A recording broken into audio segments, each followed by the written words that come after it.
this beautiful Friday.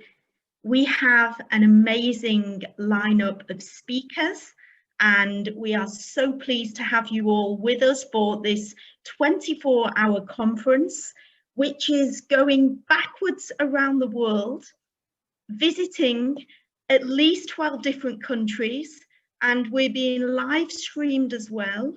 And I'd like to invite Samira to say a few words also.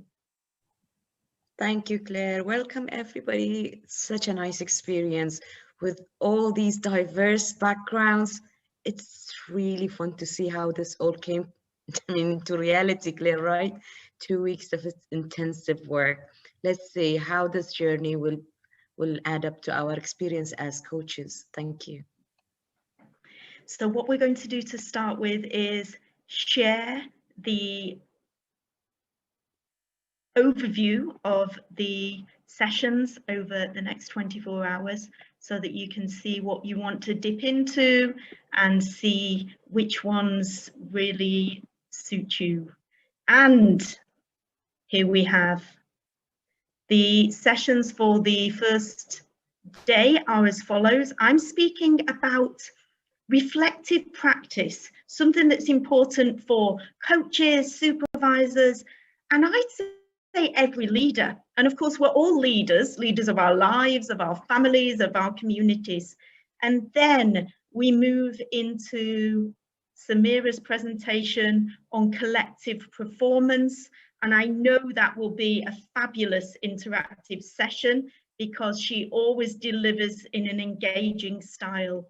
We then move into enabling men to flourish. So I had a fabulous chat with Andrew earlier in the week, and this session uncovers things that sometimes we don't always think about. There's a lot of focus on gender and equality and women. So we felt this session was important as well to also see things from the other side. And Andrew does a lot of work enabling men to achieve their potential and be happy at the same time and healthy. We then move into a fabulous session with an amazing speaker, Professor Tristram Hooley, who has been lecturing for many, many years. He has so many referred journal articles on the area of social injustice and career as a specific focus. So looking forward to that session. We then have 4 supervisors in different locations talking about the way that EDI shows up in coaching and supervision sessions.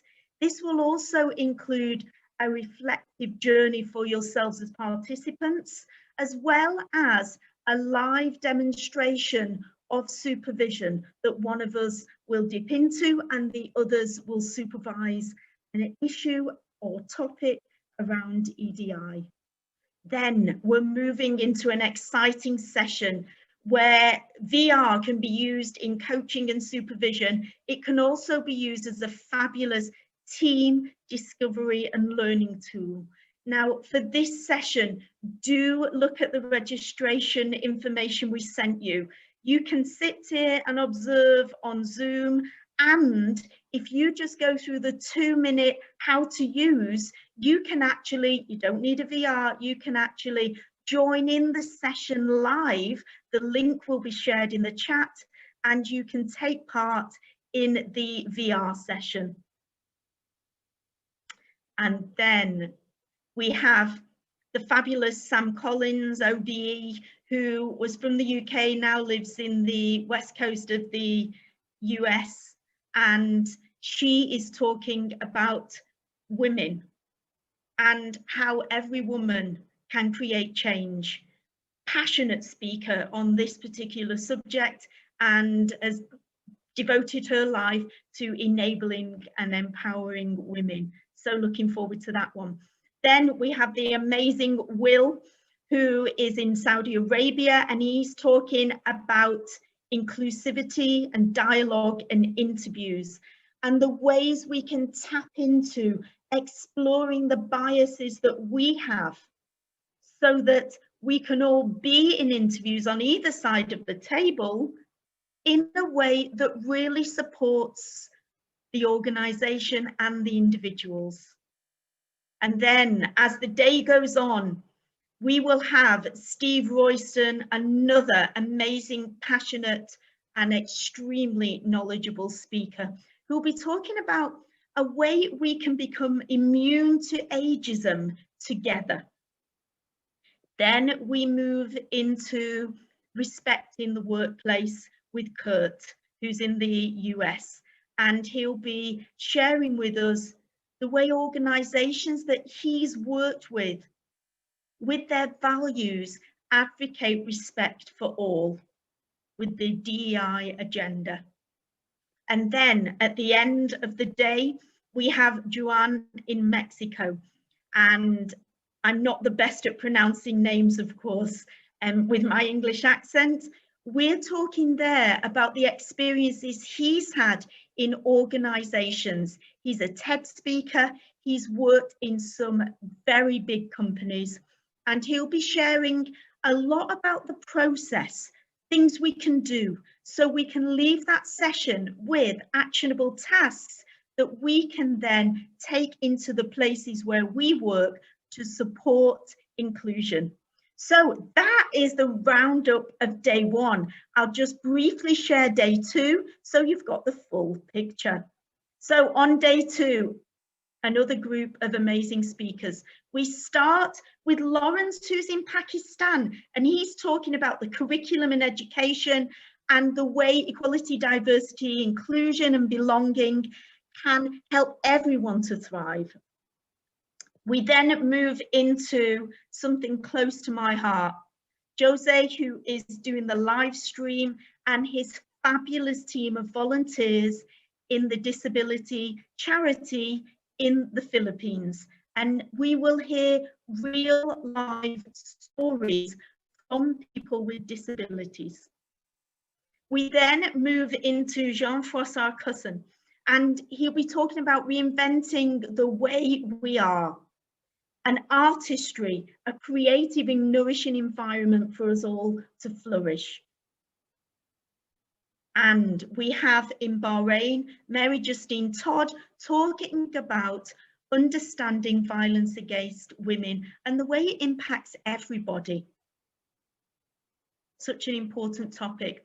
We move into Mohammed Shukri, another fabulous award-winning speaker, who will be talking about storytelling and the way this can uncover so much for everyone, for us to connect with ourselves and others, to understand more through this communication method to support equality, diversity, equity, and inclusion. And then we move to the amazing Iman. And Iman, again, a TED speaker, he will be talking about creating a meaningful life for all humanity. And he will be bringing in his community from Iran, but also Farsi speakers from around the world who will be talking about cultivating small from big.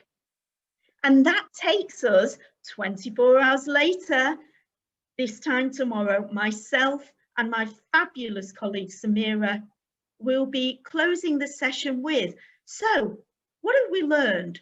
What now? What's next? What do we commit to taking forward into our lives in terms of equality, diversity, and inclusion? So, just before we start, would anyone like to make any comments in the chat? Any questions before we get going? And take your, take mute off, say anything you wish before we start. Sounds great. Thank you. It's an amazing lineup, isn't it? And all the people involved, from the branding unisono, an award-winning branding consultancy, our fabulous team, Janie and Leah, Samira, our co-faculty, and all the speakers have volunteered their time, which is amazing. So I'm going to begin with some work around reflective practice.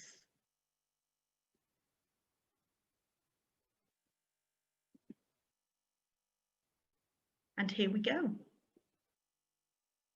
So this session will be about 20 minutes and it will be interactive. What I ask for you to start with is just to close your eyes. Be aware of your breath. Be aware of your environment. Be aware of beyond the room you are in. Go beyond the building and the town or city. Move further into the country that you are in right now.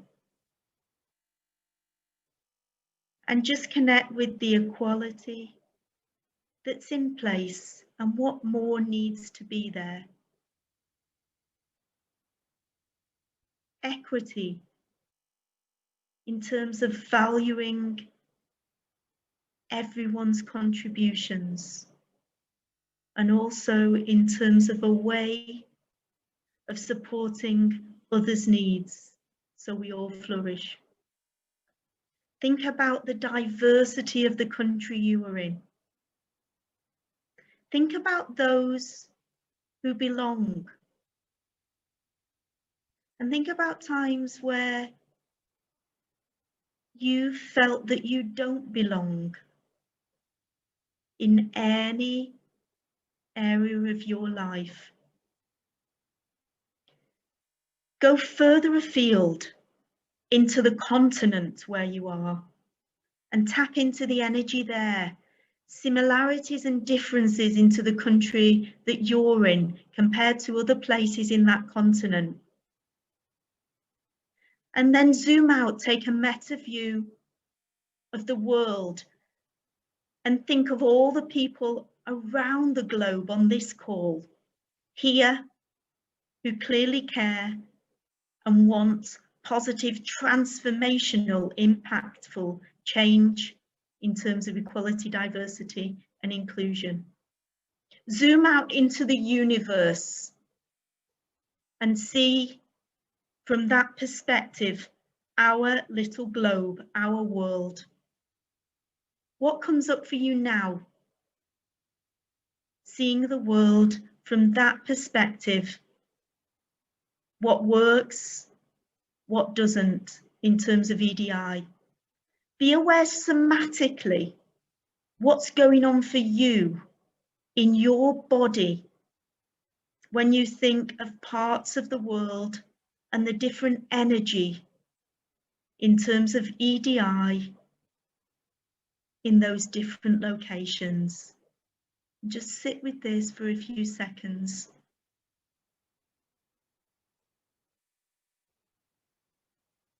Be aware of that bodily experience and how powerful it is, where it is. And explore a little bit around what that means to you. And then come back with us now through the universe, into the world, into your continent, into your country, into your area in that country, into your space, into your building, into your room. And when you're ready, open your eyes into this Zoom call.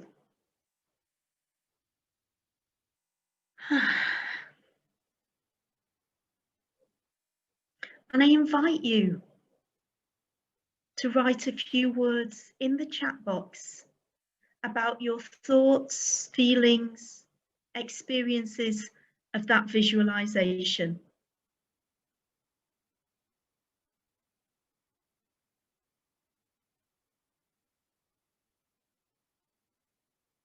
What's going on for you?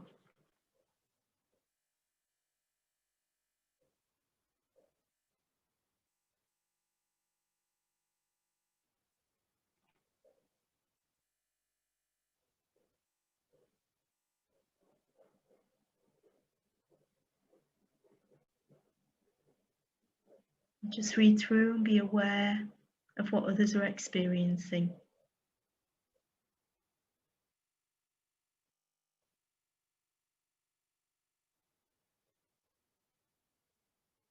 And we have all of this to think about and more.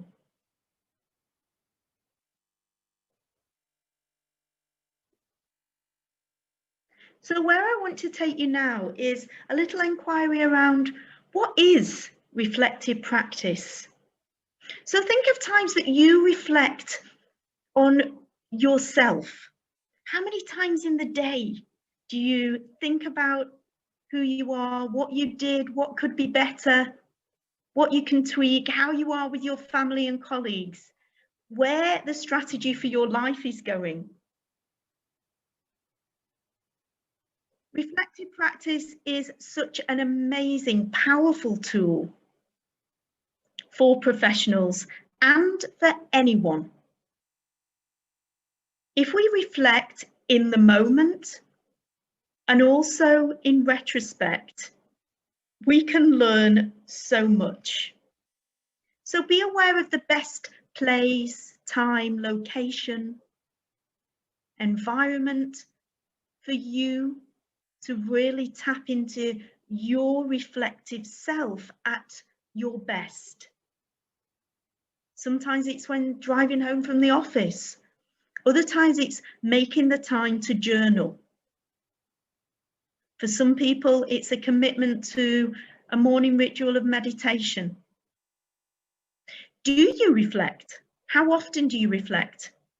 What are the patterns that come up in your reflection? So what I'd like now is for you to think about,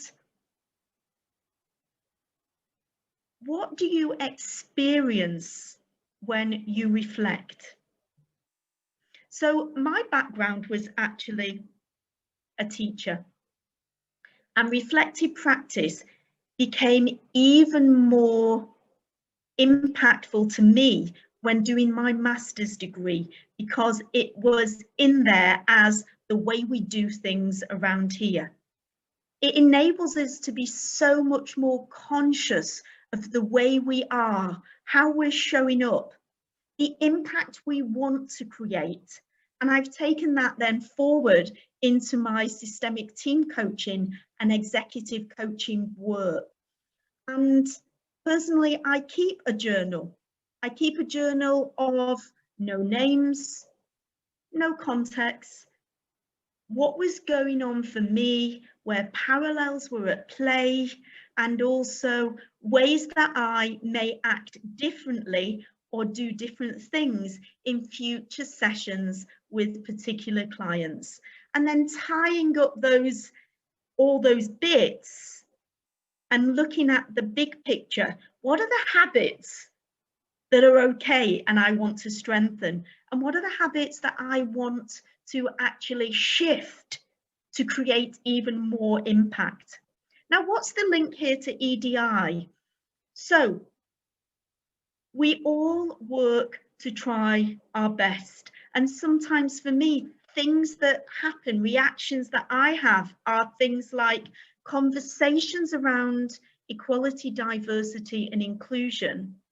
And I've reflected many times about a feeling of, am I using the right politically correct word? Is this an okay conversation in this context?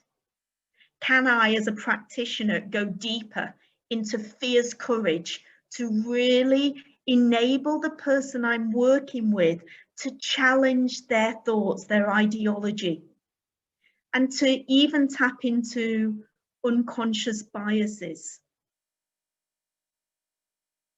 So what are the benefits of reflection?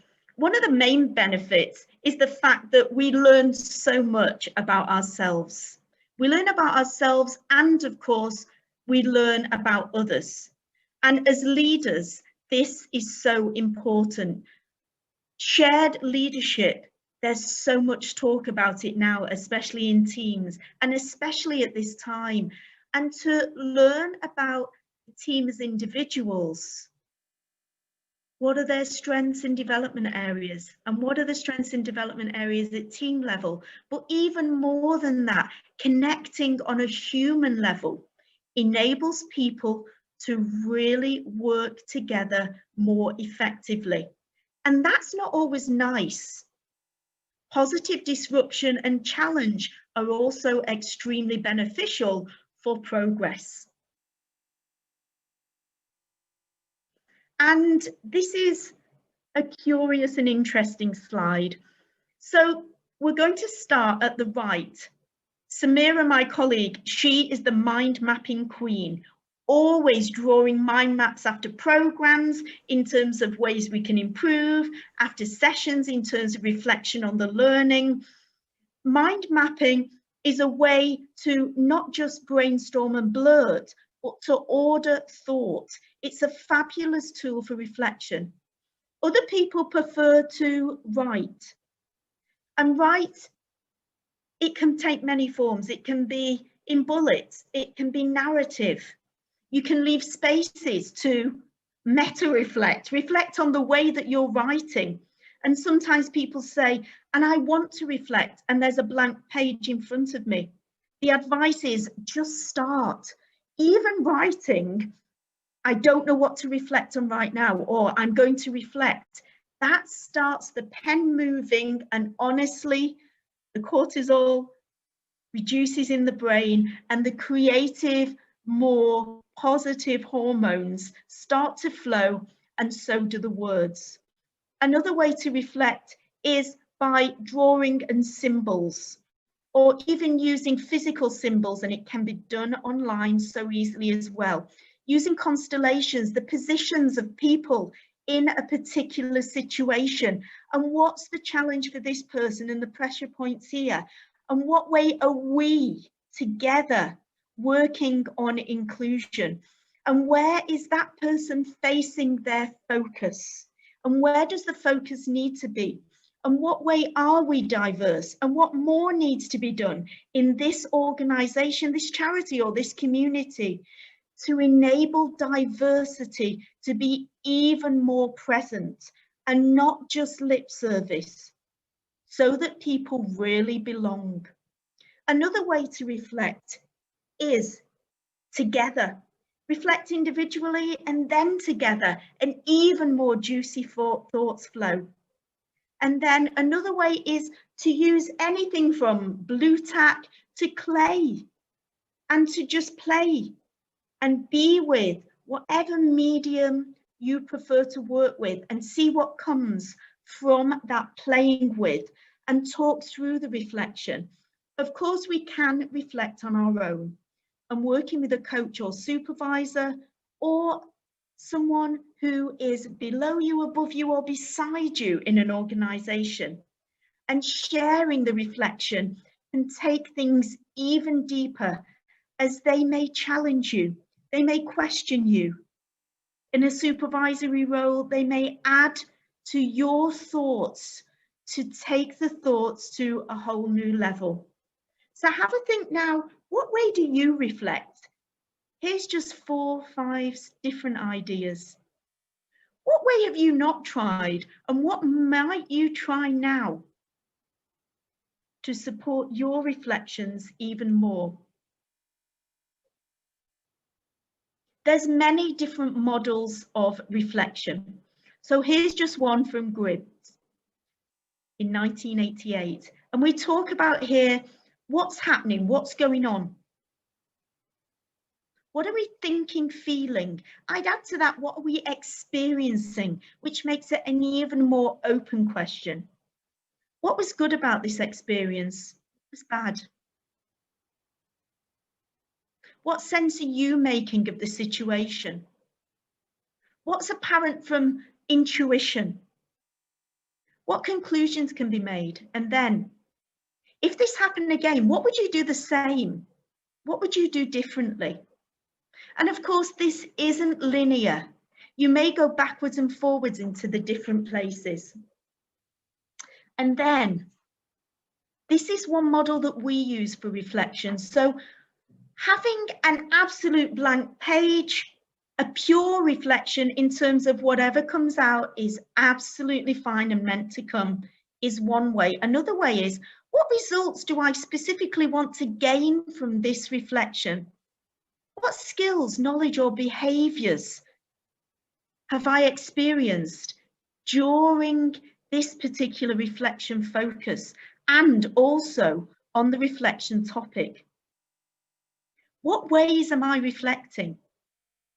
Where am I now in this reflection? Where do I want to be? And what ways has this reflection supported me in that transition? What action will I take in future for even more impact in terms of the work I am doing and also who I am being in the world? And then at the bottom there, we've got a systemic focus. What is the impact of this reflection on the people around me, my family, community, my colleagues, the field that I'm working in? What does my system need from me to enable further positive transformational change to take place in terms of my work, my presence, and EDI? Now, I love this one. Driscoll talks about what. What's going on here? What did I learn? So what? So if we learn it and we put it in the bottom drawer, just like sometimes when we've attended a course and it's like, never to see the light of day again. So what? There's one option. So what if I keep this alive? I use a way of anchoring the learning. I consciously ensure that I use the learning going forward. And then what if?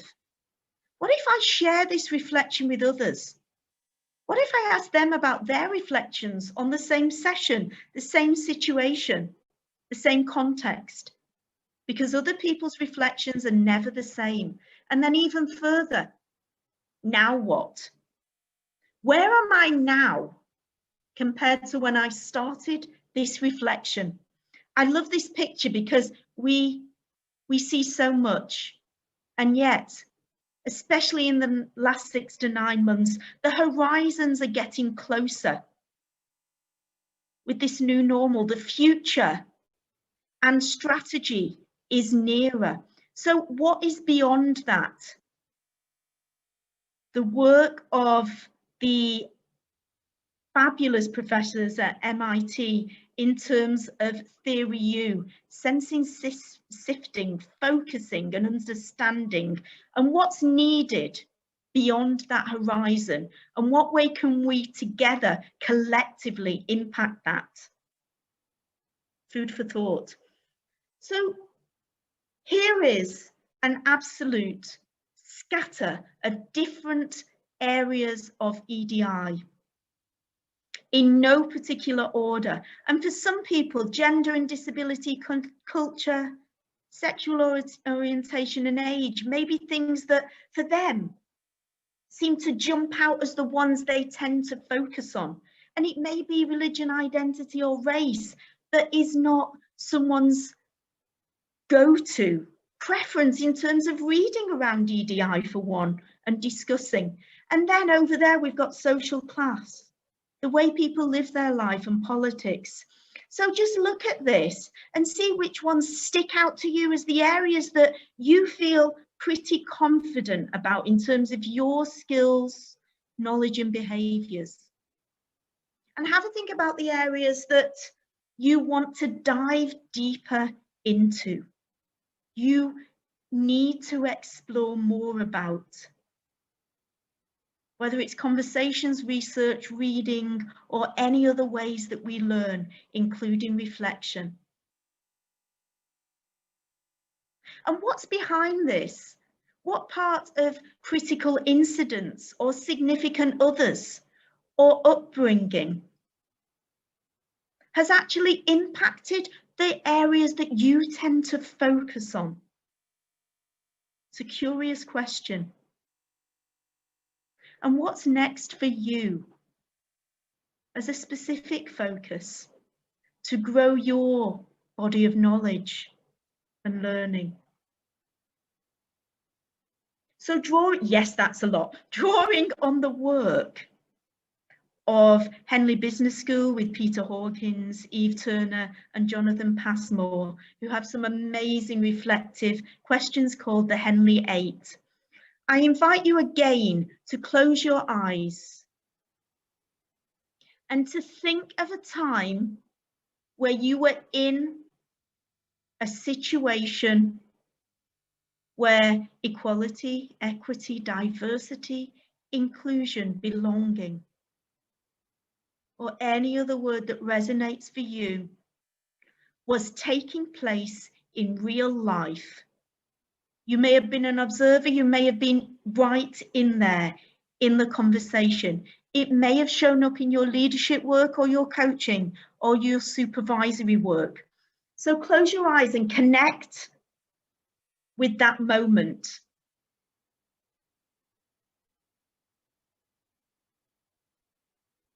Verbally or non-verbally, what way did you react cognitively, philosophically, emotionally, somatically in your body, and even behaviorally in this particular situation?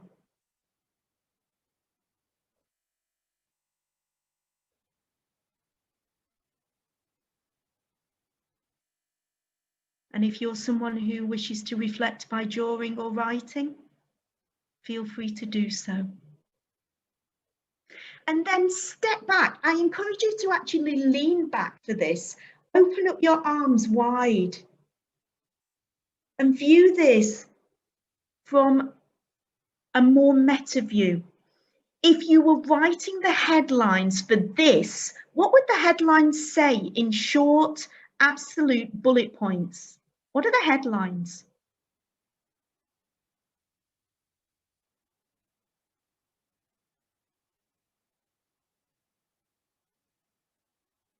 Who would those headlines resonate with?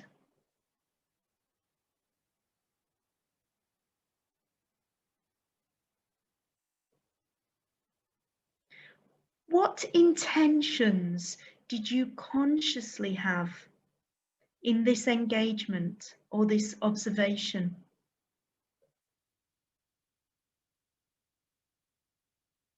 If you were acting, was it habit or reflex? Or did you go into your level 1 in your mind to decide consciously what action or words or tone and pitch of voice you chose to use in that situation? What way did yourself impact and add to the energy in this situation? And this may have been a positive or not so positive experience for you. And what is this all telling you about yourself, your beliefs and your values, and the way you show up in the world?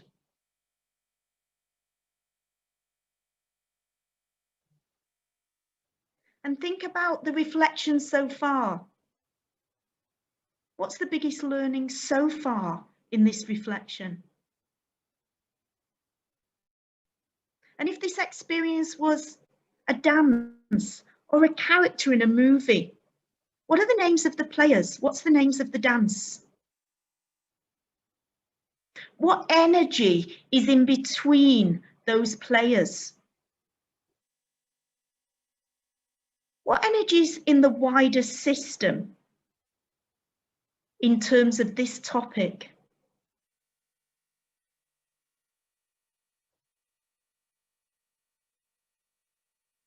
And if there was a fly on the wall, what would they say about you?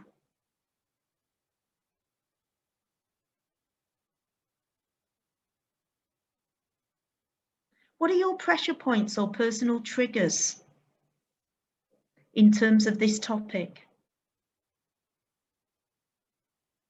And a fabulous question. What's not being said right now? in this situation, and again, further afield.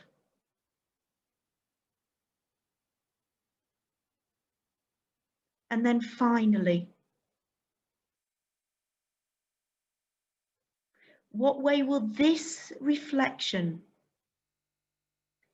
impact your future practice?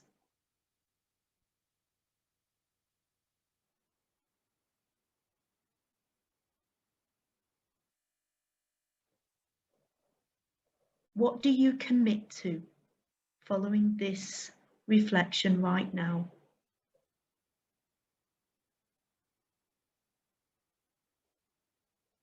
And by committing to that, what are you saying yes to? And what are you saying no to? And what way does this commitment resonate with your values and your life purpose? Why you were put on this earth at this time? There's a thought for a Friday.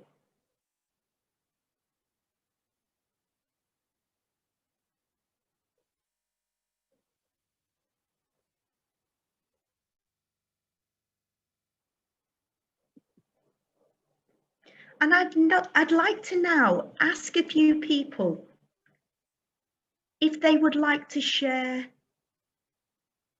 a little bit about what they've reflected on. And you can share as much or as little as you wish. Even if you just share the summary of the learning, that's absolutely perfect.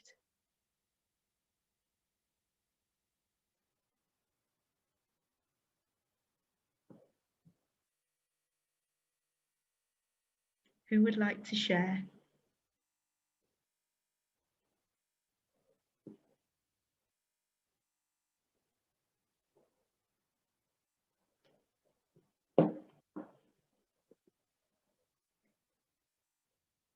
Gardening helps me reflect. I love it. Images, drawing cards, mind maps.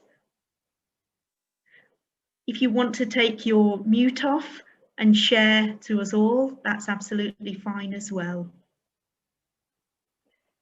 Hello. Hi, Sue. I'm a bit blown away by the depth of the questions you've asked us.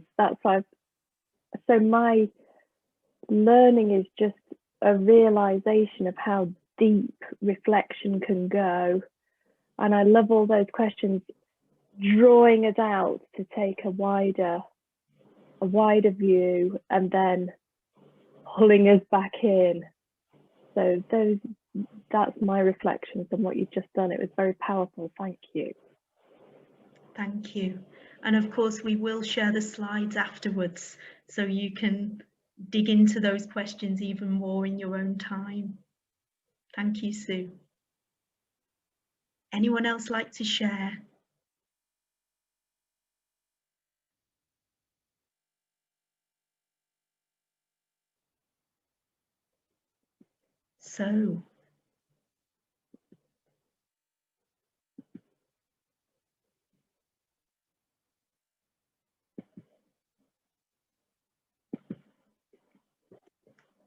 So, reflection, just like any muscle, we can practice it. And when we reflect collectively, I just love this picture with all the colours, but there's flow and ease. And of course, there's times we want to dip out and reflect on our own. The more dialogue, open, honest, transparent, and frank dialogue that takes place around equality, diversity, and inclusion, the more collective understanding and impact we will all create for the world. And reflection is cyclical. It goes round and round, and it doesn't stop at 11 o'clock because the hour's over. It carries on in our minds. We may be out swimming or running or any other activity, and some eureka light bulb moment happens that takes that reflection even deeper. And we have these pointers to help us with reflection. So what we've got here is the 7 C's of critical learning. Be curious and creative. Create opportunities for reflection. And work with communities of practice to learn together. Be brave and bold would be my advice there too. Go vulnerable, because that's where the best learning takes place. And then consciously capture that learning in a way that it can be shared with others through articles, webinars, etc.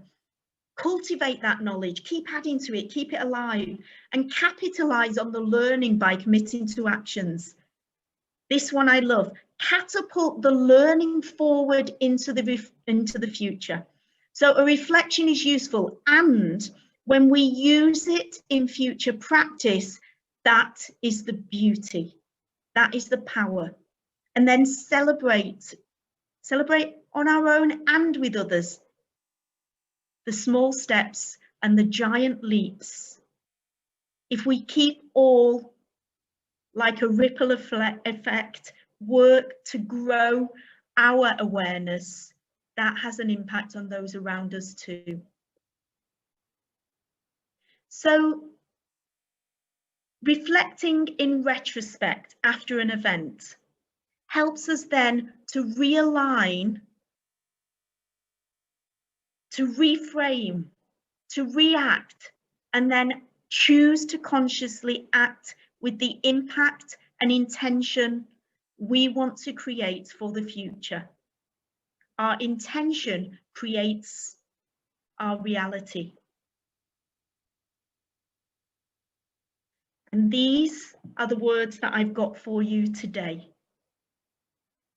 Would anyone like to share anything else that they're taking away from this presentation?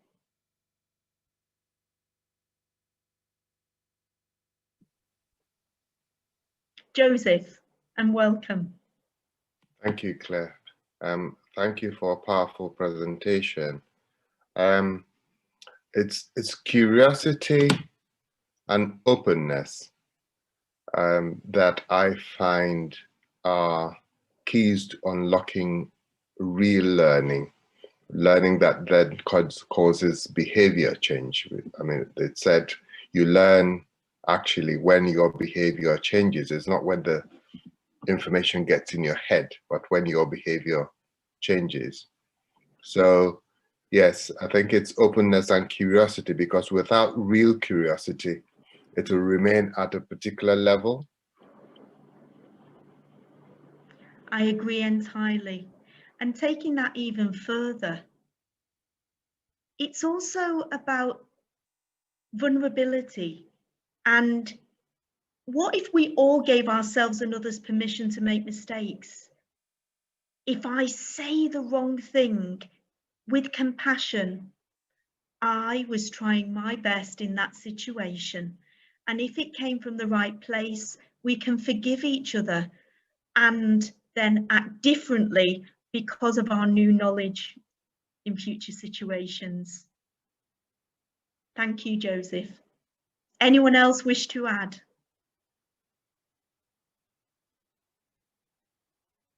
So what's your biggest takeaway in terms of the way you reflect in the past, what you've done now, and the way you may choose or will choose to reflect in the future?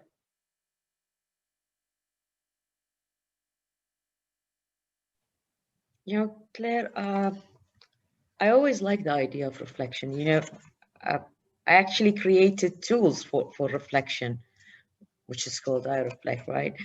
And in reflection, I also encourage people, whether they are the trainees, coaches, or even fellow coaches, to use the way their brain think to reflect. I.e., if your brain is more likely to be like the way I think more into colors, like images. I wonder if that's clear. Just remove that. Yep. So you do the images, colorful, if that works for you.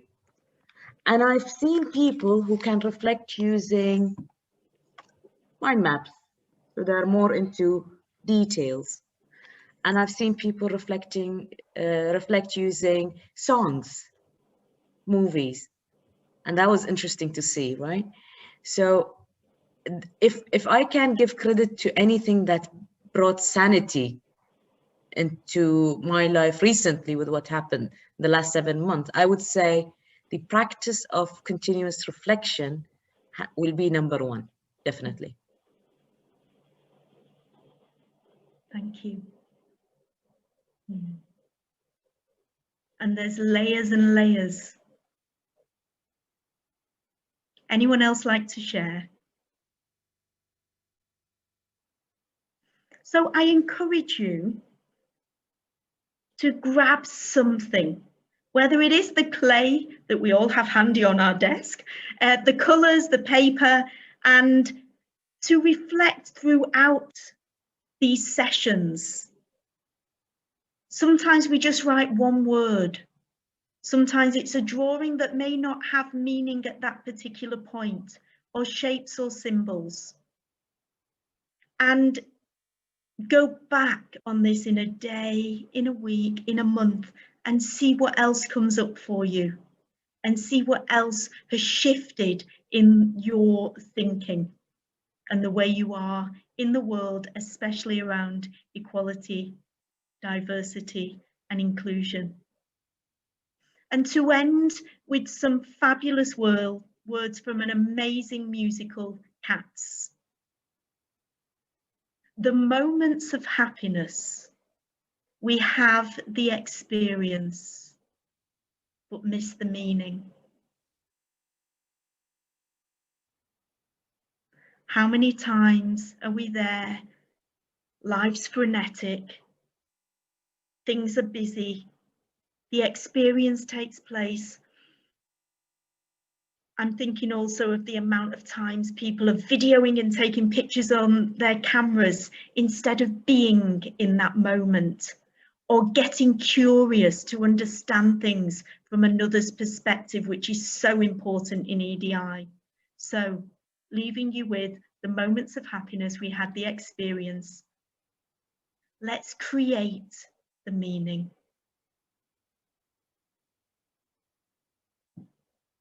Thank you.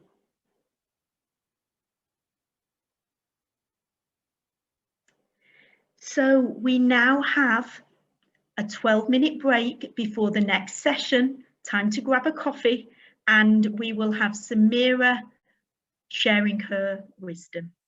Thank you so much for coming, and we'll see you in 11-12 minutes. Thank you.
Hi, Samira. Hello, Claire. So we'll give everyone a few minutes to bring themselves back, and then we'll get started. Yeah. And if you're back and you're on mute and your cameras are off, just write the word back in the chat box.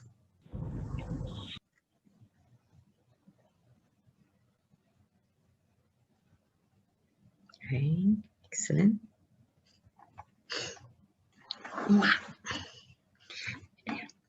Great. So 4 of us are here. Back.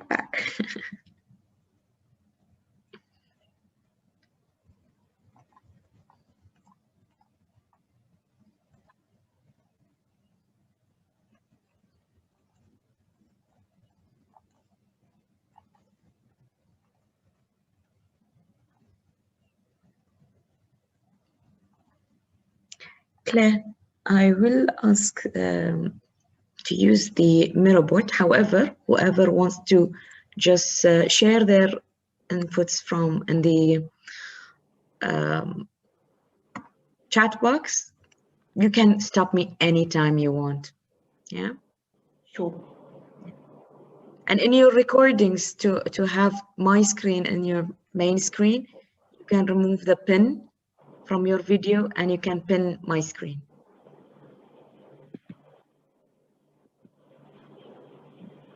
Is that better? So what you can do is, Do you want it as gallery like that? yeah, you just click on your own name, which says, or you can go in my, here we go, wait. You can do that. Thank you. Hi, Layla. I like that people are raising hand. Yay. Go ahead, Layla, you can unmute yourself and ask anything. We didn't start yet. Hello, Husun. Show my graphics, please. Oh, do you mean the mind maps and things? Definitely. I can show you, and you can check my Instagram accounts, which has them all as gallery there. So here we go.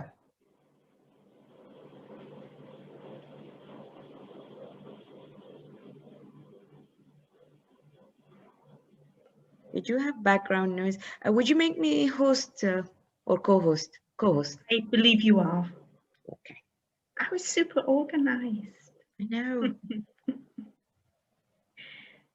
So our speaker now is the fabulous, amazing Samira Alibaba, who is ICF PCC. She's been a colleague of mine and a friend for over 10 years at least. So passionate, full of energy. I know this will be an amazing interactive session. And now over to you, Samira. Thank you, Claire. Hello, everyone. Let me just share my screen here. As a normal dialogue starts within the Zoom sessions, right? Welcome, everyone. So this session is titled Interdependence, the Key to Collective Performance. Claire did a good job telling about me. So in addition to what she said, I am also an ICA Agile team facilitator, coach, and other things. I don't think you need a lot of introduction about me. You can read that later on. I want to know more about you. Now, one question. Mero, write in the chat box, are you familiar on how to use Mero? The chat box. Yep. Let me see. Iman Sehwan, yes. Yes. All right. So what I'll do is I'm going to share the link. If you want to use it, totally fine. If not, again, totally fine. Just let me know, because let me just remove that. I'll just share the link. Anyone with the link can edit. Just be mindful not to delete everyone's comments. You can use the link in the chat box to come to my Mero. If you want to follow me and see where am I, you just go on the, if you see where I'm pointing right now, and click on my name, which says follow Samira, and between time to time, I'll bring everyone to me. Okay, so let's see. Wow, we have 2 people here, and it's totally fine. Let's give you another second. 3 of you here, excellent. Wow, 4 of you here, that's good. And anyone can join anytime throughout the session. Hey, Iman, I can see your cursor. So the first activity to work with, I want you to grab one of these dots and as a group, collectively, try to create the letter L with the number 3. And let's take a time on how long that would take. Take the letter L, pick one of these dots and try collectively. So we are looking at 1 L and 1 number 3. So let's see how long that would take you to do. Right. And remember, you will need to collaborate together without communication. Good.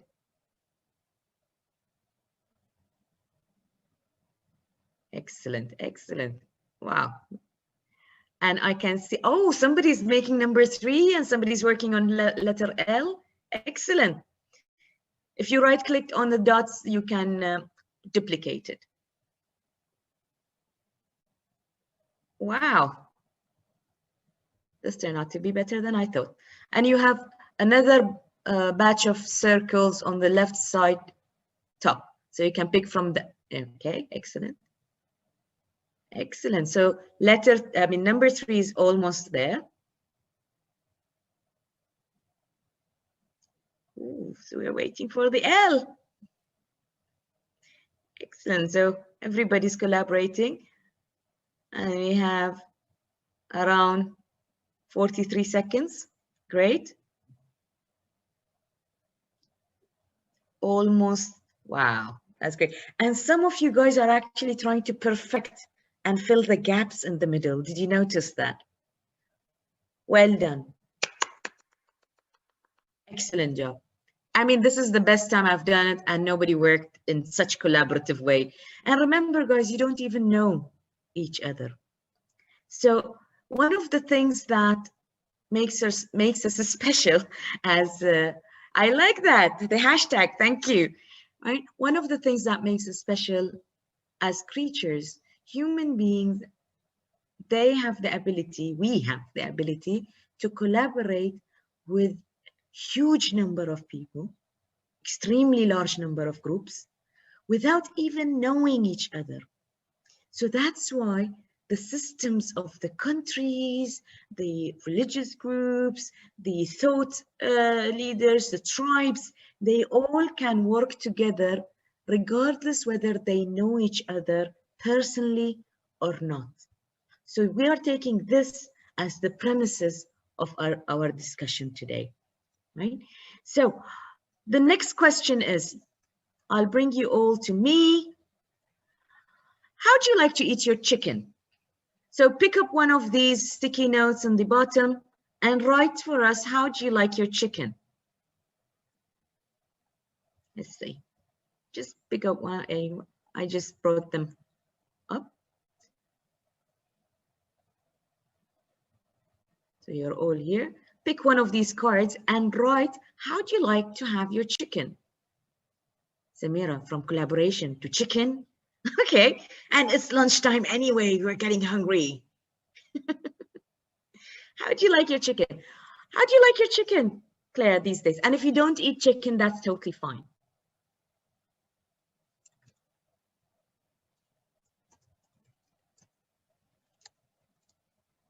How do you like your chicken, Claire?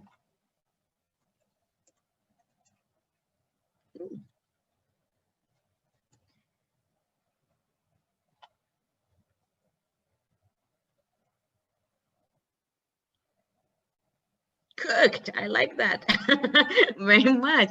Mechboos, oh, roasted, roasted, sandwich, fried rice, chicken and chili.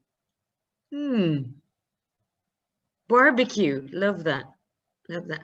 What is the relationship between what are we doing and chicken? So this group of people work together collaboratively when it comes to their preferences on one simple item such as chicken. They can be different, right? Butter chicken, I love that.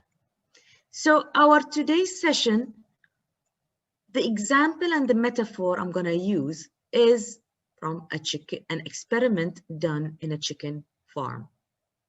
This gentleman here, his name is Bill Moore, and this entire presentation was inspired by a TED Talk as well. So I'm going to share the link with you in the same board, and you can actually use it, print it, and work on it later on. So what they noticed that in this chicken farm, they were checking what type of chickens they give the most or more eggs. So they came to know that they had two types of chicken. They had one type of chicken who laid eggs more than others, and one who did lay egg, but not in a big quantity. By doing further analysis, they noticed that those who did more or laid more eggs were actually not doing it because they were actually good in laying eggs. They were doing it because they were poking other chickens and biting them or breaking their eggs. So did you notice the way the other chicken, and they called them the red zone chicken, they worked in a way that for me to win, you need to lose. And the other type of chicken, the green zone chicken, they were working in a collaborative way. So they said, okay, let's do some experiment and try to control this. So they, if you notice that, they tried to make a kind of like a separate cages for each of them, which was costly. So I wanted to think as this metaphor in organizations, not to let high achievers clash with others, we'll just give them separate offices. Then they tried something else. They were trimming their, what do you call this, beaks? The chicken nose. They were actually trimming them. And that was a painful process for them. So if we take this metaphor and try to implement it in our organizations, so those who actually are very aggressive and push others aside, do we, in a way, cut their nose? So that can happen by those tough calls when we sit with them. You need to be more helpful with your team. You need to help others. And we all know where that discussion goes, right? So They did an experiment. They said, okay, in what ways we can just increase the genetics of those cute, nice, friendly chicken? They separated those who are extremely nice, the green zone chicken, and the red zone chicken. And the outcome was, after a year, so they had 5 generations. Apparently chickens do grow and have generations faster than us. So after 5 generations, they noticed something very interesting, guys. The green zone chicken increased productivity up to 200, I think, yeah, 60 or 80%, 280% increase in productivity of laying eggs. That's been said because they didn't have the aggressive chicken to break their eggs or kill them, eggs. And if you are looking at my screen or my mirror board, you will see this what happened to the red zone chicken after a year, or at least what was left from them. Yeah. So these were actually high achievers, if we notice in the beginning of our discussion. They were the chickens who were doing the maximum number of eggs. So by isolating high achievers who have aggressive behaviors and not necessarily bad intentions, we ended up by individuals or chickens that harmed each other. And if we take this metaphor into our organizations, what we see is high achievers, they tend to either leave or develop toxic behaviors, right? So these are some of the characteristics, and I'm not sure whether you ever came across this in your own organizations or while working with the teams. So in red zone, the blame is there. They don't understand me. They don't get me. I'm different. I have a different background. You know, I don't trust them. I don't want to do this. I've done this before. They cut my nose. They brought me a coach. And in the green zone, there are people who will say, I'm staying in this organization because I enjoy working with the team. I love the way how different and collaborative we are. I like working with this team because I'm learning so much from different people. It's a very good environment for us to foster creativity. So that's the green zone behavior, right? So the behavior of the red zone in the research, when they reflected on that, they came up with an idea that the defensiveness as a behavior, the root of it comes out of fear. Interesting. So let me take you here. If you remember this, how familiar you are with the drama triangle? Right? Good. I can find some answers in the chat box. So apparently, after time, when we don't include these voices of high achievers who are aggressive, they turn out to take a specific role, such as I try to save this organization, they need to implement what I say, I learned this previously, I have my way or their way, or I will punish them. They don't know where I come from. I'm going to just implement what I want. Or I tried it hardly, but nobody is accountable, right? So, as we said, the defensiveness does not protect us from other people. It defends us from fears we don't want to feel. So why we come here? I mean, where this came from? One of the reasons of the same research, and then this talk was done also by Jim Tam, a former law professor and a judge, and also a person who works with organizations, kind of like a mediation, I think, if that's what how it's pronounced. It says people get defensive if the issue is about our significance or our likability or our competency. That means if we are working with seniors, especially this is quite obvious in senior board, maybe I don't want them to like me, but I want them to feel that I'm important. Significance can come even in the race discussions. I am more important than that person. Or in the competency, I have a PhD, or I have a certification or qualification. And if people don't appreciate that, the aggressive behaviors come in. And it can be passive aggressive, like withdrawal from the discussion, right? So these are a couple of the characteristics of what happened if we go into that zone. And I'm sure you guys are not in that zone. You know, they withdraw from the meetings, they keep quiet in the meetings. Important discussions are not done. Or I want to be right. Or let's blame, it's not my fault, it's the organization's fault. And also when they're aggressive, it's kind of interesting when people are in their aggressive mode, as Claire was saying, the cortisol will come in and hijack your brain. It actually reduces our IQ to take proper decisions. Why am I bringing this here? Because in certain discussions, when we talk about EDI, and there we need to be in the other side of our brain where acceptance is high.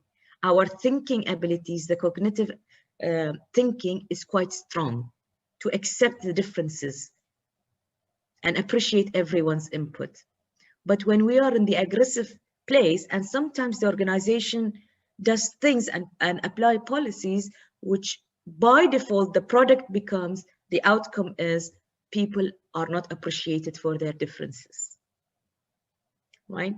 So again, we all have different reasons. I listed a couple of reasons here, but you are free to pick the sticky notes in the bottom of this page, okay, and add to these, or you can also say, if you were ever, I would not use the word victimized, but sense that you are not included because one of these reasons, or any reason that I didn't put here.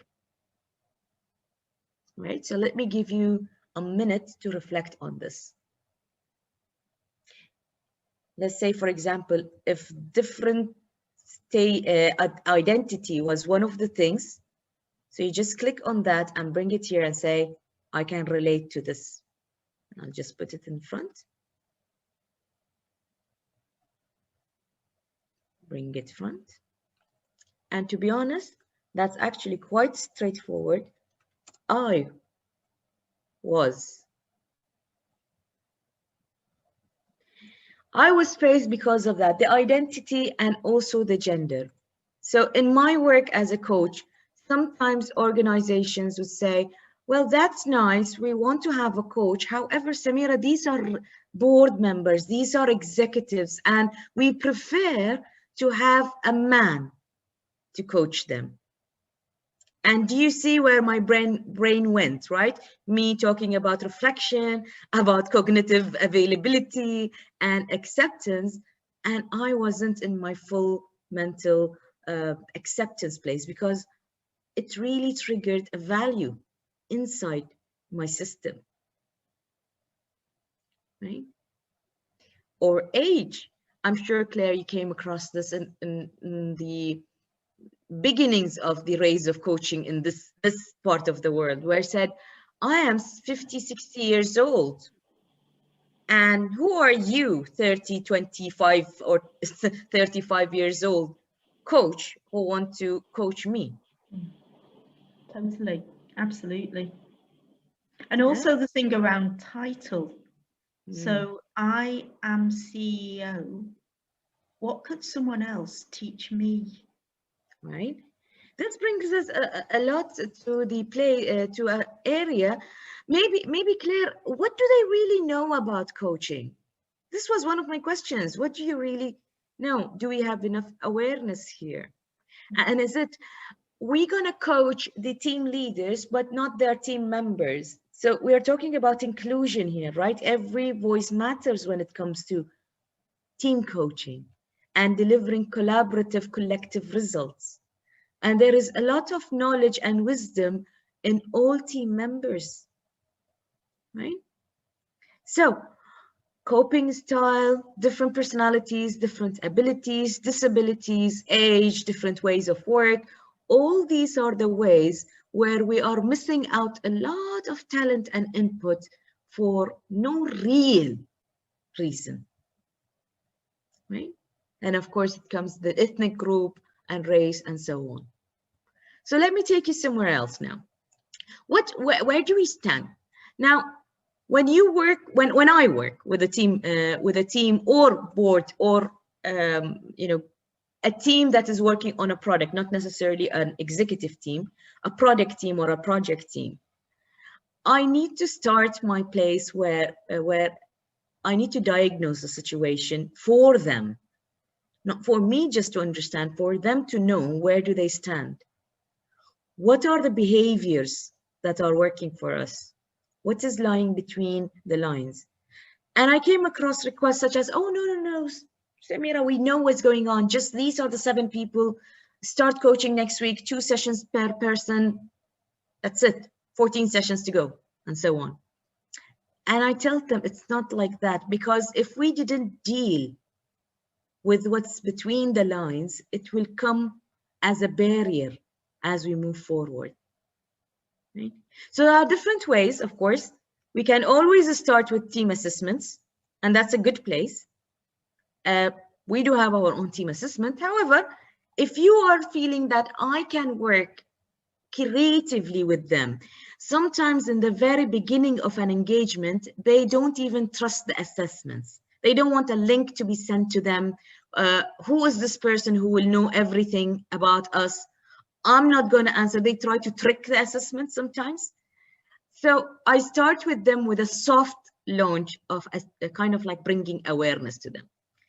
If you see my screen, I have a slide which gives us 1, 2, 3, 4, 5, 6, 7, 8, 9, 10, 11, 12 weather conditions. Can you see it? Do you see it? Okay, let's take around 30 seconds. I want you to look at each of them and then just reflect on how does that feel? Just feeling, I mean, hot and dry, how would that feel? Stormy, spring and pleasant, frozen, something that we will never experience in our part of the world. Blooming, sunny, plenty of sun here. Okay, so this experiment is for you guys. If you are on my Miro board, totally fine. You can pick one of these dots and place it on the image. I'll try one with you and then show you how it can be done with an actual team or a group of people in one room. So in which weather, okay, let me just demonstrate one of them. If I bring one of these dots here, which weather represents your current job status at the moment? Okay, so if this dot was, let me just duplicate that, mine, I will say it's blooming. What is it for you? And for those who are in the meeting, you can write it in the chat box. Your current job, which weather represents your current job status right now? And for those who are on the board, you can pick up one of the, let me just share this one more time. In the chat box, wow, rainy.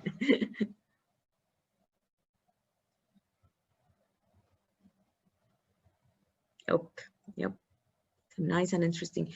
Iman, autumn and dead, right? Okay, I want you to look at the dynamics on the board itself or the screen in the Zoom if you're watching that. Let me shift. Family life. Which weather represents your family life right now?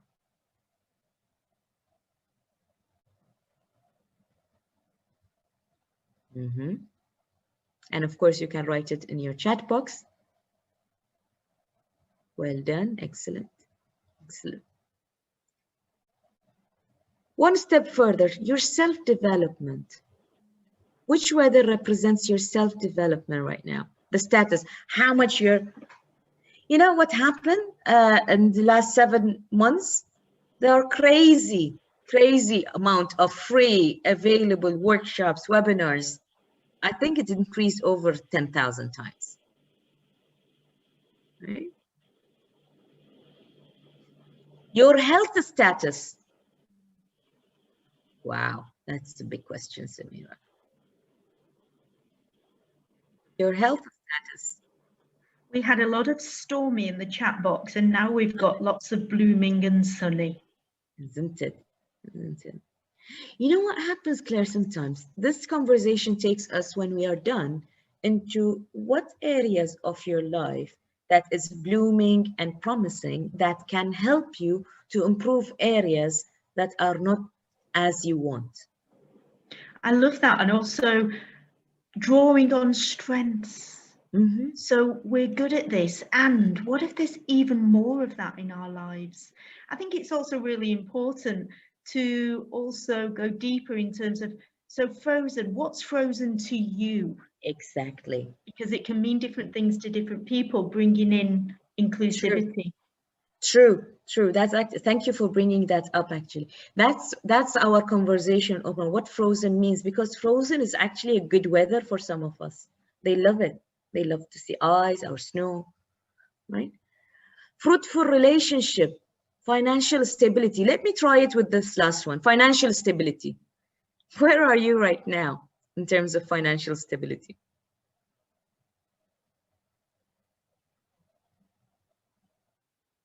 Very interesting.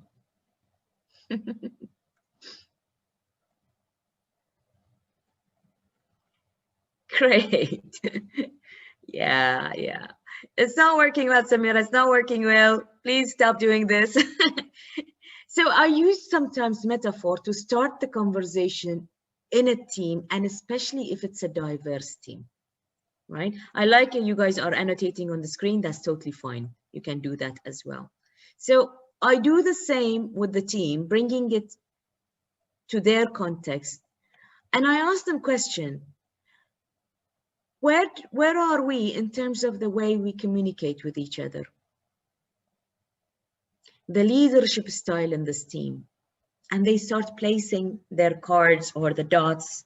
And if it's virtual, I do it this way.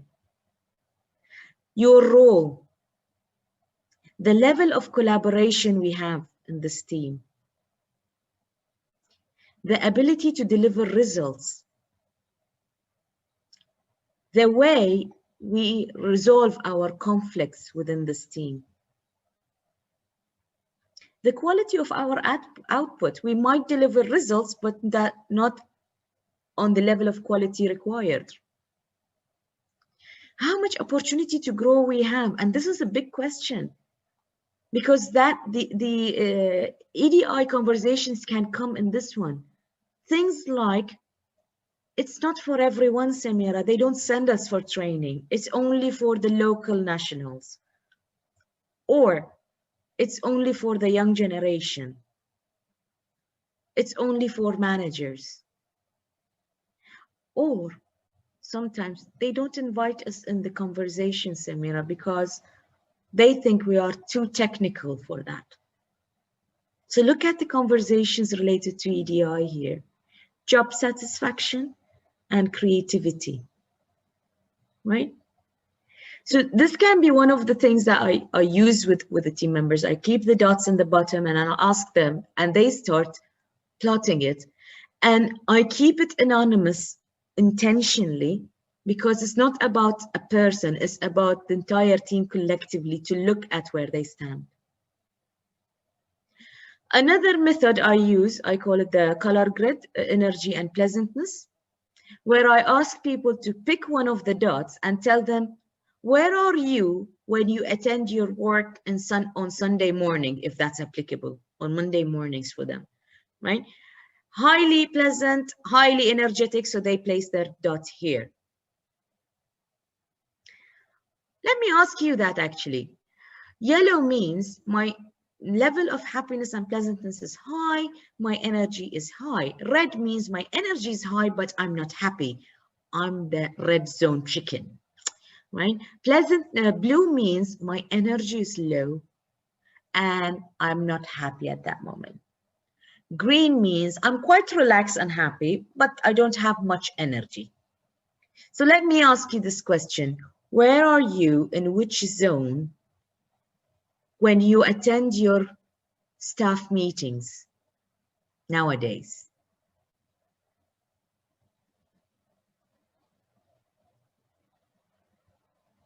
Right? And sometimes it's good for us as coaches to reflect. Where am I when I meet this client? When I'm done with the coaching session? I love that so much. And also the thing around, and what is it that is impacting my energy around working with this client compared to this client? Isn't it? I like that, Claire, because we are human beings as well, right? We are trained not to have the judgment part. We are trained to be aware. However, you remember, because we go into experiences, we need to know and be curious about our own behavior and reflection and biases. Is it because what the coachee said? Is it because what they represent? Was it anything related to my values? Right? And what is there? So exploring these areas, as simple as using it on a mirror board or even as mats on the ground, and you can see how people are working. It's kind of like mix of using geography, somatic coaching, and constellation. It's like a blended approach, right? So we also, the last part of this idea was only one of the reasons is for us to have a more, let's say, collaborative and interdependent team who depend on each other to finish a job and also work on their own tasks to complete their the big picture. That was my door. Okay, so you can look at this. Let me just come back. Patrick Lencioni. So Patrick wrote this book about the ideal team player. He also wrote a very nice book about the 5 dysfunctions of team. So his idea was, because when we start, coaching teams, and team of executive, team of board, or team of project, a specific project, the team design comes in the beginning. Claire, my doorbell is ringing. Can you take over for 1 minute, please? I don't know who's there. Okay, thank you. And welcome to the Zoom. So I'm going to talk about our team level profile. We know that we can assess people in terms of, are they a finisher? Are they a plant who really works on, process and detail, for example? A team level profile that we use, the TAP 360, is looking at the whole team at team level, and it's linked to high impact and high performing team data. Now, the reason this is really useful is because it gives data for the team leader in terms of the way they are from 360 perspectives, what the team think and what other stakeholders, their line manager, the CEO, customers think as well. Now, the benefit of this is everyone's views are valued, and then the map for the team coaching is, here's where we are, where do we want to be, and what way can we close the gaps and grow strengths. Over to you, Samira. Thank you, Claire. Thank you for bringing that up. That was actually important because I removed the headset and I'm lucky to have you here, isn't it? So bringing back selecting the team members is good for us as coaches to analyze the patterns of individual behaviors and also as team. So in his book, he actually brought a very interesting way of, he said, you have 3 characteristics that by certain mix, you can know, kind of like be aware of that, where that person is. So we need a team player who is smart, humble, and hungry. Smart, that means he's, you know, even street smart, you know, that not only their IQ, their EQ is excellent and they know how to deal with people in that term. Humble, that means they are down to earth. And hungry, they are eager to achieve results. And if you notice, our backgrounds, our upbringing, our education system, all has impact on each of them, right? So if we have a team member who is humble and smart, but not very hungry to achieve results, that has something to say about that person. I know it all. I know you guys know it all, but if I'm pushed to do it, I'll do it. Right? If we look at smart and hungry, but not humble, we know. I wonder if you came across those people, smart and want to achieve everything. And now we are calling them the red zone chickens, right? And then we have the humble and hungry, but not smart. So that's our, how we call that person? That's our messy chicken.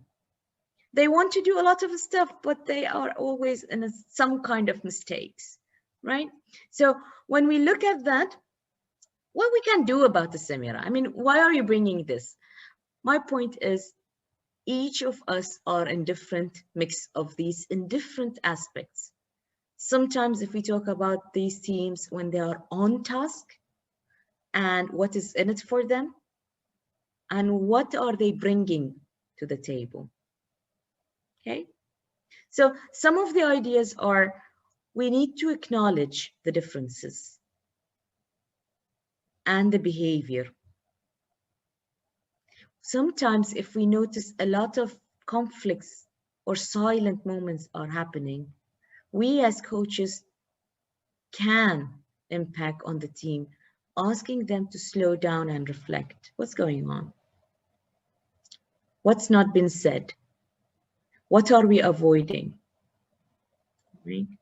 And also being more proactive by asking the team if we ever came across a discriminating comment or something that offends certain backgrounds, certain ethnic groups, certain type of people. Especially when we work in a diverse team, what are our action points to follow? Right? So it can be like, if we ever did something like that, we will stop, acknowledge that happened, and apologize and move on. Right? So look, we as team coaches can also look for signs in the meetings. If they are, you know, kind of like interrupting each other, and does it happen for a specific type of people? Feedback. Sometimes I would ask someone else to attend my sessions and ask for my peer feedback. Did you see me doing anything? Am I excluding anyone from the conversation intentionally? Right. Ongoing coaching for us as coaches, supervision, and for them. And I like that, ABC, always be contracting, going back to where we stand. Check-ins. You know, when the sprint is over, now there is a time for you to sit down and do a retrospective with the team. What went well? What stopped? What were the barriers? How are we taking this forward, right? What are the learnings? And what did we do that we didn't like? And that happens if we create a safe environment where everybody's voice is heard, regardless of where they come from, regardless of their abilities. If they are not the right people to be in the group, we already had the team design step ahead, right? The right competencies are included in that team, okay? Because if the safety is not there, it's quite difficult for us to bring ourselves and others from red zone to green zone. We need to deal with the big issues first, right?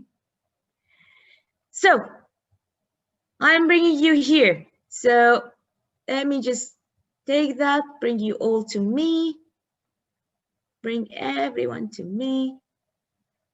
What is your biggest takeaway of this small talk about chickens? And of course, you can write it on my board.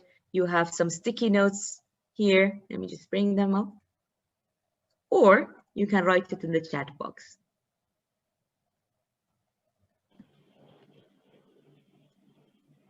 Let me give you a minute to do that. So what came up for me was a total reaction at first with the chickens, and feeling sorry for them and how horrid that is.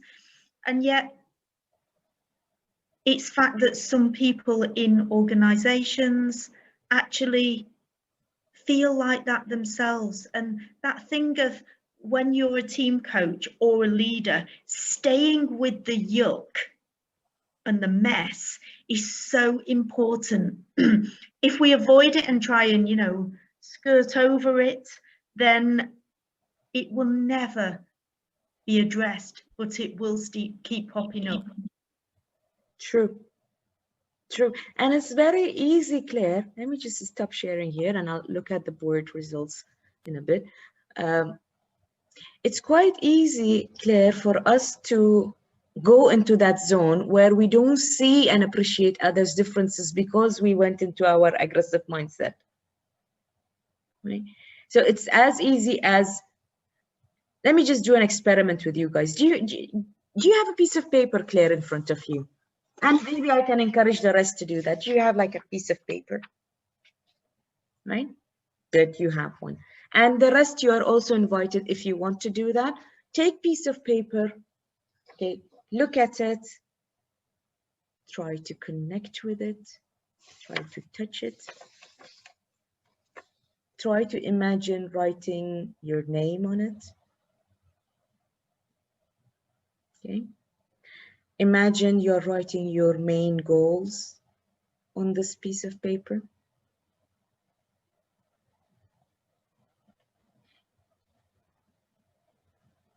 Imagine that you have all your brilliant ideas on this piece of paper.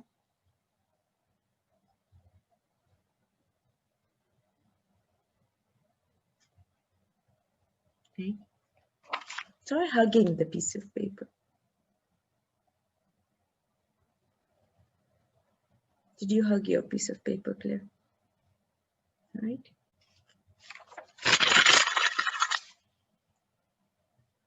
I know, I saw your face. You will not like me. You don't want to work with me. And it's that easy for us to shift from a green to red zone, right? How many times when somebody interrupts us in the meeting, in a conversation, discounted our ideas, and this was our reaction. I'm sorry to bring you in that zone, Claire. I will iron it later. Iman says Iman, me. do you want to share? You've got a red t-shirt on, Iman. Is there anything you'd like to say about this right now? No, just I was just gonna, say that, Samira, you have just scared the hell out of me. I was just hugging it, and suddenly one thing out. Oh, you blowed my mind. Okay, what exactly you're doing here? It was really nice. It was really nice. Thank you. Pleasure. So I'm Very bringing this impactful. Thank you, Claire. Now the floor is yours. If you have any questions, any comments, I'm here to answer. I would love to read the chat box though.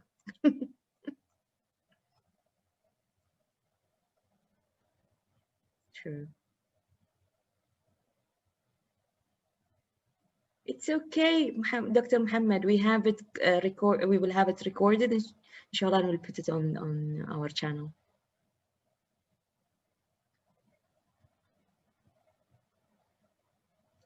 Love that, Ian. That's a beautiful one. Yeah, doctor. You can have, by the way, you have the access to the board. All right. So if you click on this, you will have access to this board forever. You can print it, you can download it, you can have the photos, and so on. Amira, I have a question, my dear. Go ahead. Yes, this method that you are using is really phenomenal. It's really beautiful, and the thing that you are connecting, you know, with deep levels of people, especially in sessions during, especially coaching sessions, organizational meetings, and whatever it is, it's awesome.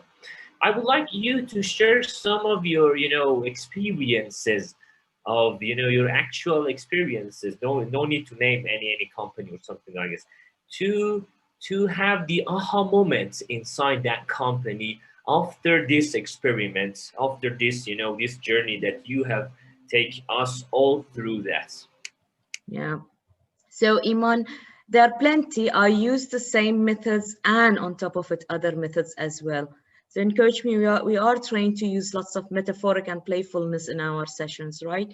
I also, when I do training sessions, not necessarily a coaching session, we do the same thing. We use coach-like conversations in the training sessions.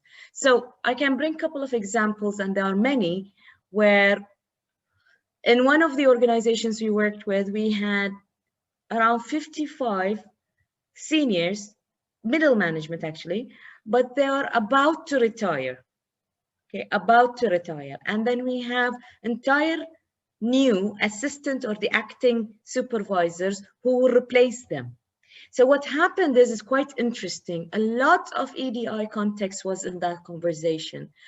These people are younger, we don't want to teach them, we learned in the hard way, let them learn, I don't have time to teach them. And the younger generations were saying, these guys are old school, they don't want us to learn from them, they hide work.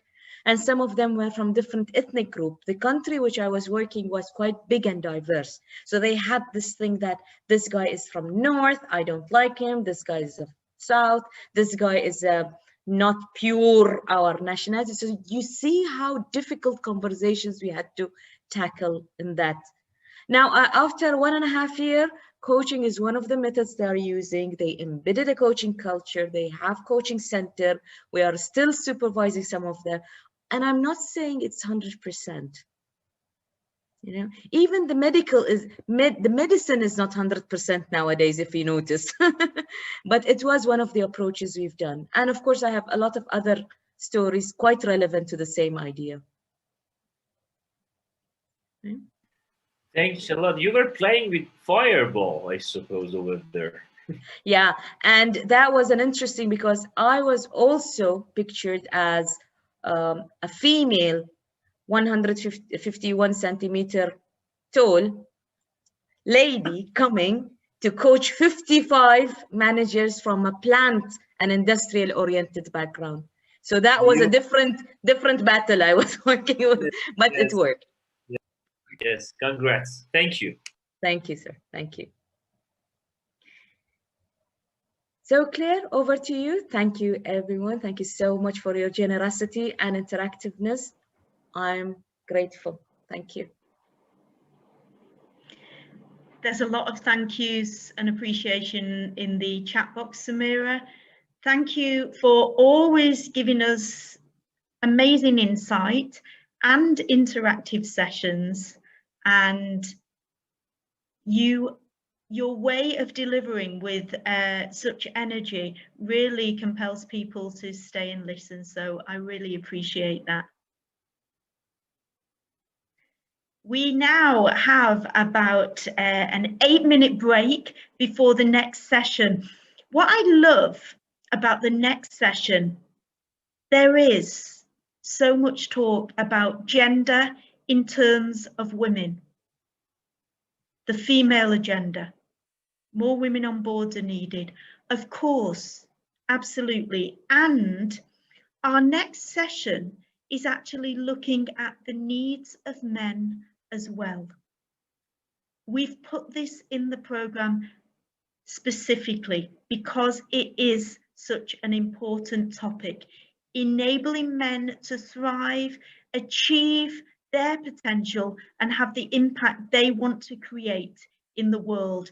And if you're thinking, oh, is that for me? I guarantee it probably is for you to listen to. If you're curious, stay with us. We'll see you after the short break, and our next guest, Andrew, is with us on the hour. Thank you.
So welcome back.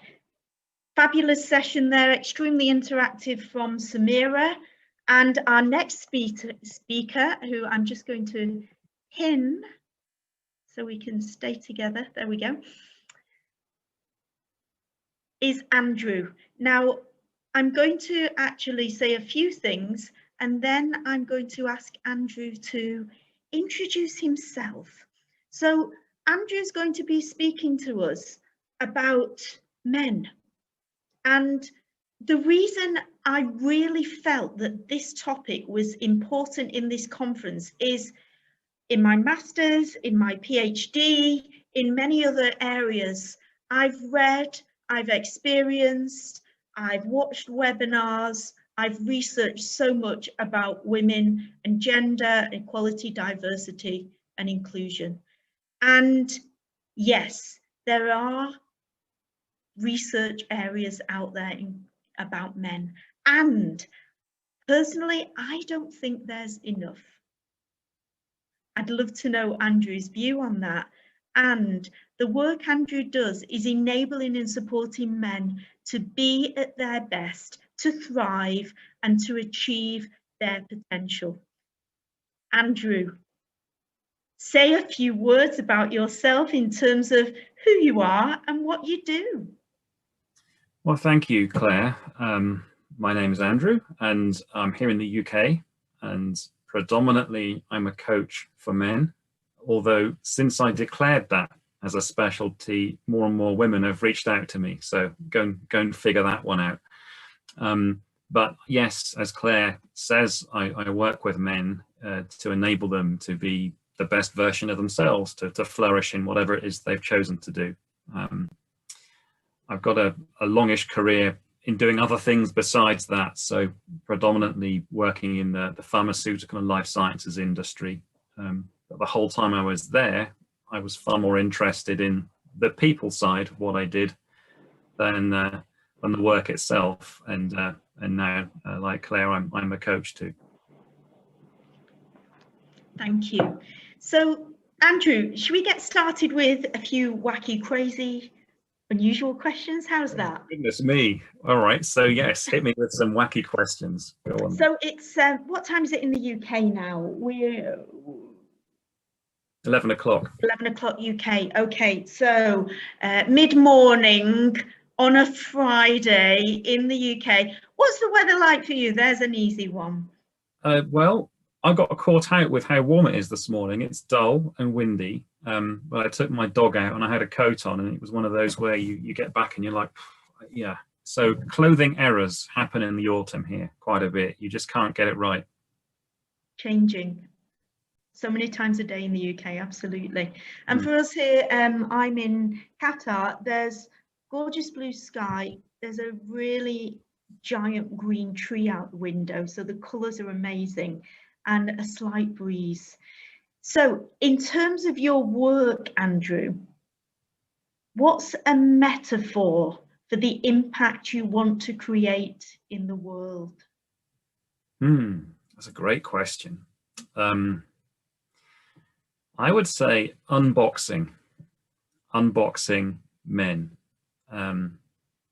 I switch between unboxing and unfolding because I think that society that we've come acclimatized to has an effect on men from when they're boys, actually, in education and conditioning, that if we're not really careful can basically fold us up into a tightened mass, right? And a lot of men out there are struggling with identity and finding their way in the world. So the work I'm doing is unfolding these men.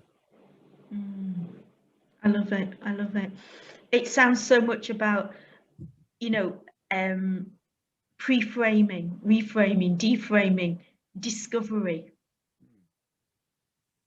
Yes. So what brought you into this specific area?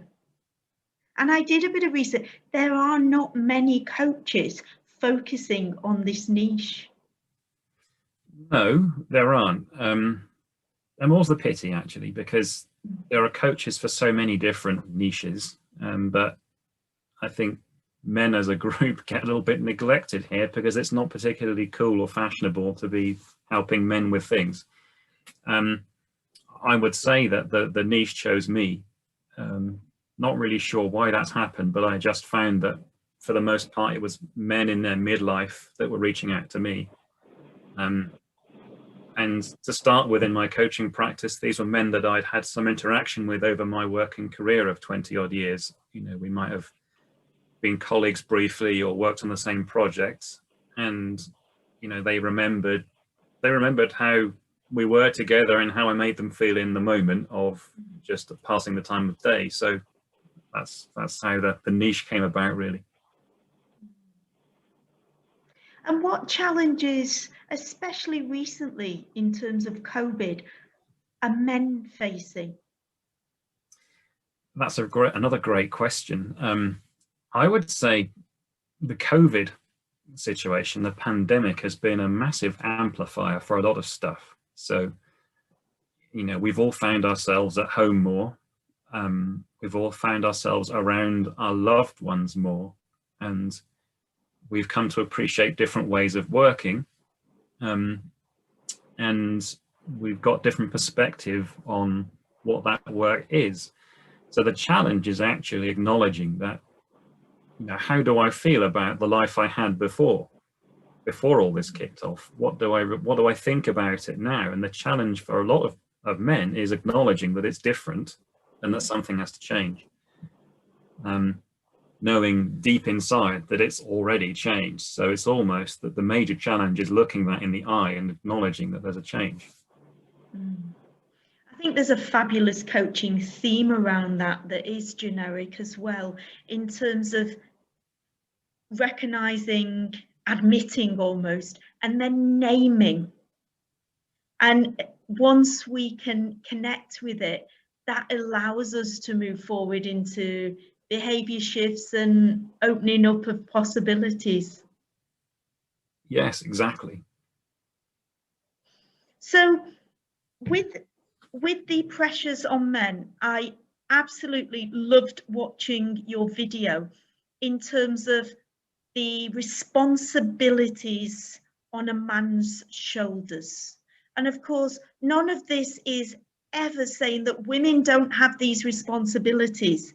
We are just for now focusing specifically on men. And I think the important thing for me is that is absolutely okay. Yeah. So say more about the responsibilities. Well, I want to echo the point you start with there, Claire, in that, of course, I'm not saying that women don't have responsibilities to think about. Of course they do. But if we think for a moment on how men are seeing the situation, you're right, make quite a heartfelt LinkedIn post about the day that was 2 days ago when my youngest son turned 18. I've got 4 kids between 18 and 23, so they're all adults now, technically, legally. When I wasn't particularly happy in my work some years ago, I was really thinking about the pressure and the load of being a parent and providing for a family. But as I say in the post, I think I was confusing that feeling of being burdened and pressured with actually the burden of not being very happy in the work I was doing, and how long would I be able to sustain it to provide for my family. So there's a mixed message, I think, in a lot of men's heads out there, that the burden and the responsibility isn't in fact the family, it's the burden of keeping going, doing things they're not happy doing. And I see that a lot in the men I speak with and coach. And in terms of that, what was it that really enabled you to be who you're being in the world and to focus on this area? For example, were there any critical incidents, personally or professionally, or significant others that guided you into this area? Yes. I can see you smiling there. Yeah. So I think a lot of us go through our careers not really knowing what we're doing in terms of the next thing. And there's a lot of pressure on us to somehow make our situation better by moving to a better paid job or something with better prospects. And I certainly did a lot of that. But one thing I did notice over those years was that I really enjoyed the people side of what I was doing, and I guess the caring and helping side of what I was doing, more than the actual work I was supposed to be doing. So, you know, running a sales team or being a management consultant or whatever. I suppose the critical time or moment for me when I realized something was twofold. The first moment was when I actually had some coaching for the first time myself, when I was at a low point. I'd just been made redundant without expecting it. And my wife encouraged me to speak to a very dear friend of mine called Simon Dawson, who he's a coach at Medtronic now. Lovely guy. And I used to work with him a long time ago when I was in medical devices. And my wife, Sally, said, give Simon a call. He's a coach, isn't he? Perhaps he can help you. And yeah, within an hour, I felt radically different to how I had been feeling about my situation. I had different perspectives I didn't know I could find. And I never forgot that experience.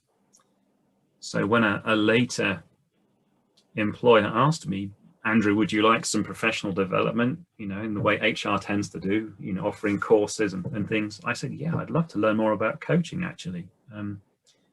What's possible there? And they kindly supported me in learning the required certifications to be a coach. And from the very first moment I entered a training room, and you'll know this yourself, Claire, having had the coaching training, it was completely different experienced in a training environment, and I just felt immediately at home, like I'd always meant to be in that moment, you know, helping people in that way. So I never really looked back from there, and when the chance came to do it full time, I jumped at it, and here I am. For me, that resonates completely in terms of being in coach training. In fact, if I could, I'd be in coach training every day of my life. It's just gorgeous and warm and deep and thought-provoking. And when I deliver coach training, I'm thinking of certain places where the hotel, I've even sent, you know, flown in and sent a map of how I want the room, and they still put tables out there. That's just it. Yeah. We need tables. Yeah. We don't want barriers. Quite. Yeah. I remember it so well in that there I was, a corporate guy, you know, used to, as you say, tables. Where's the agenda? Where's the PowerPoint deck? Where are the handouts? And instead I was greeted with, as you say, a room with no tables in it, and a lot of very excited looking people, mostly women as it happens in that setting. And I remember walking up to one of the facilitators at the time and saying, oh, what's the deal here? You know, where are the handouts? Where is the PowerPoint? And she looked me in the eye very calmly and said, Andrew, how much structure do you need? And that completely floored me. And yeah, but very shortly after that, we were into, you know, exercises in, you know, coaching and awareness. And I remember one of the first ones where you sit across from somebody, you know, 3 feet apart, and you spend, I think it was 2 or 3 minutes just looking into their eyes and saying nothing. And then seeing what you notice about that other person. And it was a really crazy experience for someone coming at that from a, you know, a corporate environment where you don't do that sort of thing.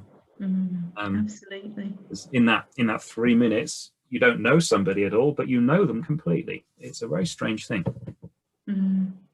I think there's that, and there's so much self-discovery into, you know, different cultural aspects as well. How long is it okay, if at all, to keep eye contact? And we become so self-aware. So when you are working with men to enable them to achieve their potential and be happy, which is so important as well, who are you being? Oh, I'm just being myself. I'm being over there with them, I think. that's the thing, isn't it? When we're coaching somebody, you experience a bit of a shift in that your attention is as full as it can be on another person. So I'm hyper aware.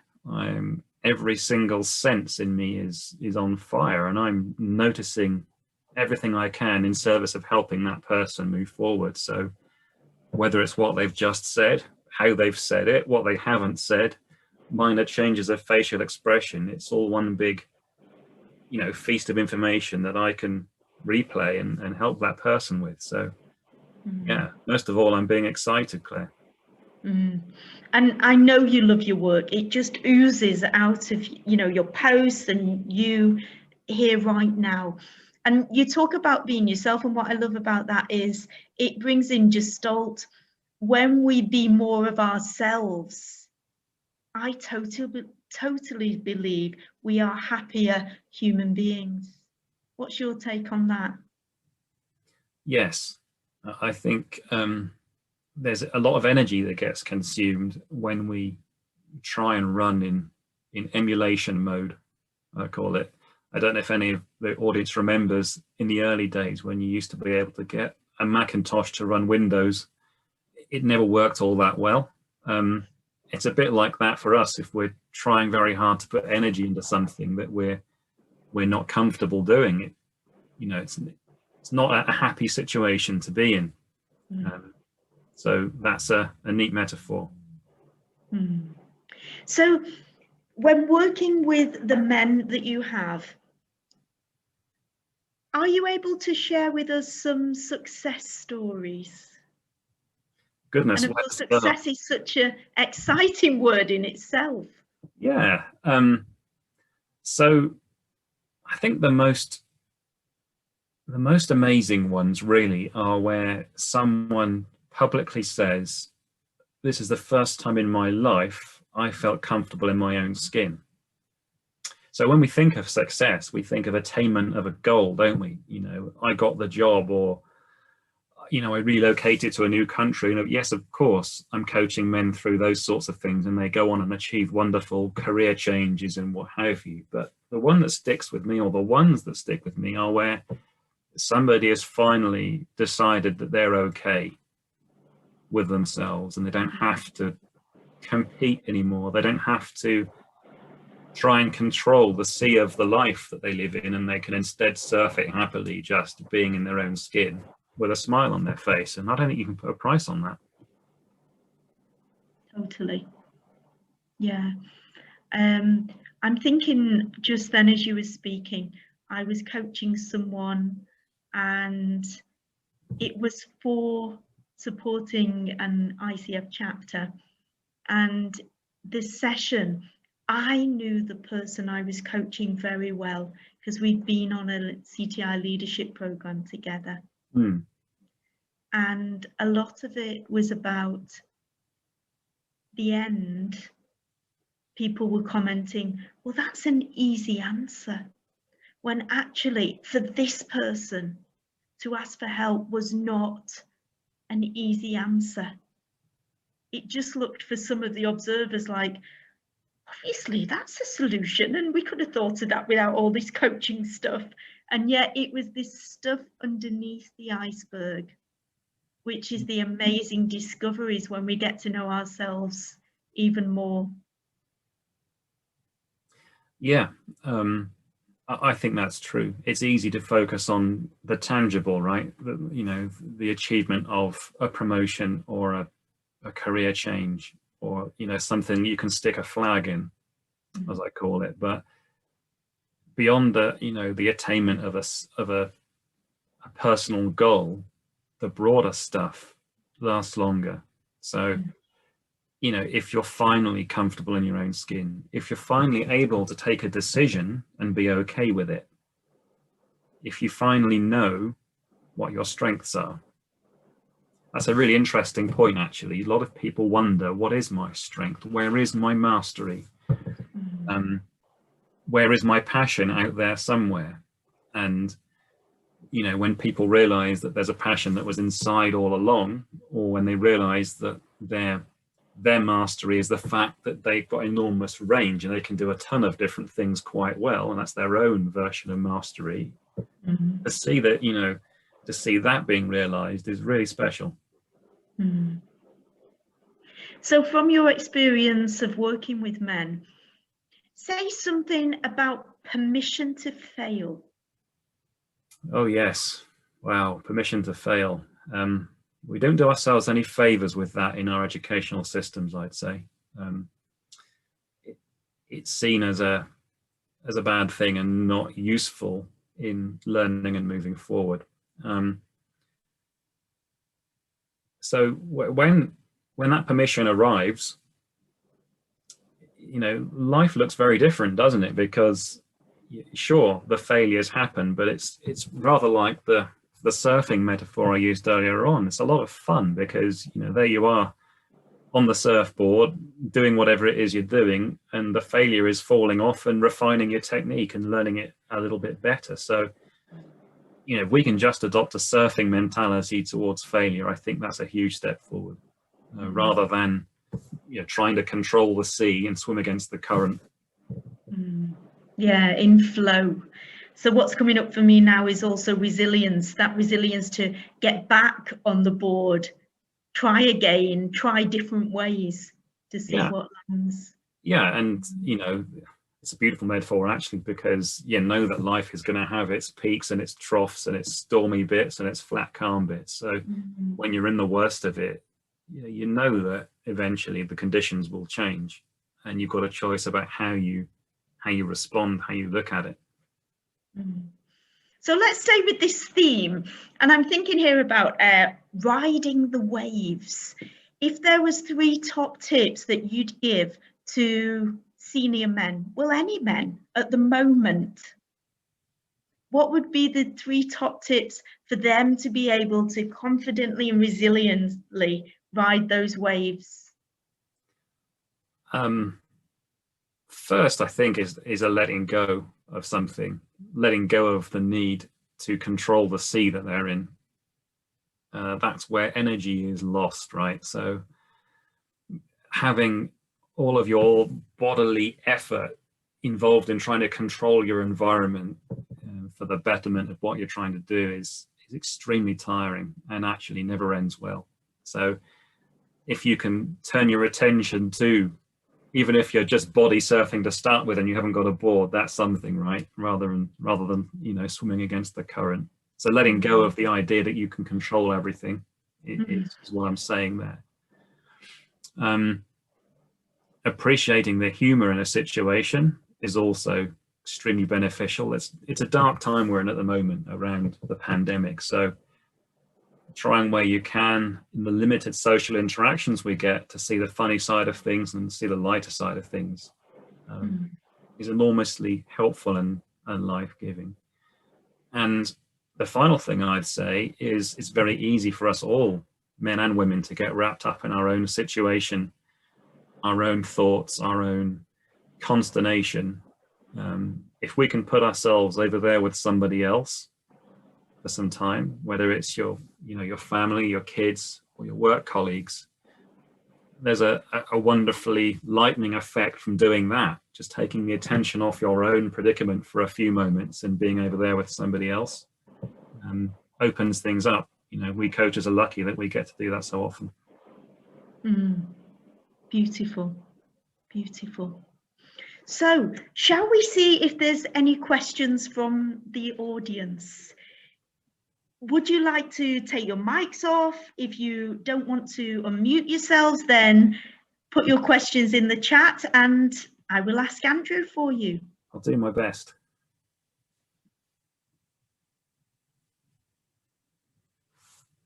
Always takes a minute for people to be typing. So a few people are unmuted. Soraya, any questions?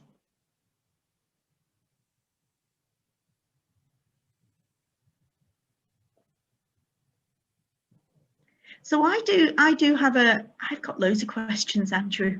That's good then.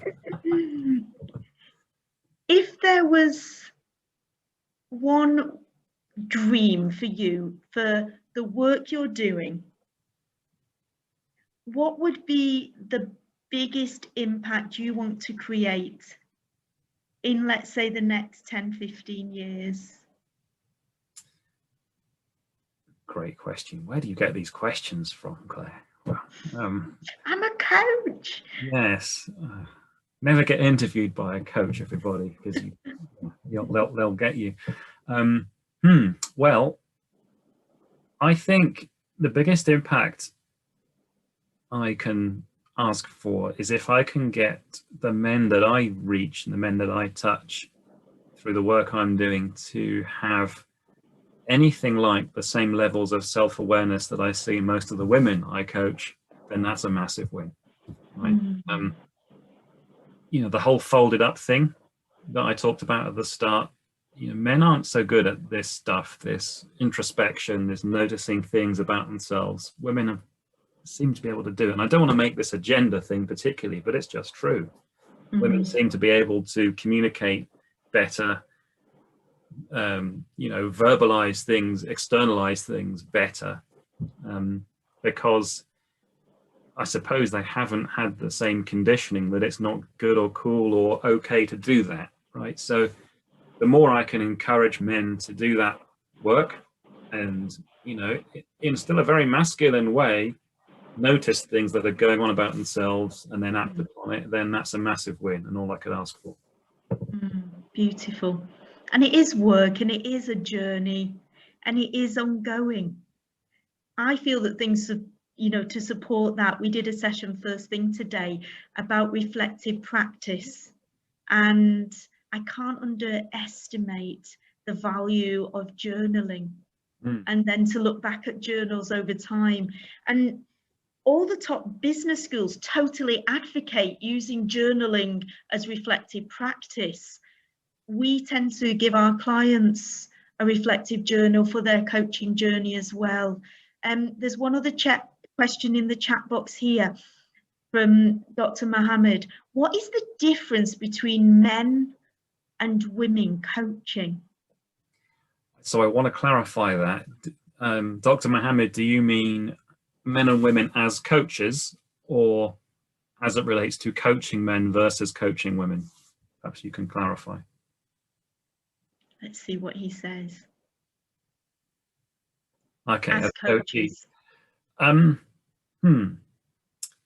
think it's more the differences I see are more around the situations and the preoccupations, so the things on their mind. The actual behavior as coaches, I don't think is radically different at all. I just think it's more about the situations that they present with and the things that they're concerned about tend to be different.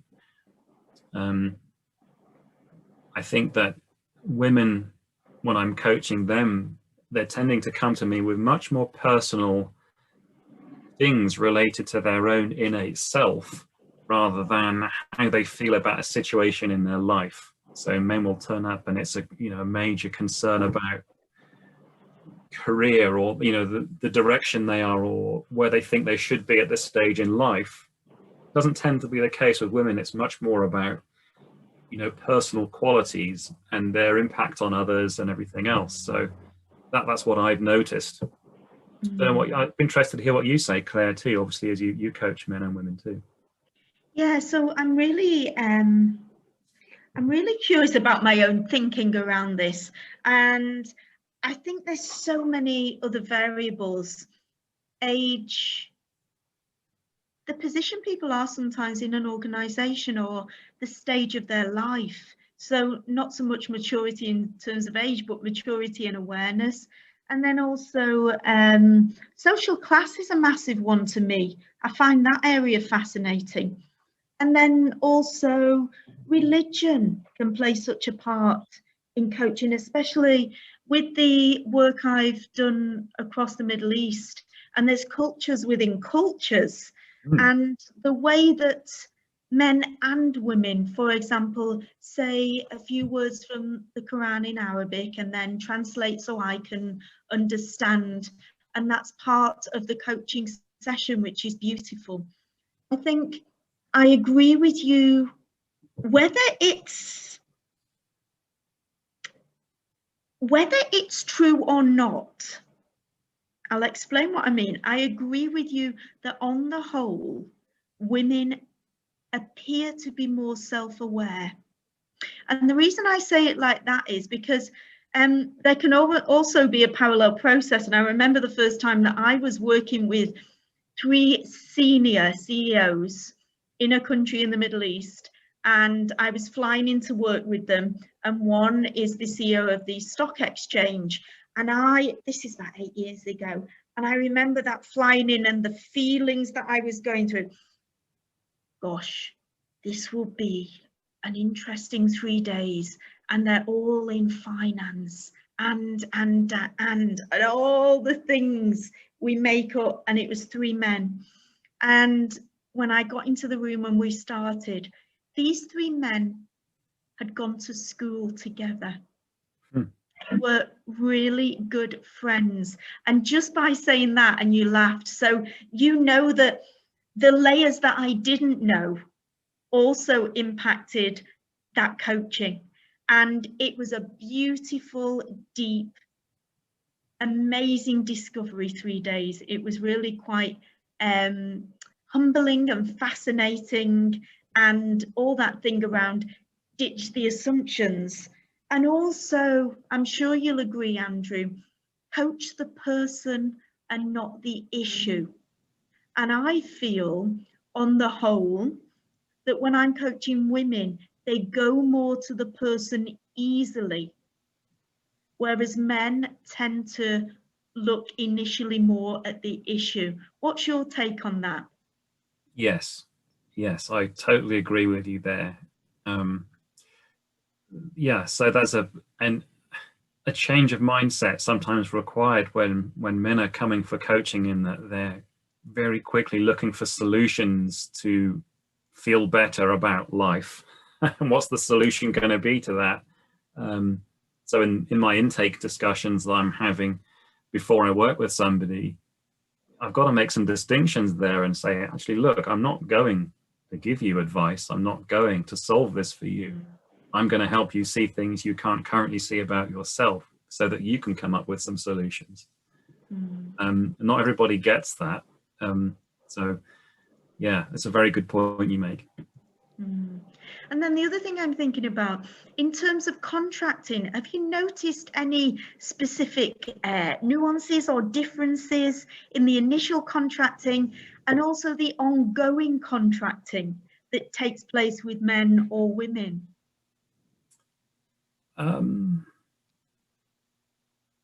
Yeah, interestingly, men are seeming to take a little longer in filling out my initial questionnaire. Like most coaches, I've got a fairly punchy questionnaire of 25 questions or so that enable me to get an understanding of where that person is in their life, so that we've both got something to react to when we start working together.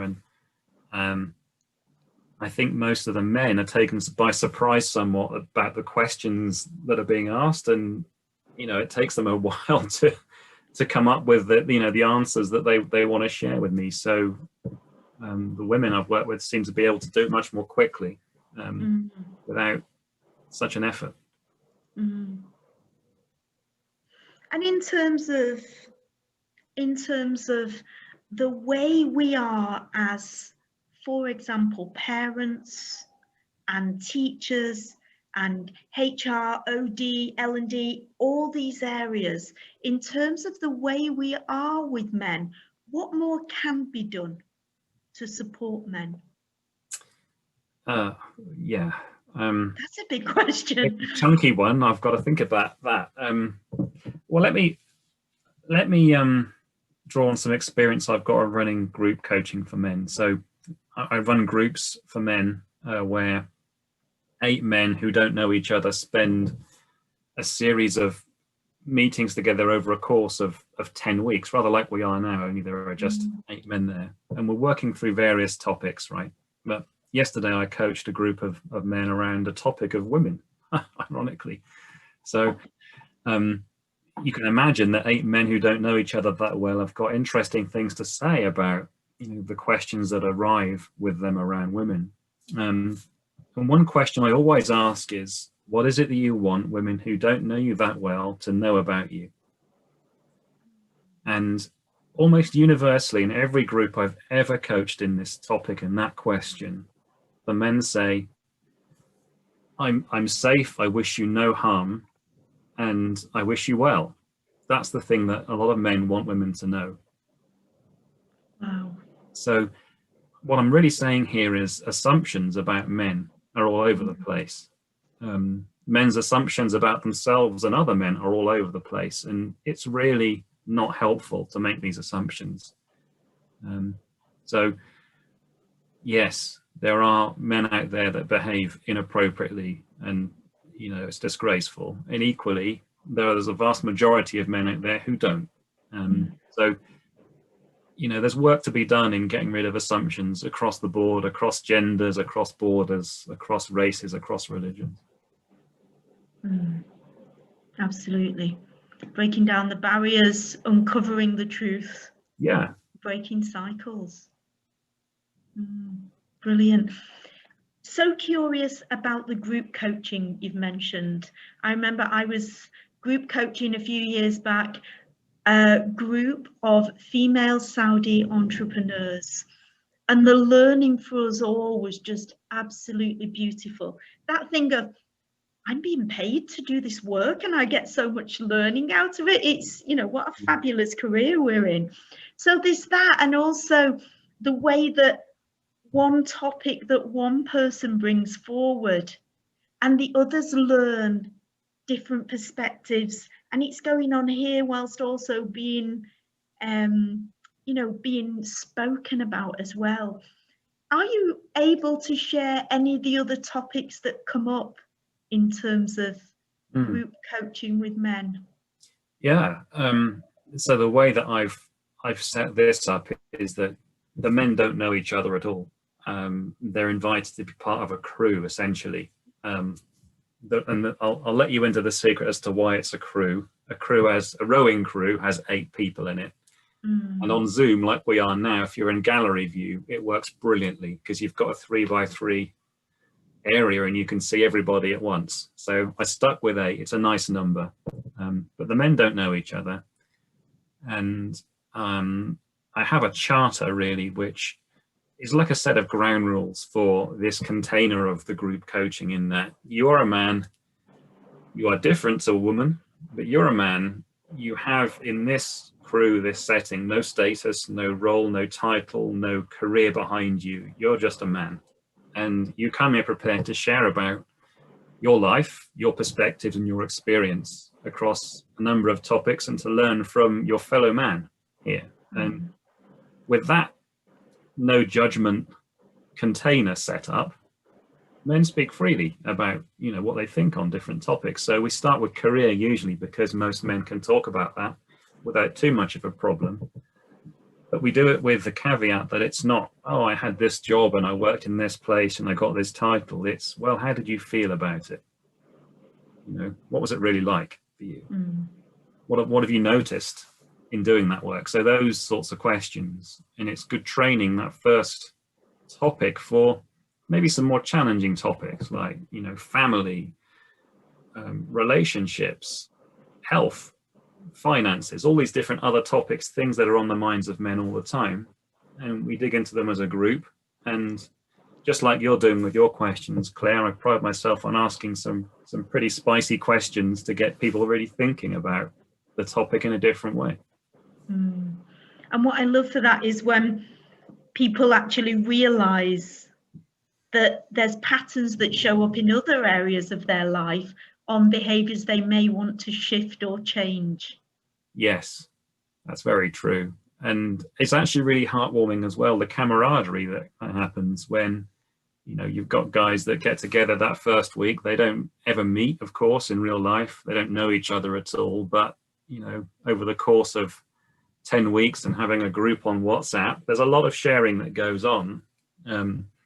And typically you've got, people in Asia, people in the US, people in Europe, all at the same time, like we are now. So it's a wonderful thing. So here's an interesting question.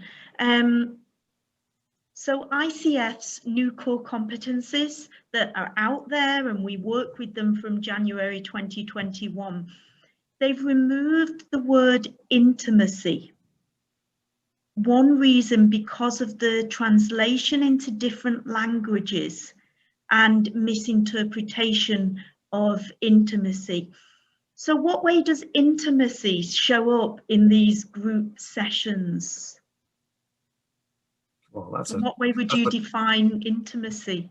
That's a corker of a question, isn't it? I suppose I didn't know that. I guess the concern with the ICF is that there's connotations of, things that are, between a couple, right? Or, Correct. sexual proximity or whatever. But it's only one interpretation of the word. So intimacy is like proximity or closeness. And you have to have closeness and proximity in a coaching environment for anything material to happen.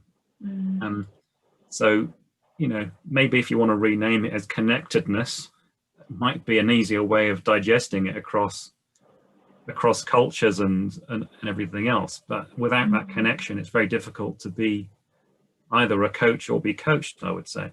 I saw once the word intimacy, and it was just with a few hyphens in it, and it was written to be into me see, and I found that fascinating. So intimacy, yes, we lean in to others, but we also, it's a way of reflecting into ourselves as well, which is beautiful, really. Yes, yeah, it's that's another way of actually saying the very true sentiment that you can't do coaching to somebody.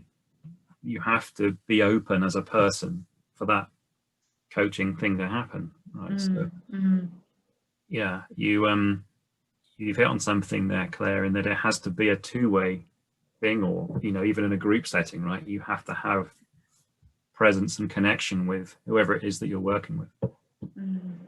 Partnership, yeah.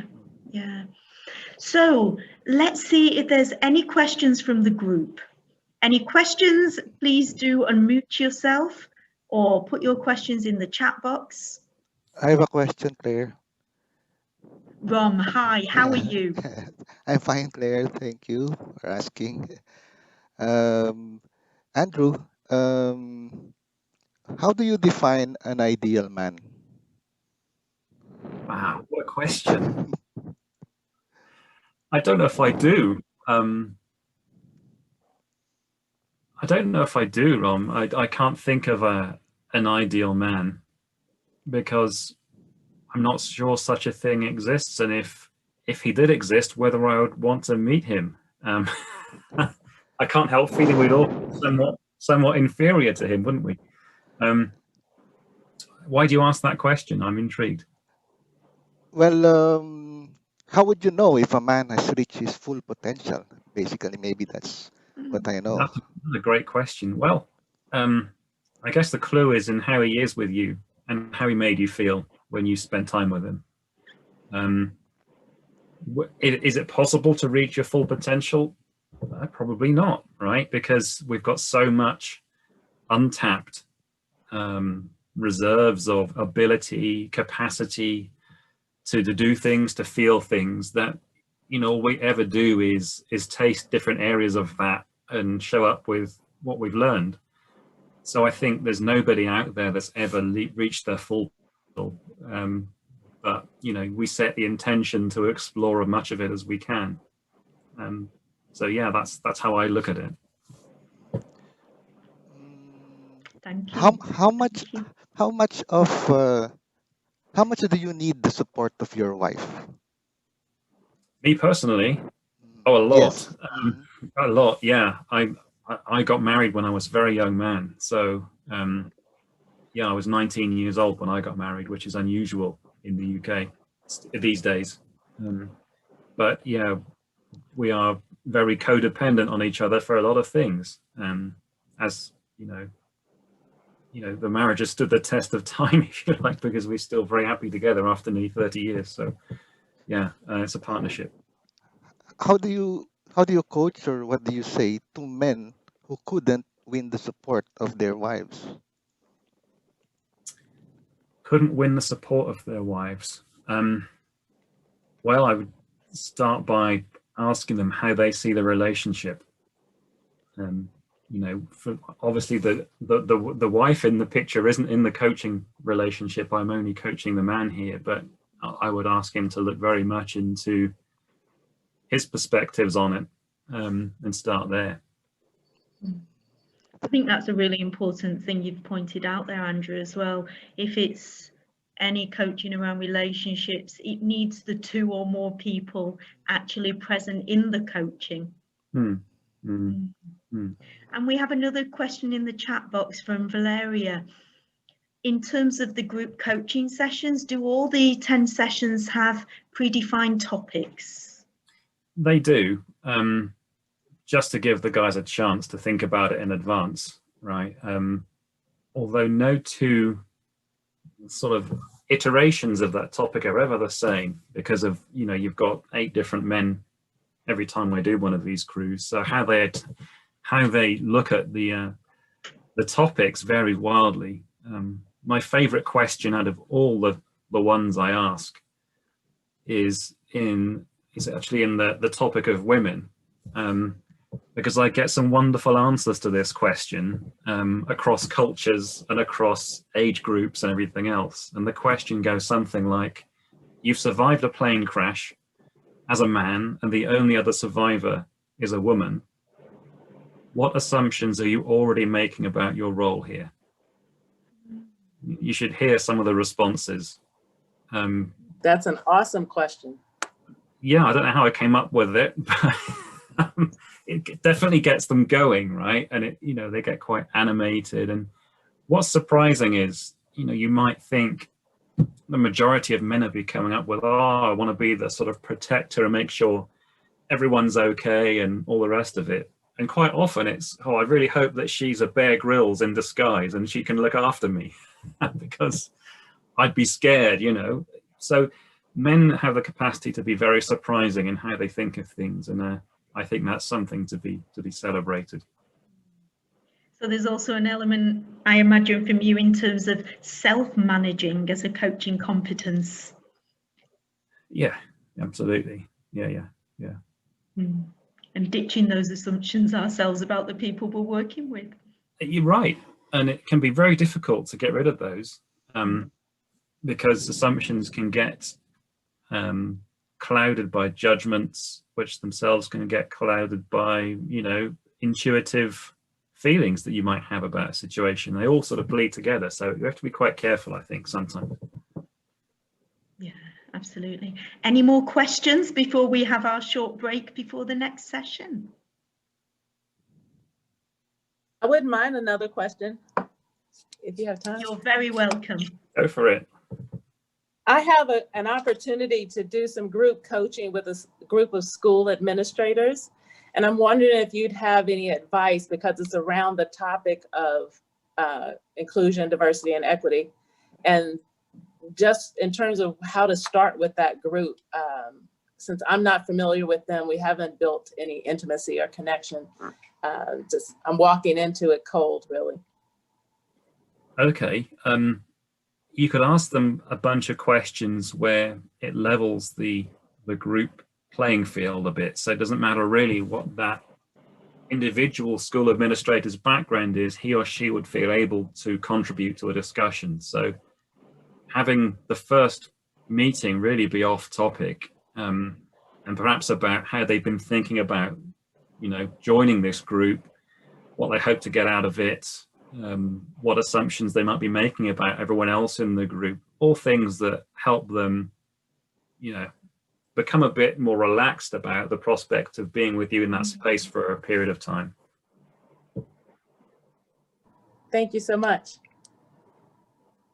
I love that as well, because one of the most fundamental things is we're all human beings. We've all got opinions that we can all share, which is beautiful. Andrew, that's been an absolutely fascinating and fabulous 50 minutes. There's a lot of F's there. Fascinating and fabulous 50 minutes with you. Is there anything you'd like to give us as a gem before we take our break? Oh, I haven't got a pre-canned gem, but just thank you for the opportunity of spending this time with you and for the questions, and to you, Claire, for your wonderful questions. I should have known you'd come up with some really good ones. It's been an absolute pleasure. I think what you're doing here is a really good thing, and I think you've got tremendous stamina to keep going for so long, 24-hour period. So just thank you, everybody, for being part of this, and it's been fun. Thank you for being with us. Great session. And if you want to put your details in the chat box, your choice, for anyone to contact you with further questions, you're very welcome to. Okay, yes, I'll put my email address in here if it helps people. Brilliant. And we now have a short break until the hour, and then I know Tristan's on the call already. Tristan Hooley will be addressing career and something that's really close to my heart in terms of social reproduction or opportunity in career, and the way we can work around enabling all to achieve their potential. So we will see you back here on the hour. Thank you so much, and have a fabulous rest of the day, Andrew. Bye-bye. Thank you.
Myself and Tristram, I did a postgraduate at Manchester University. I read a lot of his stuff then because it was in careers education and guidance. And I've worked in schools in the UK and across the Middle East in this area. And we nearly did a project together in a Middle Eastern country a few years back. And I've been following Tristram's stuff for a very long time, because especially the focus on equality, which is close to my heart. And there is some amazing research that he's been involved with. So we really appreciate having you as an expert here with us. And I've made you co-host. And thank you for being here. And over to you, Tristram. Great. Well, thank you. I'm just going to try and share my screen. Let's see how we go. How's that? People see that okay? Yeah, great. And let me see, I was planning at some point to shuffle people into groups if that works, but I can't. I'm trying to spot where to do that. I can always do that for you. Perhaps I'll ask you to do that. It depends how we go for time and stuff as well. Sure. I'll be really interested, actually, just for a quick sort of. So I don't know whether we could just ask if one or two people could just tell us sort of what sort of backgrounds people are here. Are people all career coaches? Are some people in HR departments? Are some people working in schools or colleges? What's the sort of spread that we've got here? Type in the chat box or take yourself off mute and share with us.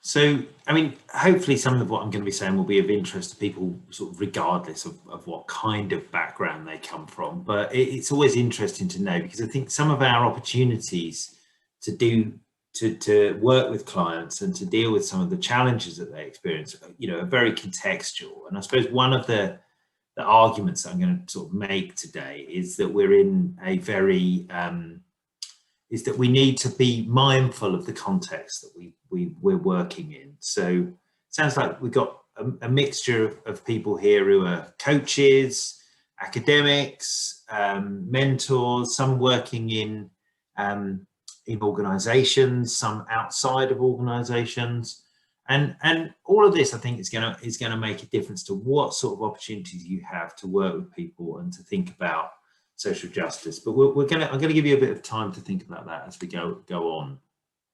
So I suppose where we start is the idea that life isn't fair, and that one of the things that we do when we have the idea of social justice is it's a kind of response to that idea. The idea that, well, we all know. I mean, we all know life isn't fair. We all know that there are some people who get on because of their background or because of who they are, or just because of just plain luck. It doesn't even have to be for any reason. That some people have more successful careers than others, and it's not always about the merit or the best people. And so that's really, that can be really frustrating. And I often get frustrated myself, because you think, well, that person's been promoted. Why are they being promoted? And sometimes you can spot it. It's because they fit in better. They've come from a better school or background. They perhaps know the boss outside of work, and that can make us quite angry. And I suppose social justice tries to gives us a way of thinking about that in a way that hopefully can be helpful. So when we think about this term social justice, it's obviously made up of two words. So firstly, we've got the idea of the social. So the idea that and in our context of our career, that we're living our careers with other people. It's not just an individual thing. The idea of social justice is that there should be some level of fairness across society, between individuals, within institutions, and so this idea of the social, the group, the people around us is a really important idea. And then obviously the idea of justice, this this idea of fairness. Now, we can define justice in lots of different ways, and that's something that we might want to talk about. But I think we certainly tend to be better at spotting where we see injustice than often we are of defining justice. So sometimes we see things in our workplaces or in our schools where we think, well, that's not right. There's something needs to be done about that. And I suppose social justice is a way of helping us to think about that. Oh, sorry, here we go. So, somehow I seem to have put some things where it's moving the slides on in these. I was going to bring this quote up from Angela Davis, which says, sorry about this, where she says, I'm fed up with accepting the things I can't change. I want to try and change the things I can't accept. And so I think that's another idea that's really important in social justice, that there might be things which are wrong in the world, which often we just sort of encourage people to manage and get on with, and there's not a lot you can do about it. And what Angela Davis was saying in that example was, well, actually, sometimes you actually need to think, when you're talking to people, you need to think about what needs to be changed. And social justice, one of the right reasons I like it is partly because it is a bit vague, and it brings together lots of different terms and lots of different things that we're probably concerned about, different kinds of prejudice, different structural inequalities, things by which different groups might be discriminated against. And we've got lots of examples on this slide, and you might feel differently about all or some of them, but you probably recognize some of these things that perhaps you might feel, well, it's wrong perhaps for women to have a different experience in the workplace, or for women to have a different place in society than men just because they're women, or it's wrong for perhaps older people or younger people to be discriminated against, and so on. Now, depending on what you think about all these issues, you're probably your definition of social justice is probably going to be a bit different from other people. So this is one of the things that we have to think about. I'm going to talk a bit about this in a second. Hold on, right. Let me just try and remove some of these terrible, I don't know how that's happened. I think somehow I must have jumped onto some of your slides or something, and they've got some transitions in it. So let me just remove all of those.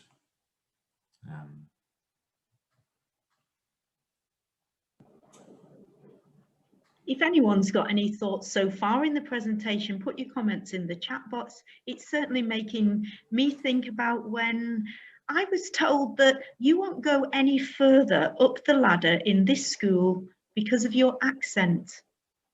There's so many interesting things that we experience over time. Yeah, I mean, there's so many different issues, and in each country, in each culture, we're going to see different kinds of issues being important. But the fact that there is fairness and unfairness is probably something that everybody in every country will recognise to some extent. So one of the ways that I've found really helpful in thinking about this, when you start to think about this as an individual, when you start to think about if you're perhaps working with a member of staff or a coaching client, and you want to think about, well, how do people actually experience this? There's a theorist called Iris Marion Young, and she's come up with what she calls the faces of oppression. And we've been working a lot with that in some of the work that we've been doing in kind of career guidance and career support. And what she says is, well, when you think about how this feels, this sense of unfairness feels from the point of view of an individual, it tends to take one of these forms. So she says, well, it can be about exploitation. So it can be that sense that, well, I'm not fairly paid. I have to do things I don't want to do. I don't get what I deserve for the work that I do. That sense of being exploited. That's one sort of set of feelings that people have. Another is a sense of marginalization, of, well, a loss of work, power and respect. I'm pushed to the edge. I'm in this organization, I'm working here, but I'm never really right in the middle of it. It's always, I don't really have power and control. I'm always sort of pushed to the edge of it. And that links then to this idea of powerlessness. So it's always somebody else telling me what to do. I never get the chance either to decide what to do for myself or perhaps to input on how other people behave.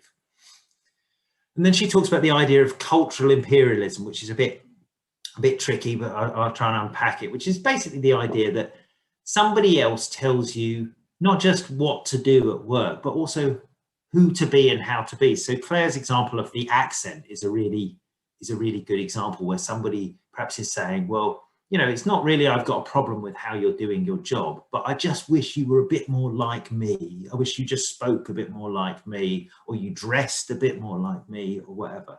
So you have these cultural norms that we're imposing on people. And obviously there's a need for some norms in society, but sometimes we can experience that as forms of oppression. So, you know, for somebody who you know, wants to wear their hair long and is told that that's not appropriate, and there's loads of examples of this, particularly in America, where there's a lot of legal cases about sort of racialized assumptions about, you know, how your hair should look. And maybe there's certain styles that are typically worn by Black people that perhaps the company says, well, that's not smart, that's not, and the people who wear their hair like that, so well, that's how I want to do it, that's how people like me tend to like to do it. So why are you making me, you know, dress, act, speak the way that you want me to speak? So, and then finally, obviously, there's the example when we experience oppression, it might be because of, we might be experiencing violence, actual violence. And when we're talking about violence here, we're not just talking about someone coming up and actually sort of punching you in the face, which, you know, obviously, you know, we do within workplaces and within learning organizations, you do occasionally experience forms of actual violence, but you're also talking about things like sexual harassment. You're also talking about things like bullying, workplace bullying, which might be very verbal, but still is experienced by the individual as violence. So what we're saying is we take these kind of, I suppose, slightly abstract ideas of social justice, all these different, you know, isms, feminism, ageism, and so on that we see, and we might feel we're against those or don't have a problem with those or whatever. But when we start to talk to individuals, we start to see how this is experienced in people's lives, and this framework of oppression is quite a helpful one, I think, because it really gets to how does it feel. Now, I do a lot of work with corporate firms in the UK, and diversity and inclusion is a really big issue. Like, you know, I think quite genuinely these firms. So this is from our survey that we did last year, and we say, you know, how much of a priority within your organisation are diversity, so gender, ethnicity, social class, disability. You know, how much do you care about this? And pretty much all the organizations will tell us, yeah, we do care about this, you know, different degrees for each of these. But, you know, most organizations are giving a high or medium priority to most of these things. So gender, ethnicity, social class, disability, gay and transgender rights. They're all saying it's wrong within our firm for somebody who has one of these characteristics to feel that they don't fit in. And then the final one we asked about, which is, you know, less addressed, but is important as well, as neurodiversity. So people with autism, people who think perhaps a little bit differently from normal and so on. And most corporate organizations would say, yeah, we care about this. We don't think it's right that people who have these characteristics shouldn't be treated right, and they shouldn't be able to build a career in our organization. There's a bit of a hierarchy about what they care about most. But one of the things is, what are these organizations actually doing about some of these things? And this is, I think, one of the things that we need to think about is, it's very easy to say you care about this. It's you know, a good step, a really positive step that firms can take is to do some monitoring and say, well, actually, you know, we say we care about gender, but how many women get to the boardroom, get to senior positions? Do we know that? If we don't know that, well, actually, in Britain now we have to report on some of those things. But you know, maybe we're not doing the same monitoring for ethnicity, so we don't know how many people from an ethnic minority background are perhaps rising up through our organisation. And so that's a useful thing to do, but what else can we do? What sort of approaches can we take to supporting people in their careers as they're going through the organisation that might make some of these things, some of these characteristics easier for people to sort of progress and develop their careers with. So what I thought we'd do is if we kind of just break into groups, maybe of maybe 3 or 4, something like that. What I'd like you to talk about is like, what are the big social justice or diversity issues in your organisation? And people here are probably from a range of different countries, so I would expect them to be, to be quite different. But also, what we've seen in the research that we've done with the corporate firms that I work with quite a lot, is that those issues can really be quite different from one organisation to another. So, of course, you'd expect national differences, but you probably don't expect so much that in one law firm, say, people who are gay are doing fine and not having any problems, and in another one they're reporting all sorts of prejudice and discrimination, and and so on and so on. So a lot of these are very particular. So let's have a talk about, what do you think the big sort of diversity and social justice issues are in your organisation? And if you've got any ideas about what you're doing about that, then it'd be great for you to share that as well. But let's just split just for maybe 5 minutes or so and hear what people have got to say. Sure. So I'll put people in rooms and see you back in 5 minutes.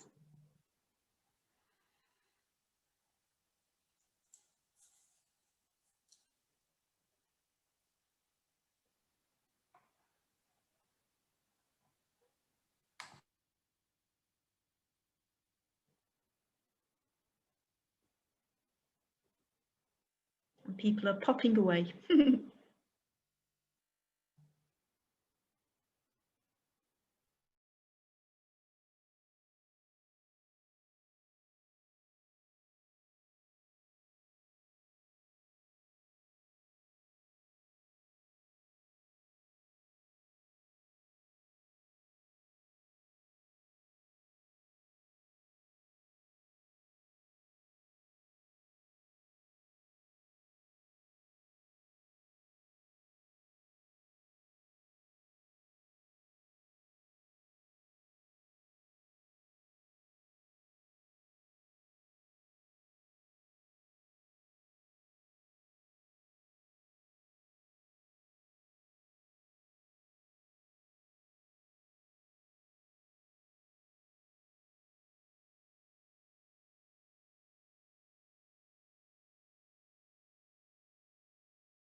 Great. Have we got most people back now? Yeah. Looking at the chat, yes.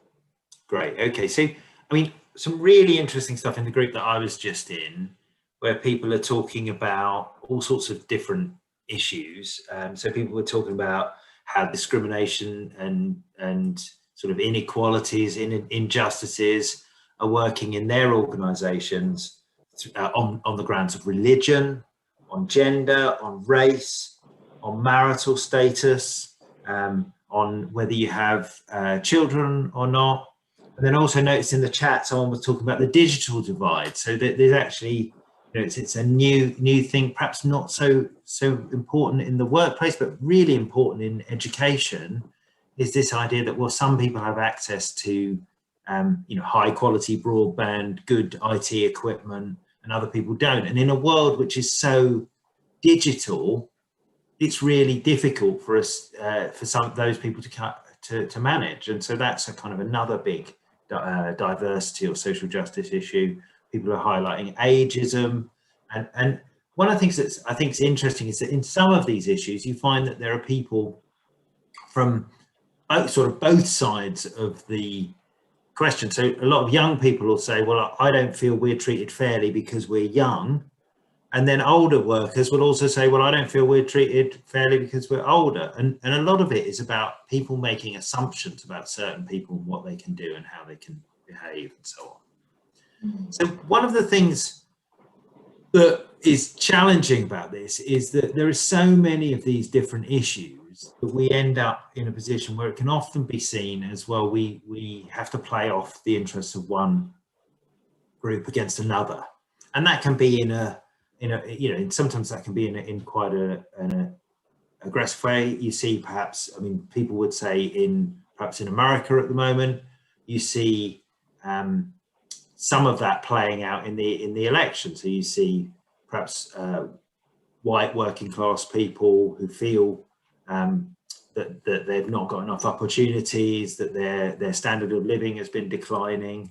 Some of those people feel angry, and probably quite rightly so. And they then say, well, you know, we shouldn't be focusing on the situation for Black people, who would probably, when you look at it, would also be feeling a lot of the very same things. But so you get this situation where sometimes, while we might think about all these different diversity strands, we actually get some of them are actually in tension. So people are actually saying, well, you know, because of those people, we're worse off, and equally the people on the other side of the scales are feeling the same. So that's not very helpful, I think. And there's another version of it that's perhaps a little bit less, you know, aggressive, but is still a problem, which I see a lot in corporate firms, which is you decide that when you're talking about diversity, or we haven't got time, for example, to talk about ethnicity or religion. That's not a big issue. This year we're focusing on gender. That's our big issue. So that gets all of the attention. All of the initiatives are about that. And then sometimes that creates resentment. So one of the things that I've been influenced by is another sort of theoretical idea, which is from a couple of theorists called Laclau and Mouffet. But what they talk about is what they call the chains of equivalence. So they say, well, everybody who has some of these issues, they've actually got things in common. And if we're going to build a strategy to try and deal with it, it's better for us not to say, well, look, let's deal with women first, and we can worry about ethnic minorities next, or gay people next. We have to say, well, we're trying to do something about this for everyone, because otherwise we tend to create this kind of resentment between groups. So we try and see what things we can do in helping people and in enabling their careers that are going to be useful to everyone. And we also try and see that people have got interests in common. We're all human beings. There's things that unite us and so on. So what has all this got to do with career, I suppose, is the next question. Well, I'll just talk a little bit about how I see career, and hopefully it will become clear as to why I think there is a strong link when we're trying to, if we recognize that there are these inequalities in life. Oh, you're not seeing the slides. Okay, let me try that again. Okay.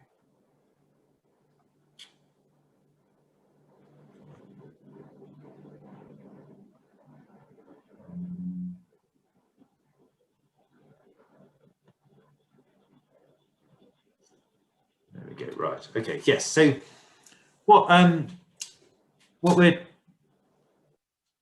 we see all these inequalities, when we see people having a difficult time, we might not first think that the thing we need to do is to improve their careers. We might think, well, we need to, get a new government, or we might need to, put a new policy in, diversity policy into our organisation or whatever. And of course, all those things are important. But I think it's really important to think about career. And it's partly because I see career as a very broad thing, which is very important to individuals. So career for me is the individual's journey through life, learning and work. It's where we actually interact with organisations and structures and wider society. And so we're pursuing our careers in relation to others, not just alone. And career isn't just about hierarchical progression. It's not just about moving up through an organisation, although that's important. And it's important that ability to move up through an organisation is not denied to some people. But it's also about how we divide our lives up, how we might spend time with our family, how we might attend to our well-being, as well as attending to our kind of financial and career progression. So when we're thinking about career, we're thinking about something which is both lifelong and life-wide, and that's one of its great powers as a concept, is that when we talk to somebody about their career, we're talking about decisions they're making day to day. So somebody is deciding whether to stay at work late today. They're deciding actually whether they want to perhaps challenge or call out that person for a racist comment that's been made in the workplace. They might be doing all sorts of things, and these are decisions you're making just day to day. And if we think about how people spend their days, then you kind of make a whole set of decisions, and certain things seem important. But why career is so important is that career decisions are about how you spend your day, but they're also about how you spend your life. So decisions you make day to day might have impact for your lifelong career, your lifelong experience. So you decide to work harder today, hopefully that gets rewarded and you get paid back in the longer run. Equally, you decide to complain about someone making a racist comment about you, probably in the here and now today, that's a hard thing to do, and you're probably going to find it's going to make your life more difficult. But what you're hoping is that in the long run, because you're giving people the perspective of the future, you're hoping that making those challenges, making those decisions are going to actually pay off for them in the long run. So career is helpful because it helps us to reorientate people's perspectives, to recognize what's going on in their day-to-day life, but also to help them to see what's going on over the longer run. And so career is something which is not just individual, and often we tend to think about career as a very individual thing, but it's actually a journey that we take through society with other people. So we pursue our careers, we're not alone, we don't, we work in institutions. Even if you're self-employed, you're working with a whole load of other people. And so your ability to pursue your career is not just a psychological decision, it's also a social decision. It's how you get on with other people, how you build your relationships with other people. And part of that is about challenging other people's behavior when you believe it's unfair. And as people who are working with people on their career, we should be sort of willing to help people to do that. And it's also about working with institutions. So whether that's workplaces, whether that's schools or universities, whether that's other kinds of social institutions, when people are pursuing their careers, they're running up against these structures, against these things that make certain aspects of their life easy and other aspects of their life difficult. So we try and help them to think about this. And one of the things that I think we're trying to do in coaching or in other forms of support that we might offer to people in their career is we're helping them both to work on themselves and think about themselves, to work on their relationships with other people, but also to work on their interactions with society at large and the institutions in which they operate. So in other words, our careers are exactly where social justice either takes place or where it doesn't take place. So that's something that we I think need to think about. So this raises the question, well, where can we intervene? And there's lots of levels, and you know, this is a kind of basic sort of systems theory way of thinking about it, but we could, you know, if we thought about it more, it would become much more complicated because we've got lots of other things in here. But, you know, the first place we can intervene is the individual. We can help people to think about how they're going to respond to things. And one of the things that somebody in the group I was in talked about is that we're often talking about coping. So resilience and helping people to deal with difficult situations and to cope with that situation. And that's a really important and powerful strategy. But we also might want to think about how we might intervene in their team or their organization or in society as a whole. Because we're you know, when we're thinking about helping people in their career, we're not only able to help people individually, we're also able to sort of think about how do they relate to the wider systems that they operate in. So I'm going to push on, and then we'll perhaps pick up some questions at the end. So what I've got here is a little model that we've developed in some of the books that we've done, where we say what we've got is called 5 signposts towards socially just career guidance, and I think that this works to some extent for career coaching as well, and for people who are in other roles, so HR roles and so on. And so what we say is that you need to be careful not to locate all of the responsibility with the individual in the center of this picture. Now that's an important place. It's an important place that we can intervene, but it's not where you can solve every career problem. And I think there's been a danger that in the past, when we've talked to people about their careers, we've tended to say, well, it's all about you. And so that's about, you know, self-belief and self-confidence and self-efficacy. And it's also about when things are wrong and when things are unfair and things are difficult, it then becomes being about resilience and adaptability and so on. These things are really important, they're really good strategies, but they are limited. So if we start to think about how do you operate in the wider environment, you might want to start to think about other ways to operate. So what I've got here is some what we call the 5 signposts. So these are strategies that we can use when we're working with people around their careers to try and help them to develop their careers in a way that acknowledges some of the injustices that people might face. So the first one is that we try and build critical consciousness. And so what we mean by that is that we help people to understand the world as it is. We want them to think about how are things organized. So not just to view it as being about me, but perhaps to become a bit analytical about how is my organization working? What are some of the power dynamics in it? What is the fairness and unfairness? Now, we might also want to think about, well, how could that be changed in a way that might address some of the problems that I'm experiencing? Doesn't mean you can always do it, of course. You can't always change everything. But what we can do is help people to think that through, because by doing that, we help them to recognize that it's not just because there's something wrong with them.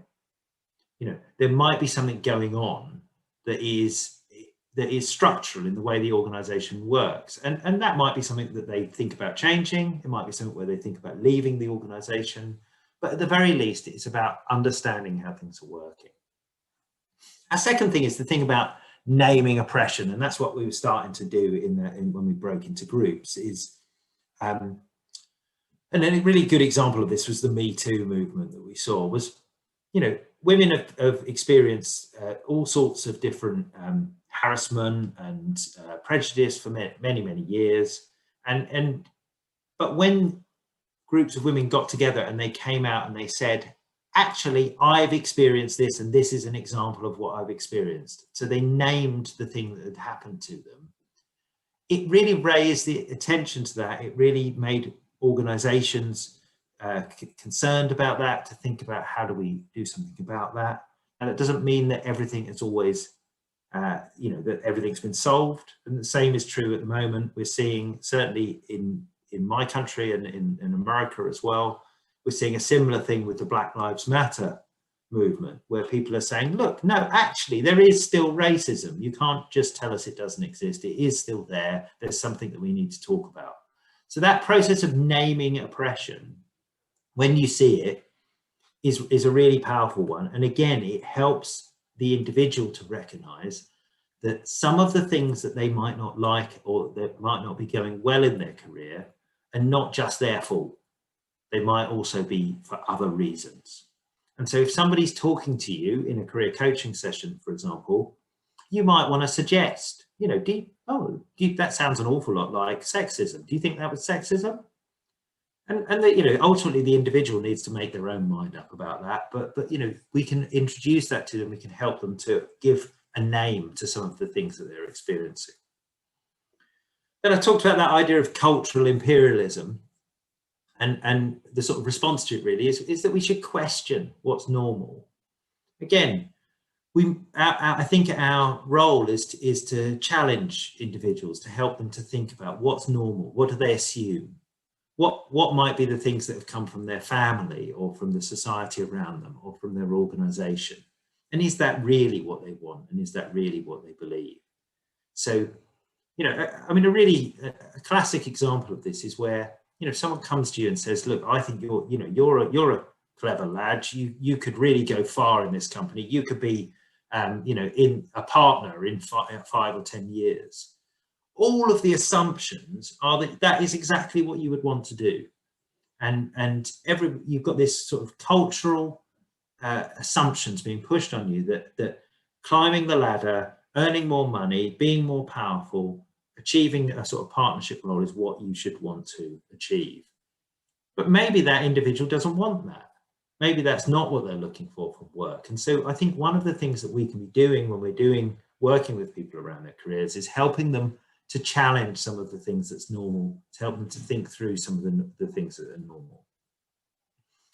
We also want to encourage people to work together. I mean, I made the point that career is not an individual activity already. And often when we think about career solutions, we tend to come up with things that you can do. So, you know, work harder, apply for more jobs, you know, network more, whatever. But actually, we can achieve an awful lot when we work with others more. So the most simple way for this to work is that if you're talking to people, if you're in an HR department, or if you're a career coach, you're probably hearing the same story from loads of people. So you're probably hearing somebody say, actually, do you know, I've got real problems combining my work and family life. That probably comes up over and over again. And it would be really helpful if you were able to put those people in touch with each other, you know, obviously with their permission. Would it be useful for you to talk to somebody else who's in the same position? Maybe you can come up with some ideas to help each other.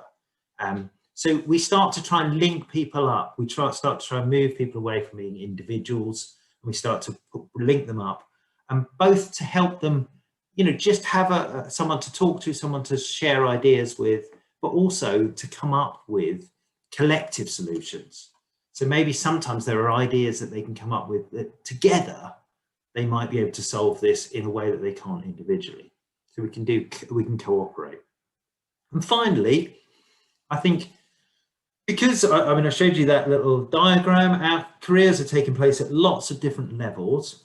And as a career counselor or as a career coach or as an HR professional, I think you should feel free to intervene. I mean, particularly, I think HR professionals, if you're in an organization, you have a role to act on the system, not just on the individual. So you have a role to try and think, well, look, you know, right, for example, I'm seeing an awful lot of people who are having stress-related problems in one department.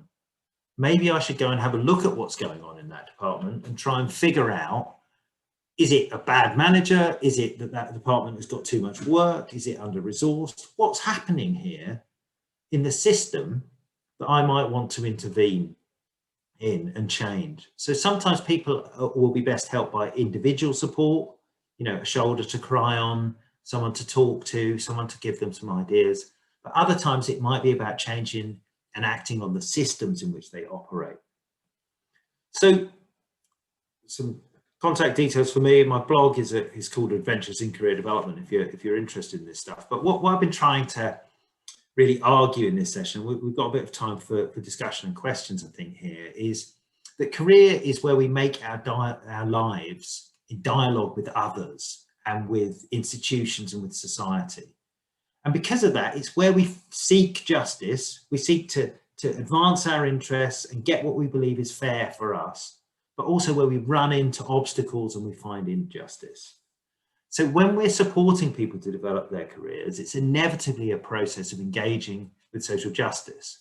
And what I've tried to show you in those 5 signposts is some ways in which we can tweak the kinds of conversations that we have with people to hopefully have conversations which open up some of these issues of justice and give us new solutions to them. Great. Thank you for that. And I know we've got quite a bit in the chat. I don't know whether, Claire, you want to pick anything out, or whether there's anything else. You got an hour? So much there. So one thing that's been mentioned a few times in the Middle East, it's called wasta. It's called different things in different places, nepotism. And there's questions around, you know, is it okay? Should it be named? What way to work with it? So that's one thing. Yeah, I mean, one of the things that, so one of my colleagues who I worked on this a lot with, his name's Ronald Sultana. He's worked a lot particularly in, so he's from Malta, and he's worked a lot in North Africa and so on. So he's talked a lot about this as being an issue. I think what we have to be really careful about is imposing sort of cultural assumptions on how other countries should. So I'm not going to tell you about how things should be organized, but what I do know, and I have worked a little bit in Gulf states and so on, so I do know that I've heard a lot of people say that they find that really frustrating, that it's not what you know, it's who you know. That now there's some good things in that. It's good that you have networks of support. It's good that people, you know, support each other, help their families out, help their communities out. But I think sometimes people feel that ultimately ends up being a obstacle to justice. And that's where I think we're trying to give people ways of talking about that. At the very least, let's talk about that with people and make it open for something people to talk about, but also potentially to raise issues with our organizations about where that's standing in the way of either individuals progressing their careers or actually of the organization working effectively overall. So yeah, I think absolutely we need to be talking about that with people. We also need to be raising these issues in our organizations and then finding ways to address these and ways around them. And it's so interesting. From family businesses, it's a major thing, but it's also a major thing in government and corps as well, in terms of nepotism. Yeah, so I mean, I think a lot of careers work. There are a set of assumptions that people should be, you know, that you should be able to progress, and that ultimately one of the things we're trying to do in careers is find the best person for the job. Yeah. Now, you know, there's people who question that. There's problems associated with it and so on. But I think that's still something that, you know, it's an appealing idea that we find somebody who's the best person for the job, not just because there's someone who happens to be, you know, the cousin of the boss or whatever. So, you know, I think that if that's the way injustice is manifesting in your context, then at the very least talk about it. At the very least think about whether there's a way forward beyond it. An ode to meritocracy. So I believe on that, Claire? Michael Jackson's. Yeah, I knew you wanted to comment there, Mike. So Tristan, can you just wind back in your slides to your 5 kind of signposts or whatever it was, and let's talk about nepotism in terms of that. You say start with the individual. So if I go and sort of approach Mike, just turn your volume up slightly. Sorry to interrupt. Tristan, can you hear me? 1, 2, yes, 1, 2. Yes, absolutely, yeah. Right, okay. So I just wanted to, in terms of your signposts, I just think from a career perspective, it would be quite a dangerous career step to take if you were to actually go to the boss's son and say, I don't think you're actually qualified to do this job, or whatever it is. So how would you kind of relate what you just said about trying to call that nepotism out, or to talk about changing the structure in terms of your signposts here? I mean, I think career and working with, well, as an individual, your career is the art of the possible. It's always the art of the possible, isn't it? You know, we can't, just as we don't say to people, you know, you can do whatever you want, you know, you only have to dream it and it can become true, because we know that in reality, you know, some jobs require qualifications, some jobs require, you know, require a set of experience and so on. We have to help people to develop their careers in what's possible. And similarly, when we start to think about injustices that we see, the answer shouldn't be, you know, get on your moral high horse and ride it in and tell everyone that you're right and everyone else is wrong, because that's not really how things change. I mean, often I think what we're trying to say is talk about these things with people, open these things up, and don't tell them that when they experience those things, that it's because they're not trying hard enough or they're not working hard enough. Tell them that you know, help them to talk about what's going wrong, but then also try and give them some options to move that forward. And probably in most cases, not every time, but in most cases, that's not going to be, you know, ride in and tell people what you think the right answer is, and it's also not going to be tear down all the structures tomorrow. But I think that's why we sort of say, well, you know, talk about it, question about it, build an analysis, bring people together, intervene at the systems level, at the same time as you're trying to develop your individual career. Kind of try and co-create a solution. Yeah, so exactly, bring people on board. Otherwise, you're not going to get anywhere without that. So yeah, absolutely, it's got to be realistic. It's got to be the art of the possible. Cool. Thank you. I'd also go there to purpose as well, in terms of what is your role as the coach in this, working with this organisation, and fierce courage. How brave are we to call it out, maybe using 360 psychometric data on their performance? We've then got the data and we're the messenger, so that can support it as well. And also, I mean, I think one of the things that we have, I mean, it does depend on your role, and people are in lots of different sorts of roles, but one of the situations you're in as somebody who talks to lots of people is that you have an understanding of what a lot of people are experiencing. So you can move it away from being an individual thing about, you know, it's not fair that Bob has not been promoted. I don't think that, you know, that's what the individual can do. They can make that argument. But I think, you know, sometimes it's helpful to advocate on behalf of people. That might be a role that you take.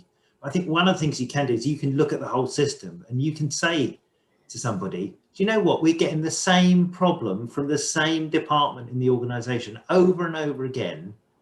I'm not going to tell you exactly who it is. I'm not going to tell you, you know, all the detail, but there's something that needs doing here. There's something that needs looking at, and you can do that in a more, you know, dispassionate way, because you've had the same conversation with multiple people.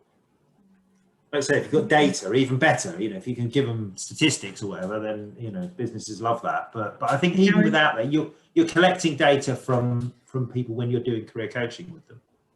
And I think that's more likely. You'll have the data from people, because a lot of family businesses don't want psychometrics. A lot of families don't want, you know, as far as they're concerned, they're different because they're a family business anyway. So, and what they need and what they want can be two different things. Valeria, did you have a question, Valerie? No, I wasn't raising my hand. Oh. Any other questions? But I did have a question in the chat about the connection between the 4 levels of intervention and the 5 signposts. I mean, it's kind of intuitive that you're working your way outside of that circle with each signpost, actually. Yeah, so I suppose that little diagram I had with the target on it, I think in reality, life is a bit more complicated than that. And when, so there's a couple of career theorists, Wendy Patton and Mary McMahon, who've written this thing which they call systems theory. And what they have is lots of interlocking circles. So, if you think about somebody, they've got their work, so they've got their workplace, but they've also part of a system which is the family. They might be a part of a church or a mosque. They might be, they've got lots of different relationships around them, and all of these are important for their career. So I think what I was trying to show there was really that sometimes I think when people approach career as purely from the perspective of psychology, they view it as something which is entirely going on in your brain. Where when you kind of approach it more from a sort of systems theory point of view, you're saying, well, look, no, actually, yes, some of it is going on in your brain, absolutely. It's also going on in your organization.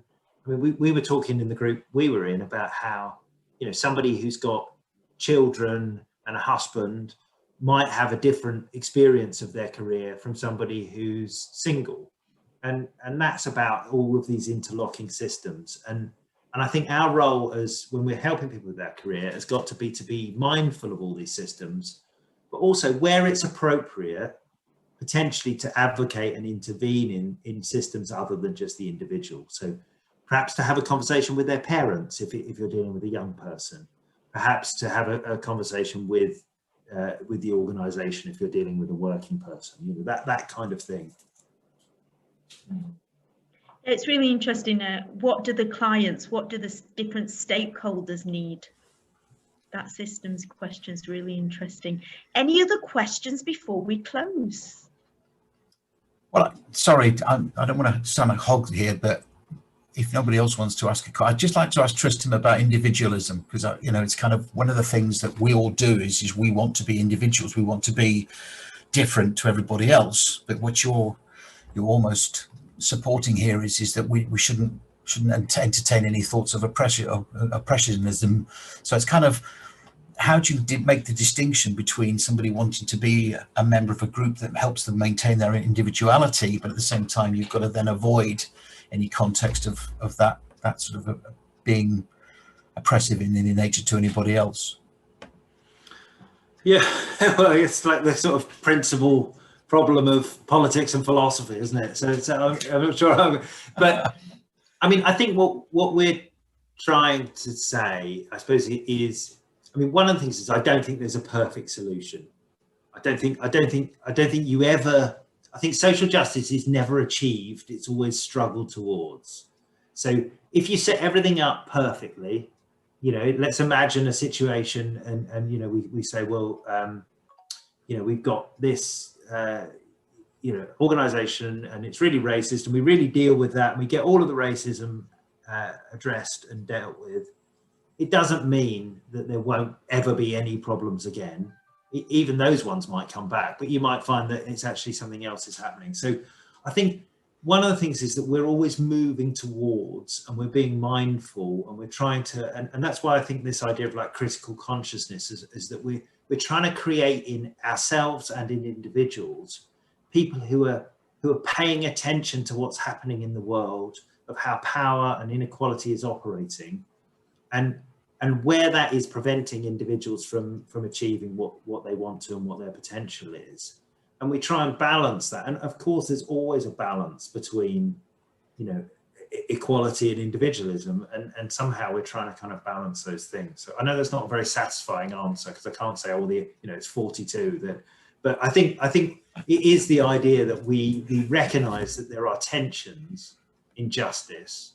And there are tensions inevitable in organizations and individuals, and that we're trying to balance those in a way that makes the most amount of people happy. And I think that's what hopefully, the idea of social justice is really about. So just one last kind of, because again, just an interest really, but I know you're a professor of tenureship, and just, is there any interesting reading on this subject that we can maybe pick up on to follow through with this, or? Well, yes. Other than yours. So we did a couple of books. So we've got. There you go. So we've got a couple of academic books on this. But actually, where would be a more helpful place probably for you to go is we've got a website which is called Career Guidance for Social Justice. I'll just put the link for that in the chat. And I'd really love if people have got things to say about this, or have got examples of things that they think are interesting. Sorry, I'll just send it to Claire rather than to everyone, but there we go. Then we'd love to have articles from people. You'll see it's aimed at a sort of a practitioner group. But if you go on that website as well, you can also see there's information about the books that we've done and so on. But the yeah, so that's probably a really good place for you to go if you want to find out more about this sort of thing. And yeah, if you're interested, get in touch. We'd love to feature some case studies and things. Cool. Thank you for your time today. I appreciate it. So there was one question there about the difference between nested systems and subsystems. So I see nested systems just like teams of teams. Nested systems are systems within systems, whereas subsystems are sort of smaller and broken down. Is there any clearer way to describe, or how would you see that? I mean, systems theory as a whole, like there's a million books on that, you know, from if you want to look at so there's a thing which is called systems theory of career development. I'll put a link in the chat for that, which just is looking as well. I've got Barry Oshry's book somewhere, which is great stuff on systems. So the one I was thinking of was Patton and McMahon, but there's quite a few people working on this kind of stuff. One of my friends, Jim Bright, he talks about chaos theory, but really he's talking about something very, very similar again, really, which is, you know, is about how there are all these different factors. And when you're living a career, you've got to try and balance them and manage them across each other. So I've put the link to the sort of original article on systems theory of career if people are interested to get into this a bit deeper. Great. Well, thank you for listening. It's been a really interesting session, and yeah, good luck with the rest of the 24-hour marathon, Claire. So. Thank you so much.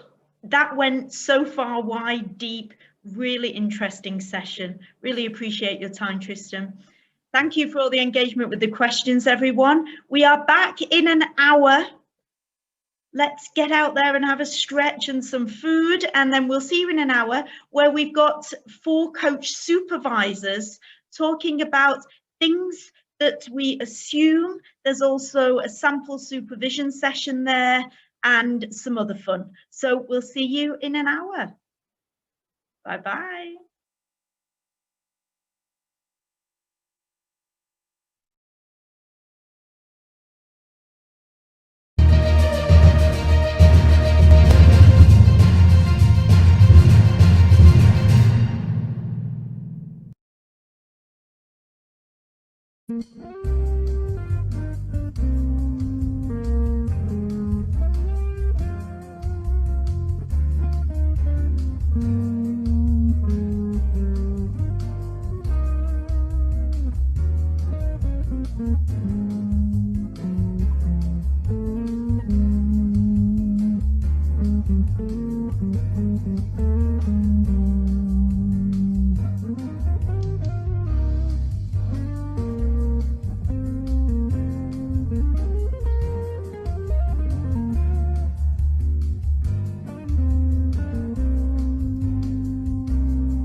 All right. Okay, so good afternoon to everybody. Yeah, good afternoon to everybody. So, Good afternoon. yeah, all right. So, si Jane, si Nikki, Nancy, Gloria, good afternoon. So, Good afternoon, everyone. Good yeah, afternoon, everyone. Luzon, Visayas at Mindanao at sa iba pang dako ng mundo. Good yeah, afternoon to everyone. yes. Good afternoon, Nikki, Hello, Rome, good afternoon. Nancy. Good afternoon. Yes. So, all right. Announcing, announcing the Good arrival, afternoon. announcing the arrival of our special guest, Juan Pablo Otero. Hello, Juan. Hello, Juan. Hi, how are you? Hello, how are you? uh, uh, Hello, Juan. Good afternoon. okay. So, uh, Juan, I will read first. Okay, I will introduce, I will introduce Juan to. By the way, first, Juan, I'd like to introduce the center, the members of Center for Persons with Disability Advocates Incorporated. Okay. Okay. And then I will introduce Juan to the center members. I will read. Okay, I will read his bio. Let me just show the bio to you, so you can read with me. Okay, so this is Juan's bio. Juan Pablo, let me put some music. Let me put some music while I read this. Yeah. Okay. Juan Pablo Otero has master in social responsibility from the Universidad Anuaje and a Bachelor of Communication Sciences degree with more than 10 years of professional experience in social responsibility and diversity and inclusion. He has implemented projects with high social impact, such as the coordination of corporate volunteers, and with more than 5,000 participants annually. He has coordinated donations to the third sector for more than $50 million, consolidating the performance indicators, in addition to preparing the annual strategy of social responsibility and diversity and inclusion for transnational companies such as Grupo Bimbo, the Home Depot, Daimler, Mercedes-Benz, and Grupo Multimedios Milenio. In 2018, he became a TEDx speaker, giving the talk, The Advantage of the Disadvantage. As complement to his professional activity, he gives conferences and training workshops to different organizations to raise awareness about the importance of social responsibility and diversity and inclusion, reaching more than 10,000 people. By the way, Juan Pablo has cerebral palsy. His mother always tells him that when he was born, they told her that he was not going to walk. It would take a lot of effort if he want to talk, and not even in dreams would he finish elementary school. Yan. So another rationale for inviting Juan Pablo to the conversation is that he will be speaking together with the center, and at the conference, the 24-hour conference, the L3, Learn, Live, Listen. Okay? And his topic there will be carving the way for inclusion. So he's with us now. Not to give away the talk, his talk for the for the seminar, but to get to know the speaker. Okay, get to know the speaker. Maybe get to know more about his activities, and also to promote this activity, because we are inviting Filipinos. We are inviting Filipino PWDs to join this activity.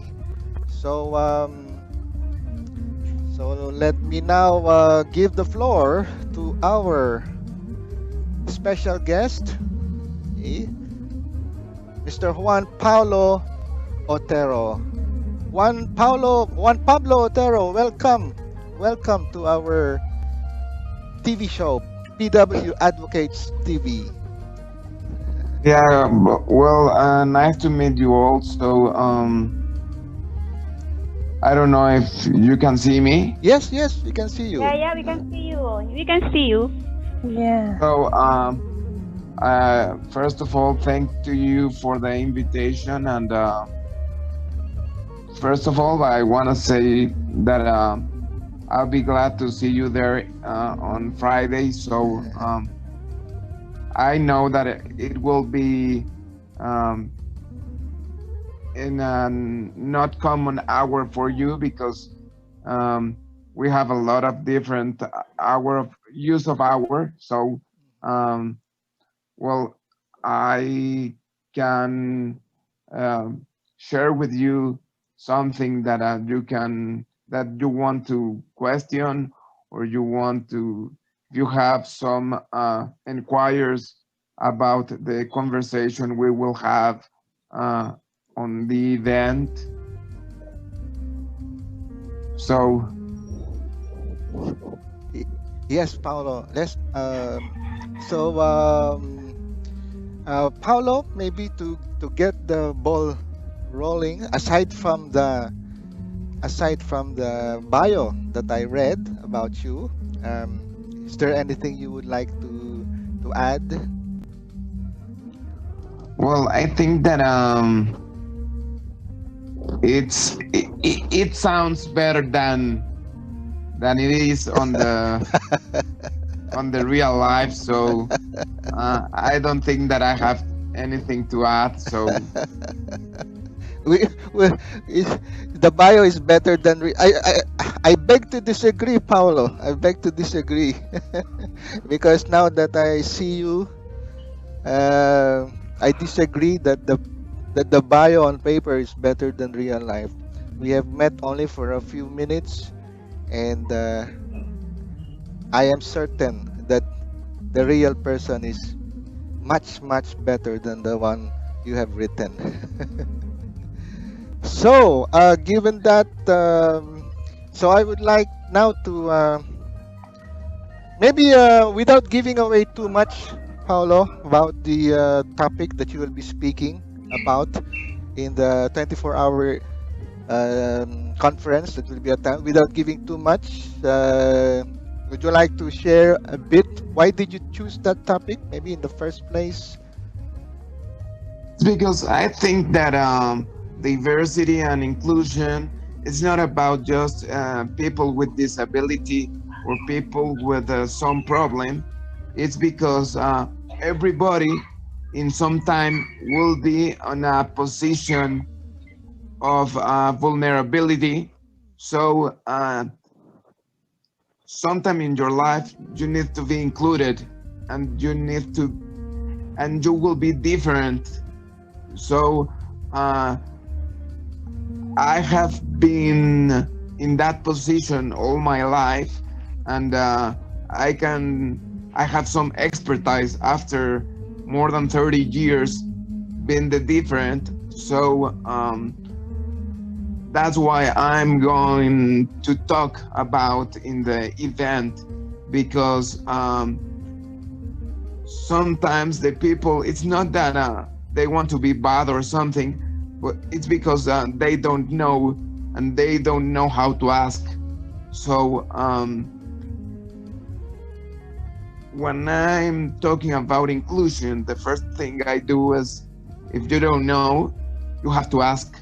So that's why I'm here, and that's why I am telling you to ask. And the second thing is that it's not about the people with disability or the different people.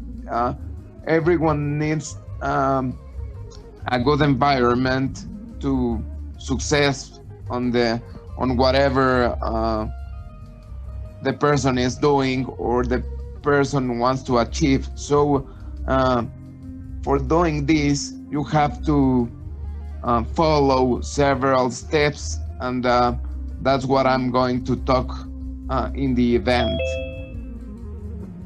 Now, Paulo, our Pablo, Juan Pablo, how should I call you? Juan Pablo? What do your friends call you?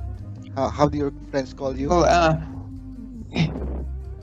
I might ask, what is easier for you?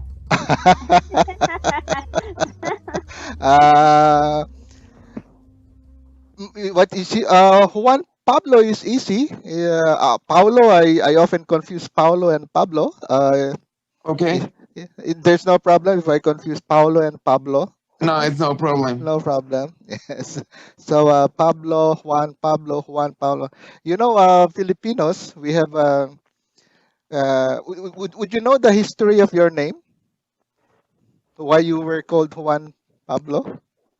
Yeah, I know. It's about my religion, and then, but I know also that in Filipinas have Hispanic heritage, so a lot of people have Hispanic names. So Yes, you mentioned religion. What's your religion, Paulo?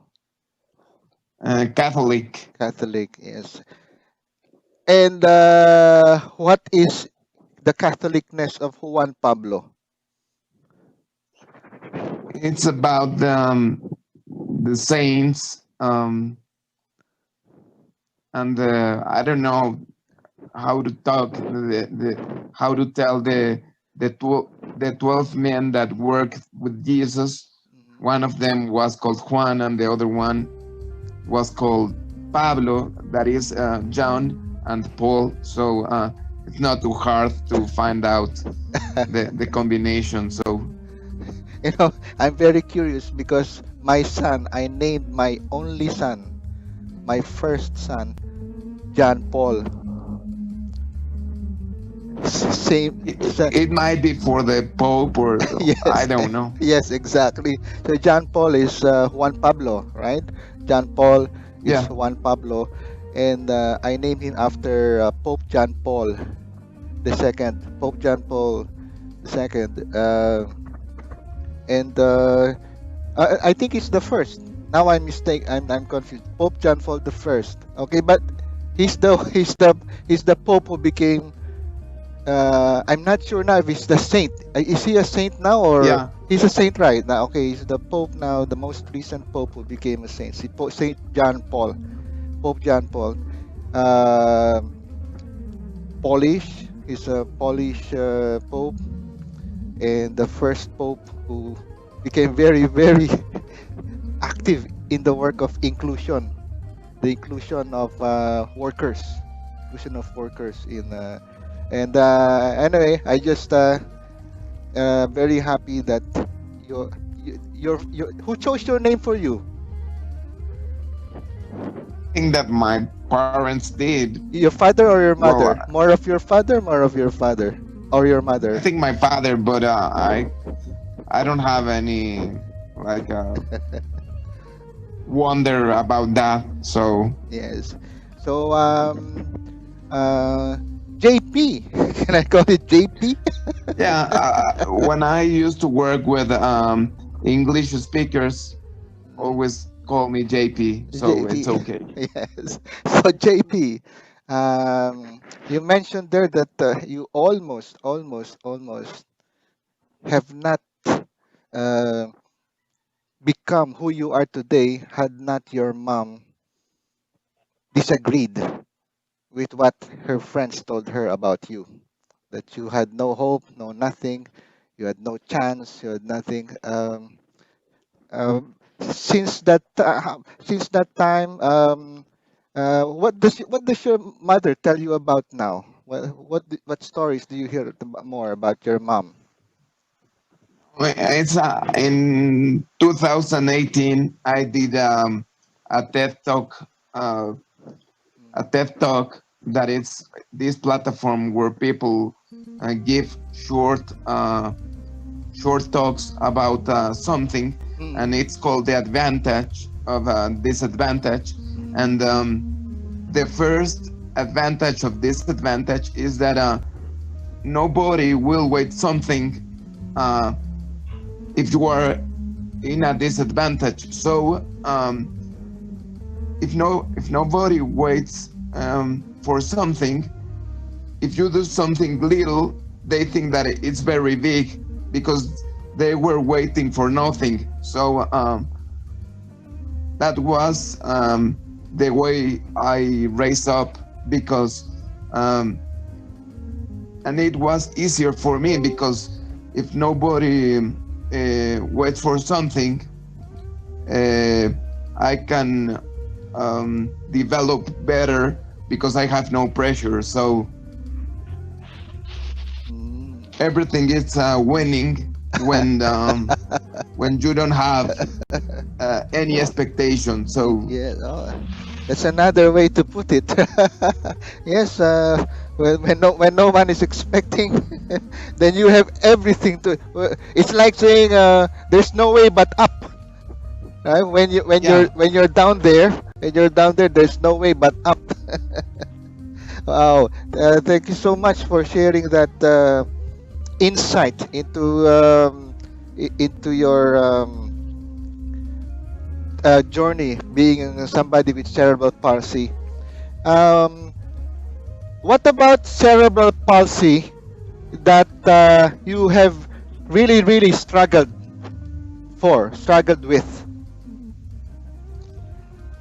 well, as you know, Mexico is a country that will like a lot of football.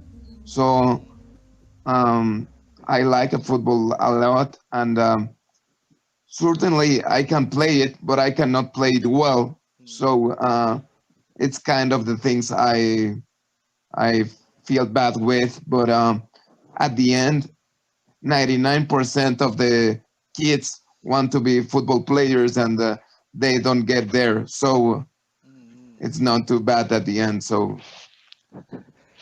This is- are you telling me that you tried playing football? Did you try playing football? no, no. Well, with my friends in the school, but Mm, never at a high level. I see. I see. Is there a special way of playing football for people with cerebral palsy? No, because I can walk, so I can walk slow, but I can walk, and I can run different, where I can run, and I always played with my friends. Play it Um, by the rules of the game, yeah, by the rules the of the game, standard and standard game. most times when I win, it's because they let me win, and I know that, and it's okay. So what else I can say about that? What about sports? Are you into some kind of sports? I mean, when you Well, have to compete because of your ability, not because not because they let you win. no, no. I I have to swim because of like a therapy. So when I was a kid, I had the opportunity to swim very often, and that helped me a lot to develop my skills, my physical skills, and to recover some of the movement and everything. I see. So swimming. What about sports with that uses mental ability, like chess or No, other? I don't think that's an sports. That's a game, but certainly an sport is moving. using your body. So mental activities are other thing. And as any other kid, I usually used to play mental games. I like Tetris, for example. So Oh, Tetris. Okay. I will now give the opportunity to my team. Okay, this is the team of Center for Persons with Disability Advocates. So you are now given the floor for asking JP some questions. Okay, I'll be the one. Yes, go ahead, Glo. Yes, yes, JP. Good afternoon. Hi. Introduce Yeah, yourself to JP. yes. So, My name is Gloria Antuercia.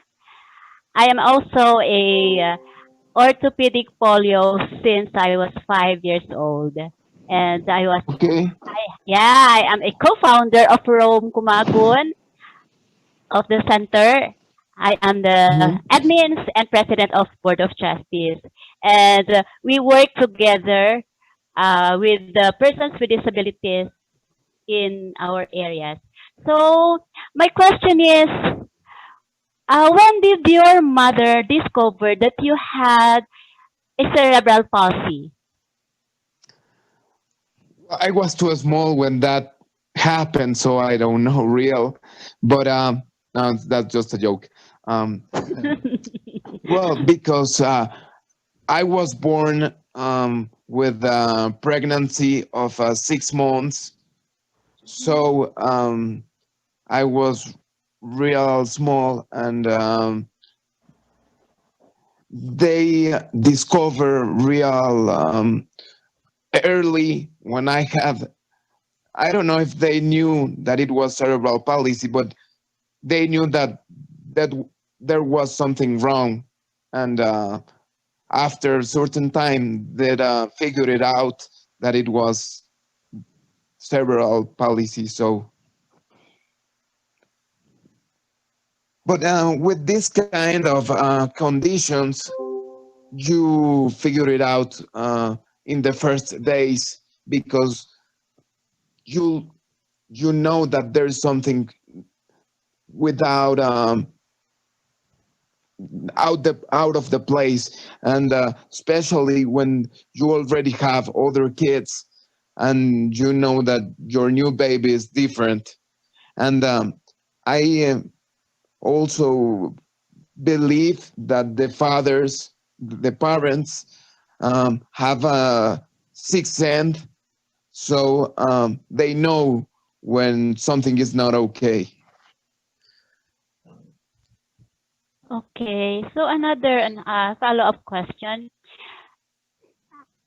What about in your, when that time you had, you began to go to school, were you able to encounter bullying, discrimination?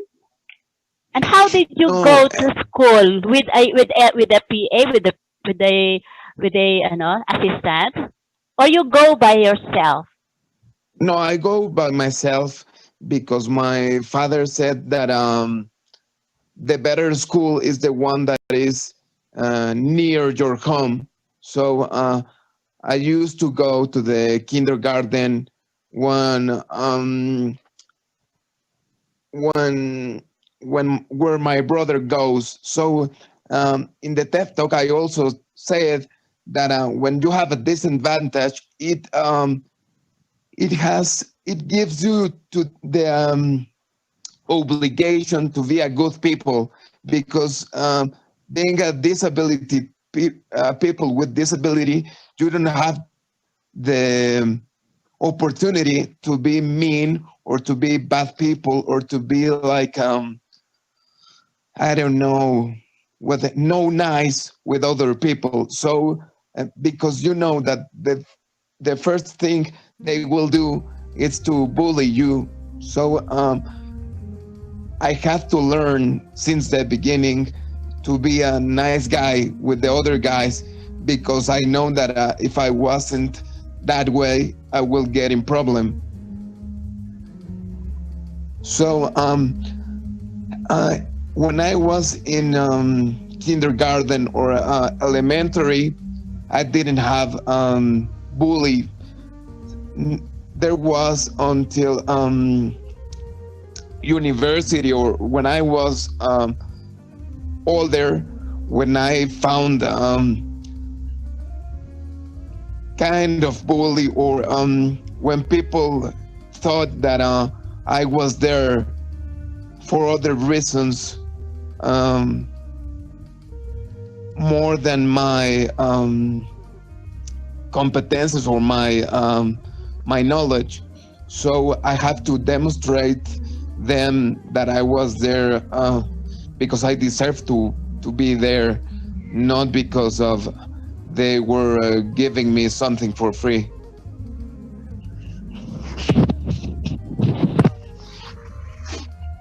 Okay.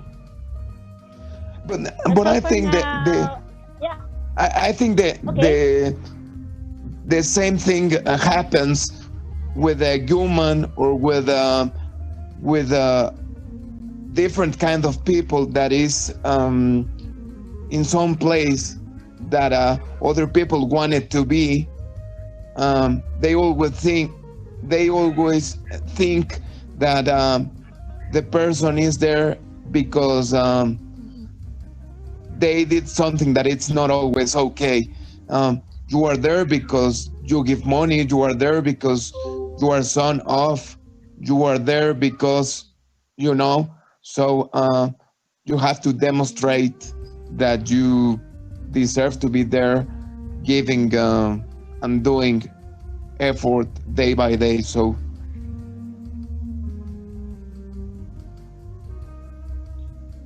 Okay, thank you very much. That's all for now, and we will roam another question for the panelists. Yes. What about Nikki? Nikki also has cerebral palsy, but Nikki, you introduce yourself too. Yes. Hi, good afternoon, Sir JP. hi, Nikki, how are you? I'm doing all right. As Sarah mentioned, I'm also afflicted with cerebral palsy, Okay. but fortunately, mild case. Okay. Siguro, my question would be, was it hard for you, like, to develop or establish friendships given your condition, like when you started studying up to the present? Well, I think that it was hard for me, like it's hard for other people. I don't know if it's harder or not, because I have always been in this condition. So it's the only thing that I know.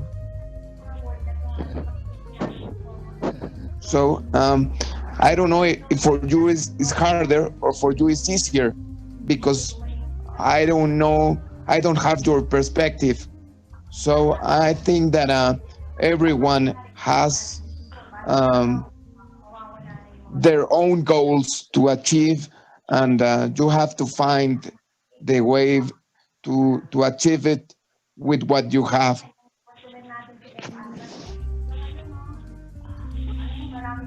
Okay. What else can I ask? Sir, I would like to. Are you an only child, or yes? How many members are there in your family? In my family, well, we are 5 brothers, but by now I live by myself, because everyone has their own family by now. I'm 37 years old. Yes. So, would you say that you are generally independent or can Yeah, do things on your own?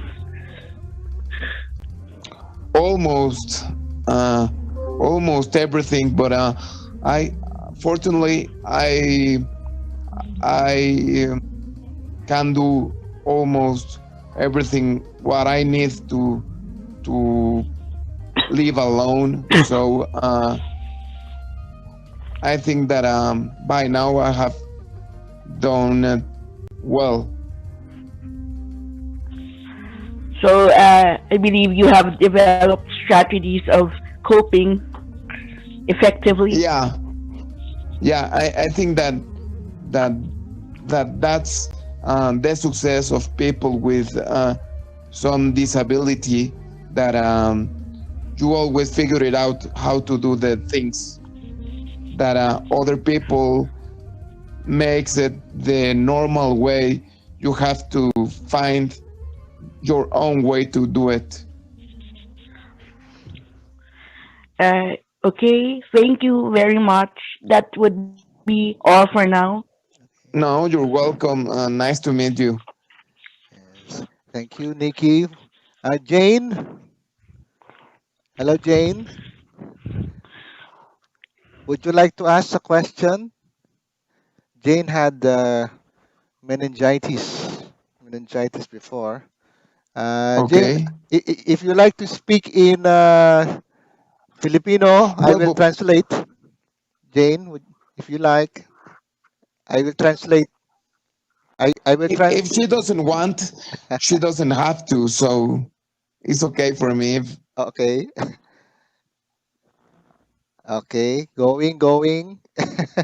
Or you can chat it, Jane. If you like, you can chat it. I will read it. Ha? Sige. Because Jane has not been... Ayun. Okay lang magsalita ka ng Filipino, Jane, kung gusto mo. Tapos ta-translate ko sa Spanish. Paulo, JP asked me earlier, ¿hablas español? Yo hablo español un poco. Okay. Tenemos sujetos en colegio, 9 units of Spanish. we used to have required Spanish subjects in college, but now it's no longer implemented. So I was part of that year when maybe last 2 years when there was Spanish in our and in the school. Yes, in the school. What about Hendrix? Hendrix chatted earlier that he's lying down. It's okay, Hendrix, to be lying down. Would you like to ask a question, Hendrix? Yeah, it's okay.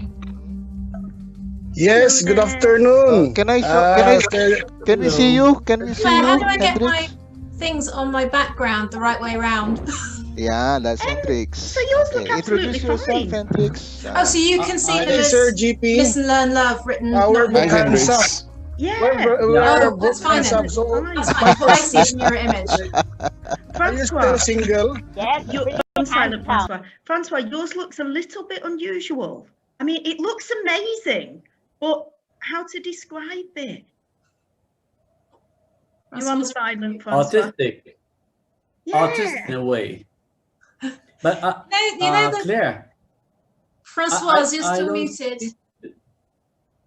Just to let you know, there are a few people who've signed in early, so they are here just waiting. Okay, I didn't get the background, so could you send it to me again so I could kind of join in and fit? So I'll tell you the truth, I didn't send it anyone. It was my bad completely. It's just been so busy, I never got it done. Rachel, do you have it? Can you send it? Because I don't understand. Lee sent, is it someone called Leah or Lee sent it to me? Oh, right, okay. It came through in the email along with the slide background format and all that kind of stuff. Right, sorry, Ronnie, I can send you that. I thought you meant the email that. I have it as well, but I don't understand why mine looks a bit Could it be an older version? Are you on the tablet, Francoise? No, no, no. Okay. Choose virtual background. I try again. Yeah. It is very artistic, but you know that the cover of Bohemian Rhapsody? You're like a soloist on the cover of Bohemian Ronnie, Rhapsody. I've just sent it over. Okay, thank you. So you just need to find 3 more people and you could create or recreate Queen again. Yeah. It looked amazing. It 15 looked heads. a bit 31st of October. Look, you know, I've got an interesting thing. I've got one of these circle lights, which is never usually any bother, but the light looks exactly the same. Then every so often I look like I'm one of the Oompa Loompas and I go purple. Okay, I'm going to try this one. Can you see yourself, Francois? Shall I send you a picture? Françoise. Francoise, I'm hopeless, aren't I? It's okay. A solid color looks video stunning. background is required. Quick color is preferred.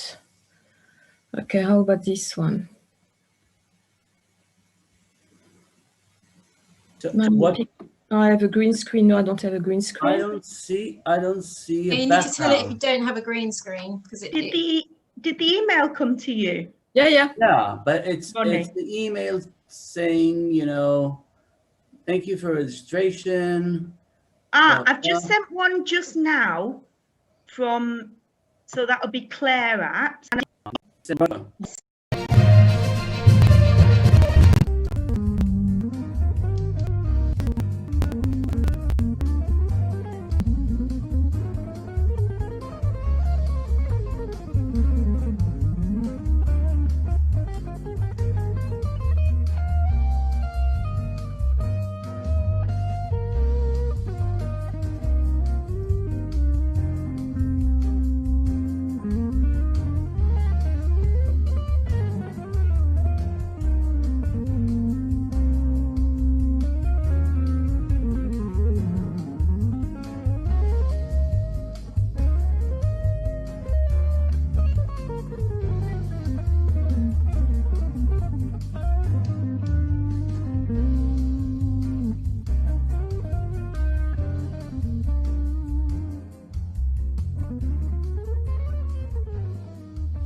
Welcome everyone. So this is the 6th session of the day, and we've got 6 more until midnight, and then that's Bahrain and Qatar time, and then we're back here tomorrow with the remainder of the conference.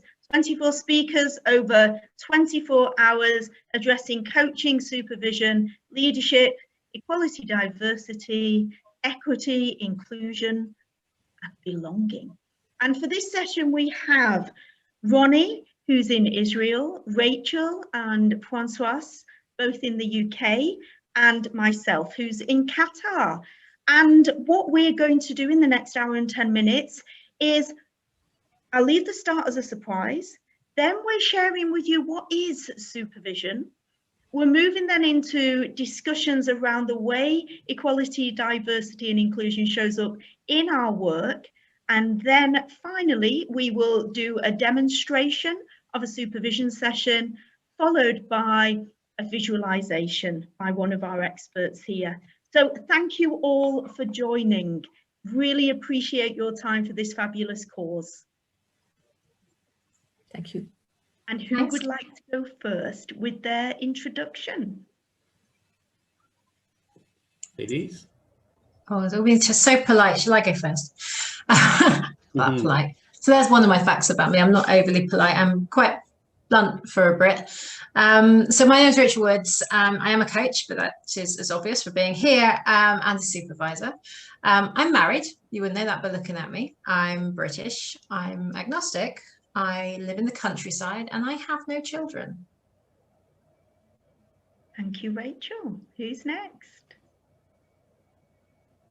I can go next. Thank you, Ronnie. As probably many people can guess, for my first name, I'm French. My surname is my husband's name, who is English from Russian and Italian origins. So I thought that would be interesting to share, because many times we just wonder, who is this lady coming from? So I come from Alsace. We have, I would say, quite like German type of culture, but I live in the UK, so it's very interesting to have this diversity and inclusion in practice, including at home. And of course, I'm a coach and a supervisor as well. Fabulous, thank you. Ronnie? 5 things you wouldn't know about me by looking at me would be, first, although I'm nearly 58, I'm the father of 2 relatively small kids, 12 and 10. I've been a film director for 30 years, over 30 years, directing commercials and documentaries. I've never left my hometown, Tel Aviv, but I feel citizen of the world. Yeah, you know, so. And I believe that the 2 most interesting things life have to offer us are people and stories, and that's why I like coaching. And the 5th one is that I love chocolate.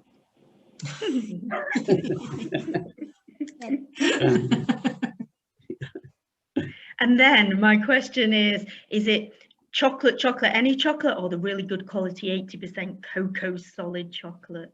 I would prefer chocolate, but if there is any, I would go to any kind of chocolate.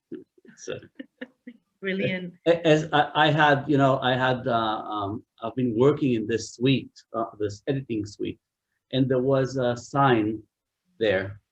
It said, if all else fails, lower your standards. Fair enough. Yeah, it's good to remember. Leading for chocolate. Yeah. So some things that you wouldn't know about me by looking at me.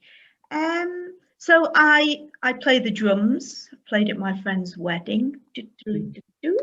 And I love singing. I'm moving towards my grade 6 in musical theatre.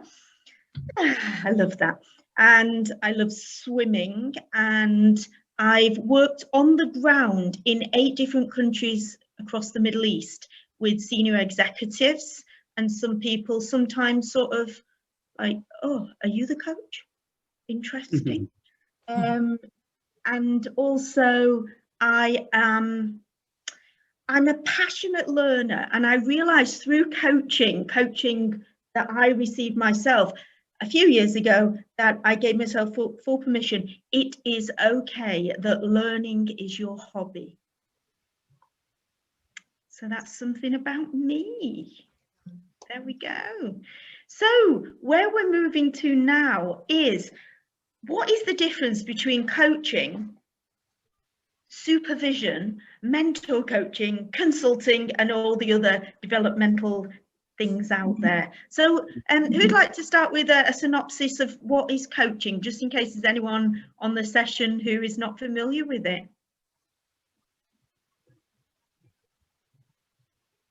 Silence. Rachel, what's coaching? I'm trying to remember the actual, I think it was Whitmore's, wasn't it, description of coaching as a conversation about and to the ends of improving performance or efficacy for an individual. Arguably, it's got a bit more than that, and that's a very purist notion of taking somebody on the journey to find their own solutions towards what they need to be better in some way, or to do better, or to grow. I think you're right, it has been blurred. So there's an awful lot of people I see coaching that I would say are more mentors, and some folks that are coaching that I think stray into the counselling arena as well. So I think coaching, but for me, it's the Whitmore discourses through effective questioning and narrative. And I have always been non-directive. And so on a continuum, I'm over there in the non-directive. And also, I love that the term coach comes from the old-fashioned times when there was the horse and carriage. So the coach was pulled by the horse, and as if us coaches sit in that carriage on that journey with the person that is taking that ride. And we're in partnership. Equal power is one main thing to me. Ronnie, Francois, anything to add to the coaching definition? Ronnie, do you want to go first, and then I'll go? I'll say just one thing. I heard kind of a short video with Martha Reynolds, and she described coaching as a learning technique, and I find it very very precise. You know, we can elaborate and say what is not and what it is, but I think that in a way, we are partnering with somebody to allow him to learn something and enhance his abilities, his trades, and get to where he wants or she wants. Fabulous. And for me, I would say it's about creating the future, wherever that future is, either very close to where we are now in the present, or maybe further away. And I like the idea of partnering as well. I like the idea of Sir John Whitmore about also taking action, because coaching is about taking action, but mostly for me, it's being self-aware, looking at the blind spots, and I think it's a very good point for today's topic about diversity and inclusion. What do we know and what we don't know about diversity and inclusion for today's context? And yes, creating the future. Fabulous. Yeah. And I'd say, adding to what you've said, ICF's terms, forwarding the action and deepening the understanding, that process bit of coaching is so important, especially for teams and organizations in terms of EDI. So now we've defined coaching.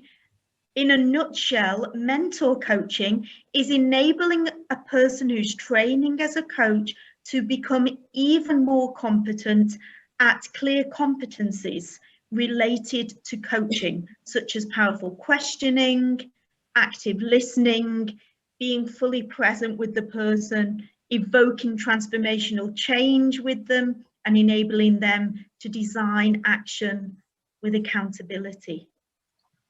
So supervision, what's supervision? And we all smile. Sorry, Claire, you cut out right at the end there. My screen froze. Did you say supervision as a description? I was listening to you describing mentor coaching. Yeah, sorry. I was listening to you describing mentor coaching, and I think actually a lot of that is included in supervisory practice. I think, but it's a part of. It's not just about the competencies. It's not just about framework. It's not just about developing to be a coach or to grow as a coach. There are broader aspects, and I think we'll get onto that come into sessions in supervision that you wouldn't necessarily bring into mentor coaching. But to me, I think the most helpful metaphor I can put to supervision is this parabola. It's standing side by side with an individual and using this array, this circular 360 array of lenses to look at a situation or a topic or a matter, whatever it may be, whether it's accreditation, whether it's growth as a coach, whether it's an ethical issue they're having with a client, doesn't matter. That topic is under all these different lenses, which help us see from so many different angles and perspectives and examine the blind spots and test the biases. And then it's that sandpit to play in side by side in the same way as coaching is, but there's more of a collaborative peer-to-peer exercise. I never feel like supervision is me telling a coach how to do something or helping them grow without me getting something from it. I always learn something from my clients. And I think it's Peter Hawkins that says that the day he stops learning from his clients is the day he'll stop supervising. And I'm with him on that one. So Mohammed also in the chat box has asked, Dr. Mohammed has asked, so what's the difference? And he feels there's only a fine line between supervision and mentoring. So mentoring is a little bit more, maybe like that, where the older or wiser, and it's not to do with age, person is helping, advising from their perspective, from their experience, the person that is the mentee. When we were talking about mentor coaching, it is the mentor coaching the coach and mentoring the coach on the coaching competencies. Yeah, Claire, I think it's very important that you make that clear to everybody. Mentor coaching is very specific. It's not mentoring.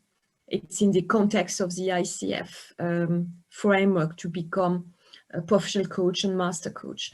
Whereas mentoring is a much more general term for sharing knowledge, sharing experience, sharing guidance with the mentee. Whereas coaching, as you explained very well, Claire, is non-directive, except for coaches who decide to have a directive approach, which can happen. But it's very important, I think, to clarify these points, and a good question, Mohammed. Yeah, thank you.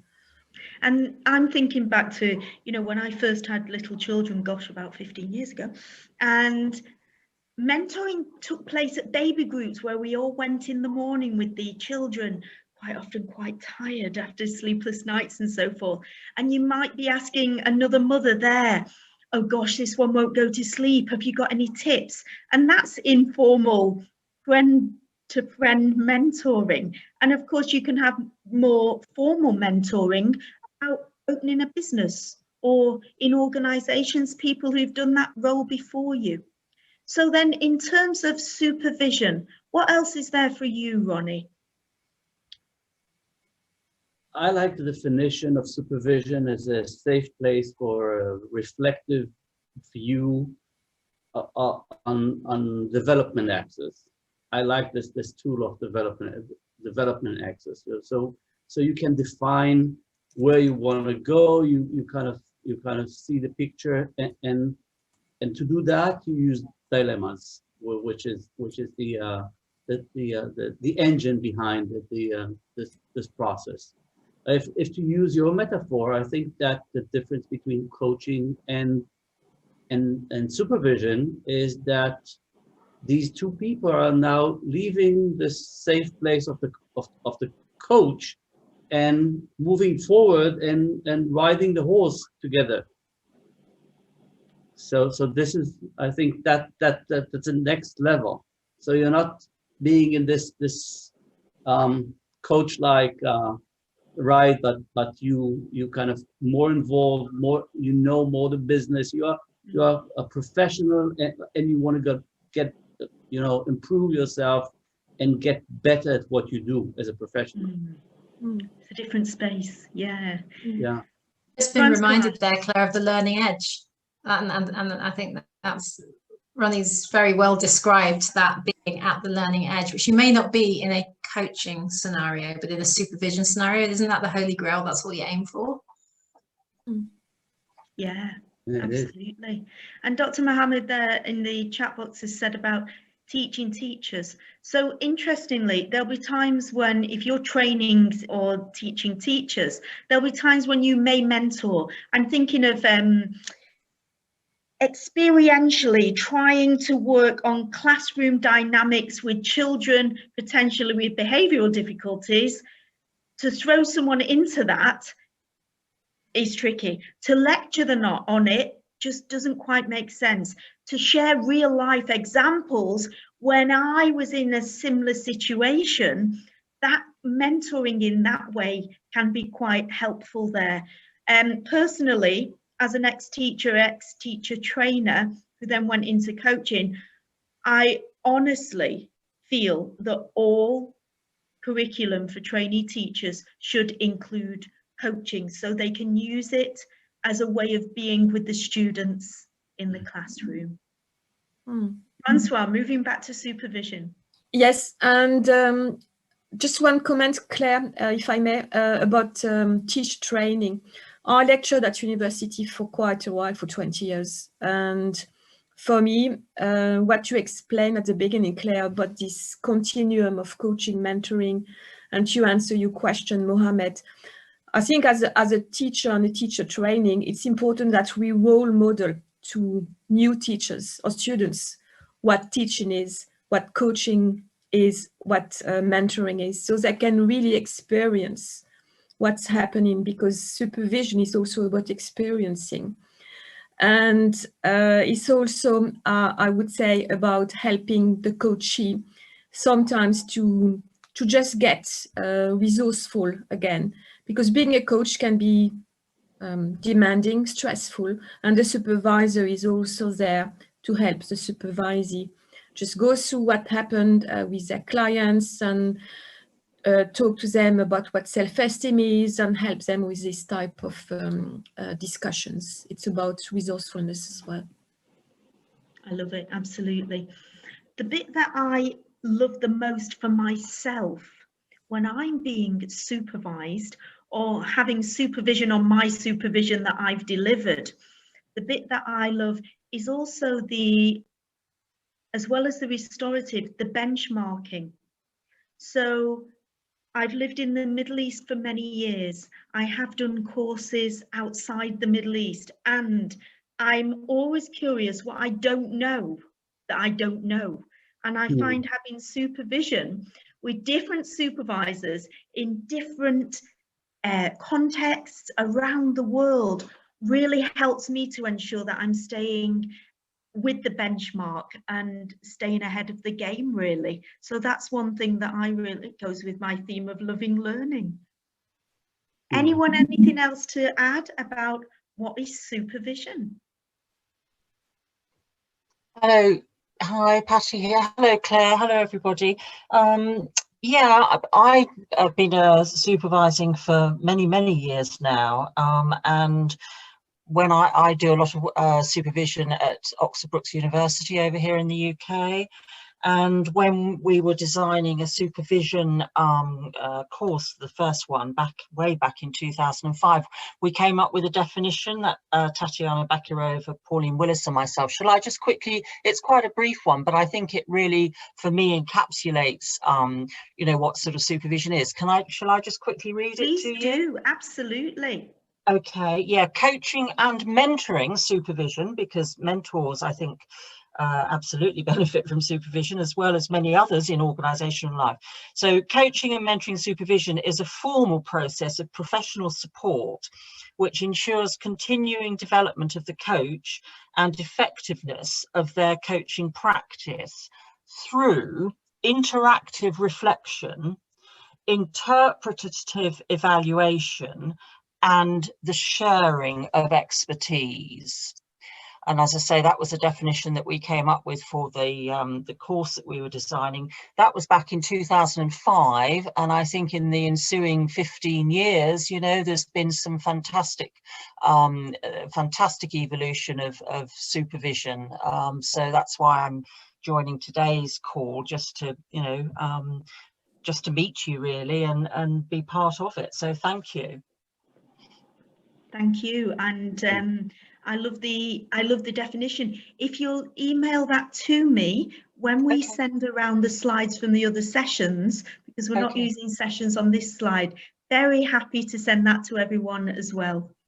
Okay, great. Yes, we'll do. Absolutely. Thank you.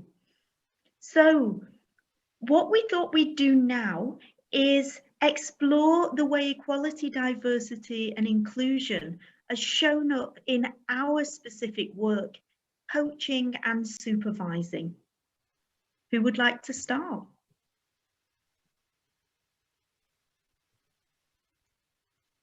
I'm sensing a pattern here. But I'm happy. It's okay. It's no problem. So my coaching experience actually was internal within an organisation, and my job at the time was predominantly HR. So as you can imagine, the EDI was a very large part and consideration in everything we did. It was kind of the be all and end all of policies and pay structures and making sure everything was as fair and non-discriminatory as possible. But what you noticed in coaching scenarios where it came through was perceived inequity across, whether it was existing or not, whether it was factual or not, but the perception of inequity was very real to many. What I noticed actually quite strongly was a theme of ageism in the culture of the organization. It was very keen on young graduates and not so keen on older learners, which was quite an interesting stance to take. It was a little bit, so I think it's where this shows up. And actually I've noticed in clients now who are coaching, or actually as you know, as a supervisor in, sorry, let me get the right way around. So in coaches that I am supervising who have clients that are struggling with this kind of thing, or with me as a coach and you know, looking at organizations, these things are pretty endemic across many, but they're different in every single organizational culture. And it's quite something that I think is more as a result of the organizational culture than it is within the individual that I'm seeing anyway, from my perception. But where it is in the individual, it seems to be fear and wariness based, and a fear of saying the wrong thing or causing offence or inflaming a situation that is already, you know, a little tense, shall we say. So it's quite interesting to see these things all coming. And again, I think that the supervisory training gives you that broader systemic view, I think. And I mean, coaches do coach systemically, of course, but I think it just gives you that extra level of detachment to see across and decipher, to help that client, to help that coach work through where the underlying basis is for issues that are occurring within an organization or within a topic. So it was a bit of a messy explanation, but it's yeah, that's as best as I can put it right now. Anyway, I'm sure there's a better version, so let's hear. Yeah, there's a lot there. Yes, I was quite tempted to ask you a question, Rachel. So what is your question? What is my question? Yes, around everything you described, what is your question? Yeah, okay. If I think of, are you familiar with the diversity ladder? The self-assessment, if you like, or you can use it with clients, or clients can use it with clients, to moving people through from fear through to wariness, through to tolerance, through to acceptance, and then into genuine appreciation and curiosity. And I suppose my question is, on the broader scale, how do we as supervisors best show up to help a coach, then best show up to help their client go through those stages, if that's what's required? If it's something that's more organizationally prevalent and embedded, what can we do as supervisors to help our clients, whether they be coaches or us as coaches to help our clients influence a shift or a change, should that be the thing that needs to happen? So it's a very big question there, Francoise, and yes, my question is also a very big question. So. Coaching and supervision is also about asking questions, so we're absolutely in the topic. Yeah, absolutely. So I think that over the years, a big thing for me, and it's close to my heart, is giving people voice and the space for people to say and tap into what they're really experiencing is so important. So I'm thinking here around, from my experience, a lot with women who are entrepreneurs in, for example, Saudi Arabia, women in organizations across the Middle East and some men in organizations across the Middle East. And then age, which also brings in things that there's topics where people sometimes, and I've seen it happen, sort of go, oh no, here we go.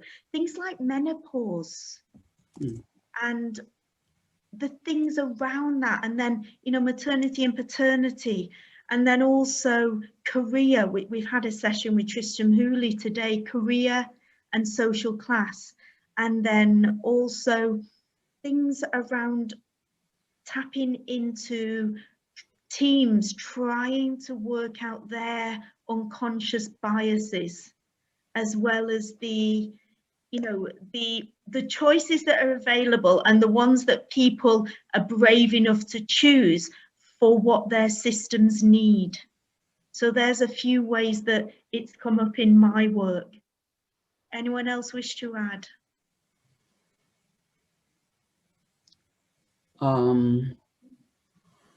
I come from Israel, and it's an immigrant country. So we're talking about a very evident or day-to-day encounter with diversity.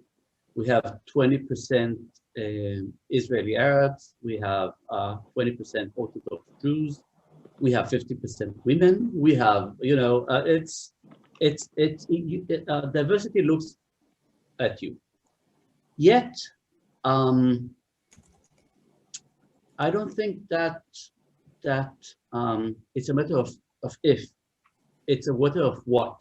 It's a matter of where to find it, because whenever two people meet, you have diversity, right? And keeping it targeted at titles, making it a very narrow perspective of diversity and inclusion, in my taste. I think that is very important to understand that we're looking at biases all over. You know, it doesn't matter what is the origin, and we're talking about unconscious and conscious biases. You know, so conscious biases are quite easy, you know, because they are there, and you could, you know, address them. You could do a process with them. Addressing unconscious biases are the tricky part, because it's a matter of identifying it, calling it by name, and when you look at the organization, usually, because EDI is there, you know, it is talked about. It is you know, the organization understand the need to be diverse, or the worst to be diverse. But I feel kind of an unease. You know, it's kind of it's not a taboo, but it's something that people, because it's not comfortable enough, so they put it aside. They kind of ignore it. You know, I understand that you are different. I accept it. I kind of even cherish it, but I don't explore it. I don't try and figure out what does it mean for me? What does it mean for you? And I think this is the part that is interesting for me, working in that environment.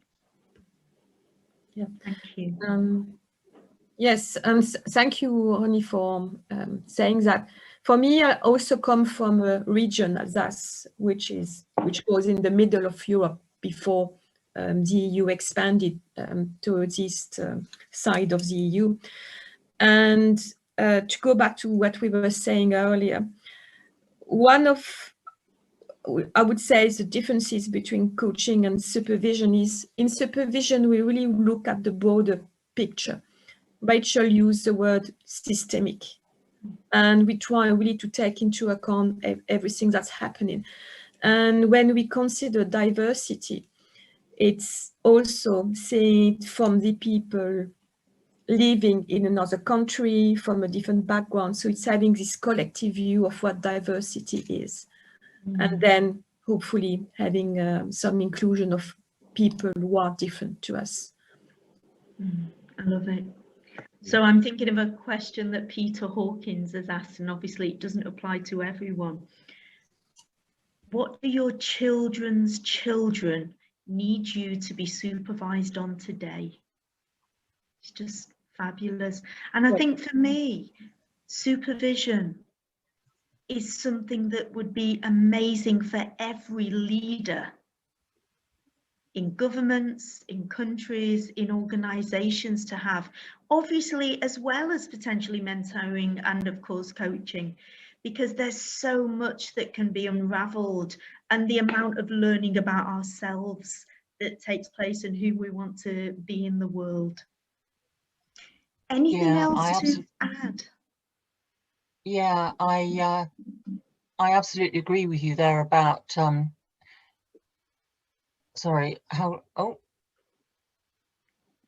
Patty, continue. Yeah, hi, sorry, can you hear me?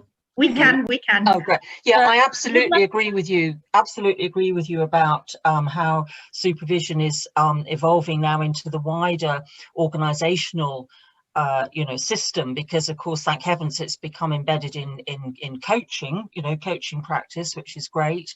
But it's certainly broadening out now, and I myself supervise leaders. It's as we know, a different contract to the coaching contract, and I think it's absolutely invaluable, and people, I think, are now becoming far more interested in it. And in Apex that I'm involved with, that I founded some 15, 16 years ago, it's something that we have a community of practice discussing as well, leadership, supervision, and there's some interesting articles beginning to be written as well. So exciting times ahead. I think we all agree, absolutely would agree that it's an invaluable relationship for leaders and other people in organizations.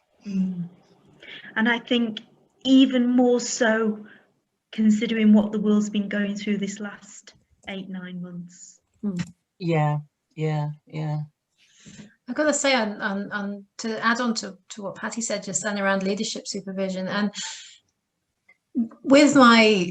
in my HR career, now that I know more about supervision, now that I'm supervising myself, I would have benefited hugely from a supervisor, not a coach. I had a coach, and they were great. It was brilliant. It helped me cope with a lot of things, but didn't help me look at the broader picture across the organization, didn't help me look at that seventh mode, which is one of the models that we've played with several times, you and I, Claire and Francoise.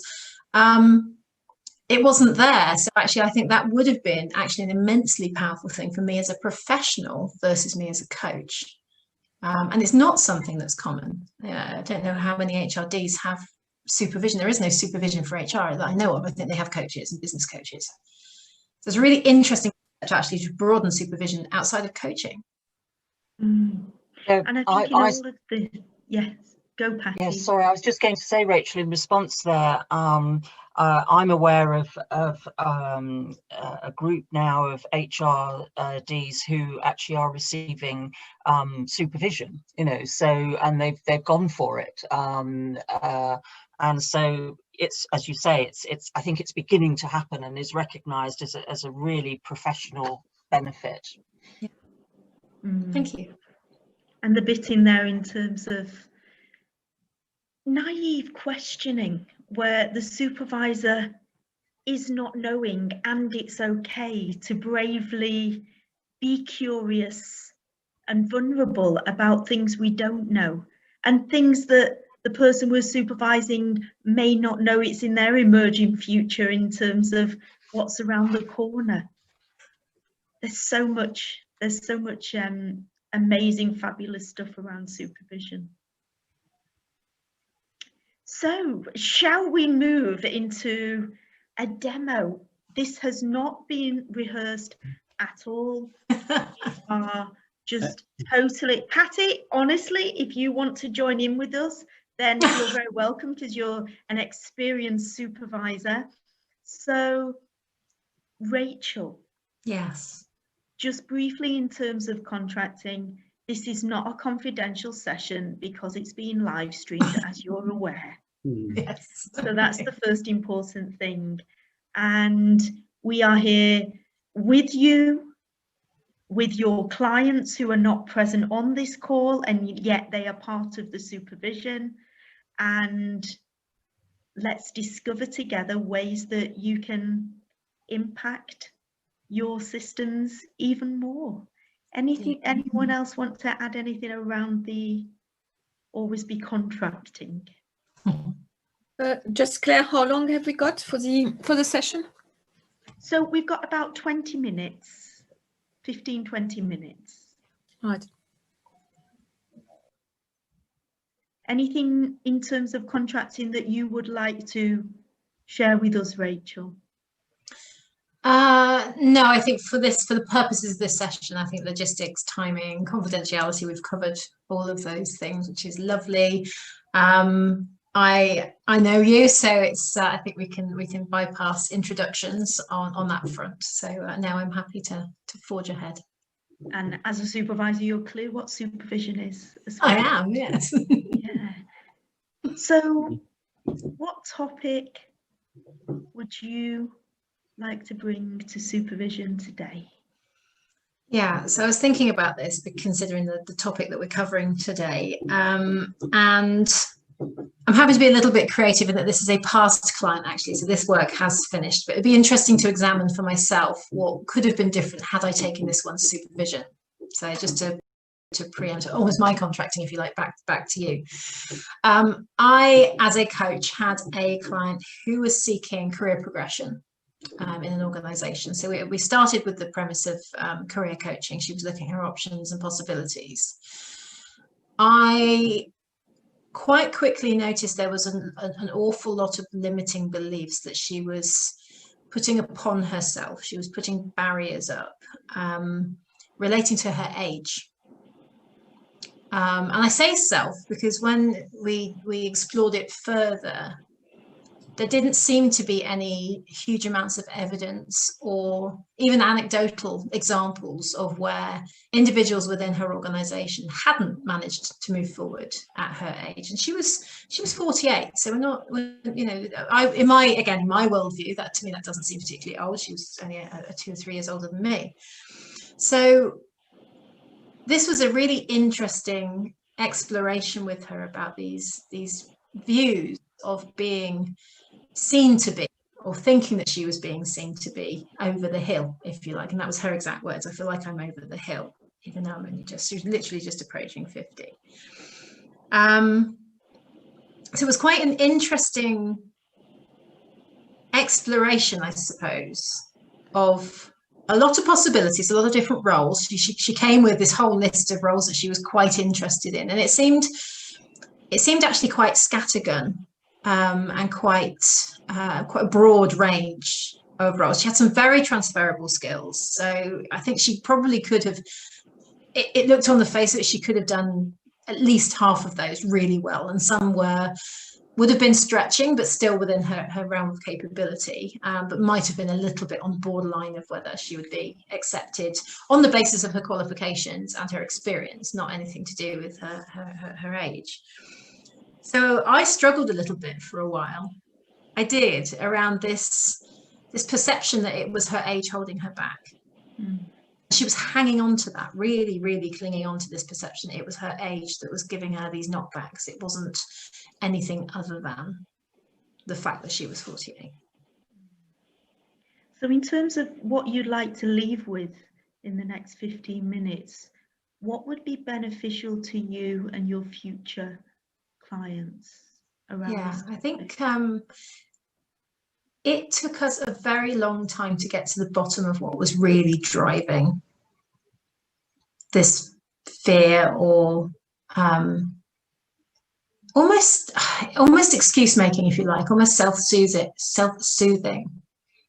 Now, don't get me wrong, I suspect in some recruitment processes there may have been a perception that the organization was looking for someone, you know, I hate to use the words younger and fresher, but do you know what I mean? They're looking maybe for a graduate. Maybe they didn't have the budget for somebody with her experience. and therefore went with a younger candidate because they weren't expecting the salary that she was commanding, and she wasn't prepared to kind of drop the salary expectations. So, you know, we don't know 100% what the decision makers were doing, and it was impossible to second guess them. So I suppose what I'd like to take from today is probably a neater way, because I think it took me too long to really help her unpick some of that stuff. So I think maybe for me to take away a slightly neater way, or a more broadening way, to get to the nitty-gritty of what was really holding her back versus what she perceived to be holding her back. And with compassion. With compassion, yeah. You said quite a lot then, which seems a parallel with what was going on in that session. Yes, yes. Give us that. Give us what you want in one line. I want a neat way to get to the truth. That looks powerful. Yeah. Assuming there is a truth, right? Of course. Then that's the truth, isn't it? If there is no truth, that's the facts of the matter. So tidy, empathetic way to get to the facts of the matter. Yeah. Yeah, I would like to add to that, maybe in the form of a statement, maybe not necessarily a question to you, Rachel, to answer. But what is it that we or you or your client didn't want to see?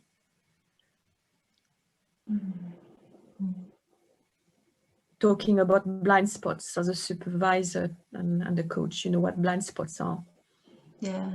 And we said earlier in the session that it's about self-awareness and about things we don't know as well, or we don't want to see.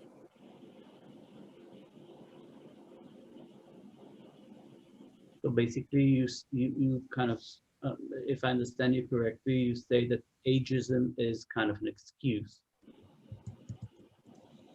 In this particular scenario, and it's difficult to run this as a live supervision because it is a historical, and I'm the spoilers, I know the ending. But, it did appear, and it came across quite strongly, that the knockbacks she was getting, she was apportioning to her age. Attributing, if you like, to her age. As opposed to looking at maybe the real reasons for the... What part of it was true? What part of it could you acknowledge, you know, as genuine, something that is working there? In terms of the knockbacks she was receiving, there wasn't any way to really evidence that she was correct in her assumptions. However, you could see where, you could empathize with where the assumptions were coming from, because she was within the organization. She would see who would be given the job. They would then start in that role. She wasn't looking at external opportunities. So she saw everyone coming in that was then filling the jobs that she'd been going for. And I think of about 6 or 7 roles, 5 were filled by younger candidates.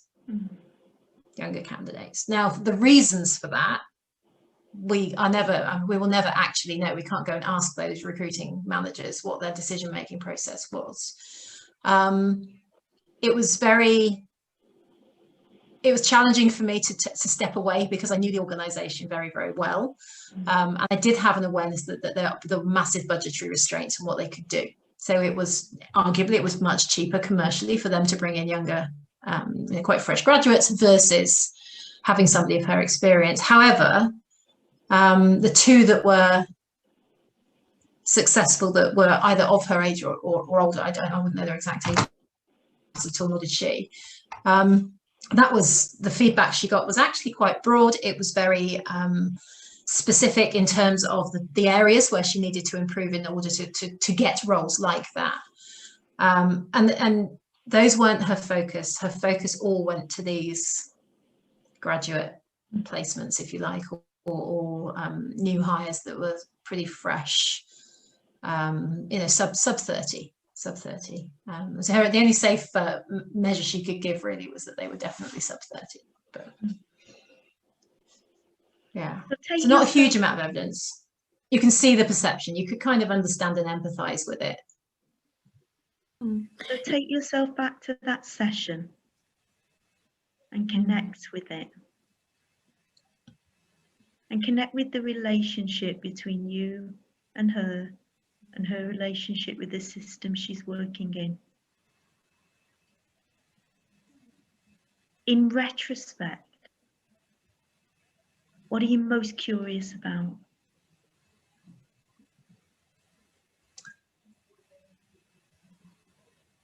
In retrospect, I'm most curious about what she was frightened of in the feedback. The questions in the feedback, and they wouldn't have been actual questions, but they would have raised questions for her. What was in that feedback that she was avoiding or not wanting to look into more deeply? It sounds to me that there was maybe a bit of fear on both sides from what you say and the look on your face. So Rachel, maybe what could you have done in terms of that feeling of fear in the session? Yeah, it's interesting, isn't it? And I never considered it fear. If anything, I felt I was too comfortable with her. I see. To the point of, I mean, not to the point of collusion, but to the point of maybe collaboration in some ways. But I think because I was comfortable with her, I also wasn't, blunt is the wrong word, but I wasn't direct enough in terms of asking the question, what is in that feedback you don't want to look at? Yeah, fear may not be the correct word. It's my sensation, but maybe it's another feeling that was shared between you and your client. It could have been reticence of some kind, but whether it was fear-based or not, or whether I was comfortable with her. And when we started looking at the, once it became very apparent to her that she couldn't evidence that there was ageism happening. We couldn't ever completely rule it out. I think that was something that would niggle her, that she couldn't ever get that data. She was very data-driven. And actually I'm not, so I'm not particularly data driven, but she was very, you know, she would like to have all the statistics and all the acknowledgements. So she got as much feedback as she possibly could, and yet wasn't really diving into it in the way you would expect somebody that detail driven to do so, which was quite interesting. I think I could have been more, pushy. Actually, I could have been a little bit more pushy as her coach to say, we need to look at this stuff because there may be something in there that will really help you. So it was about resistance, tension between you and her and the topic. Yeah, quite possibly. Yeah, quite possibly. And then there was always in the back of my head, there's always the HR hat to manage. I wasn't her HR stakeholder. She wasn't my stakeholder. We were detached by a whole business unit, so we weren't even in the same business, if you like, under the same umbrella, but we weren't in the same business. So, you know, but at the same time, switching that off, because in my head I'm going, wow, okay, we're going to have a look at and do a deep dive as an HR team into the organisation as to whether this is endemic or not. So that may be where you saw fear, actually, Francoise. That may be as an HR team, we would have to find that out.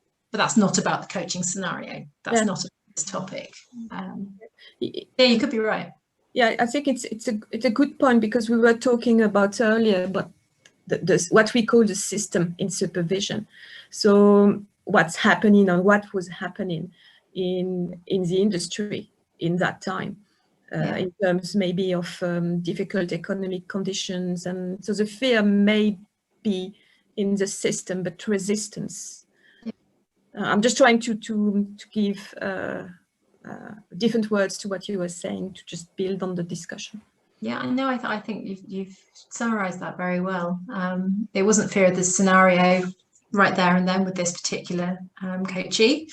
It was probably fear of what we might have to do as an HR team with the wider organisation to work out if there was a problem. If there was a problem with somebody who was in sort of, you know, coming up to her 50s, it would be a bigger problem with somebody who's older again, or actually it could be the other end of the spectrum. We could have a problem with younger graduates not feeling, or entrants not feeling like they were getting opportunities. So yeah, there would have been something in the back of my mind, seeing more work to do outside of the coaching situation, which may have, which may have been present without me realizing it. What interests me is how do you manage the two hats that you're wearing? You know, the HR and the coach. Yeah. So I had a very strict rule. I would not coach anyone that was in my business unit that I was responsible for at all. Yet you occasionally wore the HR hat. It was always there in my background. It was my profession. So coaching at the time was maybe 30% of my time, and the rest of my time was as an HR business partner to this or an element of this organization, not the whole thing. So I had to be very strict with myself that I didn't, I always use a coaching style within the organization, but I didn't coach within the organization. So I went outside into our other business units, which we didn't have much alignment with, very, very different streams of business, so that I could build my coaching practice and build up my experience. And I was qualifying at the time, I was on the MSc, so lots of practice was required. And yeah, there was, but in the back of your mind, and I think because you are, I think like any professional, when you study long enough and you do the job long enough, that habitual voice is always with you. Even now, if I am in a scenario where I'm coaching somebody who's going through something at work and it happens to be something that might be leading them down the path of an employment tribunal, I have to work very, very hard to shut up that little HR voice that's jumping up and down and kind of quoting employment law at me, because it's not about that. It's about this client and their experience with that journey and with that process and so on and so forth. So yeah, it was a very interesting, it was a subject of an awful lot of assignments, if I'm honest, Henley. It came up in an awful lot of reflections, and actually it still does. It pops up in my journal every now and again, which is really interesting to see. It's still 9 months after leaving HR, it's still raising its head. So if there was two characters in a film or a play. I knew you were going to ask me this one. Really? What character were you playing? And what were they playing in that relationship? Gosh, film or a play?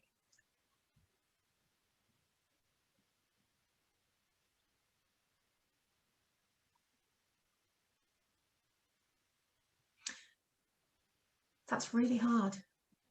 That's really hard to think of on the spot as well, Claire. Yeah, I mean, I was acting as confidant, as cheerleader to a degree in terms of her abilities to you know, achieve what she was seeking to achieve, because she was incredibly talented.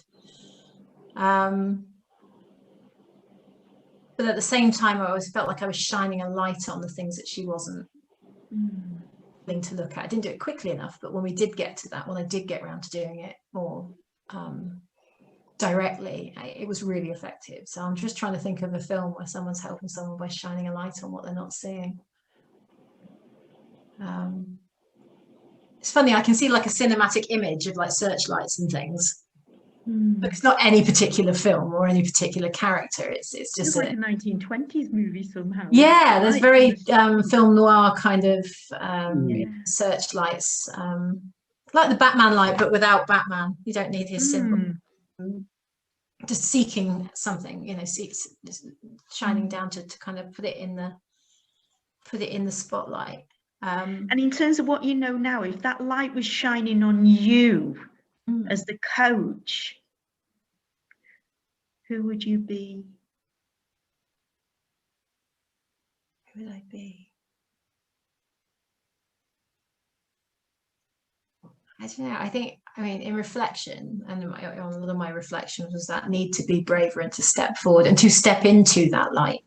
So now you've given me an image of being on a stage and stepping into a spotlight.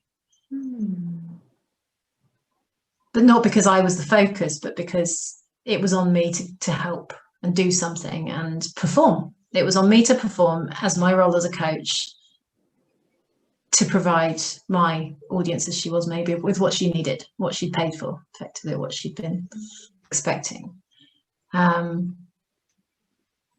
Is there something here around contracting? Possibly. I've never really revisited that contract, not really. It was pretty stock in terms of what we would do and how we would do it. But there may have been an opportunity there that I missed to recontract and talk about the level of challenge she was comfortable with, or get into, I even just reframe a question to say that I've been quite kind until now. I'm about to ask you a question that's going to sound quite spiky, which I think is that ultimately is what I did in the end. So to just give you a little bit of a sneaky peek of how it turned out, I did eventually ask a quite spiky question, but I think I tiptoed around it before I actually got around to asking it, and being almost blunt with what was not being addressed. And I could have been braver and clearer in the contracting that I was going to, I may do that and it may give her discomfort. And how okay was she? Not how comfortable could she be with discomfort, but how okay was she with riding through that discomfort in a safe environment? Now is something that I think almost is in the straight up front patter, that when we roll into our contracting kind of speech, it's so practiced because we say it so much, it's already in there, it's already in the level of challenge, and the constant revisit to that if we feel that it could be ramped up a little or we need to rein it back a bit. But at that time, we're talking 2 and a bit years ago now, I don't know that I was brave enough soon enough with my clients, or particularly with that client. Yeah, interesting. What kind of bravery did you need to have? Actually, do you know, Ronnie, that comes into a lot of, I think, what we were talking about earlier with EDI and the fear of causing offence.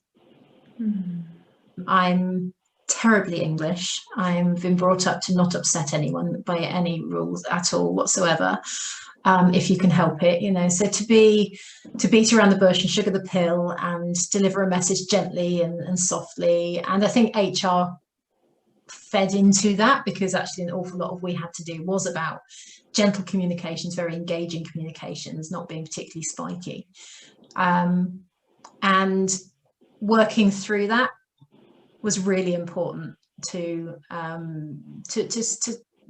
serve my clients well. I think that was, and particularly with this client, she was somebody I'd known for a while on and off, and not so much known sort of personally, but I deeply respected her. And I wanted her to think well of me as her coach, but also as a fellow professional. And I think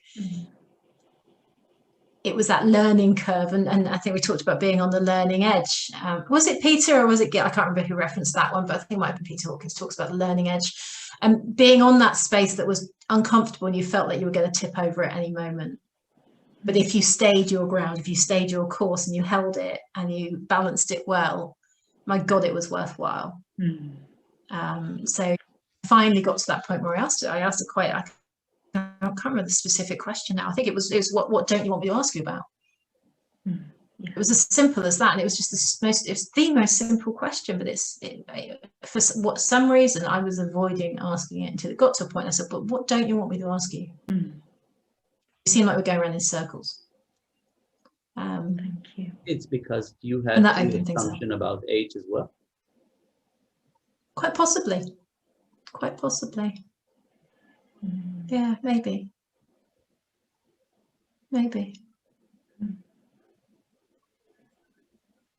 So Rachel, because of time, we need to bring this to a close.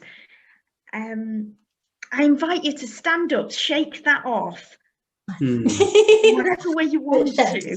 It makes my thingy go all funny. There you go. It does make your thingy go all funny. It's gone. Connect with us again, and the people on the call, and all your clients that you've got out there, and future clients as well. What's the nugget you're taking away? Be bold.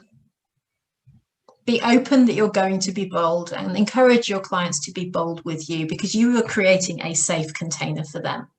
Will you if say that anywhere they can be bold is with you as their coach or as their supervisor. It's the one place that they absolutely can be bold and say things bluntly without fear of repercussion. And for you, I will be... Oh, I will be braver. Cool. I will be braver. Thank you. Thank you for being brave enough to have a live demo with us all. Winging it. Your Yeah. vulnerability there, and thank you. My pleasure. My absolute pleasure. So the last bit of this session, Francois for 5 minutes is going to take us through a guided visualization, and then we have a 5-minute break until we're going to some exciting supervision VR work. So that's the next session on the agenda. Over to you, Francois. Yep. Thank you very much, Claire. So I would like to invite all of you to turn off your webcam for this. And it's going to be a very gentle invitation to connect with what you've learned today and in this session specifically. So I'm turning off my video as well. And the first thing you can start to do is just simply connect with your body and your feelings. And just breathe in and breathe out. You may have been used to count when you breathe in and breathe out, but just here, put your hands on your belly and connect with that part of your body, with your feelings, your emotions, and let any images which might pop up come to you. Maybe it's the discussion we've just had. Maybe it's colors. And try to create gently this image of this session today we had. Maybe some ideas. And continue breathing in and out. And maybe put your hands on your sides. And let these images, these sounds, these feelings coming to you.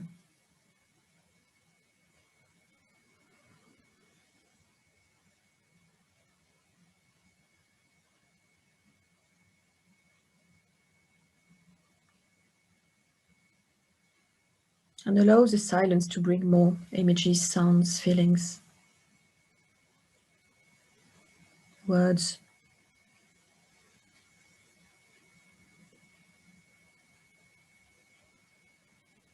And continue breathing like a wave of air, cold air coming in, warm air going through your mouth maybe, or your nose.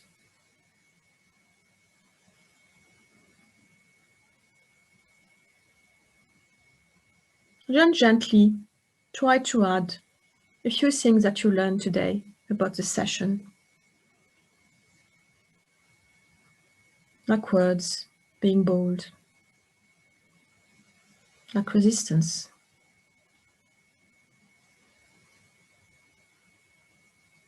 Or maybe a place you would like to be.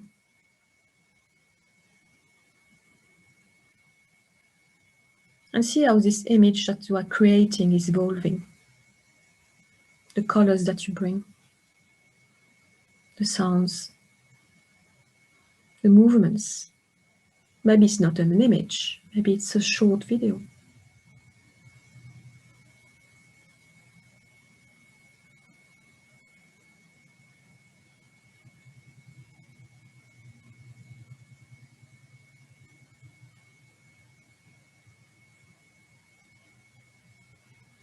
What is it about diversity that you like?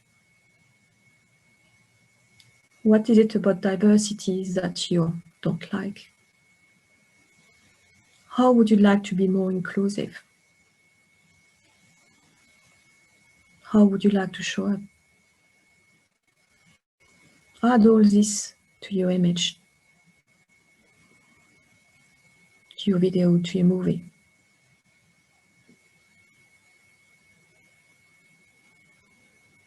Continue breathing in and out. We're going to finish very slowly.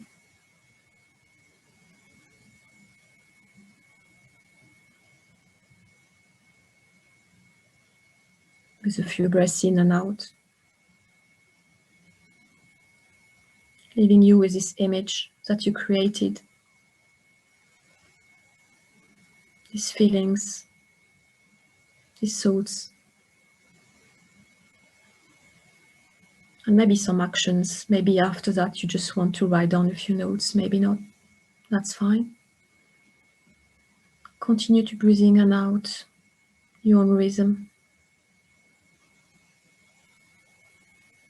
When you're ready, you can open your eyes and put your webcam back on so that we can all come together.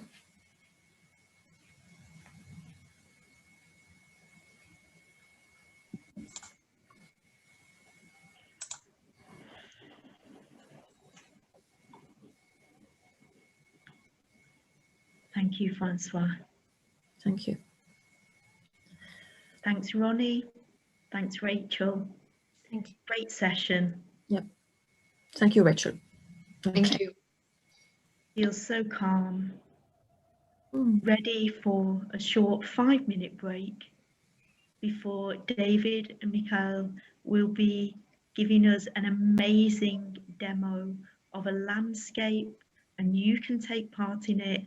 It's a fabulous tool that can be used in coaching and supervision. So see you all in 5 minutes. Thank you. Bye. Thank you. Thank you.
Hi there, everyone. Thank you for joining. And we have here David and Mikhail. Mikhail, do I say your name correct? I think so. I haven't noticed any differences with it, so well done. Good. I wanted to have a chat with you about pronunciation of my name. Be the best way to say it. I like your surname, actually, David. I don't know why, but yeah, I like your surname. So it's the name of my boat as well. My boat's called Tinker, and oh, I like it. Yeah. Lovely. Fabulous. So we've got David and Mikhail, and I'm noticing you've both got wood behind you, which feels very, very grounding, actually. Yeah. And David and Mikhail are taking us through a real live hands-on demo today of using VR software for coaching and supervision. So I will pin you both, and then And I think we need Mikhail as the co-host so he can screen share. Brilliant. Yeah. We shall do that now. Okay. So you're pinned and screen share.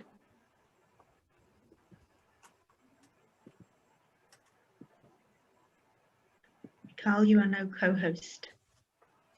Thank you. Thank you. Claire, thank you so much for inviting us. I said to Mikhail the other day, there's something about the spirit with which you've created this, and now having seen what's going on, that makes it just I don't know, it just feels like a luxury this afternoon to spend some time with you and these good people all over the world. Thank you. Thank you. And you're very welcome. So I'm David Tinker, and I used to fly helicopters for the military years ago, and then I was in a learning and development department, and then after a master's I became consultant and coach, I did a supervision diploma with the London School of Psychodrama, but my love over the years has been in psychodrama and sociodrama and narrative, so working with story. And my dear colleague and friend Mikhail over there in Poland is a Gestalt counselor and a wonderful winemaker, and at the moment straw bale house builder. And he's going to be accompanying me on this talk, so he's going to be part of the demo. We both work for the company called ProReal. So we created this avatar-based virtual world software that you're going to see. It's currently being used in 10 NHS trusts here in mental health trusts. It's also used for coaching and consulting. The design of the software is primarily to help us make thoughts and feelings visual so we can share them with others. It means we can share sense making and the way we experience the world. It also helps us share systems. So anybody that might have worked with constellations or sociodrama would have seen systems being made very visual and embodied. Because of my love of psychodrama, I also wanted parts of myself to be made visible, so I could have my jester me or my serious or my critic me, so as I could have conversations with them. And narrative, and you'll see when we get into the storytelling landscape, you'll see how narrative comes into this and the use of metaphor and symbolism.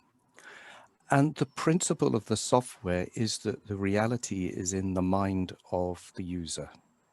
It's not on the screen. The screen will give us little clues, so there'll be symbolism and metaphor, but it'll be in the mind of the user that most of the reality will take place.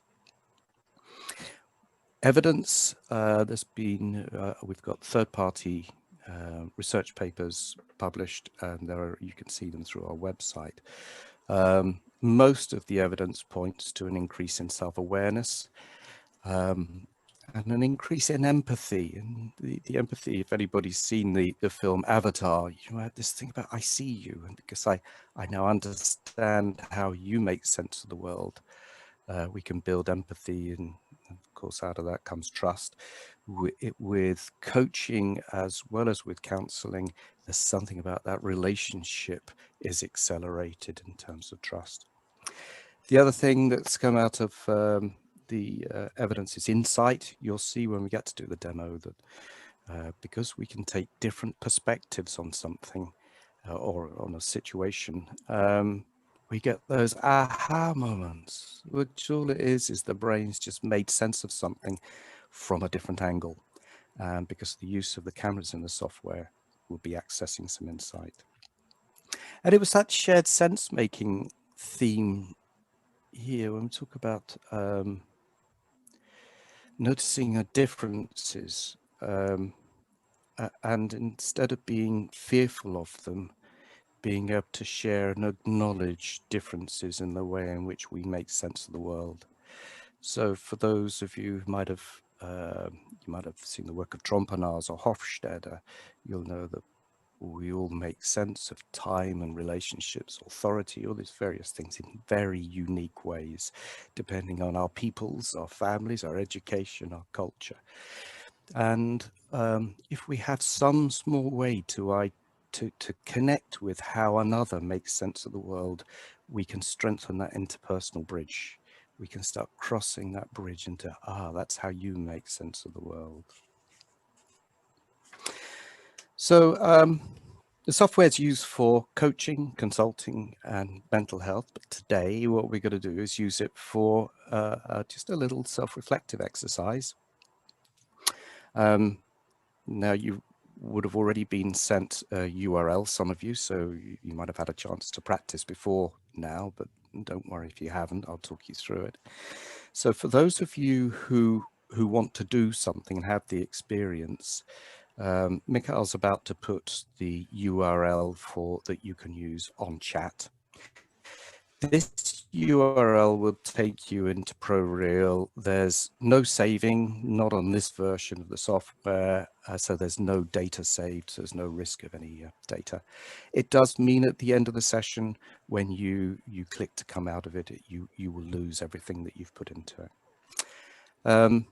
If you have any problems with using it or accessing the software, just watch the demos. So as I guide you through the process, Mikhail will be responding, so you can imagine he's just another participant who's showing you what's going on in ProReal.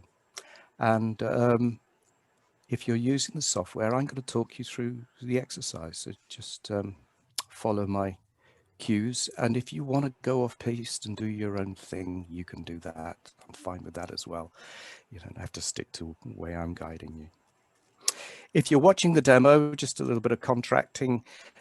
Mikhail and I have talked about this in advance. He's very happy to do this live demo. He's not role-playing, so he's going to take something, he's got to do it for real, and he is aware that there's at the moment 12, going to be 10 other people watching this, so we've contracted that that's okay, and he's also aware that this is being recorded.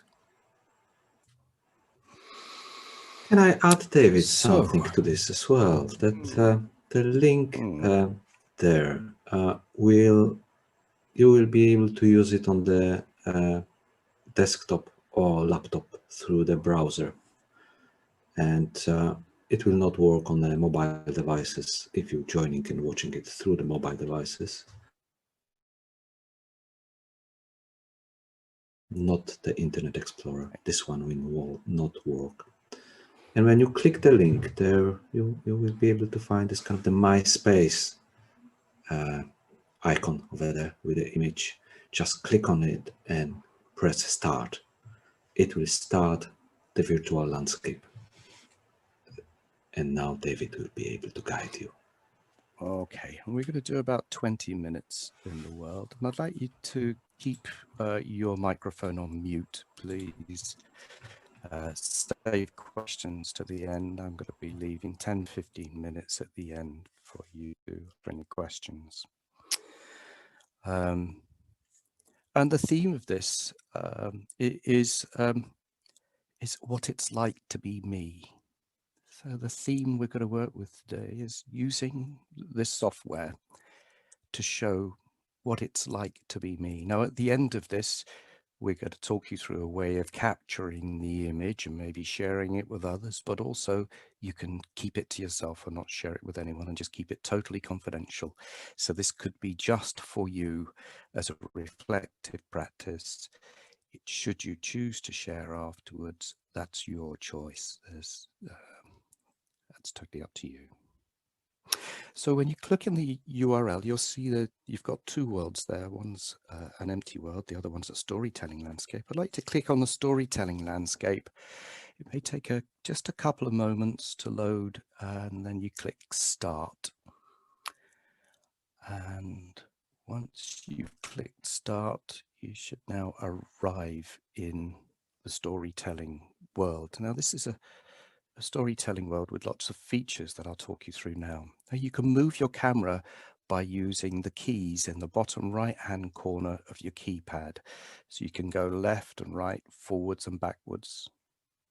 Have a go at that. To go up and down, use the forward and back arrow as and with the same time as shift.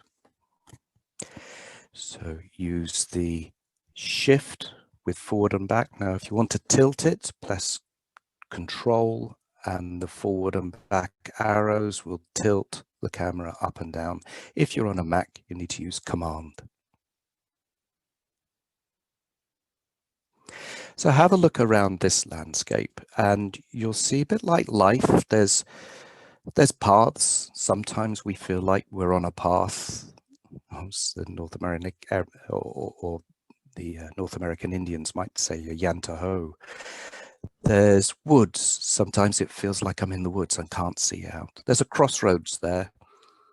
And I would imagine some of you have had a crossroads in your life. There's a gateway. Gateways can be a sign of I'm moving from one phase to another. there's a castle. So a castle could be safe, it could be threatening, it could be a prison, it could be home. So what I'd like you to do is to have a look around the world, and when you think about what it's like to be me at the moment, so what it's like to be you, where would you place yourself? See if you can find somewhere in the world that describes what it's like to be you at the moment.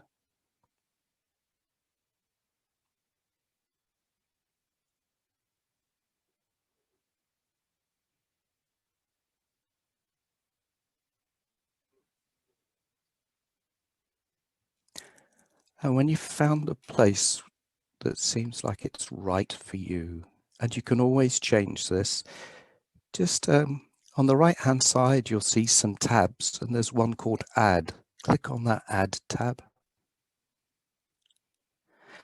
And now what I'd like you to do is slide an avatar in front of you. Just click on it, hold the click down, and bring that avatar just in front of you.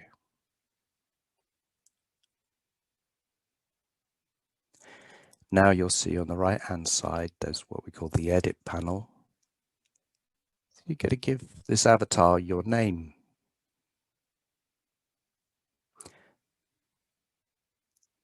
And you're going to give yourself a color. So the color, there's no judgment to the color. It's not that I'm a green or a red person because of some emotional content. It's just when you think of yourself, what color comes to mind? If the color isn't exactly right, click the plus sign at the end of the colors and you can have any color on the spectrum. We're going to come back to the other parts of the edit panel in just a moment. You can change the direction your avatar is facing by using the rotation bar.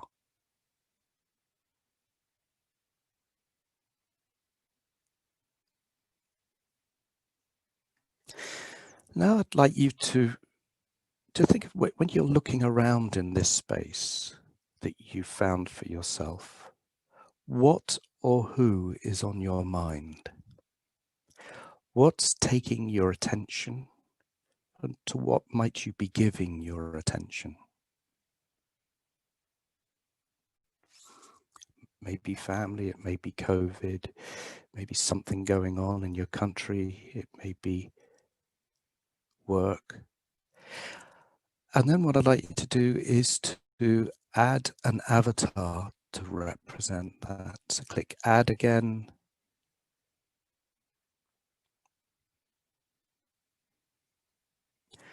And add that avatar to represent what's on your mind. And this time give it a name.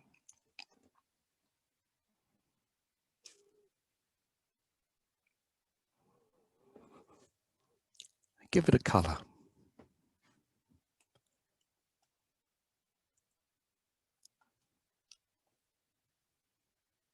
And give it a size. So this time you can change the size, and the size relates to importance or its authority. Give it a voice. So where it says speech or thought, what's this thing that's on your mind? What's it saying? What does it want? So give it some expression.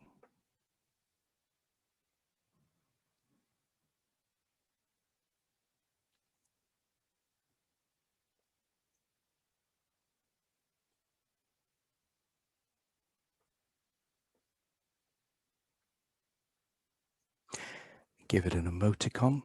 So as you click on the emoticon, have a look through those and see which one suits this.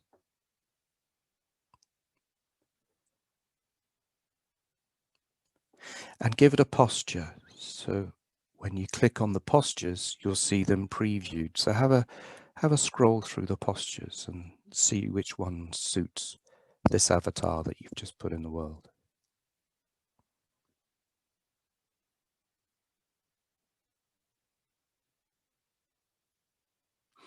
If you want to move that avatar, you can just drag and drop it. The same as moving your own avatar.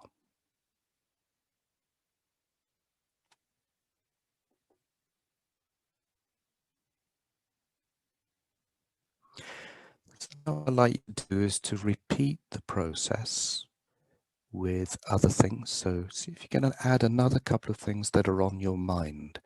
So in your world at the moment, what else is there? And you can use symbols. So again, if you click the add icon, the add tab, sorry, you can add a symbol. When you add symbols, make sure you give them a name and change their size.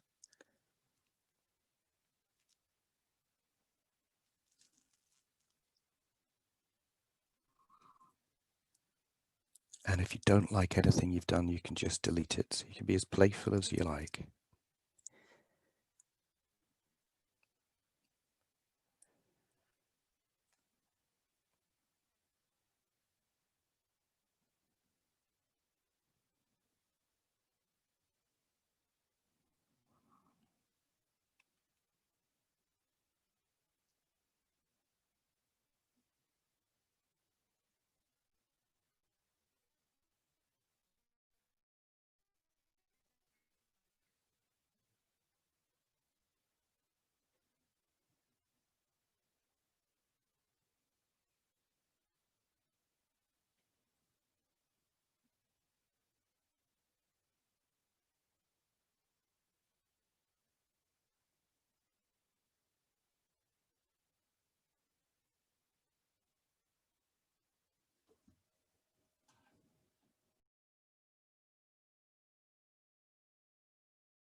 As you add avatars and symbols, you might think about the space between you and them.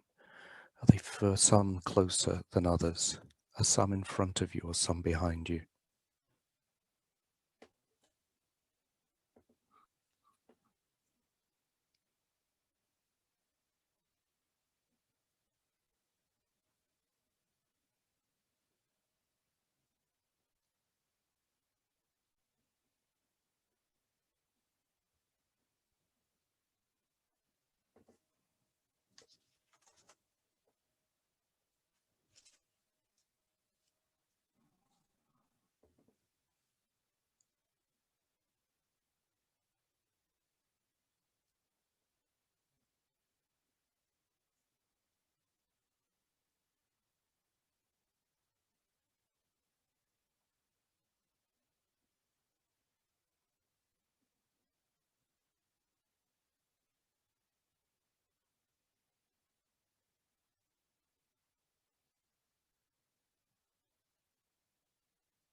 You've got about another minute to add the last couple of things that might be on your mind that takes your attention or you give your attention to.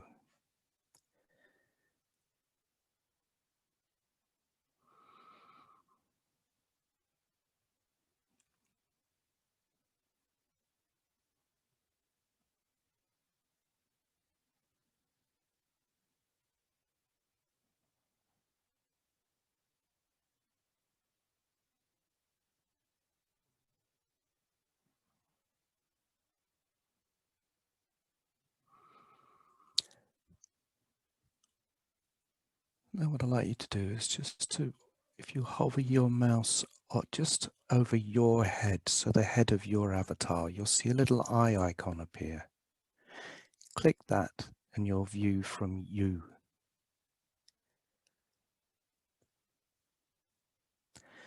And as you look around, and to turn your avatar, you can use the arrows in the bottom right-hand corner of your keypad. As you look around, is this what it's like to be you?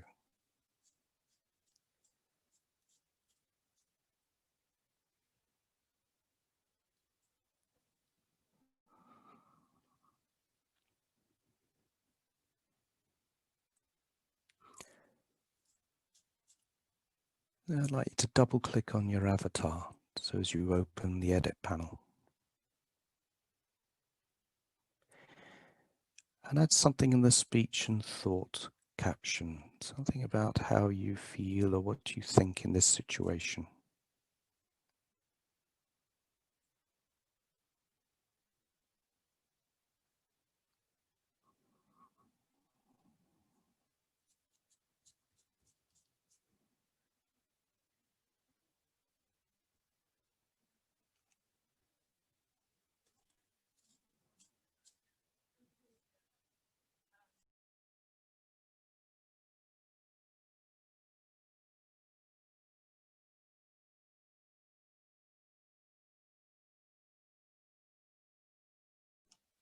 And give yourself an emoticon.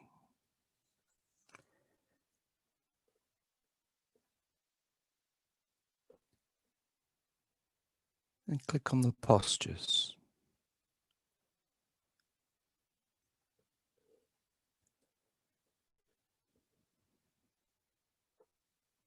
Find a posture that expresses how you are, how you're feeling.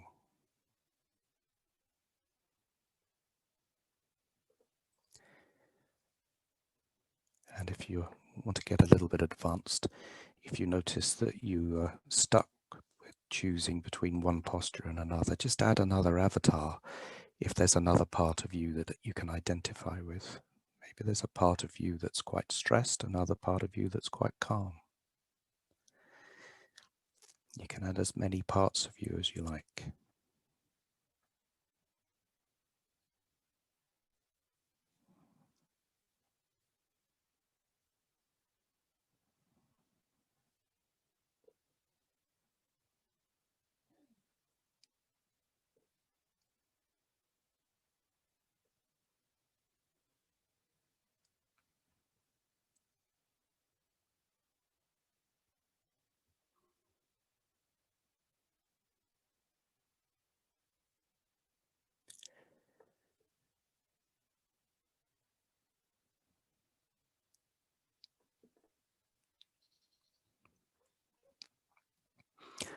Now what I'd like you to do is to take the view of some of the other stakeholders or people that you have in this scene. So to view from the others, just click on their heads and you'll see an eye icon, or you could click on the views tab and you'll see a list of the avatars that you've put out there. Just have a view from them and notice what it's like to be them.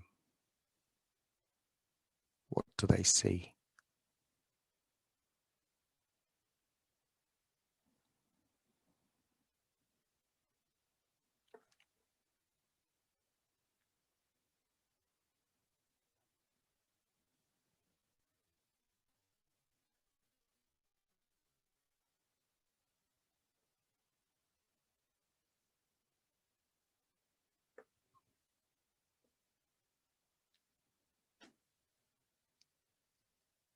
I'd like you to click on your avatar again, so viewing from you.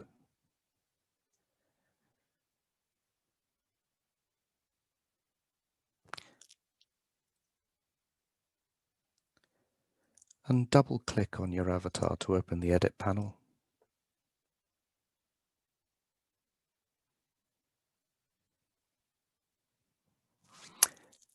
And just click on, so just be aware of what are you saying to yourself in this situation. So what are you noticing about your inner voices, some of which might be really supportive and guiding, others might be limiting what you do. And click on the inner voices function at the bottom there. There's 4 inner voices you'll have access to, and when you click on them, you'll see a little head appearing behind the avatar. So this is a little voice that's whispering in your ear, or indeed it could be shouting. Now the inner voice always has the word you in it, so it's addressing you. So it could be something along the lines of, you're really good, you should pay attention to this, or you're useless, you should do more here. So it could be quite critical, it could be supportive. Just notice which ones are present for you.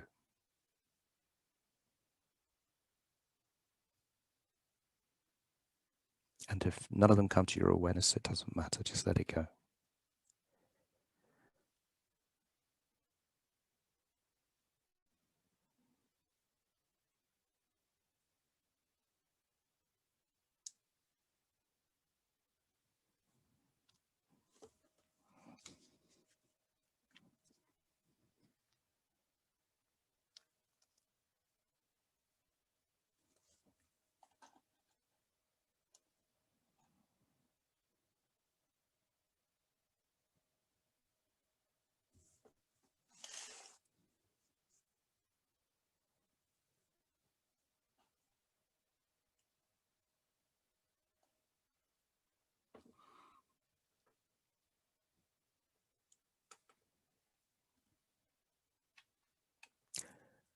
And now across the top, I'd like you to click on roaming view. So you've got a roaming view, which is in the top bar. Just click on the roaming view.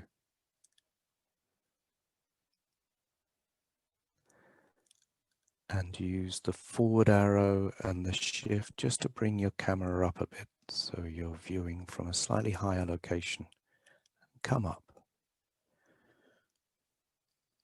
And see what you notice.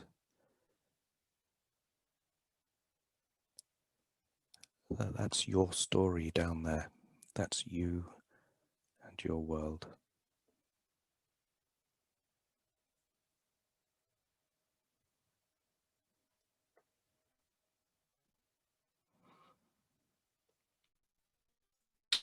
Okay, so just before we close, if you wish to keep a copy of this, one thing you might do is take a photograph of it. So position your camera as a view from you or a view from the remote camera. So position the camera so you can take a view, and if you want all the labels on, you click the options tab and you'll be able to put the labels on, and then use your phone to take a photograph.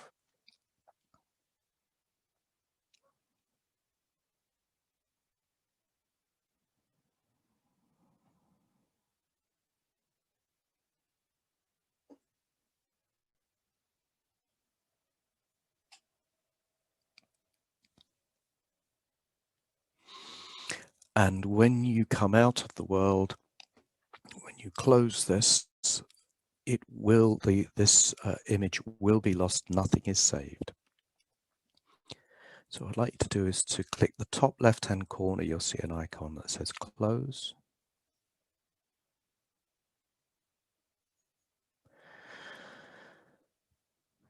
Take a deep breath and come back into Zoom. So Alt tab, you can tab back into Zoom. Okay, we've got just over 10 minutes to take questions, thoughts. What was it like? It would be lovely to hear from you.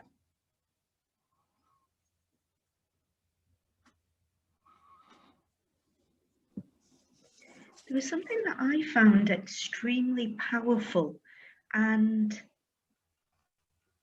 as well as your voice obviously guiding, there was silence, and that had a positive impact for me. And that's quite difficult for some coaches. And then we have this drive to be able to do something, you know, particularly those are people who are kind of paid by the hour and need to get something done, and to leave silence is kind of counterintuitive. But if we're constantly talking, we disrupt and almost rupture the immersive process. Yeah. The other feedback we've had is a lot of people love just slowing down. So it slows the brain down and we deepen into this more immersive world. So yeah, silence and there is really important. and so much spaciousness because you're in control of where you go. So the feedback from some work with some people with eating disorders, the patients said they love their agency. They're in control. So there's a lot about being in control. Yeah. What was it like? It's been lovely to hear from some folk. I have to say it was fascinating looking at Michał's, because I know what's going on in Poland at the moment. And I really felt that when you moved to the view of the women who are protesting, I really felt that looking over that. So, thank you, Michał. Me too.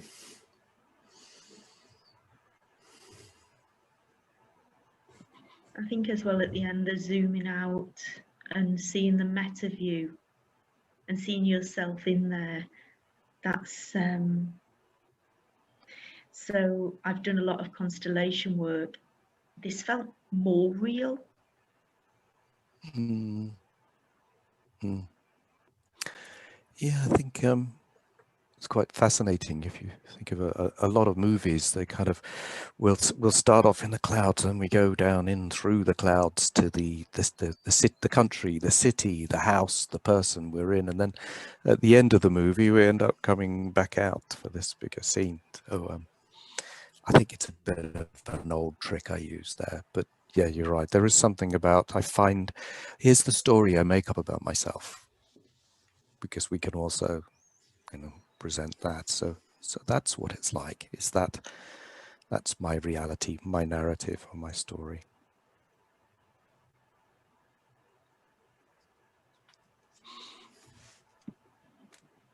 Anyone else like to share? Be lovely to hear from you.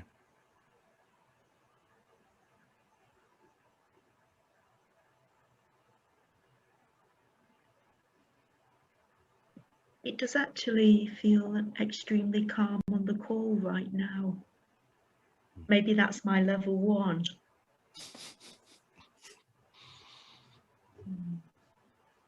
Would you please tell what are the applications of the environment for narration, for problem solving? Coping, struggles, gosh, all of that. The application of the environment, let me just take a coaching situation where if I were a coach working with someone, I said, show me what's going on for you. Show me what's that like. So I'm constantly saying, show me, and let's explore what's your external world going on. So, you know, show me the story that you're part of, and show me your internal world. So sometimes it can be the avatars that are in there about my various roles that I play. So we can have a look at role development, and we can have a look at those inner voices, and you know, what is it that guides me or inhibits me. So for coaching, it really helps the coach and coachee create a visual world to access. When someone's stuck, we know that the taking different camera views accesses insight, and all the evidence we've got says that that's the case. We regularly get people, I had no idea it's like that when I step into someone else's shoes. So if we're in a corporate setting, looking at client relationships, we put your client in there in the client's world, then step into their shoes. It's a wonderful way to do stakeholder analysis. Another use in organizational change work is when people share how they see the world with each other, there's a deeper level of trust. So that means we're going to reduce the impact of the threat system in the brain, and that means we'll be more open to change. So the work of Lieberman and Pennebaker talk about emotional labeling. So one of the things that happens here, you saw quite a bit of emotional labeling. I'm naming how I feel and what I think, and I'm using the postures. Just by Michał putting that avatar by the ravine is emotional labeling. And we know that that reduces the psychological distress. And if that happens, we're allowing more space for learning and more space for looking at something that's different or some change, some adaptation. In teams, you can get up to 15 in the world at the same time. So for groups coming in the world, putting out how they see their team and the environment they're in, it's very engaging for them. So there's a shared sense making for teams. And that will reduce the amount of time that's taken to have emails and conversations to share sense making. So if they've got a shared view that they've co-created, there's a higher degree of engagement and a visual image that they can all access. Supervision, it's used in reflective practice. So you could put in there, I mean, if you want to take Peter Hawkins's eyes, many perspectives you can take there for reflective practice in groups or individually. My space room, the empty in storytelling. Yeah, that's a lovely question. Danielle, when we first created this, we created it with a storytelling world. That's where I come from. So and some people found that quite threatening, too much information, too complex. And actually we had some corporate saying, it's too childlike, I'm not entertaining a storytelling world. So we created the empty world. So the empty world design is on Merino. So Merino and psychodrama and sociodrama had the circular stage on which we describe our world and the theatre.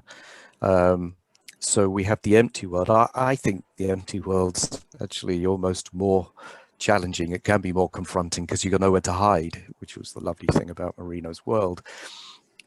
I have seen someone just put an avatar in the corner of the castle, the darkest corner of the castle, and said, that's what it's like to meet me at the moment. And she just burst into tears. And her very words were, that's the first time anybody's really understood what it's like to be me.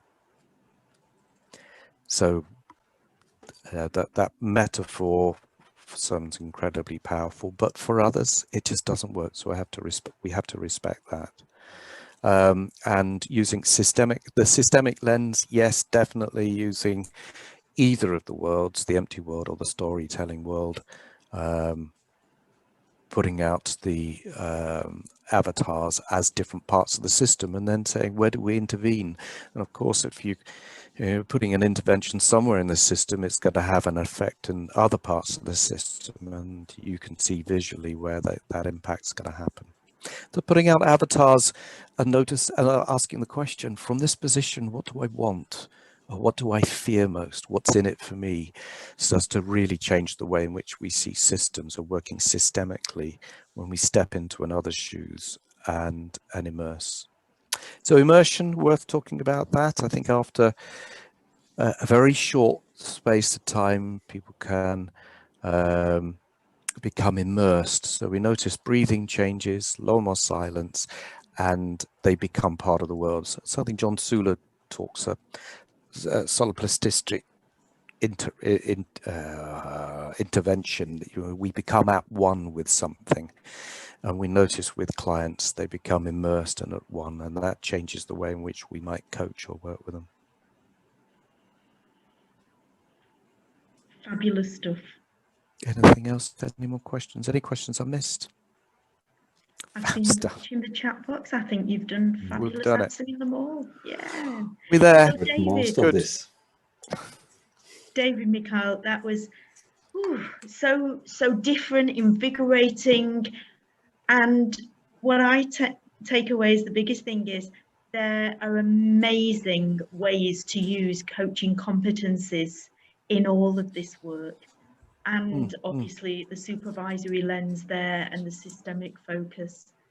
We really appreciate you both being with us today and sharing. So thank you very much. Pleasure. And I think if Mikhail, haven't you got?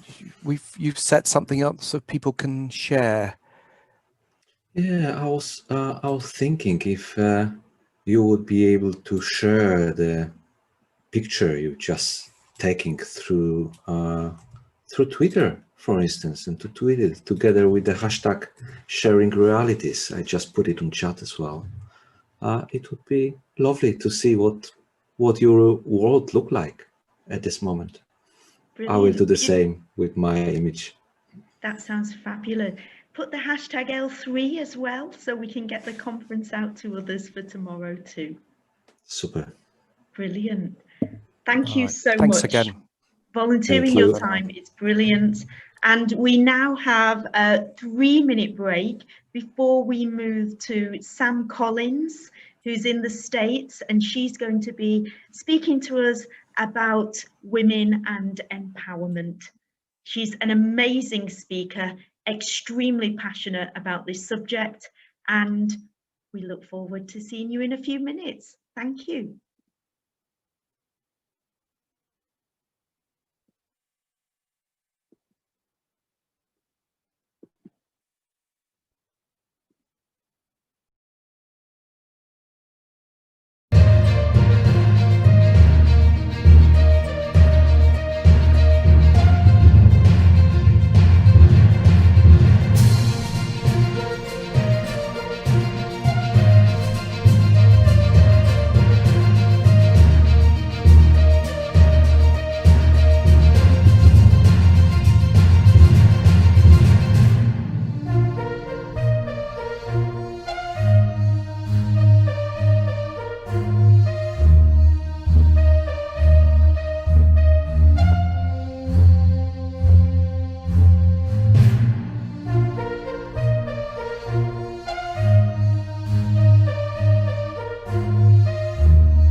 And hello, everybody. So we move into our 8th spot today, 5 more to go and 8 more tomorrow. And we have the amazing Sam Collins with us, who is from the UK.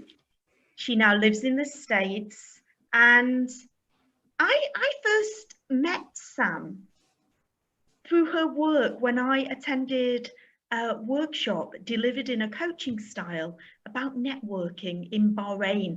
And I'm sure, Sam, that was about 10 years ago when your colleagues delivered it there.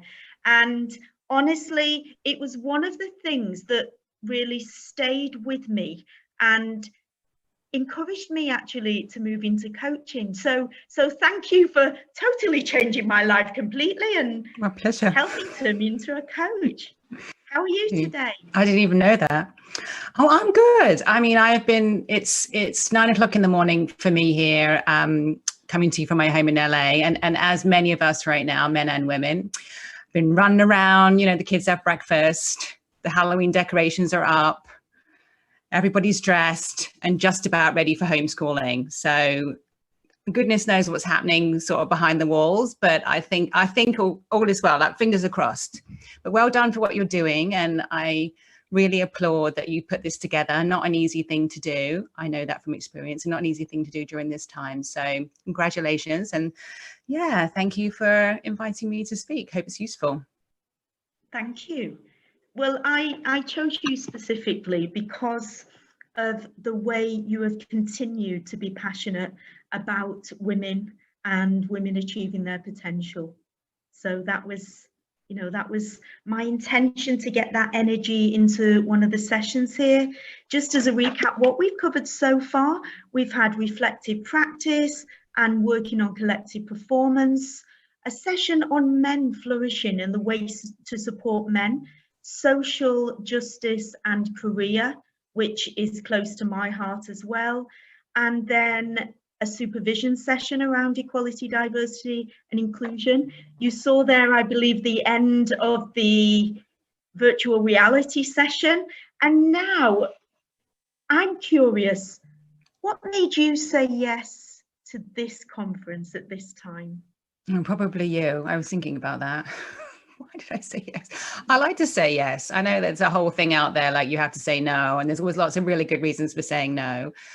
But this is important. It's important stuff. It's on topics that I'm passionate about. It's a global conference, which is really interesting to me. It's about the power of women. What's not to like?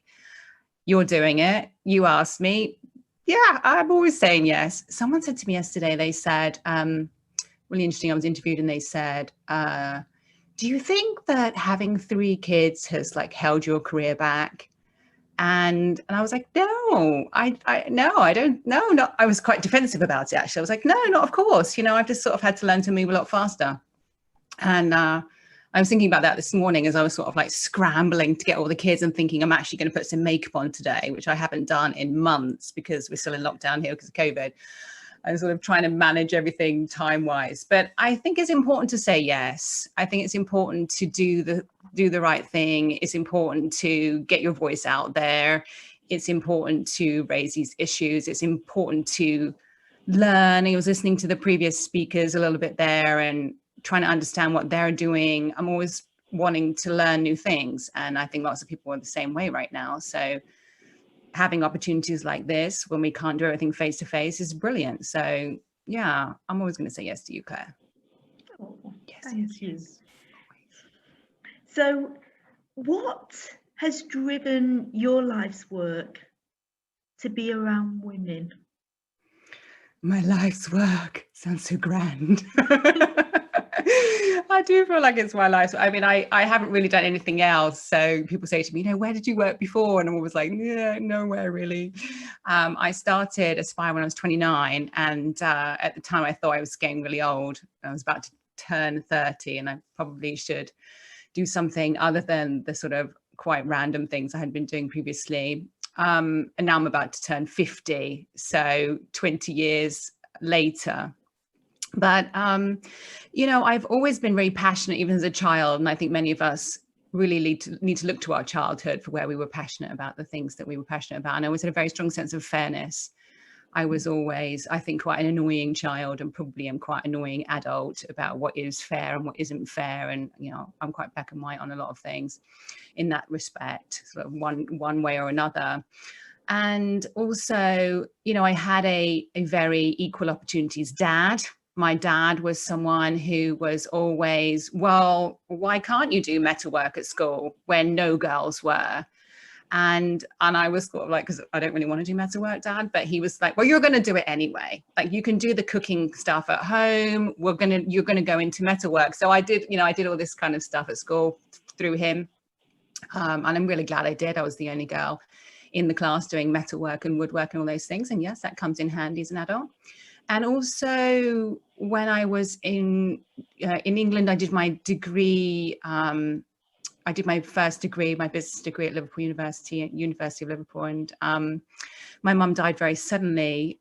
She was my role model. She was the woman who was the 80s out in the workplace. She had, really found her space as a woman. She had the whole, I remember the power suits. You remember the 1980s power suits with the, the shoulder pads and everything. I was very impressed. But she died very suddenly. She actually took her own life. And it was actually 28 years yesterday that happened. And I still feel like that was a huge driver for me to do the work that I do, to really focus on women in not just in the workplace, but in the wider world, in our communities. And she helped me to take that path. And, when these things happen to us, they can often lead us down paths that we didn't expect to go down. And so, yeah, that's why I do what I do. I'm very much about the empowerment of women, women as leaders in the workplace, but also sort of wider as individuals, as parents in our communities, and even as a catalyst for change in the world right now. And I feel that I know a taste of your mum, and only a taste, because reading your book, Radio Heaven, which is so open, so sharing, so vulnerable. It's such a powerful story. And, thank you for getting that out to the world. Yeah, I mean, I nearly didn't, because it is very raw in a number of ways, but I think it's important for us all to be telling our stories. And I wanted to tell a story of failure in some ways, a story of failure, a story of learning from failure, a story of resilience, and not just all the sort of success stories and success tips, which I think are very helpful, but I sort of have overdosed on them really, and thought I want something that's a bit more real. And so I wanted to tell my own story and also sort of include within that sort of coaching ideas, coaching tips, things to think about as a result of it. Radio Heaven is a phrase that my mother used to use. We would be driving in the car, and she was not the best driver, and she would be smoking a lot of, Marlboros. I remember her smoking the smell of Marlboros, cigarettes, and she'd be smoking Marlboros and leaning out the window. And I would always be like, oh God, we're going to crash at some point. And she would say, when a song would come on the radio that would have relevance for her, and she would say Radio Heaven, meaning that song was sort of sent as a message from, whoever, whatever it is that you believe. And so certain songs would come on and she'd say, oh my God, Radio Heaven. And this particular song would have a message for her. So the translation of that into the book is that we need to listen and watch for the signs along our lives, whether it's a song or a person or a job loss or a promotion or whatever it is, that we really listen to those signs intuitively rather than always sort of focusing on logic and analysis. I think that's a major coaching thing as well, using intuition and just bringing into sessions whatever's around us. So we both trained, I believe, with CTI, Coach Training Institute, and you went onto their leadership journey as well. Yeah, I did, yeah. I was a magpie. What was your tribe? Oh God, I can't even remember. Honestly, I think I started leadership with CTI, and then and I had a really interesting experience where I was doing a visualization, which I'm a really big fan of visualizations and do visualizations myself right now. And I was focusing on sort of the growth of Aspire, my organization, and thinking about that. And during this visualization, I actually saw an image of a young woman. You know how you can sort of have these little things that pop into your visualizations. I saw an image of a young woman walking into my home office, and she was extremely tall and sort of elegant, and I remember her very, very short hair, and she was a Black woman, and I remember she had sort of large feet. I remember thinking that. And she said, "Hi, Mama." And I thought, what's this all about? You know, a sort of bizarre thought popped into my mind. But actually that visualization for me was the start of a journey to adopting my daughter, who looks exactly like the woman that was in my visualization. So I am very happy that I did do the CTI leadership course. Otherwise, I don't know whether that would have happened. So that led me on quite an interesting path. Wow. So to take a right turn here, in terms of what's going on in the world right now, what way do you think that COVID has specifically hindered women? Well, I mean, lots, of course. I mean, we know with it, you know, just turn on the news and get annoyed all the time. I had to turn it off yesterday. I said to my husband, "You turn it off. I'm so annoyed." Remember, we're 1 week away from a very important election here as well. We are seeing a massive number of women, 4 times what it was last year, leaving the workforce in the US and more globally as well. Of course, it happened around the time that schools were meant to go back, and only about 50% of the schools went back in the US. So women opting out of the workforce because it's just too hard to balance everything and get everything going. We're also seeing an increase in domestic violence. We're seeing increase in discrimination. We're seeing increase in inequality with regards to women. Look, I know it's happening across the board, but when anything happens, whether it's a natural disaster, a pandemic, or whatever it is, there is always an adverse effect, particularly on women and girls. And it's no new news, but I think this time it's being highlighted and exacerbated even more. And we're seeing this particularly difficult for women of color and women from, you know, any kind of difference about you. Of course, this was always a challenging time, but it's even more exacerbated now. But I think one of the things that's really important to say is that there is a huge potential here as well for women. I think that we can get very tied up in the challenges and barriers that women face. And we have been part of this debate for many, many, many years. It isn't really changing anything, isn't changing the dial. And I think that as women right now, we can really take the opportunity to self-reflect, to think about who we are, to think about what we really want to do, to think about where we have been perhaps doing things for other people, you know, following other people's dreams and visions, and take a moment and say, okay, you know, this is an extremely tough time, but let me come out of this flourishing. Let me think about what I can do. And I'm seeing an en masse amount of women who are wanting to start their own businesses, their own social enterprises, their own not-for-profits. I think that's extremely exciting. We're all going to need a lot of support, obviously, but it's an extremely exciting time. That may sound strange, but for me, I feel like it's an extremely exciting time. But I'm weird and I say stuff like that. I agree. There's women that I've been coaching, and for some reason this period has just, because it's been so different, it's been a place for reflection. And if we then use that reflection to impact the world and the way we want to create change in the world, there's just so much can be done. Yeah, and I mean, I don't want to sugarcoat it, because I think that maybe got divorced, for example, it's worth it to be free.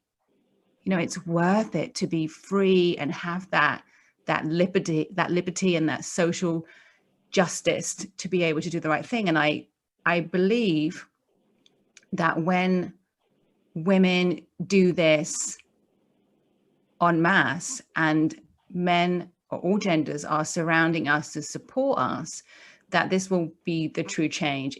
For me, it's a grassroots change that's needed. The corporate policies, the government policies have had a limited impact on women's equality. And I don't downplay the hard work that's gone into many of those programs and policies and initiatives. But let's face it, we're still in a position where very little, a very small amount of the world has a female leader running it, whether it be a country or a corporation or a not-for-profit or whatever, or even a family. Yeah. So it's out there on social media that the countries where women are leading at the moment, they've done better in terms of handling COVID. What's your take on that? Well, they have. I mean, this is, yeah. Next. I sort of laugh about it a little bit because the skills that have been associated with women and men that are more centered in their feminine as well are the skills of collaboration, of being able to be intuitive, of being able to make good decisions, being able to involve people in those decisions, being able to balance the needs of work and life, all people. These social justice values are very, very strong in many people, particularly in women. It's no new news. We've always known this. There's many, many studies that will back this up. However, it's never really got any real press. It's never been that interesting for the global media for whatever reason. And now it's interesting because we get what we need, which is a empirical case study. And everybody likes a good old empirical case study because it gives evidence. When you look at the countries that have been doing better with regards to COVID and do have less cases, less deaths, they are the countries that are run by women. And this is a great thing. Why not? Because it gives evidence to support that these skills are important. It gives permission for all women that these skills are important and not just soft skills or some kind of soft thing that you might pull out the bag if you need it one day. And it gives permission for men as well to recognize these skills and applaud these skills and also uncover their own feminine skills in themselves. So I think it's really, really good. I'm not shocked by it. I'm not like, wow, really? That's really interesting. I never thought about that before. But for many, maybe they did have that reaction. For me, I was like, okay, well, but I've worked in this field for 20 years, so it's no new news. And for many people like me that work in the field as well, they were like, well, good, it's good. We finally got some press. And I think that some of these women, let's take Jacinda Ardern for a second of New Zealand. When she brought her baby into the into the meetings that she was having, and she did that. I mean, she forwarded women's equality by about 20 years in that one moment that she did that. And then you have other leaders who are really doing their darndest to bring women's equality back to prior 1950, and it's a dangerous place to be. And I think we need to make sure that we have the balance of more women leaders so we get that voice in there. And it's not, it doesn't apply to all women. There are many, many women who are not of that skill set or not of that value set, but there are many, many, many women who are, and there are many men who are. And I think it's great because it gives permission for all of us to sort of rise up more and say, this is the way to be. This is the way to be a human being. This is the way that we need to go forward in order to make things work better on this planet. But there's a lot of people that are not really into that. They want to keep the. Think of it like this, Claire. I was having this conversation with a friend of mine. It's like we're on a boat, and in this boat, we're sitting, you and I, we're sitting at the back of the boat, Claire, right? We're at the back of the boat, and there's lots of people at the back of the boat. We're having really great conversations at the back of this boat about diversity and inclusion, including everybody, and we're including everybody at the back of the boat. At the front of the boat, there's a few people who are leading everything and taking the boat forward. The thing is, the boat is leaking. And the people at the front of the boat, the leaders, are saying like, okay, people at the back of the boat, could you just focus on fixing the leaks in the boat? So we're all running around doing diversity programs, trying to do things like, let's fix that leak. And then we'll have it, fix it, stays, okay, and then it bursts again. Okay, let's go fix it.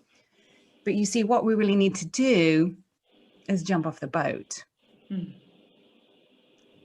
But it's very scary. You go to the edge of your boat and say, oh my God, it's dark water, can't see my way. I don't know. It used to be in the coaching world that we could rely on goals. So we could say, okay, 5 years time, I want to go there. So we'd say, okay, I can see this beautiful desert island over there, and I think I want to go there. And there is my perfect job, my perfect partner.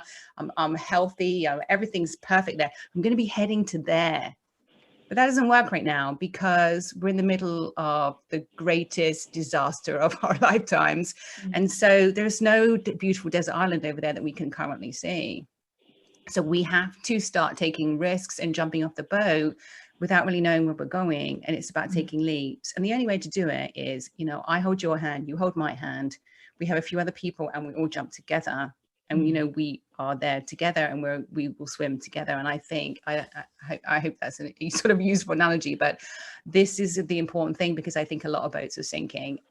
They were, you know, they did have lots of cracks, lots of systems in the world, whether it be a corporate system, an educational system, a health system, a political system were cracking anyway, pre-COVID. And now the cracks are huge and we can see them more as a planet. They're more transparent for us. But, you know, we have to decide, am I going to stay on this boat at the back, just talking about all the things I'm talking with like-minded people that get me and just, I'm going to be repairing cracks in this boat, or am I ready to jump? Am I ready to leap? Because when you leap with other people and they get you and you're together and you can swim, we can find something else, start something else. Yeah. And I think that's the really exciting thing. And jumping with men jumping with us. Whoever wants to jump, you know, I don't care, cats, dogs, all genders, you know, I can fit, I can have a few on my back and you can hold my hand and I can hold your hand and there's children there and there's all people there, but it's people who understand the importance of taking leaps. Now, that's not to say that we're not all going to be terrified, especially when we take that first leap. But we're doing it together. And I think that that's a really important point for me, that for me going forward now for women's equality, for equality more broadly, it's about community. It's about I mean, it's a sort of old word, isn't it? But building that sustainable community, a new type of economic, social, political movement where people are very focused on what's right without that seeming weak. I get it. Absolutely. So, Sam, I've got in my hand a magic wand. I'm just handing it over to you there in the States. Have you got it? Yes. There we go. You've got one wish with this wand for positive, systemic, transformational change. What's that wish? I'm going to wish for more wishes. You're not allowed that one. That's cheating. You did say that. God, I'm holding back my urge to say that I would wish for the election, the US election next week to be won by Biden. Kamala Harris sort of take the reins. I think that if I had one wish, I would wish that everybody, including myself, I wish that we could all be braver.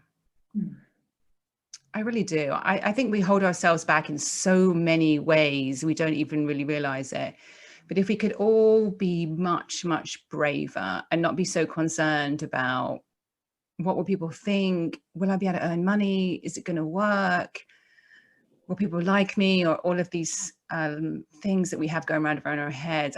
I think that the world, I strongly believe the world would be a very, very different place. And we would be much more accepting of ourselves. And when we become accepting of ourselves, all the parts of ourselves that we may or may not like, we become way more accepting of others. And when we become way more accepting of others, then we start to have a real shot at diversity and inclusion and equality. We start to have a real shot at that. And I think that would just be wonderful, because if I'm braver, I'm going to help make you braver. You're going to make me braver. It accumulates. Like good things accumulate, don't they? They get bigger and stronger and broader and wider. And I think that would be brill. I've said brill for ages. I don't really say that in America. It's very English. It is, and a Northern English. It's your influence. My accent stayed with me, even though I seemed to leave Manchester over 20, 30 years ago even. So your dreams for Aspire and the foundation, what's coming up there? Well, we are one organisation now, a social business, Aspire for Equality, because I strongly believe in the ability of businesses to be social, but to make money, make a difference at the same time, I think is really important. I'm a big fan of the triple bottom line, focusing on people, planet, and profits. I think that it's really exciting times. I used to be very, again, sort of with this idea of the tropical island in 5 years' time, you know, have a vision and strategic plan. And right now, I don't really have one, and I'm happy with that, because it's keeping me very sort of open to possibilities, like what's going to happen. And it also gives me lots of space for people to approach me and things to happen. And also sort of very interesting collaborations happening with Aspire for Equality right now around community sites and around books and speaking, and really finding and creating a space for our community to come together in between our events to support each other and to encourage each other and to help each other become braver. So I don't have a tangible plan for what exactly that would look like. And it's kind of relief, actually. What I do know is that I'm not going to do it all myself. And I used to be a lot more like that. Like, I drive this and I'm doing this myself and I'll help, you know, other people help me. Now it's a lot more collaborative, a lot more organic, a lot more around working together in different ways. One of the things I'm very, very interested in right now is visibility of women. To your point about the women leaders dealing well with COVID, getting some good press, I think that's a good thing. But there are so many women across the globe who are doing great things, you know, doing great work and having amazing stories. You know, we had women from across the globe, from 65 countries, attend our conference a couple of weeks ago. And there was some 1,500 women and a few great men on that conference. And I was really so struck by the women, and how is it we don't know about the work that they're doing? How is it that we don't know? We have this amazing woman from Nepal who was, she's a fabulous story, but one of the things that she's doing right now is creating masks, sewing masks with women in Kathmandu. And you know, we crashed her website because everyone started buying these masks, and she was stunned. You know, it wasn't really that hard to do, to create this visibility for her and this work that she's doing, and she was really powerful in her story. So I'm very keen to think about ways to raise the visibility of women, to encourage women across the globe to support each other. I think when you live and work somewhere where times are tough, and there are certain countries around the world which have always been very, very hard for women, and it is now exacerbated, it's, I think, encouraging to know that women in other countries care about you, and that we want you to succeed, and we want to hear your story. I've also just started a podcast called the Sam Collins podcast, Stripped Back. And it's called Stripped Back because I wanted to do something, you know, no advertising, no sponsors, no scripts, just raw conversations with great women I know. And that's another way I can raise the visibility of women through that podcast. So I'm experimenting, I think, right now is probably something I would say. I'm experimenting, trying some new things. And it sort of forces me to get my voice out there more and think about my arguments and my thoughts and my views, rather than sort of contemplating them on my balcony. You know? Like getting them out into the world and seeing the response that I get, you know, on what it is that I have to say. Cool. And when you said experimenting, you sat up, so it looks like, yeah, I like experimenting. Fun. Yeah. I haven't done it for ages, but I did my strengths profile, a different strengths profile to the one I'd done before, but I did a strengths profile a couple of weeks ago. Of course, a coach made me do it. I love that when coaches make you do things. And my top skill came out as creative. And I was thrilled about that. I was really thrilled. I was like, oh yeah, that's why I love to pioneer new things. That's why I'm always thinking about what's next. I love to be innovative. In order to do that, it's very important to observe. It's very important to really understand what's going on. And that's a very, very big focus of mine, rather than just jumping to, oh, we should do this. Well, let's take a step back and truly observe before we take any action. That's a bit of a challenge for me. I'm not something that I'm really that used to doing. So it's something I'm really focusing on right now. Brilliant. I love the theme you mentioned as well about the doing it together and asking for help. It took me a long time to realize that the asking for help allows others to grow and learn as well. Yeah, it does. I asking for help, I think, is one of those things that women particularly, I mean, I'm generalizing here, so don't get mad at me, anyone that doesn't like this sort of systemic generalizations, but I think that a lot of us find it really difficult to ask for help. And if you have a room full of women and you say, okay, please raise your hand if you like to give other people help, like the room pretty universally, everyone puts their hand up. Yeah. And then if you say, okay, who likes to ask for help? And then, you get like a few people shoot their hand up because they've done the work. And then the majority of people don't really put their hand up, or they're sort of shaking their hand, it's in and out kind of thing. So we've been conditioned to be superwoman for a long, long time. And it's been exacerbated by the media in many, many ways.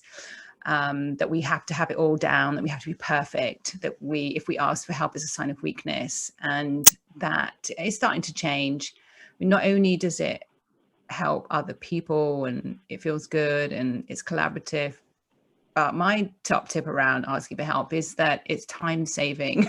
I sound quite selfish, but I'm, like many of us, pretty time poor. So it can take ages to think through something or how you're going to do something. An issue recently I was trying to figure out, and I was like, why am I doing this? I'm trying to do all this research, trying to find out for this legal issue, which is not my strength. And then I was like, who do I know could help me? And then that's their strength, and they really like to be asked, and they share their expertise with me. And it took them about 5 minutes, where it would have taken me 5 hours to figure out what they would, it took them 5 minutes because it was their thing. Yeah. And so I saved all that time and that sort of angst around it as well. And that was really, really helpful, way better than anything I could have done. And I bet they loved helping too, because it's their subject. Yeah, I think so. I mean, you're always kind of a little bit, do you mind? Quite polite about it. I hope you don't mind. I hope it won't take you too long. And I think we have to sort of be ready to get a no if somebody says, I just don't have the time right now. And I don't know that we're always that good at that as well. And people ask, can I have people asking me a lot, can you help me with this? Can you help me with this? And sometimes you have to say no, not always because you just don't have the time, but because it's just not your expertise, or you just don't think you can. You can help. You can always maybe try and refer them to someone else that can help them. Brilliant. So I have one more question, my burning question, and then we'll see if there are any questions from the audience. So in a nutshell, what do you feel is your biggest achievement to date? Well, I was actually asked this yesterday. My biggest achievement today has got to be adopting my daughter. I mean, I know it's not a businessy thing, but it was a 3-year journey to adopt her. I have 3 children, 2 biological, 1 adopted. And I came up with this idea after I'd had that vision of wanting to adopt, and adopted internationally from Democratic Republic of Congo. And it was very, very, very difficult. It tested me in many, many ways. And someone said, I was interviewed yesterday, and someone said, was it worth it? It was so hard and everything. And I was like, but there's this wonderful, beautiful 12-year-old human being now in my house who is, interestingly, so like me in so many ways. And so I'm going to say that grace is one of my greatest achievements, and I'm very, very proud that I sort of stood the course on that, because many people told me that it wasn't going to work and give up and all of that kind of thing. And I've been someone always since a child, and I see this in my older son a lot, and sort of karma coming back on me maybe, but I see this in my older son, where if someone tells me like, you can't do it, it's not going to work, it's not allowed, you know, it's not allowed for whatever reason, it's not allowed for a white parent to adopt a black child, it's not allowed for a woman to bring her child into a boardroom meeting, it's not allowed, it's not a social norm, you may not divorce your husband, you may not go out into public in this way. I've always been someone who just thinks that that's not right and not fair. And I think a lot of us think that, but we don't necessarily do something about it. And so I've always been someone who wants to do something about it. And I've realized that this is sort of the nutshell of me, you know, like I'm the one that will be, let's just get off the shit. Yeah. Let's get off this. Like, it's stupid. Let's get off. Yeah. And now I'm, you know, encouraging others to do the same thing. I think that we have to really question societal norms. We have to question blueprints for women that have been around for thousands and thousands of years about how women should act, look, what they should do, what they shouldn't do within their professional and personal lives. And I'm not saying it's easy to buck those norms, but we at least need to question them. Apologies for that. Don't worry.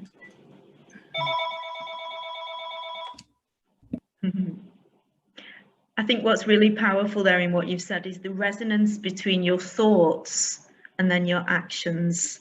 And some people stop at the thoughts. So thank you for all you brought to the world. Thank you. Anyone, any questions? Do take your mute off and ask Sam straight, or put it in the chat box if you prefer that way. Of course, I should have remembered to turn my phone off. So, top tip. You mean you're not perfect? God. Any questions? Check the chat box as well. I love the name Grace as well. That name means so much. Well, you know, it's a kind of interesting story, because I always wanted to call her Grace. Like, if I had a biological child, I was going to call that child Grace. And then that is actually her birth name. So it's all sort of magic. Meant to be. It's all meant to be, yes. Yeah. I see someone's written in the chat there, brave is my word for the year. I picked it even before all this crazy time emerged. I think that's really great. Yeah. Any questions? No one wants me to ask me anything. Are you on the boat? Are you coming off the boat with me? I think I'm swimming in the water personally. I think you're already in there. I'm probably like, look, everyone, we should go because there's Claire. Come join. She'll hold us up. It's lovely in here.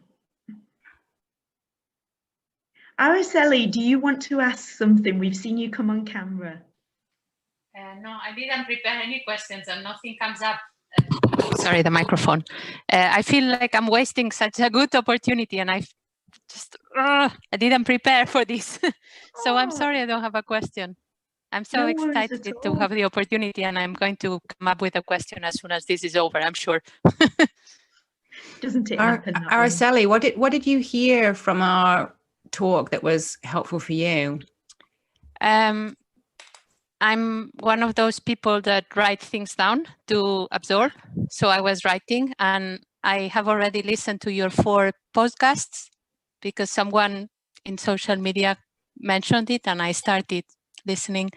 I guess I really like several times you've spoken about not having a vision. So you use it in your boat metaphor and jumping into the dark water and there not being an island and so on. And you've mentioned it afterwards when you talk about aspire for equality and the fact that now you don't have a plan, you're just raising up to what's happening, experimenting. I really like that. I was starting to think, am I ready to do something similar? I'm not sure. I think I've been in a comfortable position for a while, paycheck coming. I mean, when you have a family, it's not always easy to choose the unknown.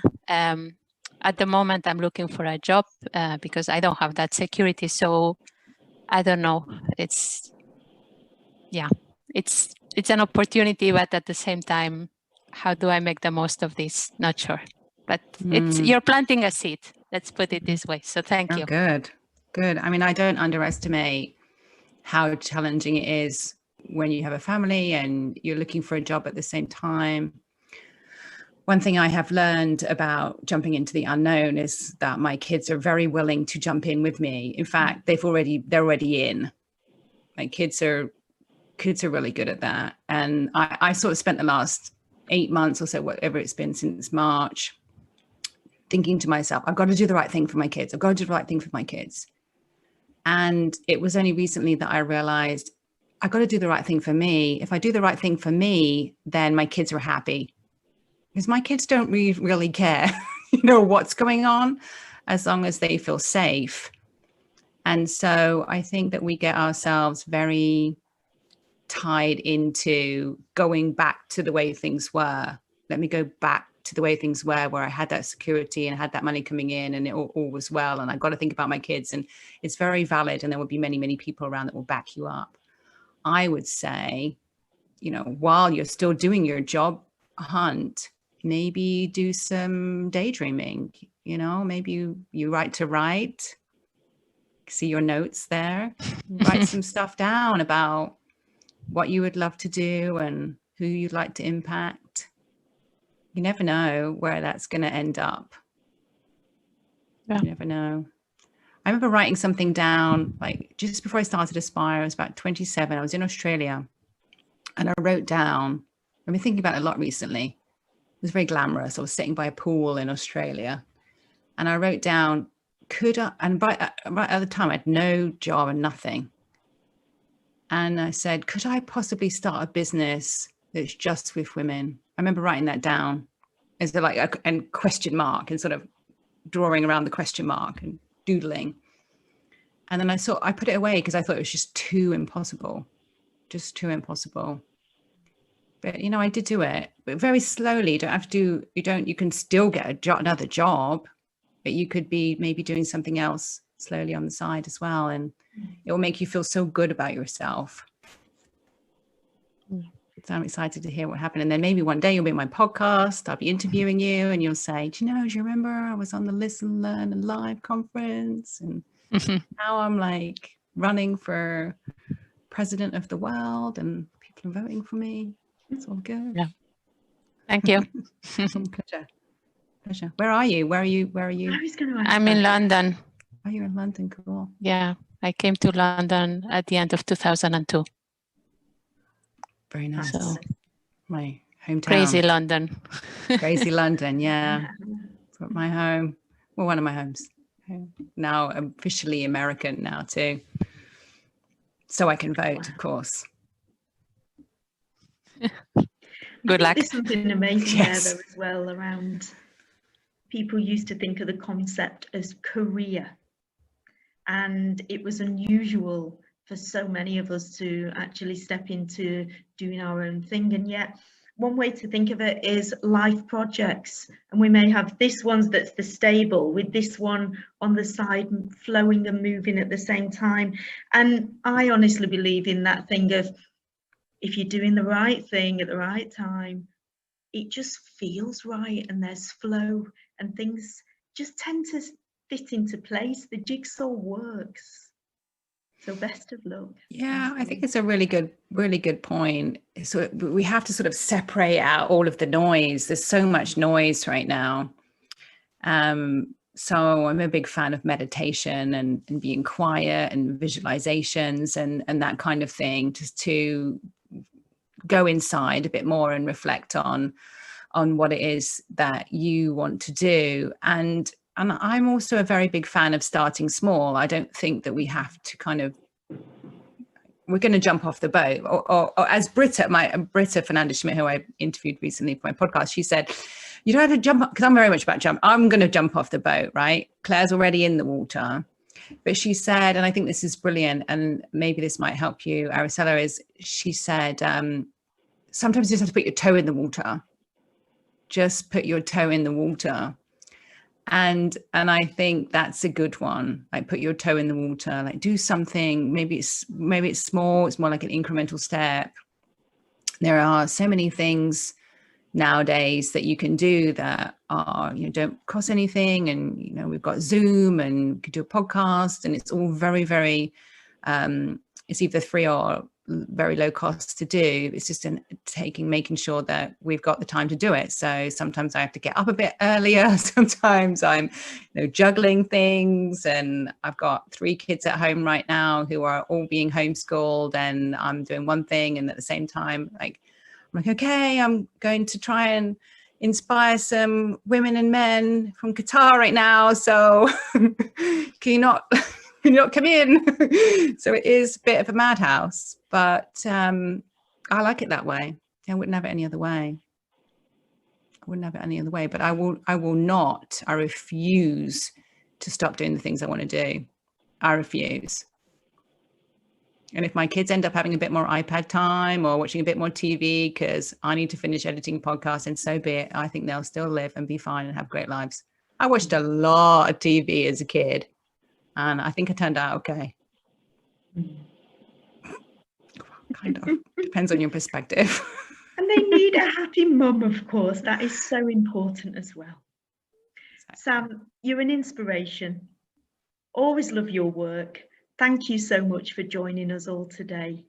And if there's one thing you want to leave us with? Oh, jump, leap, put your toe in the water. We're with you. It's going to be okay. That's it. That's the thing I want to leave everybody with. It's going to be okay. Even though we can't quite see how it's going to be okay, it is going to be okay. In fact, it's going to be more than okay. It's going to be bloody brilliant. It's going to be amazing. And we're going to look back on this and say, well, it was extremely tough. And here's all the good things that have come out of it. But we have to go through this as a species, I believe, in order to get to the other side. So, yeah, you can accelerate that by coming along with me and Claire and some of the other great people on this conference. So thank you very much, Claire, for having me, and good luck with the rest of the conference and all that you're doing, and let's keep in touch. Thank you. And we've got in the chat box there from Christina, for example, that was really inspiring. Yay. Yeah. Thank you. And we've got a short break now. We've got about 7 or 8 minutes, and then something very different. We'll be speaking to Steve Royston in the UK, who will be talking about ageism. Thank you all, and we'll see you in about 7 or 8 minutes. Thank you, Sam.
evening, everyone. If you're where we are in the Middle East, happy tea time, as the north of England say, and good morning over there. I know we've got some people on from the States. So we have with us now the fabulous William Gaddison. Will is not only a consummate professional, he is honestly one of the most grounded people that I've met. He's got humor, he's got passion, and he's got stories, which is always fabulous. And I'd like to invite Will. I will give you the screen. I've pinned you, and I will hand over to you.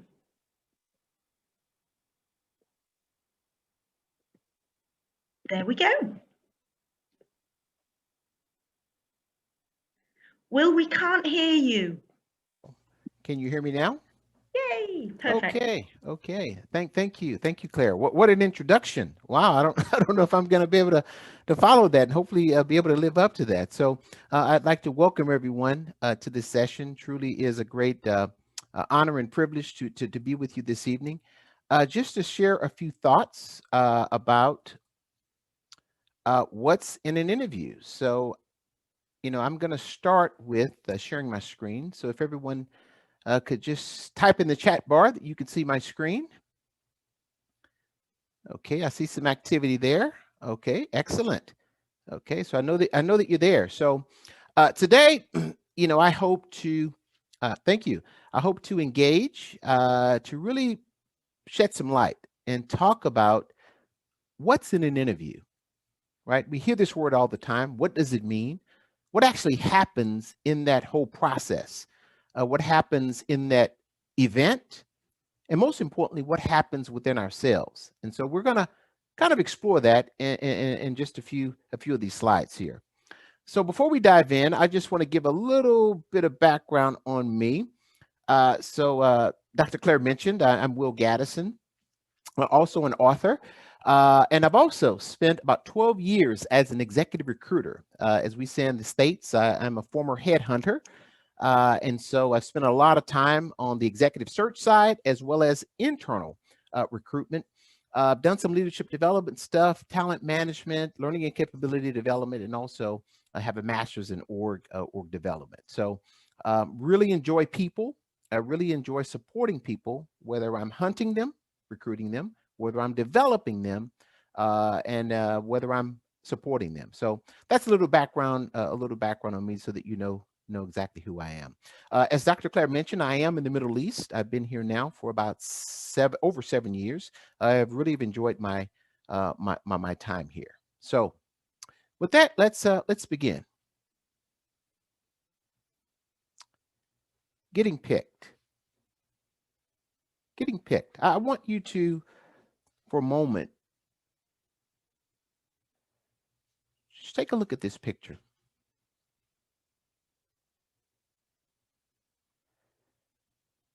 Turn off my camera here. So we see the coaches, we see the balls, and we see the children. And as I look at the picture, I'm thinking of giving a voice to one of those kids, and he's saying, I've been waiting weeks for this day.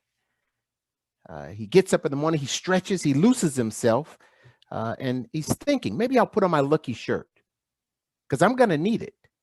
Okay, now a good breakfast. A little nervous, but I've got to be sure that today is the day that I'm going to be the top candidate. I mean, I really need this. Will they select me? Okay, one last look before I head out the door. I reached the field. Looks pretty crowded. There are a lot of other kids there. Okay, let me step up in front of the coach. Okay, am I tall enough? Am I strong enough? Am I fast enough? Maybe I can smile more. Will I be chosen? Will I be picked? This scene is played out on playgrounds and football fields and ice hockeys all around the world. It's also played out on Zoom calls and in conference rooms, right?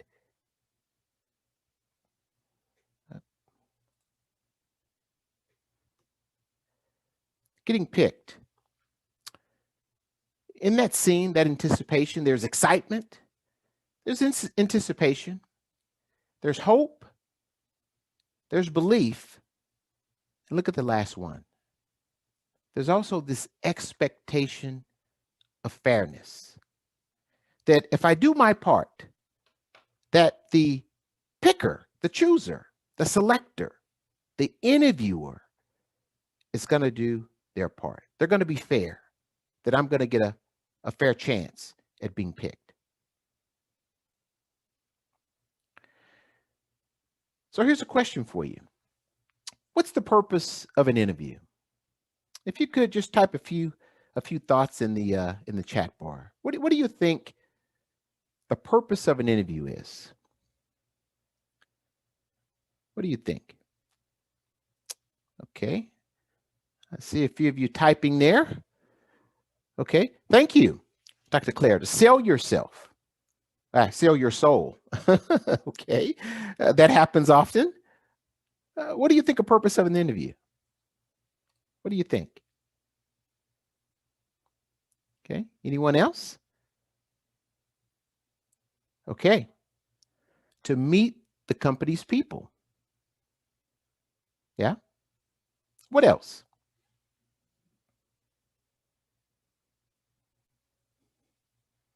Okay. Thank you, Aman. To observe. Okay. So you want to see what's going on. What are some other thoughts? Okay, here we are. Thank you, Daniela. To find the best position. Thank you, Aman. To know more. Thank you, Dr. Muhammad. Helping others coping with their difficulties. Thank you, Daniela. For the person to be chosen. Hey, Rami, how are you, my friend? To try to find the best candidate. Yeah, I agree with all those, right? Take a look at this. And we can really sort of sum up all those thoughts into this. This keeps getting stuck here. So the purpose of the interview for the interviewer, thank you, Dr. Claire, says to win on merit. The purpose of the interviewer really is about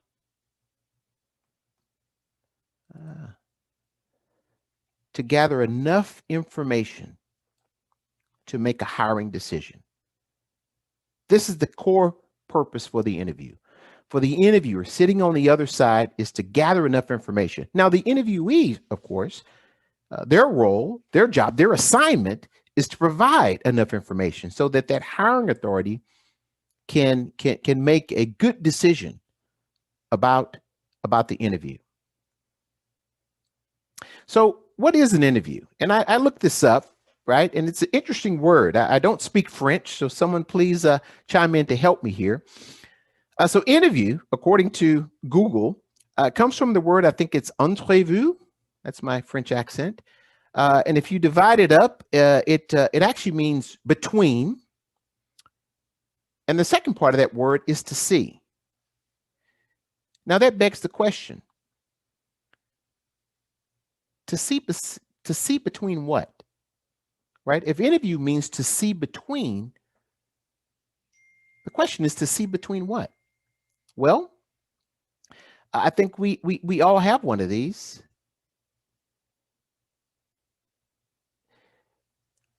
It's actually your CV, right? So we've heard of that term, seeing between the lines, right? So the purpose of the interview. So think about it. The hiring manager has a CV, right?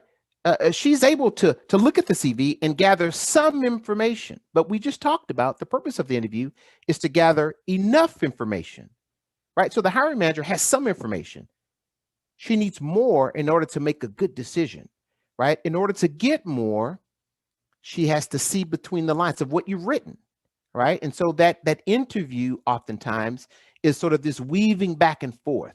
Tell me about this. Tell me about this. How did you do this? When did you do this? How much of this did you do?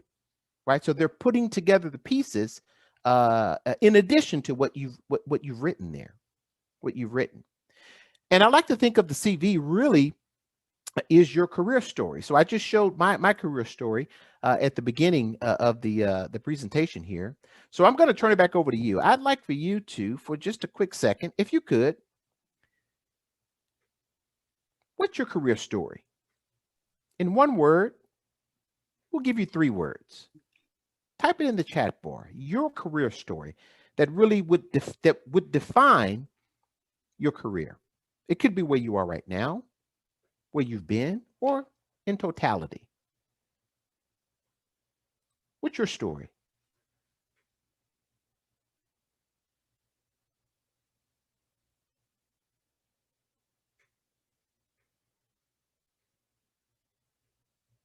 Okay, see a few of you typing. Okay, that's okay. Yeah, so one word is not enough. So Dr. Claire says, enabling potential of people and organizations. Wow. It's powerful. Sounds like a mission statement there. What about you? What's your career story? Thank you, Rami. Dr. Muhammad. Okay, Dr. Muhammad says helping students to be better teachers. Powerful. Powerful. Some others? What's your story?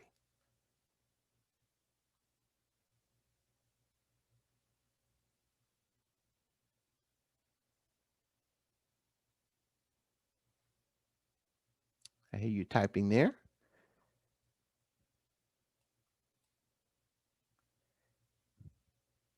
Okay, any others? Okay. Said, thank you, Daniela. I hope I'm pronouncing the name correctly, Daniela. Enable the development of people's potential and their ability to co-create the future. Woo! I got chills on that one. Nice one. Right? Iman says, bringing signature strength with signature presence. Oof, I'm stealing that one. Thank you very much. Nice one. All right, Dr. Claire says, love the co-creation, systemic impact. Beautiful, beautiful.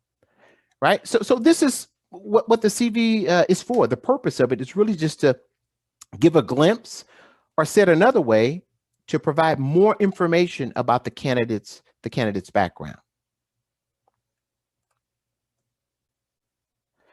All right, but here's the question though. How do we effectively interview without being biased? Right? We have the CV, we hear the story, right? But how do we effectively gather the information and then not make a judgment on the candidate's background? Right? And so I've come up with this quick sort of model here. And I've divided it up into 2 sections. So assume and decide, and curiosity and evaluate. So if you look at the 2 on the left side, assume and decide, right? During the interview, we get some information, but oftentimes we assume and we decide, which only gives us partial results, right? We make a decision based on incomplete information. The reverse of that is that we use this other model. We use curiosity and we evaluate. And when we do, we get holistic results. We make a better decision because we have better information. More information allows us to make a better decision, right? So when we think about the traditional interview, most traditional interviews start with the assumption, right? And, you know, it's not our fault. It's the human brain that that assumes. I mean, this is caused by evolution. The human brain has developed over millions of years. Over time, we developed this survival mechanism to quickly assess dangers. And part of our ability to make quick assessments or assumptions has helped to keep us alive, right? I think Daniel Kahneman said it best in his book, Thinking Fast and Slow. He talks about system 1 thinking, right? System 1 is the brain's fast, automatic, intuitive approach. It's the preparedness to perceive the world around us. Over time, this response becomes automatic, right? And without us even knowing, we just make quick decisions.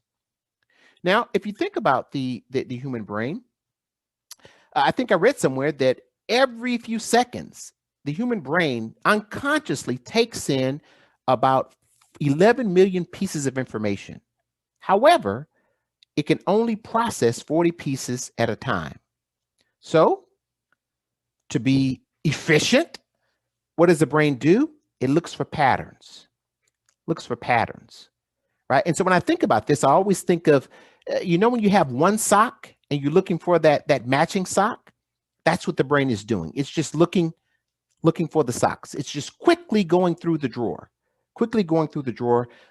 removing those socks that don't match, right? And this actually shows up in our interviews, right? So these biases come in, right? So a candidate comes in and the brain is doing what? It's looking for a match. Where have I met someone like this before? I've spoken with someone who sounds like this person, right? And those biases, without us even knowing, they start to filter in. They start to, first impression bias. Ooh, the way they spoke to me when they came in. I've seen that before. That person's a good match. The similar to me bias. Oh, you have no hair like me. I trust you now, right? Nonverbal bias. The way this person shook my hand. Oh, they don't make good eye contact, right? What are we doing? I've seen someone like this on television, or I heard a song like this, or I met someone like this, right? Again, the brain is doing this subconsciously, right? And what happens when we feel danger? We get that sort of gut instinct. We may have a physical reaction. I don't trust this person. I just feel it in my bones. There's something about this person, right? Those biases are coming in. Now, here's the question. What's the result of all this, right? As we sit in those interviews across from others that we don't know, we've got their resume and we're trying to understand their story. But these biases, these thoughts are coming in. I have a question for you. Can someone guess this phrase? You can unmute your phone if you'd like. Unmute your microphone. What does that phrase say? Jumping to conclusions. Yeah. Jumping to conclusions. Okay. Well,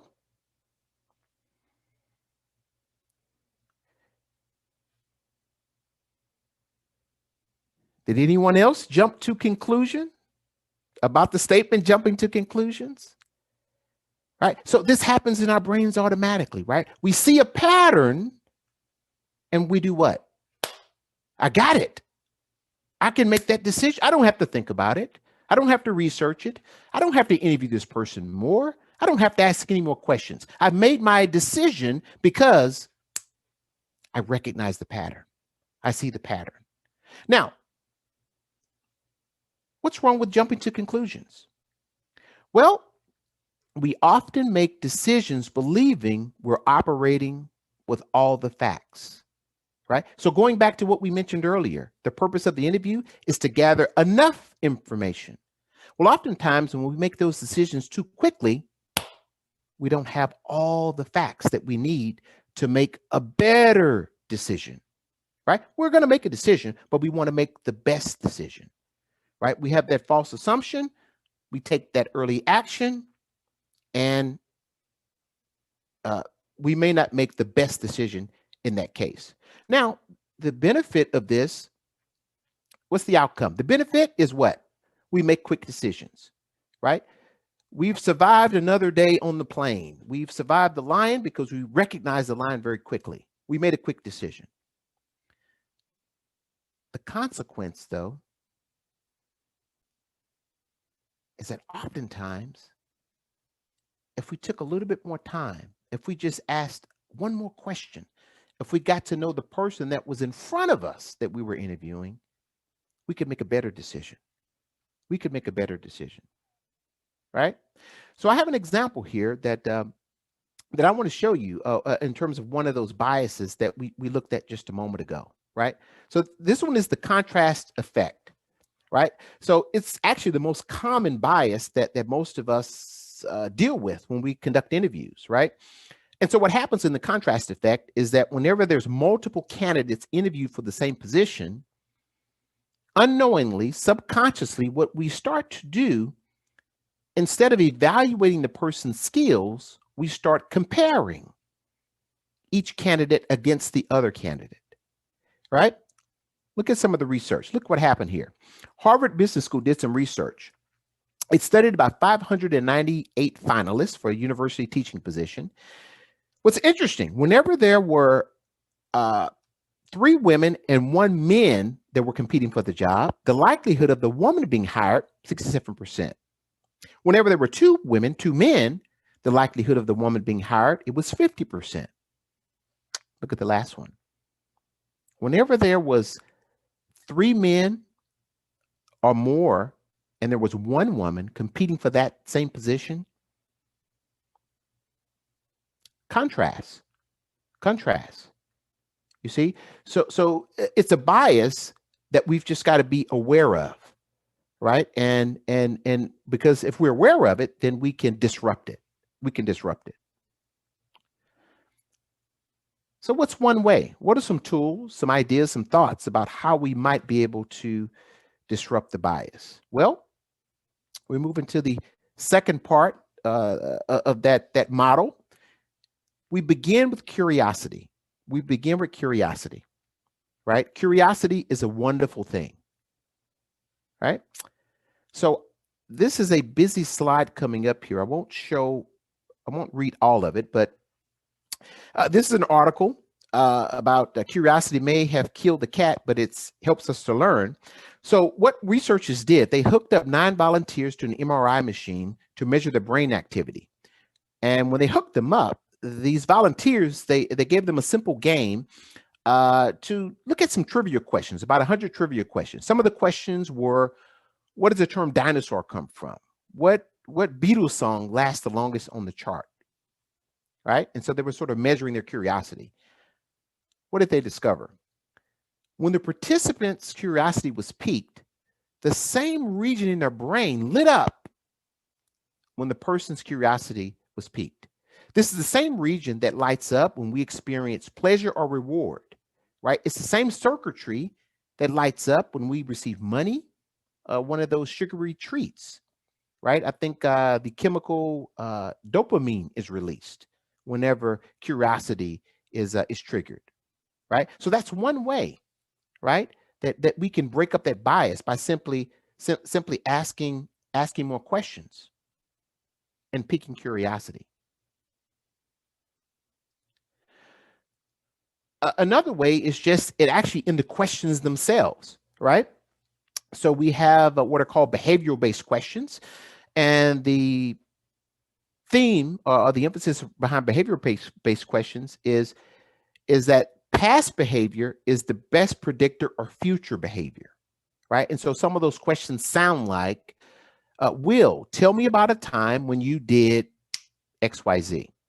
Right? So those types of questions, you can really get to understand the candidate's background, and it helps to break up that bias. Structured interview questions, right? Every candidate gets the same number of questions, the same question, helps to break up those biases. Hypothetical situational questions, you can ask questions about what would you do, what could you do, what might you do, to evaluate the person's background. Open-ended questions are always good. You want to avoid closed-ended questions. And the last one is my favorite. I love this. In any interview, any dialogue that you have with a candidate or with any individual, you can always end it with, tell me more. Tell me more, right? That's a great question of curiosity, right? And I noticed Dr. Claire, as she was nodding, typically this is what I do. Tell me more, right? I'm elicit. Tell me. I want you to tell me more. What you're saying is wonderful to me, right? That helps to break up that bias as well, because again, you get to know the candidate's full story. And of course, the last piece of this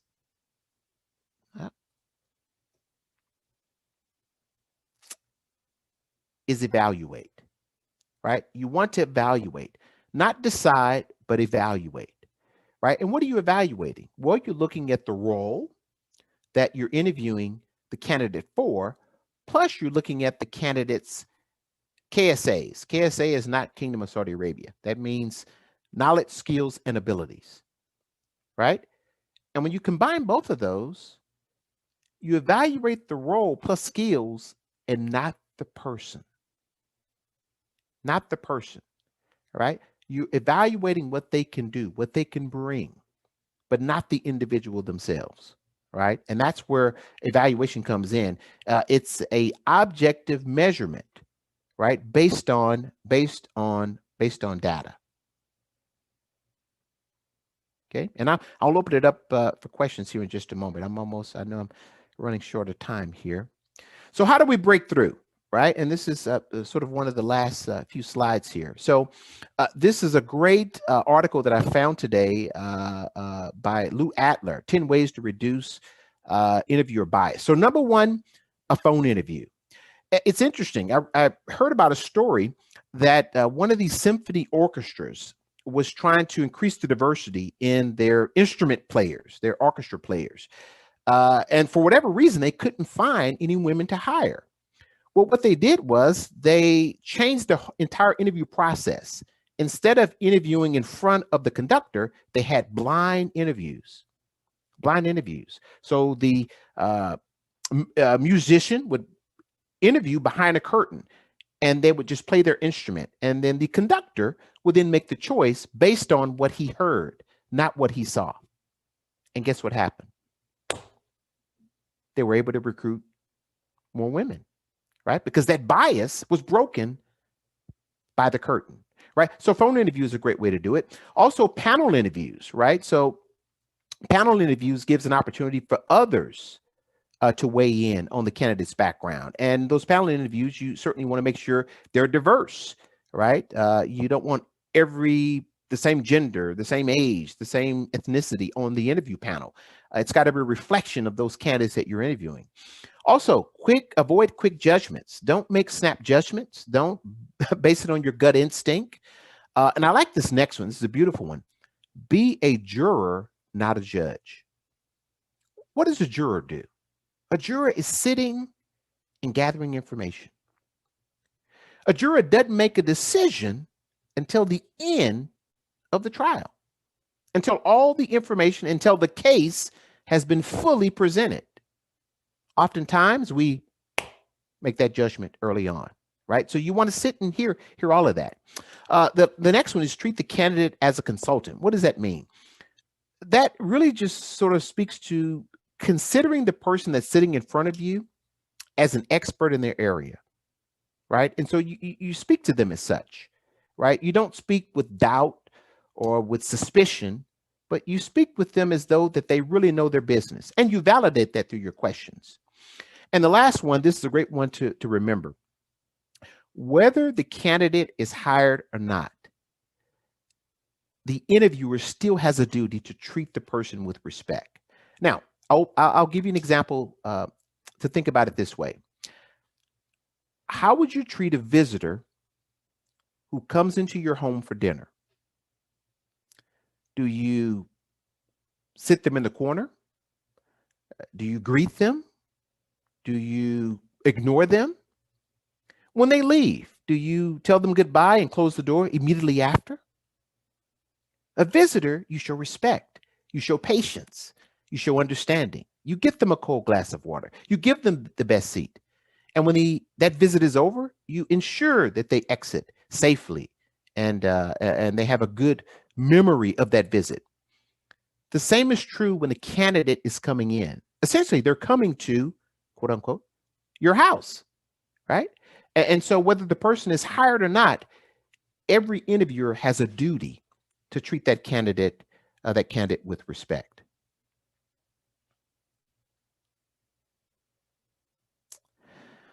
So does equity, diversity, and inclusion matter? I think that's really the question, right? Why do we even need to do this, discuss this? Can't we just do it the way we've always done it, right? So in the early 2000s, researchers created an experiment to answer the question, does being excluded really matter? And I love this this study that they conducted. I'm sure you've heard of it. It's called the Cyberball Social Exclusion Task.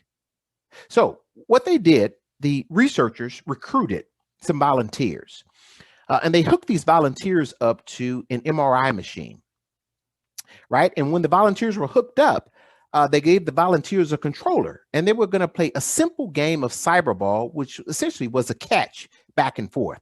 So A would throw the ball to B, and B would throw it to C, right? Simple game. They started the game while they were hooked up to the MRI machine. Well, halfway through the game, something interesting happened. Player B stopped throwing the ball to player A. Player B continued to throw the ball to player C. And they threw the ball back and forth to one another, B to C, C to B. And while this happened, player A was watching, seeing that they were being excluded from the ball game. And when this occurred, the researchers started watching. And here's what they discovered. The same region in the brain that lights up when we're experiencing physical pain is the same region that lit up when the person was being excluded. You know, when we have a toothache, the brain sends the signal that something is wrong. That same region lit up when the person was being excluded. So I love to ask this question. How productive could you be in your work if you had a toothache? If you had a stomach ache? Could you be all that you could be? Could you be as creative as you could be? Could you work as diligently and as effectively and as hard as you can if you're experiencing pain? The same thing happens when an individual is being excluded.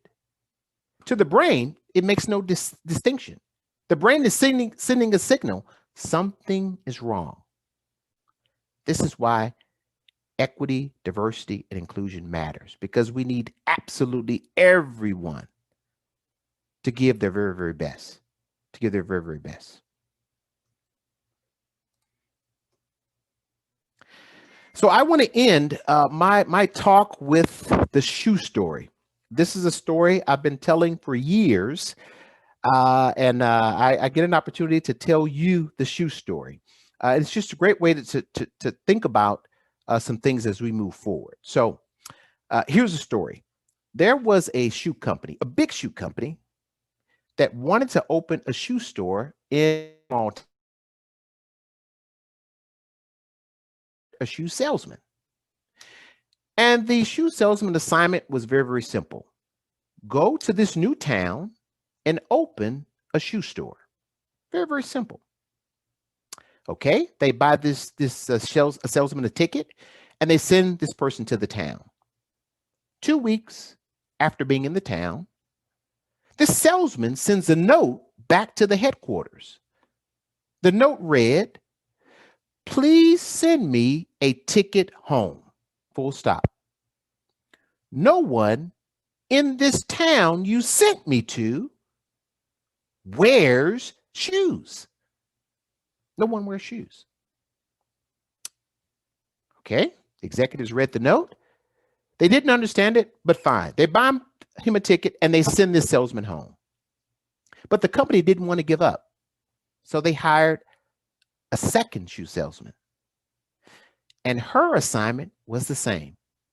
Go to that town and open a shoe store. 1 week. 1 week after being there, she sends a note back to the headquarters. The note read, "Please send me every pair of shoes that you have."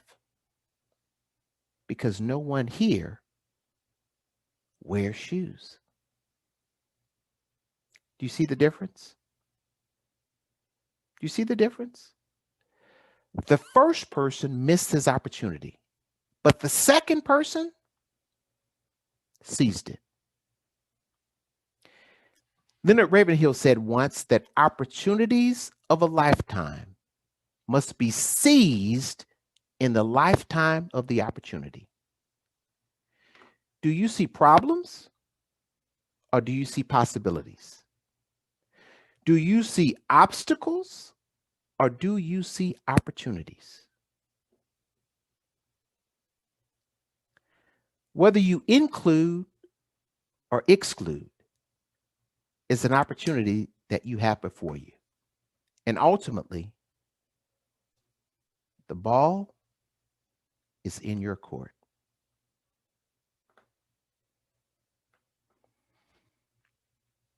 Thank you.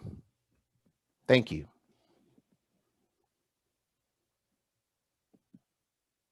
Wow. Will, that was fabulous. There's notes I've taken some screenshots. The way that you bring the real life issues to life through stories is really powerful. So I'd like to open up to the audience. Please share your questions. Open up, take yourself off mute or in the chat box. What are you curious about? What questions have you got? What's your biggest learning from what Will's presented today?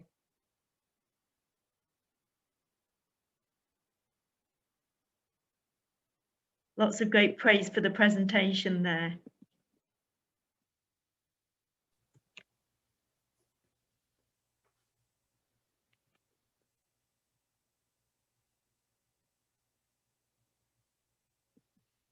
Any questions, any curiosity? Yes, I can go ahead with that. So first of all, Will, my great classmate, my friend, it was really great. You know, it was like a PhD season. You know, actually, I'm heading to the airport, but I couldn't miss your presentation. It was really, it was really great. I'm just heading toward that. I just want to share one of my past experiences about the interview. It was, you know, the thing that you were mentioning just reminded me this important fact, because in all interviews, there is a common question that, okay, where do you see yourself in 5 years?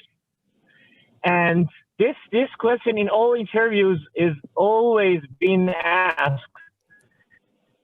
And one of my clients is really smart. She's really smart. She's working in American Airlines at the moment. Answered that if you want me to answer the question from YouTube, I will say, okay, I will do this, do that. But if you want me to answer my real, you know, answer, I will go ahead with my values. My values is that I work hard, but I cannot guarantee to be here forever.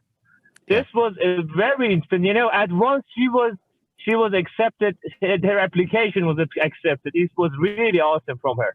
And really, thank you, Maya. I really enjoyed a lot. Thank you, my dear. Thank you, Iman. Be safe, my friend, and safe travels. Tosa salama. Yes, thank you, Maya. Thank you, my friend. Any other questions or comments for Will?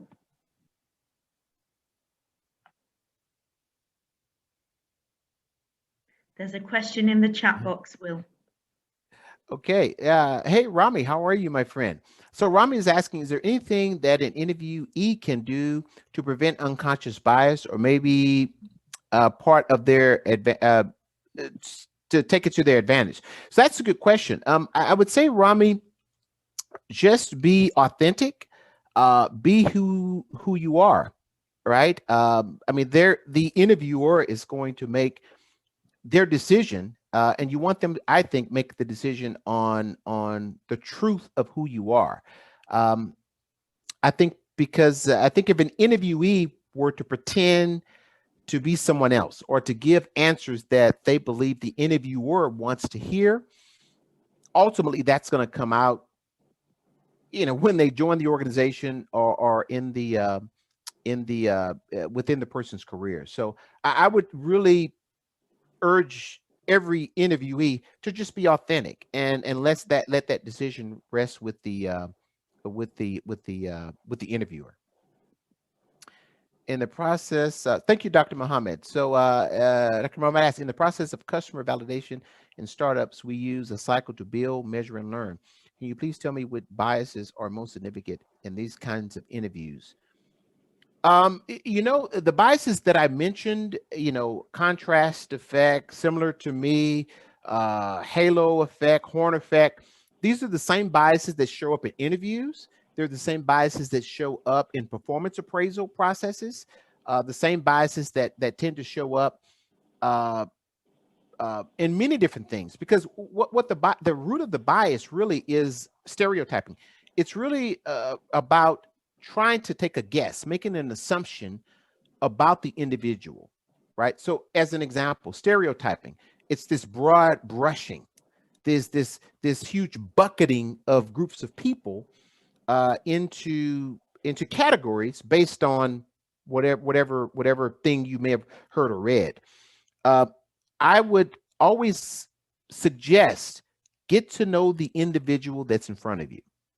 Don't assume anything, right? Get to know that individual that's in front of you. Now, going back to Daniel Kahneman, system one likes fast decisions. To get to know that individual, it's going to take what? Time. It's going to take effort. But again, when you put the time and effort in, you're able to make a better decision. One of my favorite quotes is, if two people are exactly the same, if two are exactly the same, one is unnecessary. One is unnecessary. So, it's beneficial to have diversity around us. We don't want everyone looking the same, sounding the same, bald like me, dark like me, male like me. We need diversity, right? And the research backs that up. I mean, there's all kind of researches that shows diverse companies are, I think one study by Deloitte, diverse companies are 15 times more revenue than non-diverse companies. Organizations that are led by women are more profitable than those organizations that are led by men, right? So diversity absolutely matters and comes in. Christina, following up on the one from the last question, please, could a candidate do if they feel or think the interview is being biased? So what can a candidate do?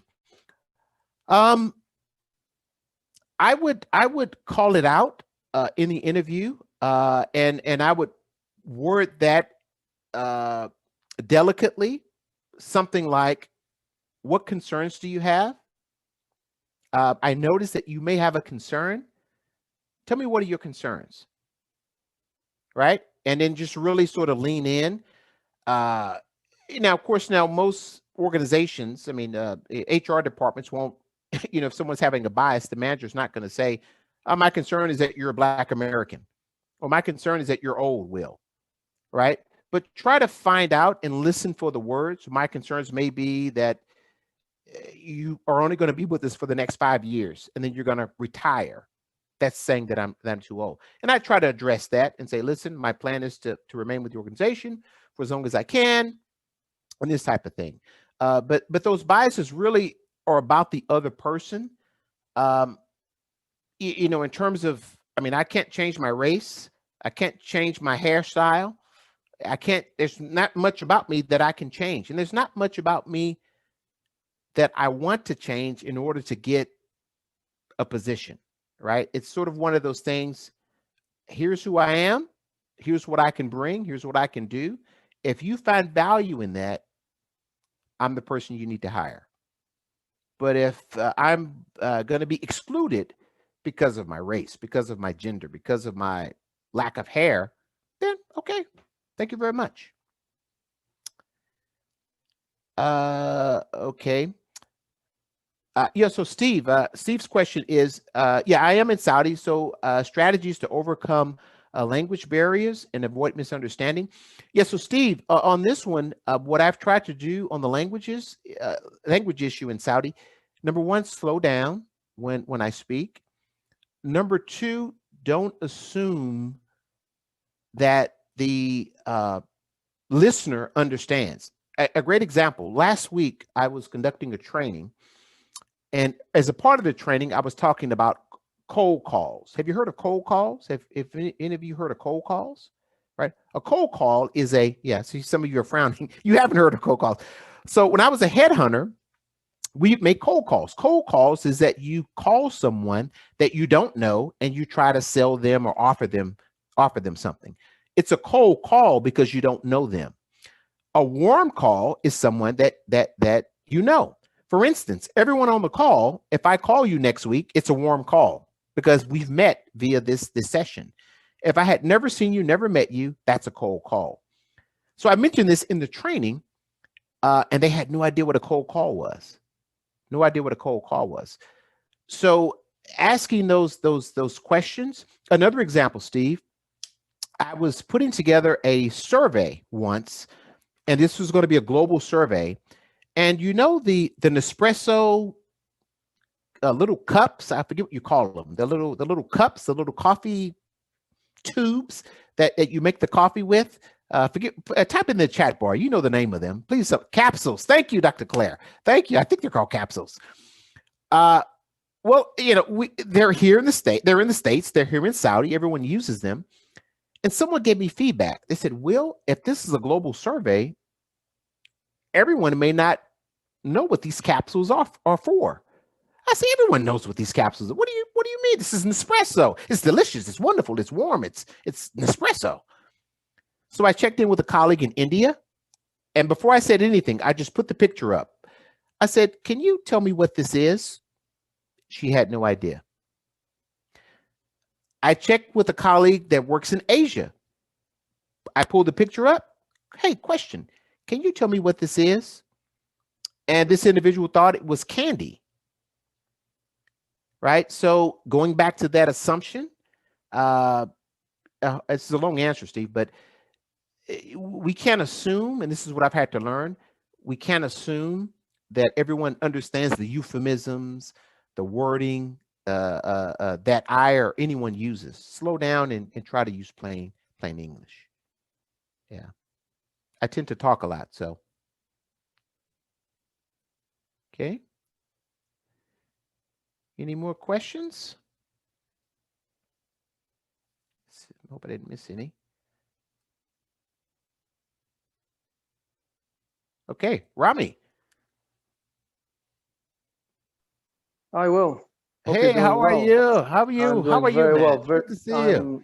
I'm just awesome just being able to see you. Oh my good, my friend, my dear friend. How are you? Very nice to see you. Well, I just have an addition to that, and you mentioned it actually with the euphemisms, and this was actually an example, a real life example that happened here in Saudi. So, I mean, in the States, for example, in the Western world, you would very often say, put yourself in my shoes. And within the Western world, that's very well understood. Unfortunately, what happened here in Saudi, as you may probably already know, a shoe is it's a sign of disrespect somewhat. Yes. If you remember the thing with Bush back in Iraq when they threw a sandal or a shoe at him. Yeah. So the Saudi guy was receiving this very negative. So he actually got very angry. Why are you telling me to put myself? He assumed physically put yourself inside my shoe. Yeah. So just going back to those euphemisms, and this is very tricky, obviously, because each region has its own euphemisms, its own sayings, its own whatever. Sometimes you have to just be very careful with the language and understand that the other side may not fully understand you. Once again, don't assume that the other party is going to understand what you mean. Yeah. Thank you for sharing that, Rami. And Steve has also mentioned, Steve is saying also his experience, and it's important to identify potential areas of misunderstanding in advance. This is so true, Steve. Right. So that sort of pre-work and just use plain English. So yeah, very, very, very good discussion. Very good discussion. I think Samantha saying, no, I don't speak Arabic. I speak Arablish, Arabic and English. It's kind of a mixed up version of that. Okay.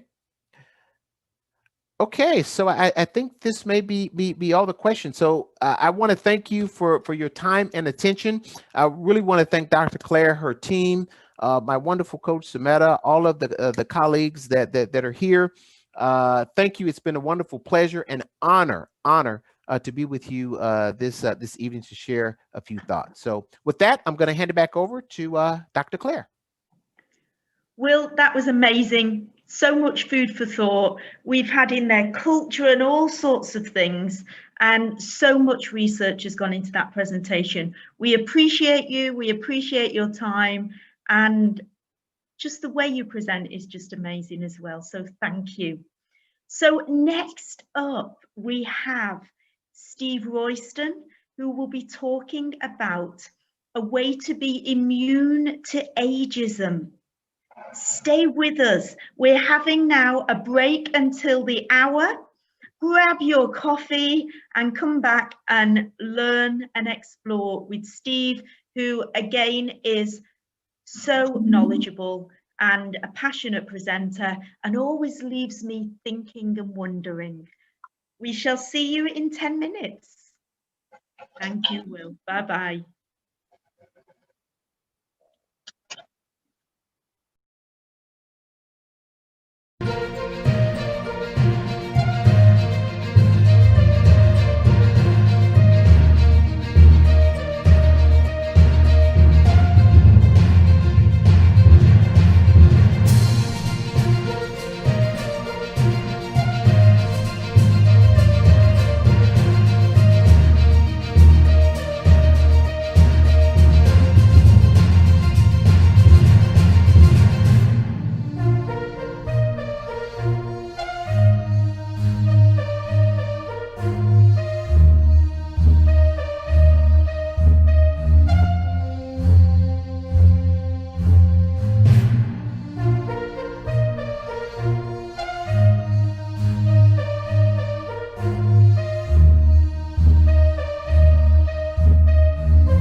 Good evening, Steve Royston.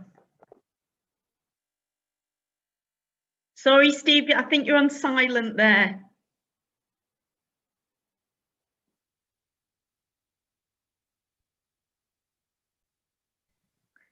There we go. Now. Yes. Well done. Good. We can hear you. So how's the weather over there in the UK this evening? As you would expect at this time of the year, unpleasant, cold, wet, and all those other good things. Which is why I miss the part of the world that you're in right now. We will send you some sunshine in a bottle. So, Steve, we've known each other at least 10 years. We've done a number of projects around the Middle East together, and you're someone who I admire, especially in terms of your knowledge. You are someone who can quote out of the most amazing books, and you've got some fabulous stories of your career over the years. So I'm so pleased that you could make the time to come and join us this evening. Thank you very much. And as I said, when you posted that thing on Facebook, I hope I can live up to my billing. I know that you can, so there. Right. So I've made it so that you're host, so that you can share your slides. And without further ado, over to you, Mr. Royston. Okay. Sounds good. Well, first of all, can I apologize that you can't see that beautiful blue screen behind me. When I tried to load it, it made it look as if my head was on fire. And I thought that that might be a serious distraction over the next half hour or so. So I'm afraid you have my conservatory. Apologies for that. Sounds a bit in line with Halloween coming up. It does, doesn't it? So secondly, it's nice to see a few people from Saudi Arabia and other parts of the Middle East taking part in this conference. And to those of you listening now, Assalamu alaikum wa rahmatullahi wa barakatuh. Nice to see you all, and I miss you. So I'm going to just get this screen sorted out somewhere. Here we go. Let's see if I can turn it into a PowerPoint slideshow. Wait a minute.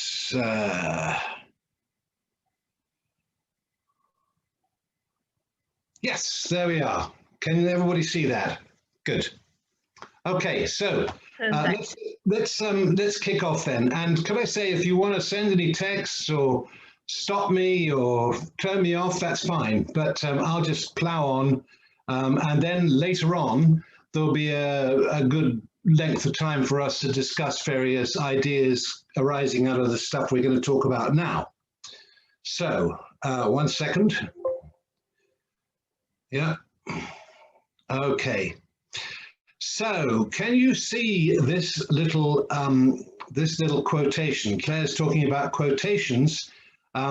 Here's one from a chap called Cicero, and he's actually one of my favorite personalities from the ancient world. And in case it's difficult for you to read your screen, I'll read it out for you. It's not by strength or speed or swiftness of body that great deeds are done, but by wisdom, character, and sober judgment. And these qualities are not lacking in old age, but in fact grow as time passes. So much as I agree with his sentiments, I'm afraid he didn't live up to them. His fatal error was to talk too much. And for that, the politician who later became the Emperor Augustus removed him in rather an unpleasant way, which I'm not going to go into now. However, therefore, I shall try and avoid his mistake. But one of the wonderful things about the elderly is the way in which so many people say exactly what they think, even if we don't particularly like what they say. So let me give you an example. When Claire posted this introductory video for the session on Facebook, one of my friends who had been a work colleague, and I hadn't seen her for 15, 20 years or thereabouts, commented on my appearance. She said I looked odd because the camera was rather low down. You'll notice I've tried to lift that up so I don't look so odd. But anyway, anyone with an ounce of sensitivity might be a bit hurt when accused of looking odd. And anyone too young to be classed as elderly would be unlikely to come out with such a comment, even if that's what they thought. Hold on. Sorry. But the one exception here is in France. Now, I'm not knocking the French, and you'll see why in a minute. But when I was preparing for the discussion, I put out an appeal on Facebook for people to tell me what the most outrageous examples of ageism that they'd encountered and how they dealt with it. So the same person who made that unpleasant comment about me gave me two examples. Both were from France, which is a country, by the way, that I love almost as much as my own. The first was about a friend who was aged nearly 40. When she applied for a job, she was rejected. The person interviewing her told her that nobody could learn anything new after the age of 40. That's good, isn't it, for all of us? And then the second example she gave was of a psychiatrist who suggested to one of her students that over 60, anybody over 60 is basically senile, which again doesn't make me feel too good. So much for lifelong learning, you might think. But of course, France doesn't have a monopoly on ageism. But isn't it true that for most of us, if we do have a prejudice against the elderly, try our best not to show it? we're so sensitive to the possibility of being shamed that we'll go to any lengths to try and deny our innermost feelings. But occasionally things slip out, don't they? So where I come from, which is the UK, anybody who begins with a sentence saying, I'm not being racist or ageist or sexist, but, and comes up with but, is usually about to say something that is ageist or racist or sexist. Anyway, I was thinking about how to put my thoughts together for today, and it bothered me that I haven't a clue whether you're climbing up the hill towards achievement or whether you're joining me in the slow downhill slide towards oblivion. So I'm just going to take a second to ask you a few questions. First, how many of you think about getting older as being a bad thing? You might be worried about the effect on your careers, or you might simply dread not being able to run a marathon anymore. Or possibly you might worry that when you get to your 60s or 70s, you'll be bored stiff because you won't know what to do with yourselves without a job to go to. So anybody who actually has that concern, could you please text yes?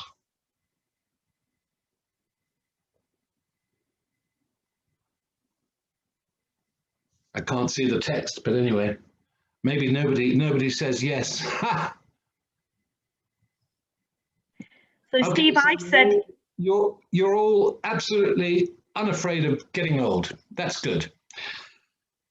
And the other I said yes, Steve, in terms of yes, did you? Okay, good. Worries me about health, and yet I've got an assumption that I will have more time. And Kurt says yes, and Dr. Mohammed said yes, and Samira says yes, and Dr. Mohammed said the Prophet, peace be upon him, said that when we want to consult, at first consult with kids, and at the end consult with old men and women. No, we tell them that right brain is the more powerful in youth and left brain is more powerful in old men and women. What's more powerful? The right brain's more powerful with youth and the left brain is more powerful with old men and women. Okay, interesting observation. Thank you, Dr. Mohammed. Yeah, so moving on, how many of you then feel absolutely fine about getting older because you think it'll be good? Could we have any yeses on that? We had a no. We have a no. I don't feel fine about it. Okay, good. All right, so we'll move on from there, and just hold on 1 second. And we also have from Susan, hopefully I'll be wiser. Samira's worried she's stiff already. Don't bet on it, I'm not wiser, but anyway. So what we're going to try and talk about today is ways in which you can immunize yourself against the sense that people think you're past your best for no reason other than you've reached a certain age. And by the way, that little story about the person who said that anybody over 40 is incapable of learning probably would have brought a smile to William's face, who was our earlier speaker. What we're not going to talk about is how to fight against ageism. Yes, you can, of course, confront attitudes head on, but you're not going to find it, but you're going to find it hard to overcome prejudice that's been around in some cultures for centuries. So what is the most important consequence of getting old? As I see it, it's actually losing your self-esteem, feeling that you're not worth anything anymore, that you're on the scrap heap, if you like, and that apart from your loved ones, nobody pays attention to you anymore. Maybe because you're not working, or maybe because you're sitting behind a filing cabinet somewhere.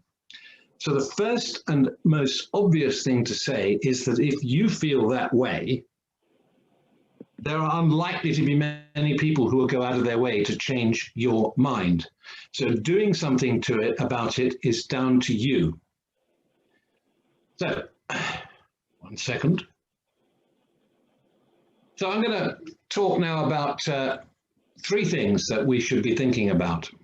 Actually, the third one which is making it happen, you're going to talk about, but we'll take things step by step. First of all, planning. Okay, so here are some thoughts. Earning power may not be an upward curve forever. Our motivation may change over time, and emotional expectations are important. I'll go into those in a bit of detail now.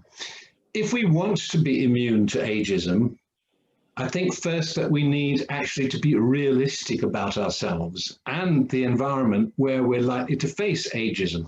So let's think about the workplace, shall we? Most of us, especially if we're high flyers, reach the peak of our careers sometime around our 30s, between our 30s and late 50s. Would you agree with that, or am I being a little bit low on the age scale? I don't know. Anyway, after that, unless we happen to be Donald Trump or Joe Biden, we might get an uncomfortable feeling that we're in the way. Actually, come to think of it, they probably might have that feeling as well. But be that as it may, we might get the feeling that we're blocking career paths for those who are younger and maybe more energetic than we are. We probably think that all the more after reading this little article in the Times yesterday, which suggests that after 54, we start losing our passion and drive, which is a bit scary. It's a Norwegian study, and it's talking about the findings that from 53 onwards, our drive fades and we have less grit and determination. I don't actually believe that's true, but it's a study, and you take it with a pinch of salt. So another reason why a sense of security must be more common today is as we face the consequences of COVID. Even if we have what we think is a job for life, say in the civil service, we need to be aware that there will be huge pressure within society to make way for the young, for people whose lives at an early age have been blighted by unemployment. And here's another thing to think about. Several things may be happening in parallel while we move up the career ladder. We might have young families that consume everything that we earn and more, so we feel under pressure to earn more. And when we get to our 50s and beyond, we might find actually that our earning power is slipping.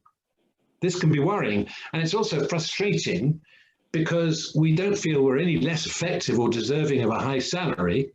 But the problem is that we see earning power as an upward curve, and we don't consider the possibility that that curve might at some stage start taking a downward turn. Maybe we're made redundant, or we can't accept that a new employer should pay us what the last one did. Perhaps we also find it hard to accept that our role in our 60s might be different. And unless we own our own business and therefore control our own destinies to some extent, we may also find ourselves in a situation where the only option to us is to earn something, is doing something like maybe stacking shelves at Walmart or Tesco or wherever. And if we don't see that coming, the effect on our wallets and on our self-esteem could be catastrophic. Hang on. Just 1 second.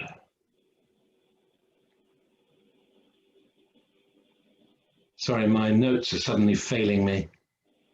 Don't know what's going on here, but anyway, let's just move on, shall we? Hang on. So, let's think now about preparing. Actually, planning is one thing, but how do we prepare? We should be prepared to transition to new roles, new careers. Perhaps we should say to ourselves, actually, life satisfaction is not everything, or earnings is not everything. Life satisfaction is just as important. And maybe we should take a hard look at our strengths and weaknesses. Do we need to reskill or concentrate on using our expertise in a different way?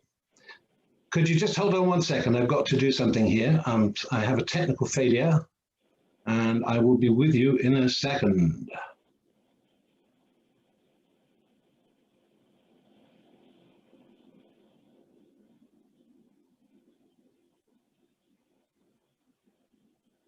Can I help in any way, Steve? No, it's all right. It's just a failure with Word. Hold on to tick. I won't be a minute.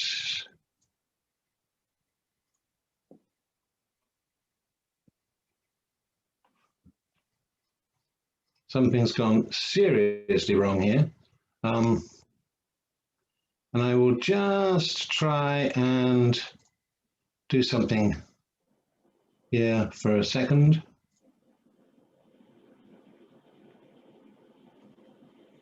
I'm on 2 computers, as you may not realize.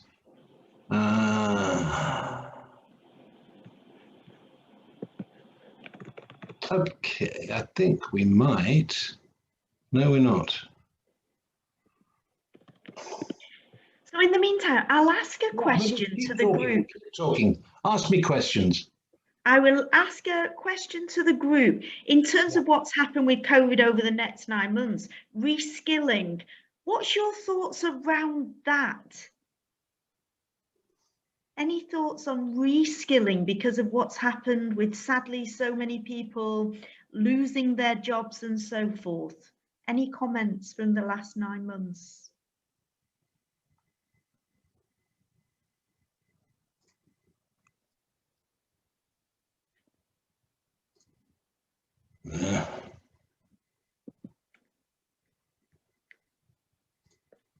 So, Dr. Mohammed, in terms of what's been going on with COVID and some people have sadly lost their jobs.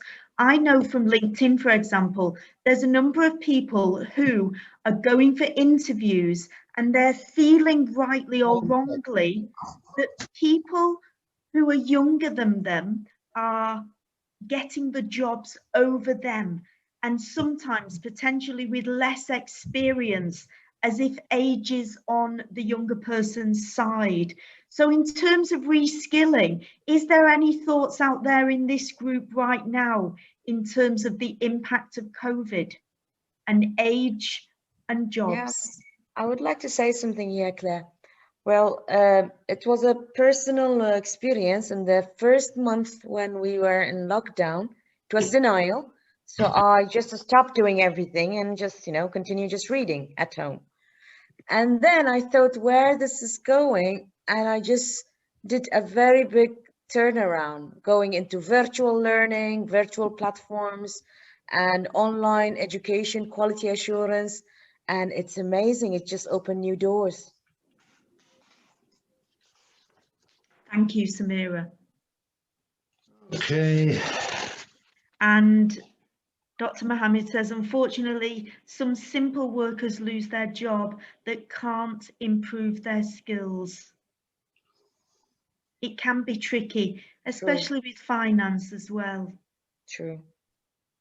That is very true. I'm nearly ready for you again. Sorry about that little unplanned interruption. No problem at all. I always used to say to people when doing training courses is make sure you have triple redundancy. So if one thing goes wrong, you have a preparation or you have contingencies in place. Fortunately, I do have a contingency in place, so that's good news, isn't it? Anyway, so going back to planning. We do need to plan, and perhaps we need to basically look at our finances, and instead of factoring in a steady upward line in earnings until bang we retire, we should cater for a gradual tailing off of income from our 50s onwards, perhaps some ups and some downs as we move to a period of less certain employment. And that's very important to actually plan those things rather than to encounter them unexpected.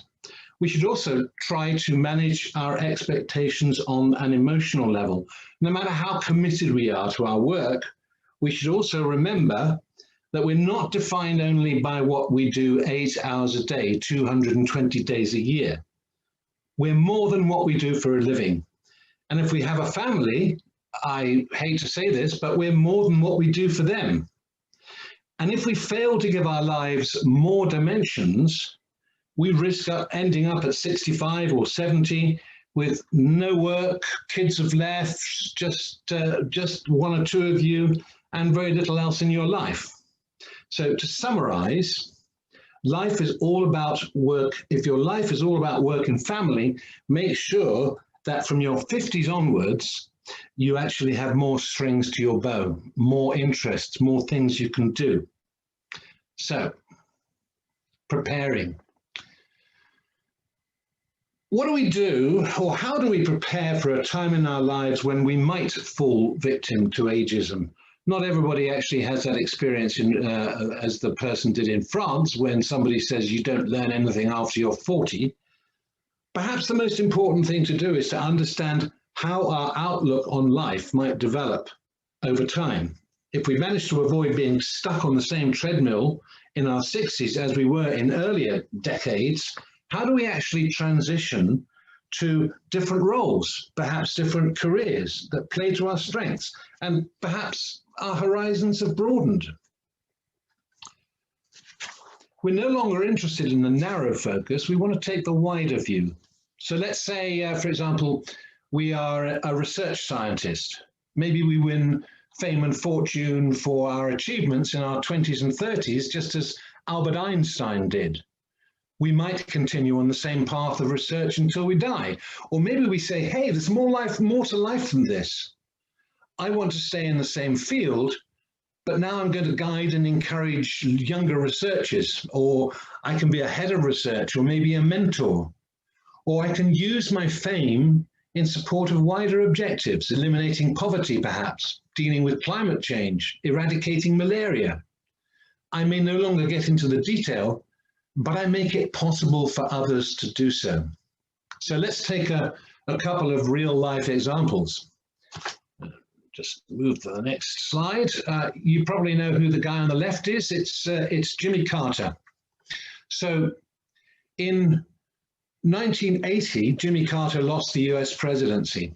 He was 56 at the time, which was fairly young for an ex-president, especially by the standards of those of the time. So what did he do? He spent the last 40 years campaigning for peace and human rights. And when he was 78, he was awarded the Nobel Peace Prize, not for what he did when he was president, but for what he achieved afterwards. And at the age of 96, as you can see here, he's still doing his best to help his local community. He's there with his wife building affordable housing in Georgia for people who can't afford homes. So Bill Gates, down at the bottom on the right, is another example. He stepped down from an executive role with Microsoft in 2006. And since then, he's dedicated his life and much of his fortune to a foundation that helps to combat poverty and find cures for infectious diseases. Now, I would ask, who is to say that he won't be remembered more for his humanitarian work than as a founder of Microsoft? Of course, we can't all be Bill Gates and Jimmy Carter. And I wonder at what point they started thinking about second careers. Was there a plan, or did they drift into it? And it's a shame that they're not here to tell us. But what we can do is to take a good look at ourselves, look at our strengths and weaknesses, and ask us how we might spend the rest of our lives if our current path comes to an end. So, I'm not going to go into details right now on making it happen because everybody's situation is different.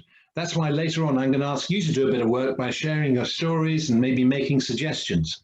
But at first, I think it might be worthwhile if I share a little bit of my story, which is one basically of three careers. First of all, growing a business, and then a period in between after I sold a business, and a second career, and then a third career. Let's get this. I put this picture on because Claire's in Qatar, so it's a bit of flattery for Qatar Airways, which I actually travel quite a lot on. So in 1991, after a decade of working in the Middle East, I started a business with a partner. I was actually 40 at the time, and I was married with 2 daughters under 5. So things went pretty well. Over the next 10 years, we ended up employing over 350 people in Britain, Ireland, Germany, France, Hungary, Finland, Malaysia, and China. And in 2001, we sold the division of our business for which I was the CEO. Though I had an involvement in the other side of the business, it wasn't full time. So with education costs likely to continue for the next decade, I wasn't really in a position to retire. And anyway, I didn't then, and I don't believe now, in the idea of retirement. But I did have more time. But to do what? I was 50. The previous decade had been pretty full on. So I'm not sure if it was by accident or design, but I started consciously to learn again. We learn naturally without thinking, but this was a conscious decision. I did a big digital research project on my family. I ended up digitizing thousands of pictures and doing video interviews with my parents. And the picture you see there is of my great-grandfather, who was, are there any Liverpool football fans here? Well, he was a priest in charge of the church, which was nearest to the Anfield football stadium. So that's the only connection I have with Liverpool Football Club, but there you go. Anyway, I also read books. I didn't really have time to read many books apart from business when I was working in a business, but I started to read books, lots of them. Something between 50 and 100 a year. And my passions are history, psychology, geography, and a number of other topics. So is it impossible to learn once you've passed 40, as that French employer implies? Of course not. You should have spoken to my father. At 60, he bought a motorbike for the first time, and he learned to speak German. All around me, I see people of my age learning new stuff, including learning Zoom, to my eternal problem. But anyway, so I actually learned plenty. But learning is just one thing, isn't it? What do you do with the knowledge that you acquire? So here's another thing that you can do to immunize yourself against ageism. Start passing on your knowledge. If you're approaching the end of your career, if you feel you're not, if you feel you're approaching the end of your career, perhaps you can prolong it by being the best mentor, advisor, source of wisdom that you possibly can. And I always remember my Saudi boss in the 1980s telling a group of Western managers, and I was one of them, that the best way of prolonging their careers in Saudi Arabia was not by becoming indispensable, but actually by becoming the best at passing on their knowledge. Just 1 second, I think my mouse has just imploded. That's all right. Okay. So Claire, you'll know what this picture is all about. So for me, the idea of passing on knowledge led to a second career. In 2009, after managing a startup in Saudi Arabia for a year, I moved on to the Kingdom of Bahrain and started a training business. I wrote many courses on what people call soft skills, communications, conflict resolution, leadership, and so forth. But I actually don't think of these skills as soft. Perhaps it would be better to call them essential skills. For where would we be in any walk of life without the ability to communicate? And one of the most satisfying achievements of my life was working with a team of talented people to design and deliver a program for 60 bright school leavers in Bahrain. And you can see a picture here of some of them. It was called Going West, and it helped to prepare them for life at university abroad. And the motivation, the idealism and the enthusiasm of these kids was truly uplifting. And I hope that Claire, who played a major part in that program, would agree with me. Would you not, Claire? Absolutely. It was a fabulous experience and learning on both sides. Really good experience. Yeah, it was a really a great experience. Anyway, So for the next 6 years, I ended up going back and forth around Saudi Arabia and other parts of the Middle East, running training workshops in factories, hospitals, government offices. Not only were they great fun, but they were great learning for me. For example, I learned all about desert truffles. And one guy in a hospital workshop taught me how to do ablutions before prayer, which is something I'd never even thought that anybody would show me how to do. So it was great learning, and hopefully it was for the participants too. By around 2016, the demand started drying up, and largely because by then I was back in the UK and it became increasingly uneconomical for my clients to fly me over for extended trips when they had local resources to call on. So I did a few workshops in Europe, but there was a slow wind down of paid work, which suited me fine. I didn't need the money, and there was other stuff to do, which leads me to. So the other stuff had already kicked off back in 2010. I started writing a blog, which I called 59 Steps. And you might ask, why the name? Well, I was 59 at the time, simple as that. Anyway, some of my stuff ended up being syndicated to a wide audience. And I also did a weekly column for one of the Bahrain newspapers for a while. And since then, I've actually written well over 1,000 original articles about politics, the Middle East, history, travel, books, and anything else basically that comes to mind. That's over 1 million words. The great thing about blogging is that it forces you to take a view about things.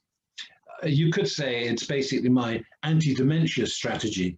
Whether that's actually working is for you to judge, especially when my technology breaks down in the middle of a talk. So during the spring lockdown in the UK, presumably you had similar lockdowns in Bahrain, Saudi Arabia, yes? So we're all locked in. I set myself a target. Not quite the same as the centenarian who walked up and down his garden every day and raised millions from sponsors for Britain's National Health Service. Number one, I'm not a war veteran, and number two, I was whatever I did was unlikely to capture the public imagination. But my personal goal was to write and post one article to my blog every day, and I ended up doing that for 130 days. Normally, I would post maybe once or twice a week. Much of what I wrote over the lockdown was in the form of a series called Corona Diaries. But there were lots of other subjects, and it was quite tough because unlike newspaper columnists, I only had myself to rely on for ideas and research. And whereas I would normally take some time on a piece perfecting the language or the arguments, I learned how to post stuff rapidly, hoping like hell that I'd avoided some major piece of idiocy. So taking things up to the present, I'll be 70 next year. I've actually written a book about Saudi Arabia, which I expect to publish within the next couple of months. And I shall keep writing until I'm no longer able to string one word after another. And my self-esteem doesn't depend on how many people read what I write, but actually on whether it makes sense to me. I think of myself as immune to ageism because I like to think that I've capitalized on the advantages of being older. The ability to pass on knowledge, being able to laugh at absurdities, and still caring about what actually happens beyond my doorstep. And to an extent, my journey through these three careers has been deliberate, also partly accidental. As each phase of my life has ended, another phase has been waiting to take over. And when I look at my family, I see other examples. My father was a lawyer who continued to practice until he died at the age of 81. I have a brother who's in his 70s. He's a professor of statistics, and he continues to work on medical research. And I have a sister who spent most of her career as a medical doctor, and then in her 60s, she became ordained as a priest. So we like to say in my family that we get two for the price of one. She ministers to our bodies and to our souls. And then I have another brother who, after a long career as a teacher, is now a life coach. So you can see a theme here. People having things that they're passionate about, and they take over when one aspect of a career ends. So at this point, I'd just like you to forgive me if I share a few thoughts on the COVID crisis, because it does actually have some relevance to ageism. Ageism is a hot topic now, is it not? So the question is, should we wreck our economies to protect the old? Is it better to let old people die off because they've had their time, or spend precious resources keeping them alive? I only have one answer to that question. I look at all the people in my age group who've passed away in recent years, all in their 60s. David Bowie, Alan Rickman, Robin Williams, Tom Petty, Carrie Fisher, to name a few. So would I, like them, rather live a shorter life full of achievement, or a longer life in which I spend my last few years stumbling towards the end with little purpose or motivation? For me, the answer is this. The most important thing is not how long you live, but what you achieve in the time that you have. But that said, to ration care on the basis of an algorithm seems wrong. In the UK, during the height of the first wave, if you were over 75, the chances were that you might not get treated at all, and certainly not in intensive care, because of a scorecard that was weighed against you.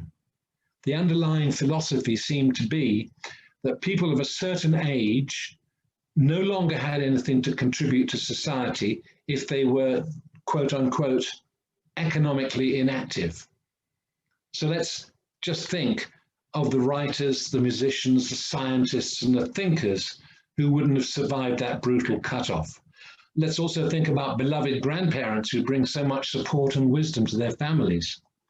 And when a person dies, are they remembered fondly for being economically active? I don't think so. Anyway, enough on COVID. When I look back at the way that my life has worked out up to now, and how I came to have 3 careers, I have to make a confession. Despite what I've said earlier, none of it was planned. But had I prepared for it? Hell yes. I'd always wanted to run my own business. I've always loved communicating, and I've always loved writing. And the common denominator between all those 3 things was love. The things I loved to do, and I was lucky enough to be able to do each of them. So just to wrap things up from my end before we open up to discussion, here are 3 things I think you might like to take away, and certainly it reflects my philosophy. First, the valuable things we do in our lives are not always rewarded by material wealth. Second, we will never be victims of ageism if we value ourselves. And third, we'll value ourselves if we seek to do things that are valuable. And I think if we do those 3 things, we can become immune to ageism. So that's the end of the formal bit. Apologies for the break halfway through. I think we have about 20 minutes for questions, don't we? We do, Steve. Okay. We do. Should we go to gallery view? Do you want to stop your slides and we can have a look at everyone whilst we chat? Okay, I'll stop my slides. Hold on, if I can do that. And if not, it's not an issue. End show, right. There we go. Okay. And then if you go to the bottom, it says stop slide share. Oh, stop share. Okay, good, good, good. Oh, Ta-da! So now we have text. Fabulous. So Steve, one thing, during that, there has been so many comments in the chat, so many that I can't read them all out. So I'm going to save that chat so that you get it, because I imagine there's a blog coming out from you around even just what people have put in the chat. People saying some of them, and I'm very touched by some of the stuff that you're saying. Thank you very much. Especially so much to Samira and Dr. Mohammed. I would love to visit Bahrain, to Iran, by the way, Dr. Mohammed. I would just love to visit it. It's such it occupies such a part in my understanding of the history of the Middle East. That'll be an experience one day. Yeah. Yeah. So take your mute off. Anyone, any questions for Steve? And I will save the chat, Steve, and get that to you. Sorry, you'll save the chat. Okay, good. I will. So Steve, if there was one thing that you could share with your children's children about the way to live their life, what would it be? Oh boy, you have a whole library of these awful questions. Well, actually, I have. I'll probably give you a politician's answer here. Let me tell you about my grandson. I have a 2.5-year-old grandson. And the great thing about him is that he comes to stay with us once a week, and we love him very much. He's a very bright kid. And I think, and also he's a very curious kid. And so if I had one thing to say to him when he is old enough to understand what I'm saying, is stay curious. Oh, yes. Oh, yes. Susie. Hi, Steve. Lovely to see you. Well, I thought it would be interesting because, you know, as a freelancer all these years, I'm still drawing comics. And in fact, since lockdown, I've got another lease of life at 71, or 17, as I prefer to call it. I like to reverse the number. But, you know, up here, we've started a Northeast Bylines, and I do a regular weekly cartoon for that. Yeah. And I've taken to making frocks again, and, you know, just things that I know how to do, but haven't done because I've been too busy trying to earn a living. Obviously, for me, as a freelance artist, as you can imagine, I'm living on the state pension, and there really isn't any work around. So, you know, I haven't planned that very well, but I'm still curious, and I really like it. And my grandson, who's 13 now, understands that completely. And we had a great thing. I was looking after him about 5 years ago, and he said, you know, his dad was upstairs in the loft doing his dissertation, and he came downstairs for a cup of tea, and I was making lunch, and I'd said to Danny, no, we'll do that after lunch. And Danny said to his father, Granny Susie says I can't do this till after lunch. And Mike said, well, she's looking after you today.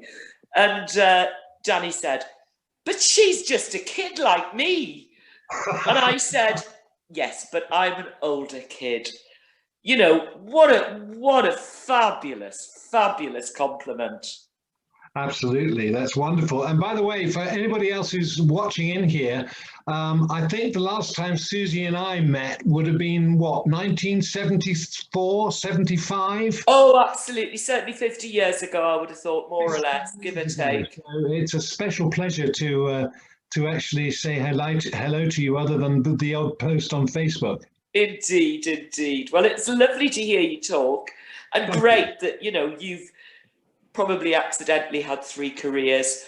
I'm also involved with my local community and organise, well, it's kind of pagan, you know, I do 4 things a year. Yeah. Sadly, I can't really do Halloween, but there's a little rebel group, you know, I can't advertise it because I don't fundraise to be fined, darling.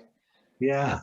I do not fundraise to be fined. So, but I have a lovely time. It's smashing being old. It's not so bad, is it? So not so bad at all. Especially when you consider the alternative.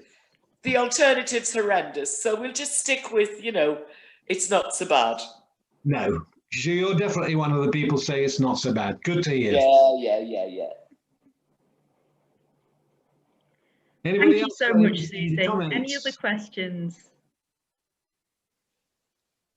So, Steve, I've got one. A lot of people out there who, you know, they've lost their jobs recently, they're applying, and the feeling is whether it's you know, they're saboteurs talking to them, or there is some reality in it that they're too old to get another job. What would you say to them? Well, I'd say two things. Of course, you're not too old to get another job. But what's your motivation for getting a job? Is it because you need the money? Usually. To spend time with people? Or is it your self-esteem? Because there are many different ways of achieving the last two objectives than just getting a job. You know, life is more than earning money. And if people really do need to earn money, of course, then they've got to try and get a job. And the most important thing is to compromise with the kind of job that they get. I mean, I have a good friend who used to be a software engineer at Oracle, and then he went on to sales, and then he moved on to a number of other sales jobs, and then he had a period in his life when he where basically he had no money coming in. It wasn't a big deal for him, but he felt the need to go out and work. So here's a guy who maybe had 30 or 40 people working for him, and he's off work for 3 months. What does he do? He does exactly what I mentioned earlier. He went off to work at Sainsbury's stacking shelves. But he didn't feel bad about it. He was quite delighted to do that, because actually what he earned was not important. It was all the other stuff. So I think we need to look at our motives for wanting a job, and see if we are having problems finding one, see how we can fulfill some of our needs in other ways. Yeah, yeah. And you invent jobs. Sorry? I've never had much in the way of jobs. Yeah. Working for the man, as they say. You know, you just invent a job. You find something you can do that you enjoy, and you run with it. For me, anyway. Yeah, good. It's something that came up in another session as well, in terms of, you know, we know the old-fashioned career, you stay with the same company for X number of years and then retire, is extremely unusual. And yet, if we think of career as life projects, I just think that allows so much more spaciousness into the concept of career. Of course it does. Of course it does. And you know, 50 years ago, well, when Susie and I were young, what should we say, young people, we were much more accustomed to the idea that we might go and work for somebody for 50 years. And there's still many cultures around the world where that continues to be the case. Japan, for example, and I don't know whether the Japanese have sort of moved from this idea of a job to life to a portfolio career to any extent. If there's anybody Japanese listening, perhaps they can comment on that. You know, the idea of having a portfolio career in the early 70s was almost unthinkable. Yeah. Absolutely. Any other questions before we close?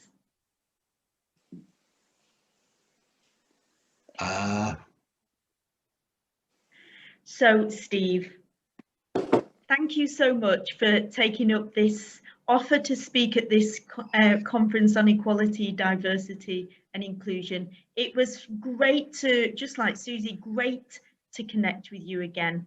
And your wealth of wisdom and experiences are just amazing for us all to hear about. We appreciate you. It's been my pleasure, and I hope that despite having to disappear for 2 minutes in the middle, those who are good enough to listen in maybe picked up on a few things. And I thank you all for your comments, some very kind ones.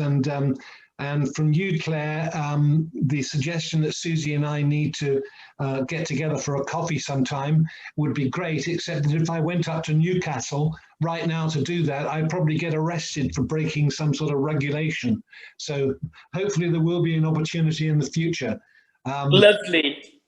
Yes, absolutely. Lovely, yeah. So thank you all for listening, and I hope to see you again sometime. Thank you so Bye-bye. much. It was great. It was great. Really good stuff. Thank you. Really enjoyed it. Thank you. And next up, we have Kurt in the States, and he will be talking to us about a number of things, including the business case for respectful workplaces. What a fabulous topic. We spoke to Kurt the other day. He's so grounded, so experienced, and I'm really looking forward to what I know will be an interactive session. So stay with us. We've got about a 6-minute break, and then it's over to Kurt. See you then.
Hi, Kurt. How are you?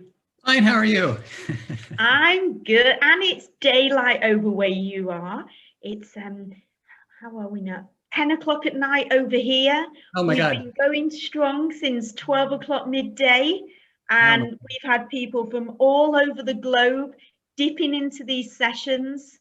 So I know you have a wealth of experience in terms of ensuring people in the workplaces are respected, so that organizations create systems to enable that to happen. And we're really looking forward to your presentation. Just one question, curiosity before we get going. So if there was one nugget of knowledge about you that we need to know before this session starts, what would that be? Oh my gosh. I teach Tai Chi.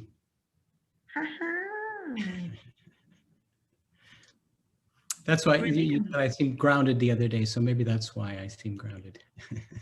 Honestly, it was a feeling in the call together, and maybe there's a parallel between the teaching of it and the energy and the way you are. Thank you. I'm sure there probably is. So I'm going to now, I'll make you co-host, okay, and I will pin you so we can all keep a eye on you there. And I'll unpin Steve. There we go. And you can share your screen when you're ready. And thank you so much for coming. We really look forward to this presentation. It's something different, and it's one of the content that I wanted definitely in the conference. So thank you. Thank you. Well, hello, everybody. I'm Kurt. I'm in Washington, D.C., and I really appreciate those of you who are staying online at this late hour. I look forward to an interesting conversation today. And also, you know, I have a PowerPoint here with some voting technology, which I'm going to ask you to do, you know, sign on with your iPhone so you can vote and we can ask the audience. I would like this also to be just a conversation, not a one-way, you know, dumping of knowledge or anything like that. It's nice to see Steve's presentation because I just turned into a senior this summer. I retired a couple years ago. And so this is my second career, or third or fourth by this time. So, and I'm just very happy to be here and meet all these other interesting people who are participating today. So I've entitled my talk, The Business Case for a Respectful Workplace. And I know it's the program is about DEI. You know, just a little bit by me and why I chose this topic. And if I can get, okay. So as I said, I retired 2 years ago. Prior to that, I worked at the World Bank in Washington, D.C. In their ethics and diversity and inclusion offices.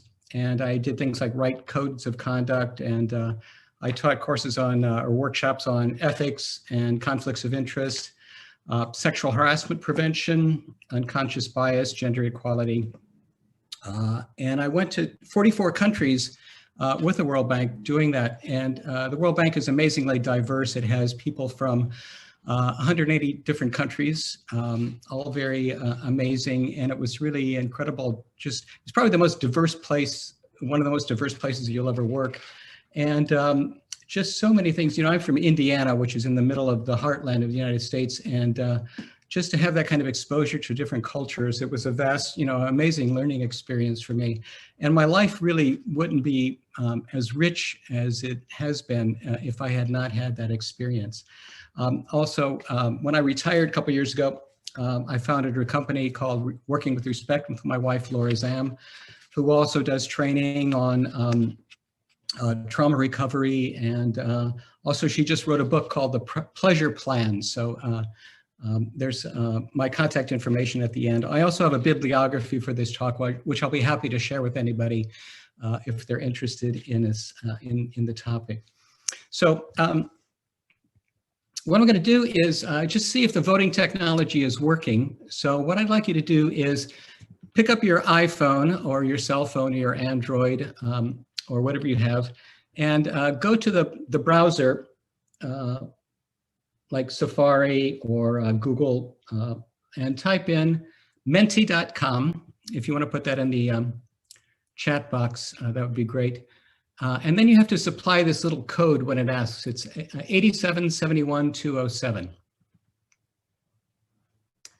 And when you do that,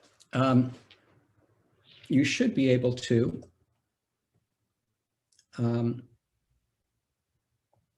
start typing. And I'm asking just a kind of a neutral question. We take surveys,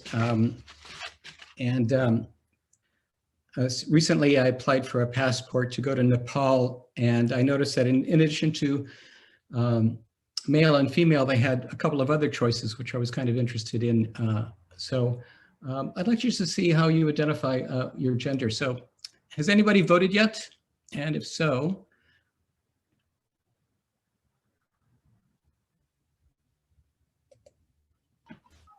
it doesn't work. We don't have the space to digit the answer.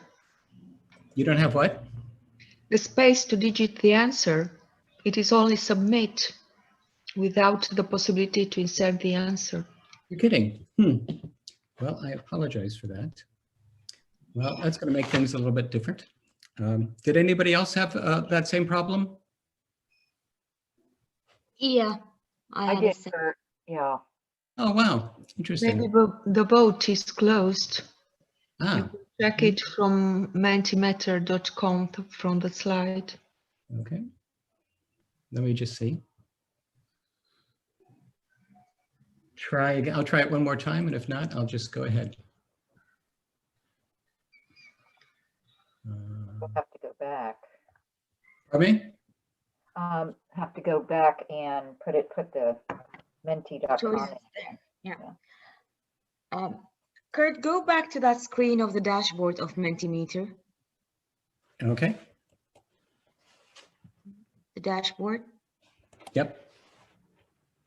All right. So what is your gender? And you selected the bars option. Yeah. So it needs to be a text option. Yeah. Sorry. Yeah. It should have been a word cloud. Sorry. Here we go. All right. Yeah, there we go. Got it. There we go. Thank you. I guess, Samira, you've done this before. I love it. Okay. Is it working now? Yes. Ah, there we go.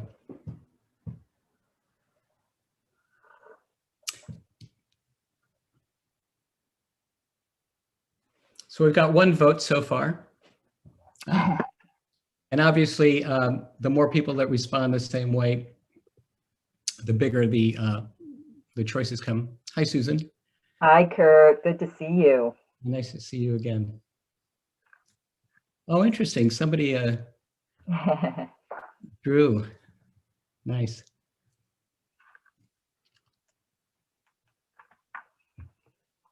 Okay, I think we've only got 4 people on the call. So that's 4 people. Okay, so the technology is working. Okay, so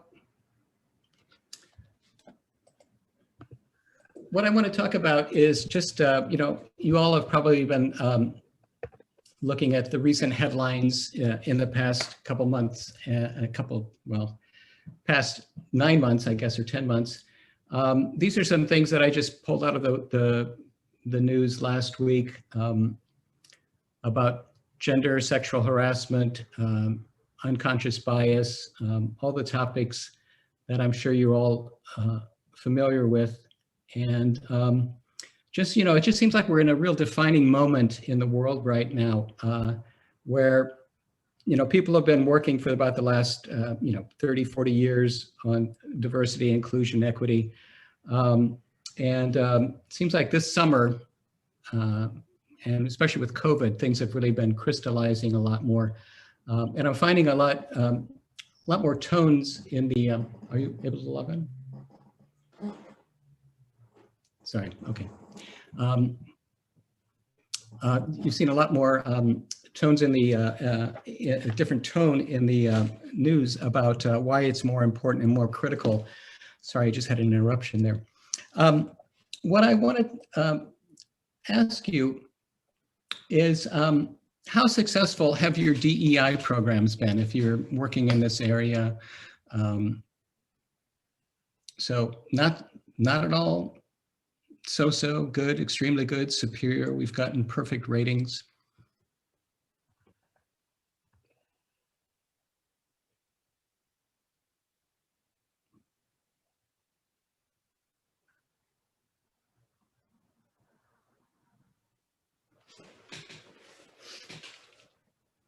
Three, so. Four, okay. So just really quickly, anybody want to opine on why they think that might be?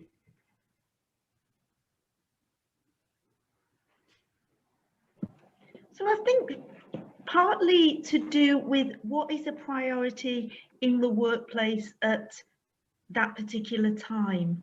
That's one thing. So do I hear you saying that there might be other priorities which seem to eclipse that, and sometimes an initiative will come through and it seems to be the topic du jour. Like a couple of years ago we had Me Too and everybody was going on to sexual harassment training, and now in the wake of Black Lives Matter we have a lot of training going on around that. So yeah. Anybody else? Susan? Yeah, Kurt, I think that a lot of times it's to tick the box, like put everybody through a diversity and inclusion workshop, and in a few hours, everybody is going to be woke, quote unquote. And it doesn't always tie to real transformational change in the organization, where all voices are really invited to the table and taken into account, and there's potential promotion opportunity, and the good projects are also thought of given to people who maybe aren't traditionally included. And so I think that's part of the issue. Yeah. Okay. So the kind of tick the box, I think that's fairly accurate. Samira, do you have any comments on this?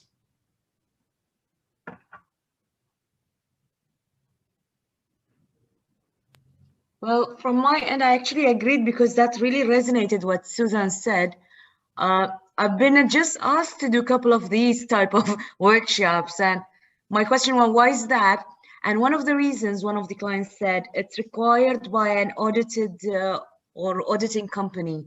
So they're following some rules, and that was interesting to see. Yeah, thanks. Yeah, especially I'm based in the United States, and most of what I watch about on the news in looking at US companies, a lot of it is compliance based, and there's requirements to do this. A lot of people have annual sexual harassment training. And I'll talk about some of the other reasons why I think training fails. I want to just throw up a statistic here, which when I was looking for this, I was kind of, you all said that your results have been kind of so I would say don't feel bad, because really, over the past 30 or 40 years, the results on DNI, DEI have been pretty dismal in the United States as well. Every year, Fortune magazine publishes the Fortune 500 top performing companies in the United States. And I saw this report from 2014 that showed if you look at these different groups of people, white women, Asian Americans, Latinos, African Americans in the workforce, you know, the numbers have actually been, you know, they've kind of inched up for women. For the other groups, it's kind of, you know, kind of flatlined. On some of the statistics I've seen, you know, if you keep following these projections, you know, with women, if you said the goal is absolute, you know, representational equality, you should have, you know, what, 51% of leadership be women and 49% men. And if you actually look at this, 25 out of 500 is about 6% or something like that. And that was in 2014. So I looked up the latest statistics I could find somewhere else, and I found that in 2020, I could only find for African Americans and white women in the States, it's gone up to a whopping 38 or 7.6%. And for African Americans, it's gone down to 4 or 0.8%. I can't remember, you know, I'm getting old. So I can't remember if I said that, you know, if you look at those projections, it would take something like, we wouldn't reach parity for women until like 2100 AD. So like for another 100 years at this rate. So things have been pretty dismal and pretty slow. And in fact, some categories it's gone down, even in spite of things like Me Too and the things that we've been seeing this year as well. So I've got some theories about why this is, you know, this is the case. But I want to ask you first what your experience has been with two things. One is, what's your experience been with these types of behavior in the workplace? If you're a HR person or an organizational development person looking at this, at work, have you witnessed any of the following: verbal abuse, threats, bullying, marginalization, public humiliation, etc.? So got one person say they're observing it now or have in the last year.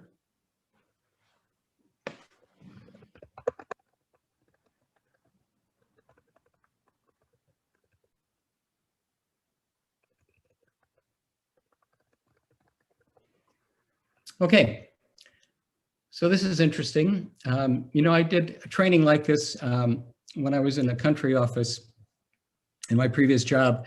And when we went and we met with management first, they said, we know we have this problem with harassment in the office. And so we know that you're going to get, you know, comments about this.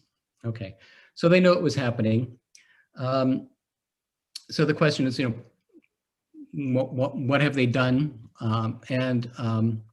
to address it? And we were doing, I had been part of a program to develop a mandatory sexual harassment training program for my previous employer.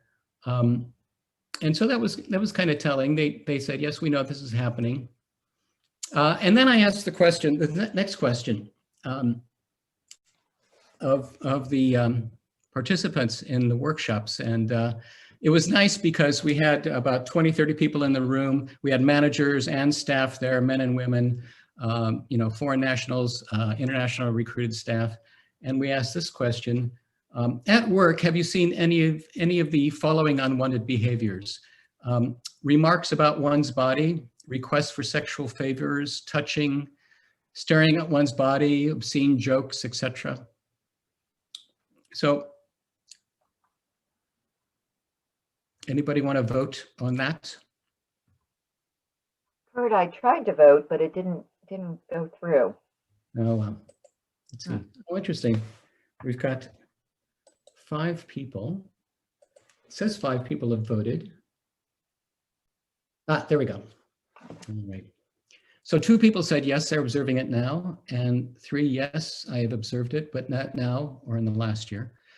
And again, so we got kind of similar responses in that audience of the workers at that office. And the management had said beforehand, we know harassment's going on, but when they saw this, they were completely blown away. They said, we knew this was happening, but we had no idea this was happening.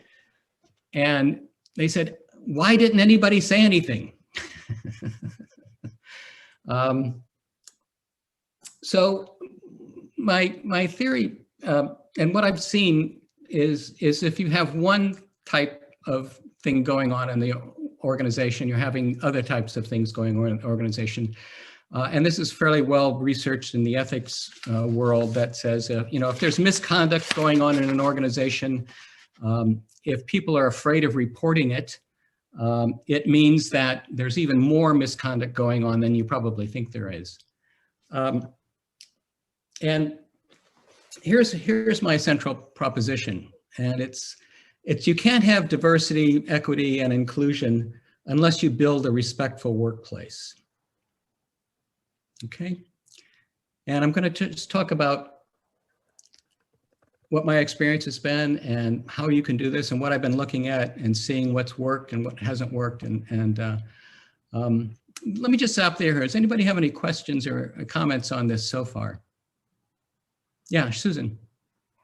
Well, I was just wondering too, respectful is a very big, weighty word and can mean different things to different people. So I'm wondering how you would define that, Kurt, and particularly given that this is a international crowd, what would be some of the cross-cultural aspects of that definition?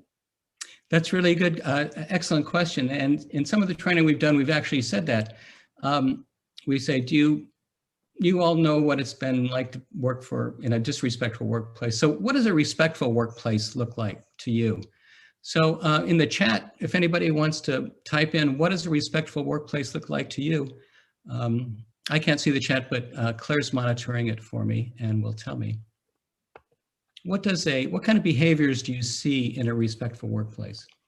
And while people are typing there, a respectful workplace for me is valuing everyone's differences, respecting equity, enabling people to be themselves, really. And then Susan's put in the box, everyone is valued for the skills and experiences and what they bring to the table, very similar. And Dr. Mohammed, accepting his or her different positions. Samira, no discrimination, respect for difference. Yeah. And, I think if you ask, when we asked the people, when I did these workshops, I don't know how many I did, many, and you get a list of the same types of things. So people know what it feels like to be treated with respect, I think. And that's really, I think, true cross-culturally as well. You know what it feels like to be respected, what your dignity is. It's kind of a core value. It's part of our inherent worth as, human beings. It's kind of like part of the Declaration of, International Declaration of Human Rights, what it is to be treated respectfully and to feel safe and secure in the workplace. So I think probably if you've seen some of the behaviors, some of you said you saw the behaviors, harassment or sexual harassment type behaviors in the workplace before. This is from a report in the European Union in 2018. So what are some of the indicators that you see in a disrespectful culture? And you can take a look at these. I don't know if any of you who are working in organizations or consultants to organizations, if your clients tell you that these are things that they're grappling with or they work with, or they are obviously things that Me Too tell us that are going on. But does everybody think that this is kind of representative of what you see in a disrespectful workplace? Or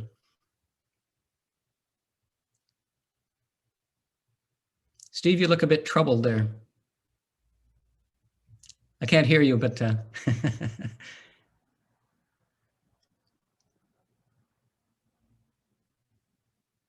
yeah, still can't hear you. Anyway, I don't know if I have. One thing I've seen there, Kurt, is people using their own power to withhold information that actually has a knock-on effect for dependencies in other people's roles. Mm-hmm. It's sabotage, really. Yeah. Yeah.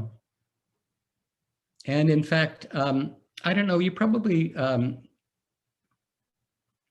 don't know if you have seen the Gallup organization has been collecting information for the past 30 years on employee engagement. And so they got like 3 million data points or something like that over 30 years. And they find that only 30% of the workforce in the United States and only 13% worldwide of the workforce are actively engaged in their work. And that means that the rest are either disengaged or they're actively disengaged, which means they're sabotaging their work. So it's really not very productive. These are some of the behaviors you'll see. If we look at, there's another statistic from Gallup mentions these, but then also the Government Accountability Office in the United States government tracks this. And this is just for sexual harassment. But these are some of the things that you see. There are health costs, there are productivity costs, there are career costs associated with these kinds of behaviors. Legal fees, if a company is sued by an employee, one of the, it goes in the United States, we have the Equal Employment Opportunity Commission that can, so companies have to fight that in court. The government can bring a lawsuit and award damages. And all of these things affect the performance of a company, obviously. And Gallup says that this amounts to, in the United States alone, half a trillion or $500 billion loss, okay, which is just to all US companies, which is really quite staggering when you think about it, and that's just in the United States. Now, it's funny, when I was in my former employer, we had an ombudsman who used to work as kind of an informal conflict resolution person. And I was talking to him once about this, and I said, in the ethics office, for example, one of the things I do is investigate staff misconduct. So if somebody was alleged to have committed misconduct, you had to interview the people, interview witnesses, take people away from work. It took hours and hours and hours, arranging people's schedules, and then sometimes the person was found, to be guilty, and they might have been terminated, but they could appeal that and they could be reinstated. And if you just think about the money spent on that, I said, why doesn't, we have an organization full of economists. Why can't they calculate the cost to the company of that? And this is about 3 years ago. And he said, well, they just kind of, that's overhead. That's not really, and I think, but I said, well, what about, the fiduciary duty, like in private companies to stockholders? And I found out, in some places, a lot of companies have liability insurance. So to them, it's not really it seems to be small change to pay for a lawsuit, for example, for sexual harassment or something like that.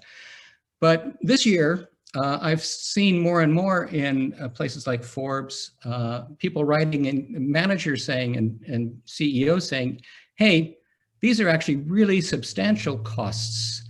And really, we are not honoring our fiduciary duty to our shareholders if all this money that we're wasting on this, if we're not actually doing something about this to address these issues.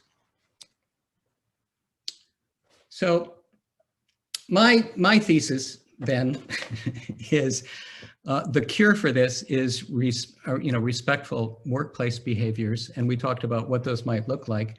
And it's been fairly well demonstrated that when people feel trusted and respected at work, when they feel management is benevolent and has an interest in their personal growth, if they're worried about their safety and well-being, if they have concern about their work-life balance, people feel more empowered. They take more risks. They're more committed to the organization. You have less turnover. Staff are more productive.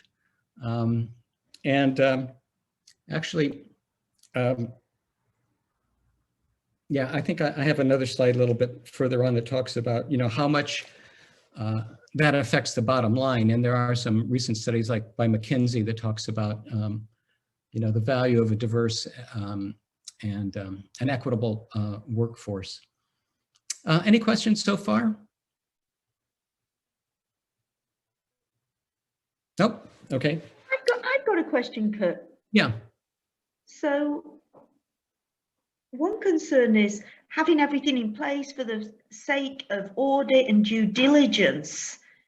And really, as I would say, being from the north of England, really going to town on it and having it as part of the way we do things around here, aligned to the organizational values.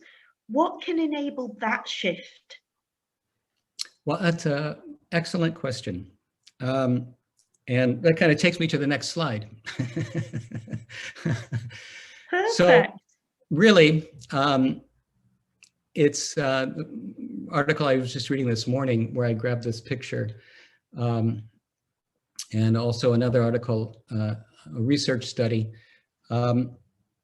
It's really that senior management has to embrace that there is a business case for having a diverse and equitable workplace. And we used to talk, when I started working in the diversity unit in 2004, everybody was talking about diversity, and everybody thinks about diversity as quotas and numbers. And then the focus shifted to inclusion. So once you have spent all this money getting the best people in the world to do the job for you from the best universities, and those kinds of things, if you put them into an environment and you don't value what they bring to the workplace, you're wasting them as a resource, right? You're not getting inclusion. So we have to kind of look at what are the structural drivers of that. And I always, I hate to beat up on white males here, except I feel like I can do that since I am one.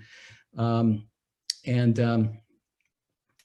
have to look at the tone at the top. In the ethics world, they say that the two people that most affect a person's ethical behavior in the workplace is senior management, how they behave, and then also your immediate line manager. So people see very quickly between what you say you're going to do and what you actually do as a role, as a person. It's like do as I do, do as I say, not as I do.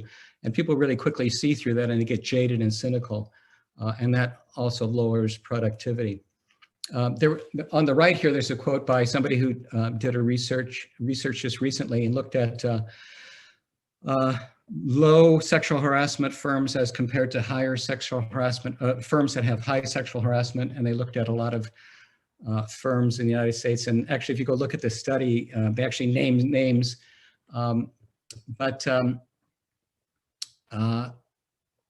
the idea here is that, there's really a loss to shareholder and market value in companies that don't address these issues.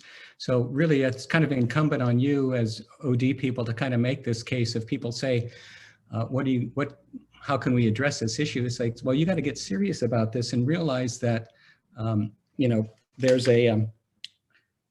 is a fiduciary duty you have as a CEO, and that's one of the things I saw in one of the things I read this morning. But I think about it, I think what you were getting at also, Claire, is organizational culture. So let's say we want to take a look at organizational culture, and I found some research that talked about organizational cultures and organizational tolerance for harassment. when I was looking at those and the literature around this, we found that there were a lot of factors that resist change and kind of contribute to this. And there are things like weak organizational values, as I said, the tone at the top. You have to look at what kind of behavior is rewarded. Is it a rigid hierarchical organization? Is there a lack of diversity, lack of inclusion? Are people who do bad things held accountable? Is there active discrimination? Is there retaliation for people who speak up? Is there gender stereotyping in jobs? Are there gender pay inequalities? Is there an old boy network? So there's kind of the things that are drivers that kind of resist the change. And, you know, it's, in a way, I was talking to my wife this morning, it's a power thing. You know, people who are in positions of power, like the status quo, it's been serving them pretty well. It doesn't really necessarily mean they get up in the morning and say, I'm going to be racist today or discriminate against people. But it's kind of like you always hear, this is the way we've always done it, and this is what works, and this is how you succeed. And, you know, they may have espoused values, but, you know, what is really rewarded in the workplace is what, you know, people end up doing, I think. So I hope, does that answer your question, Claire? Yeah, it does. And there's another question in the chat box. So Dr. Mohammed has said, how does sexual harassment influence productivity and value of a company? Well, productivity, you know, if I go back to that one slide that come from the Government Accountability Office, you know, a person who's being sexually harassed is obviously under a lot of stress. I've seen some studies that say that of women who have been harassed sexually, 95% of them have a subsequent PTSD episode. So if you think about things like absenteeism, sick days, if the company pays insurance benefits, if there's disability insurance and claims, all of those things are eating into, you know, obviously the profits of the company. So does that answer your question, Dr. Mohammed? I'm sure that helps. And there's another statement here. Yes, it does, he says. And there's a statement here from Khaled Hamid. I think it must motivate others to grow. I think having inspiring talent will motivate others and help people to grow. Model displaced a circle with its main stages: planning, attracting, developing, retaining, and transitioning of people, whereas there is no standardized model for talent management. Interesting. Yeah. So Samira adds, and those behaviors might be symptoms in more conservative places. Very interesting. You know, what I meant here, Claire, is because here it's kind of difficult in this area for, you know, especially women to come, let alone men, but especially women to come along and say, I've been sexually harassed. But if we look at this at face value, if we have a lot of absenteeism, poor quality outcomes, low collaboration, it might be something to make us a little bit curious if those are the signs of such a behavior at workplace, right? Mm-hmm. Absolutely. And there's even, I would add, definite harassment of men. Oh, and yeah. the same consequences in terms of absenteeism and so forth. Thanks, Samira. Yeah, and it is very hard. You know,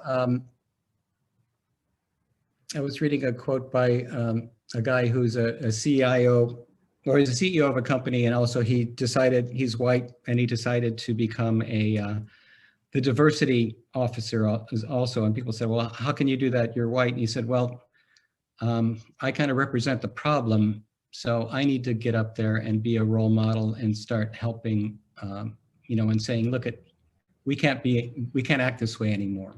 We have to change this. Now, I know we're running a little bit short. I want to be mindful of your time. So we're good. Okay. So I want to just say, let's say you had to make, Samira, the case to management.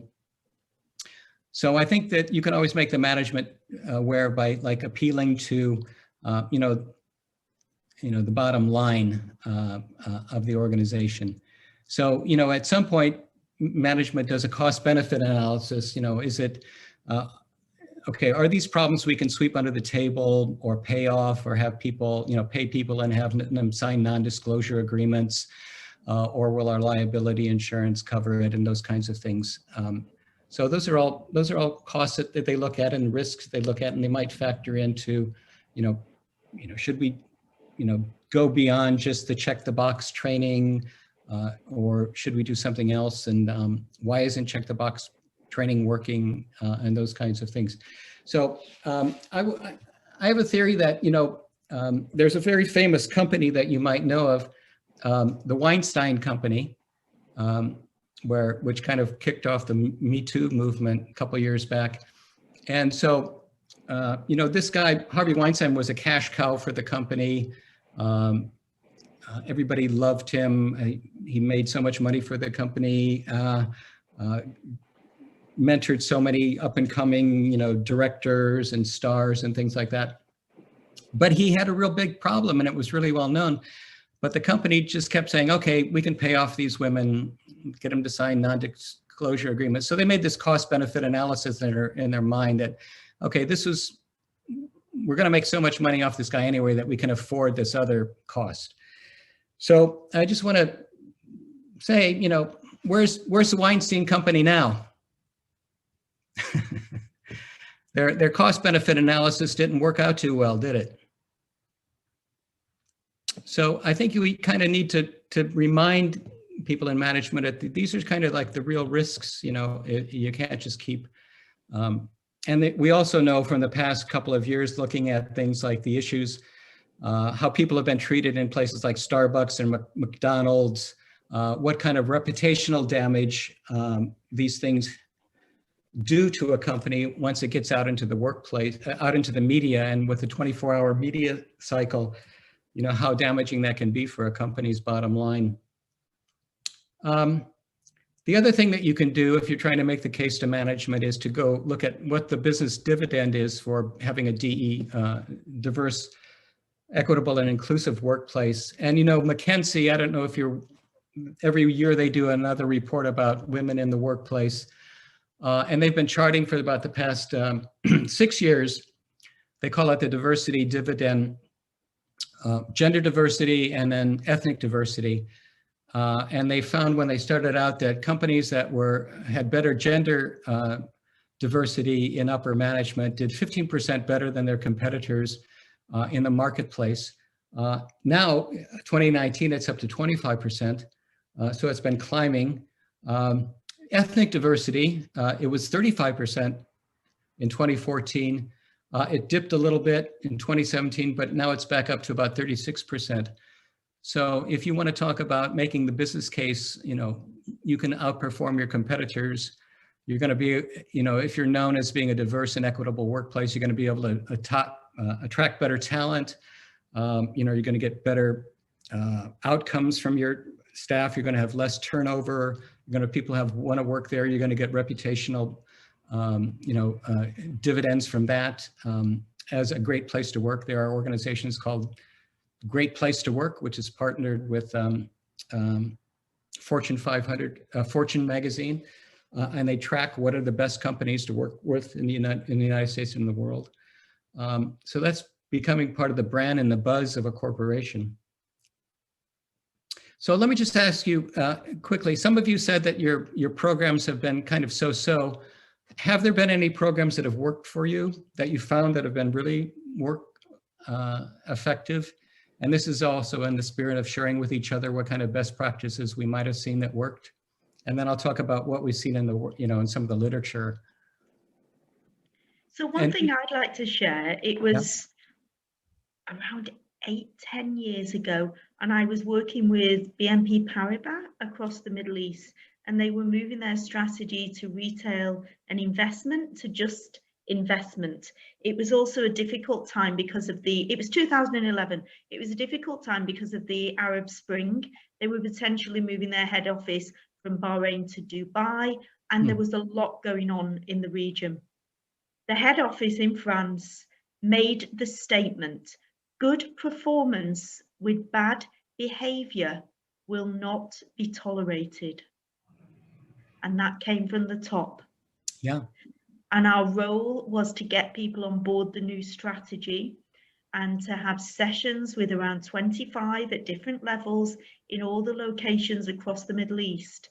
And it was deep work, lots of discovery, and sometimes throwing the so-called, the plan, the curriculum out of the window, and change happened. Yeah. And, as we know, every culture is different. Every organizational culture is different. It's probably hard to find a cookie cutter approach for everything, but I think it starts with what and what I've seen in the research as well in literature is that it starts with dialogue and really going out and having those tough conversations. So anybody else have anything else that worked as well? Kurt, can you hear me? Yes. Yeah, one thing I'd like to say is that I guess one of the rules you can apply is that the larger the organization, the more different subcultures they have, the harder it is to create a uniform sense of policy and ethics. I don't know whether you've ever come across the works of Hofstede. Oh yeah. Yeah. So Hofstede was an IBM guy who did a huge survey around all of the IBM countries all around the world and found a number of measurable characteristics of different company cultures. So actually, even with a smallish company with, say, different country operations, such as I had, you are going to find differences of culture which get in the way of these kind of diversity programs you're talking about. Yeah, exactly. And even within different sectors and different disciplines, you're going to have those differences as well. Recently, I was on LinkedIn, and there was a woman who was she was at University of Massachusetts at Amherst, and she was posting a lot of things about gender equality and sexual harassment and those kinds of things. And somebody in her comment went after her. It was a guy, and it turned out he was an engineer somewhere. There was a person following the thread, and somebody said, well, how come you don't have more women in your area? Because he was really poo-pooing, diversity and inclusion type activities. And he said, well, we'd hire more women, but there aren't any. And then there was a woman, a Black woman who was following the thread, and she said, I'm a recruiter, and if you want, I can give you 10 resumes tomorrow if you really are serious about hiring people of color. So there's really a lot of changes that have to be, there are cultural practices and norms and ways of behaving and ways of doing things. Getting cultural change is really, really difficult.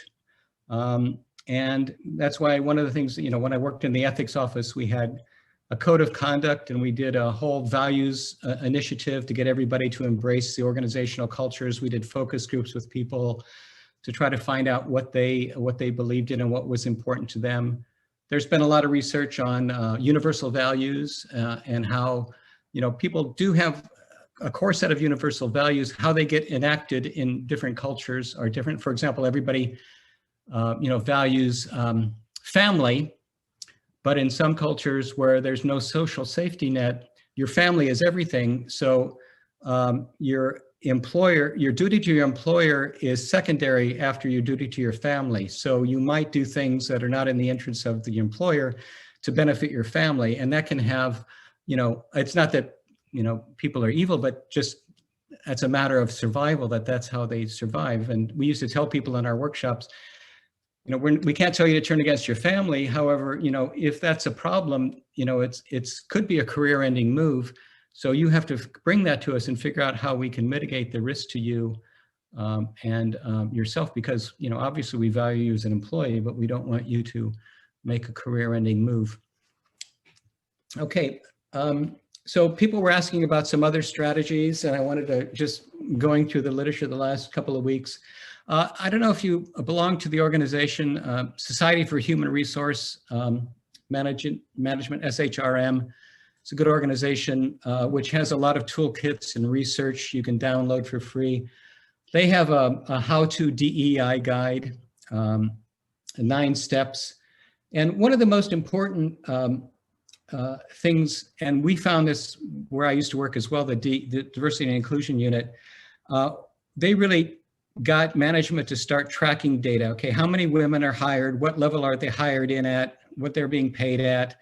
What grade level are they paid at? What's their career track through the organization?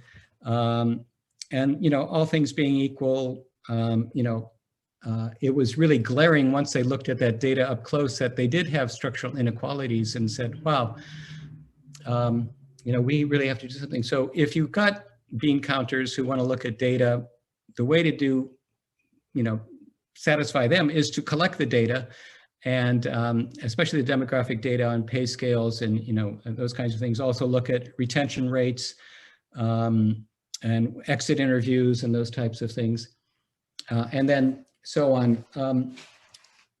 Related to your business objectives, get buy-in, communicate the initiatives, measure and disseminate the outcomes, and review and adjust. And so that's kind of the lather, rinse, and repeat kind of shampoo directions. You know, you're never going to get it right. In fact, last year there was a company on a program in the United States called 60 Minutes, and they were interviewing a CEO from a very large software company, and he looked at his data that he had started the company himself, and he found, you know, huge inequalities between how women and men were paid in the workforce. And he said, we're going to fix that. So they really made a concerted effort, and within a year they got everybody equalized in terms of salary and experience, and equal pay for equal work.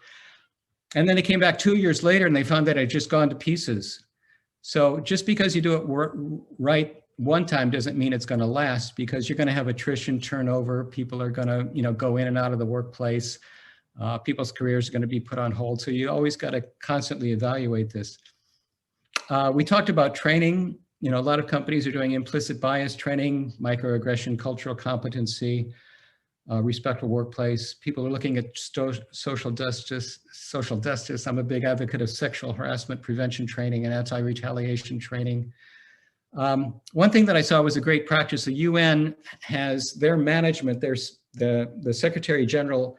Every year they have a program, an ethics program, where the president trains his senior staff, and then they train downward, and they give them a, you know, here's a pre-canned 2-hour session that you can deliver. You have to deliver. It's part of your work program to deliver this. And then you make your sub-managers part of their work plan to deliver this as well. So, you know, it's very hard to change culture, but if you don't have people saying the words and believing it, and you have somebody, and if a manager says to you, I believe in this, and you know that the organization takes it seriously and has mechanisms for redress and hold people accountable, then the manager can't go back on it, and you know, and if they do start acting up, people can go, aha, wait, but this is our values, you know. So I just thought that was another interesting approach. So what other companies I've done, you know, people have diversity compacts, and that's kind of about the numbers, but it's not so much as, okay, it's if you have a qualified pool of candidates, and all things being equal, they're all equal, you know, in terms of experience, qualifications, blah, blah, blah, blah, blah, then give preference to the person who's in disadvantaged group. So it's not favoring a person just because they're disadvantaged for a particular job and hiring somebody because they're less qualified. It means you're just giving preference if they are equal, if the qualifications are equal. Some people are having dialogues on race, and I think you said you were doing this, Claire, in the organization you were talking about. Embedding the DEI messages in core values. Get rid of the idea that we're a meritocracy, because I heard that so many times when I was doing gender equality training. It's like, well, we'd hire more women, but we don't want women, you know, just because they are women. Because we're a meritocracy. And I said, okay, so if we're a meritocracy, that means that every boss you've ever had has been absolutely wonderful, right? And that was the kind of the end of the discussion right there. Because it's obvious, you know, we aren't really a meritocracy. There's ways, you know, that people rise, and, you know, there's kind of the old boy network and, you know, and what's rewarded. So it's really, you really got to look at those and share, you know, challenge some of those sacred cows. Recognition and reward ceremonies, speaker series, partnering with employee resource groups. There may be LGBTQ groups, women's groups, you know, minority groups within the company, getting them involved. Then also you might want to look at your recruitment and hiring. So one of the things people do is they try to scrub job announcements to take out, you know, things like aggressive language or, you know, things that kind of would turn off women, or some places have taken names and pictures off resumes because people have biases around that. You know, don't go always to the best universities for your people. In fact, my previous employer did you know, they had the strategy of hiring just from the best employees. So the person, the head of the D&I office went and looked at, because they were in human resources, they could look at this data and they said, well, if we got the best people and they actually, in our belief is that they do better, let's look at their performance appraisals for the past 5 years and see if they actually outperform people who didn't come from those Ivy League schools. And they really found no appreciable difference. They didn't get any value added for getting those people from those best companies, best colleges. So that was kind of, you know, just, again, data doesn't lie if you can go to the data. I've seen also programs where they partner with universities, like law schools, and bring in interns. Also, one thing is, you know, stop hiring or stop bringing in unpaid interns, because some people can't afford, you know, not to get paid to work. And you're giving people who can afford that, you know, you're just kind of reinforcing the fact that privileged people have that privilege and can get in. Partner with your, you know, communities, to community outreach to, you know, bring in people from the community, and seeing as your organization as a place that you could, they could work for. And I would say also end referral programs, right? Because if you give cash bonuses to refer somebody, you're going to get people who you know, who are going to probably be like you, who you're comfortable working with, so you're not going to get the diversity. And as I said, working with specialist headhunters, and then again, lather, rinse, repeat. This is not a one-off thing. Okay, and training, there's compliance-based training. We talked about that, it's ineffective. If you embed it into the culture and make it one part of your whole D&I strategy, also customize it and have role plays. The thing about sexual harassment training we found is e-learning isn't going to do it. You have to put people in a situation where they can feel what it feels like to be the person on the receiving end of unwanted behavior. And when you do that, and we design role plays like that, people really said, you know, I never got it until I was put in that situation as a person being the object of unwelcome behavior. It really made me feel uncomfortable, and I felt threatened and scared, and I had no idea that, you know, seemingly innocent, you know, comments could have that effect on people. So I think Claire mentioned this. Dialogue, people are doing this nowadays. This was just an SHRM has an article about this. I was going to show you this video. You know, one of the things that we got in a lot of our D&E training was, you know, okay, our culture is okay, but that culture, you know, they're prejudiced against women or this or that or that. And he for she is a movement from the United Nations Women's Organization, where they get men to take the challenge of being allies for diversity and inclusion and gender equality. And so I can give you this slideshow and the references, and you can take a look at it. It's very powerful. It's about one college student in Amman, Jordan, who he managed to get 10,000 of his male classmates to sign, "I'm going to be an ally for gender equality." That's basically it. I had a smile sheet. If I did poor, so or great, you could go ahead and do that.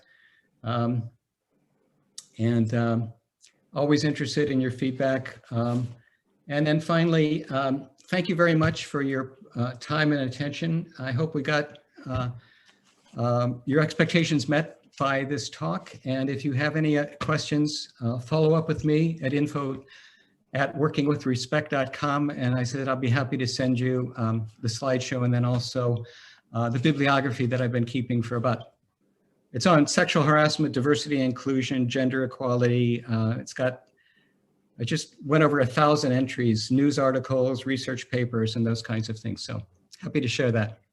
Kurt, we would love all that, the slides, the video, so we can watch that, and the bibliography. The content here has been so wide and so deep.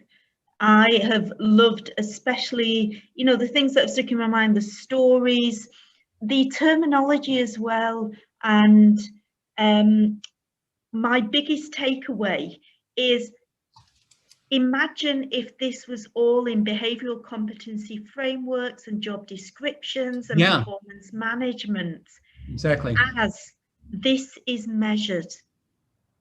And if it's measured, then we would, in Arabic, we say shway shway. So slowly, we would get systemic change. Yeah. That was amazing. We really appreciate your time. Stay with us for the next session. We have the last session of the day. We have Juan Pablo Otero with us, and he will be talking about his experiences in numerous organizations paving the way for inclusion. So I'll take you away from the pin there, and there we have Juan Pablo.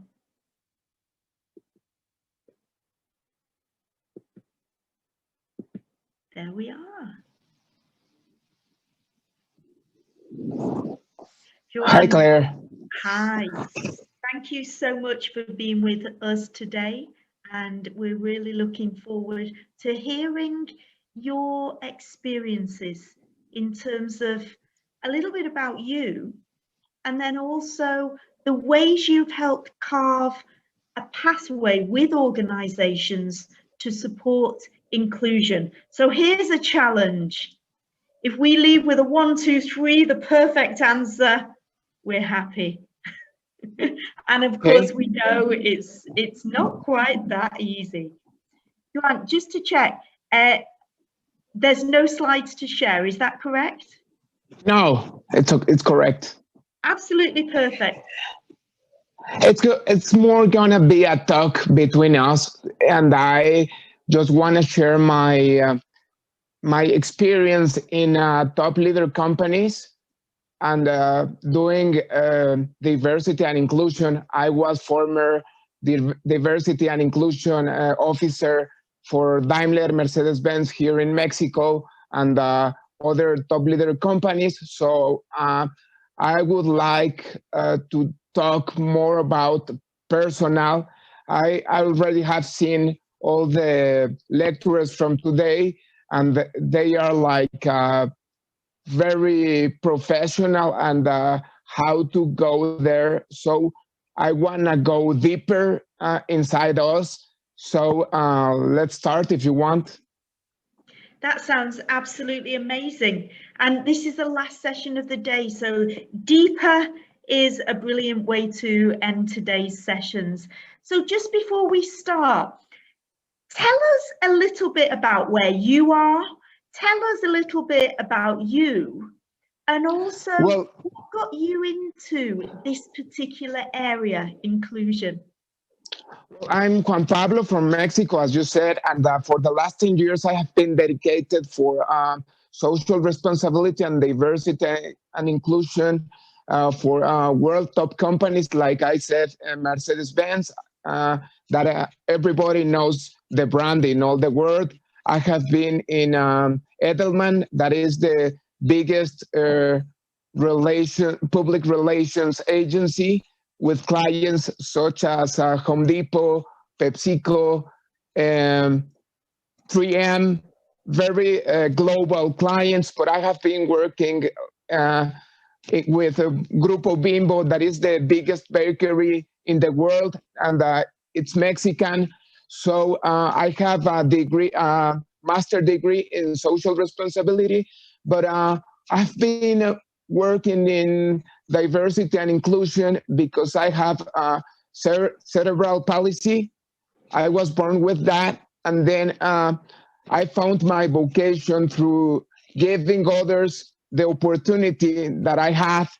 So first of all, I started working in sports journalism in a first division soccer club here in Mexico. But after that, I had the opportunity to enter to Bimbo. As I said, Bimbo has like 100,000 and like 100,000 employees around the world.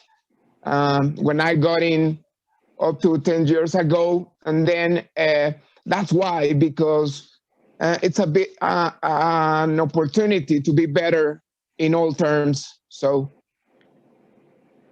And I want to tell the audience that if they have any inquiry or question, we're open to hear it.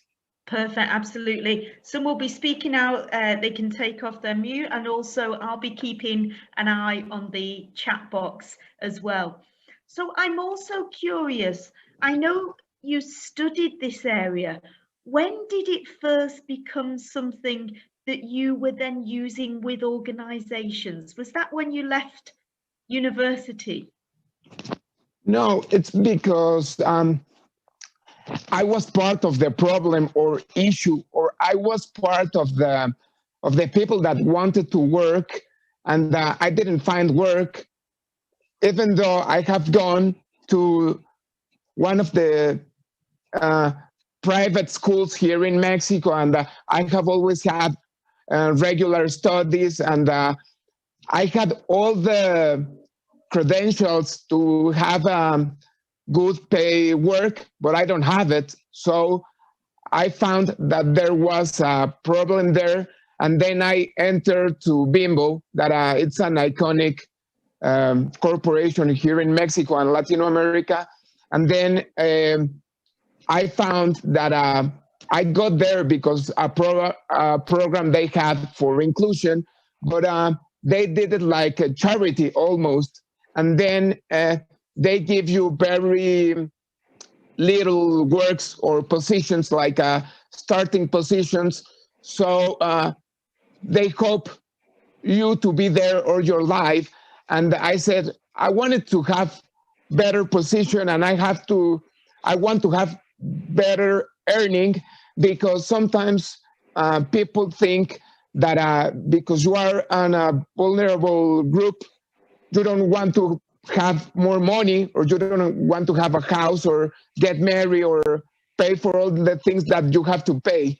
So I was very identified with the previous talk, because all those things were built in the last decade. If you are, at least in Mexico, if you look for all the things that are happening here 10 years ago or 15 years ago, you cannot imagine that. So I want to build this culture, but it's not only for one person. A lot of people needs to be convinced that it's the only way to success. I love it.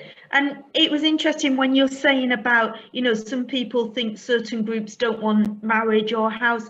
I'm also thinking there, some people think that certain groups are not interested in a career and education, which, you know, in one second I think this is absolutely crazy. How can that be? And then it is real. Well, I think that if you change the beginning of the story, you change of the whole story. So if you want a real inclusion culture, you need to begin since the kindergarten, and you need to begin from house, because sometimes you go to the big corporations that are the ones that can make this effort.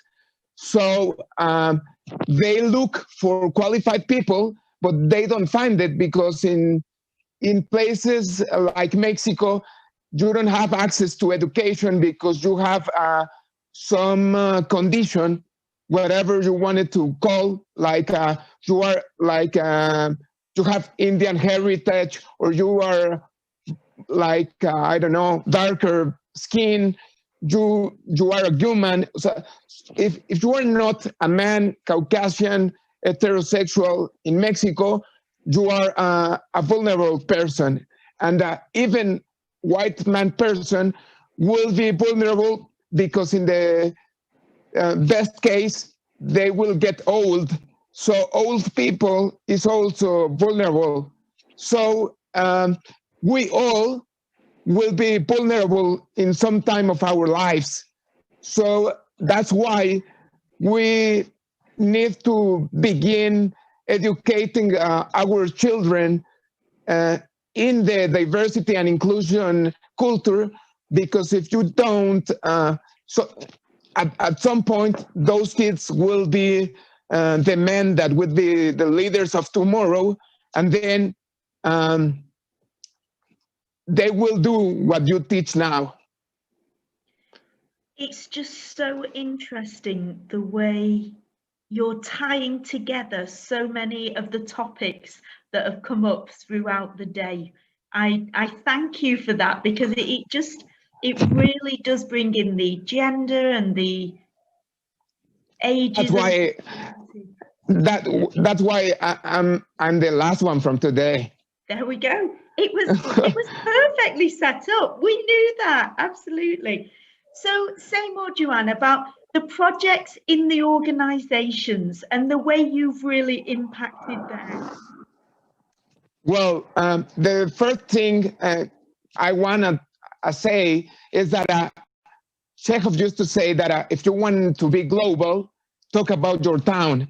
So I think that, and I have heard in all the before talks from today, a lot of things that I have been reflected. So if it happened to them, it must have happened to me. And if it happens to me here in Mexico, it must have happened in all around the world, because at the end, we're all the same. So we have almost the same problems. So it depends where you have to, where do you want to impact. For me, start with inclusion. It starts from the beginning, and then we must understand that, not for being different, we should systematically change unconscious bias, assuming that something that I think is the thing that it is. So I need to start thinking that giving the other one the possibility to be right is listening. Listening is the possibility. Give the other one. Sorry, I get a little confused. Give the other one the possibility to be okay. So in inclusion, first of all, we have to listen, and then we have to ask. If we don't know, we don't have to assume. We need to ask that if the other people, it's okay, and if the other people needs help. So if you want to start a project like I started the diversity and inclusion office in Daimler or in other companies, the first thing I want to say is what I want to change, which one is my problem, because every organization has different problems. For example, automobile industry has a lot of gender issues, but it doesn't have like heritage or other problems. And in public relations industry, we have a lot of gender diversity and LGBT inclusion and everything. So the first thing you have to do is an diagnosis, and you have to look at radiography or X-ray map in your organization, so you can do like a dress at your size. So it's the first thing you have to do, that not all organizations are the same. So you have to ask, what do you want to change? And after that, you have to start working. So I think that inclusion, it's a path that has no end. So you need to understand that you will never get a goal. Maybe if you are in sales or you are in other parts of the company, you know where you want to be and you know numbers where you want to have. But in inclusion, never is enough, because there is something more to do. So the thing is that you have to have in mind that it's just keep going, and when you get from one goal, you have to keep going more and more and more until the time you don't need it. But it must take like 100 years, like they said in a previous talk. So it's amazing. So it is really, it's a journey, and it's a unique journey for every organization. And one thing I'm hearing for you also is, what's the purpose? What do they want, and what do they want to create? And that will help decide the best journey to get there. So then, first of all, we need to sensibilize our workers, telling them that the inclusion starts from it's an internal attitude, and the first benefit is for me. So sometimes we think that if we accept other people, different people, we're making them a favor. And the real thing is that the first people that benefits, it's us, because we open our mind, and we are better, and we have a bigger box, because I have always heard on the work, think out of the box. So you cannot think out of the box if you don't have other boxes to look. So when I have been working on multicultural companies, if all the people in the room is the same, you will have the same result.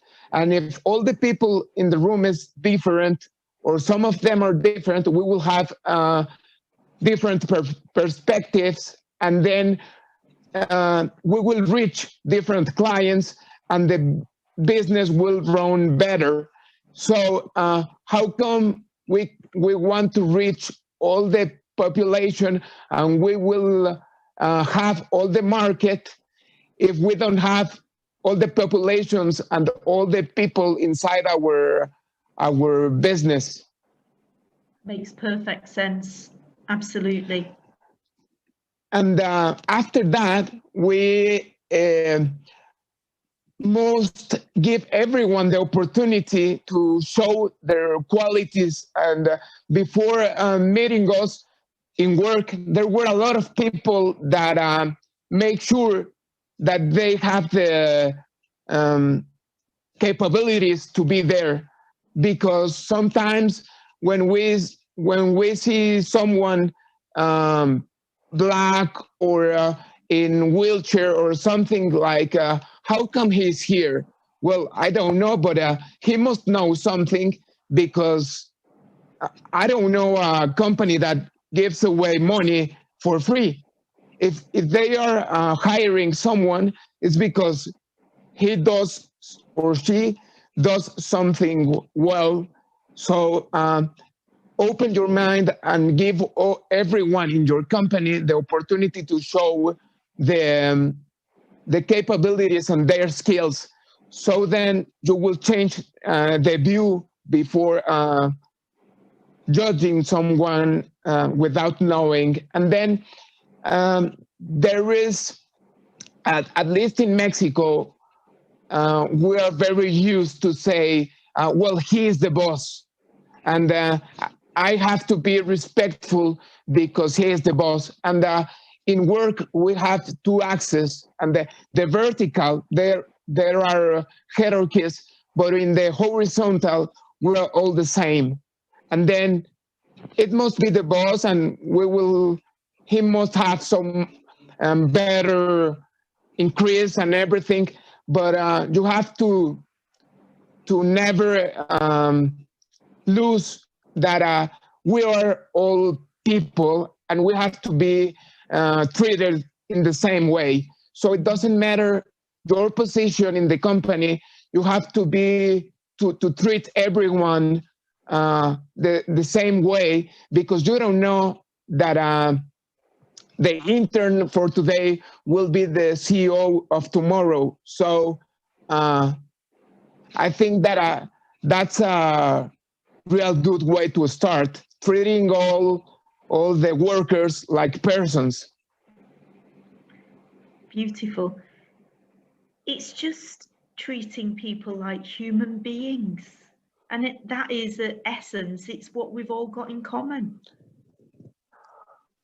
Yeah. So in the inclusion way, I have figured it out that it's not about presence, it's about representation, because sometimes they say, well, we have a wheelchair use man, and we have a woman in the board, and we have black people in the company. Yeah, but one or two, or at the end, not more than 10% are in minority groups.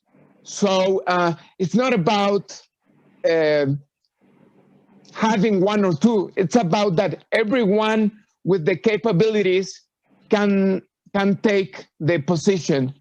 So when I've been working in the diversity and inclusion process, or building the area, some of the board of director members said, well, if we want to be inclusive, we don't need an inclusive area, because that's a sign that you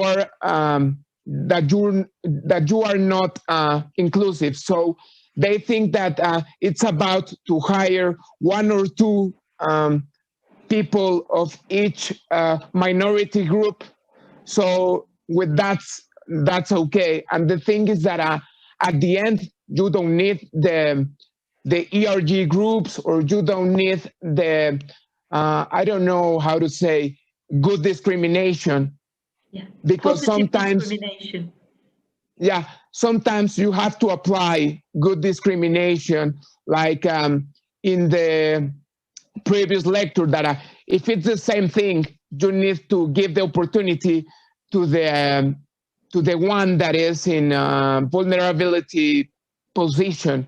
So what about if the other people it's always in the other side and never gives and never takes the opportunity, because always is given to a human, to an African American people, to a man with disability, and then he gets discriminated for being in regular position. So we need to see that this is not about reputation. This is about to change the whole point of view of the companies, but not just about our companies. It's about the whole society, because the company is formed out.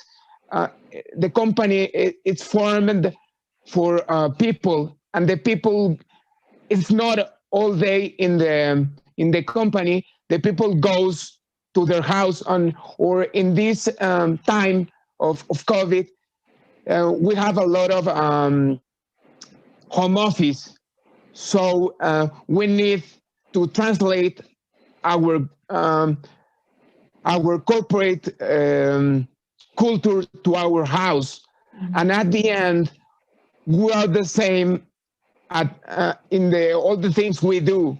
You cannot be a good employee if you are not a good father. You cannot be a good father if you are not a good neighbor. So you need to add all your roles in the society and be open to diversity and inclusion, not just in your work, but in your house, in the store, or with people that works in the government. You know, there were a lot of problems with people that works in the health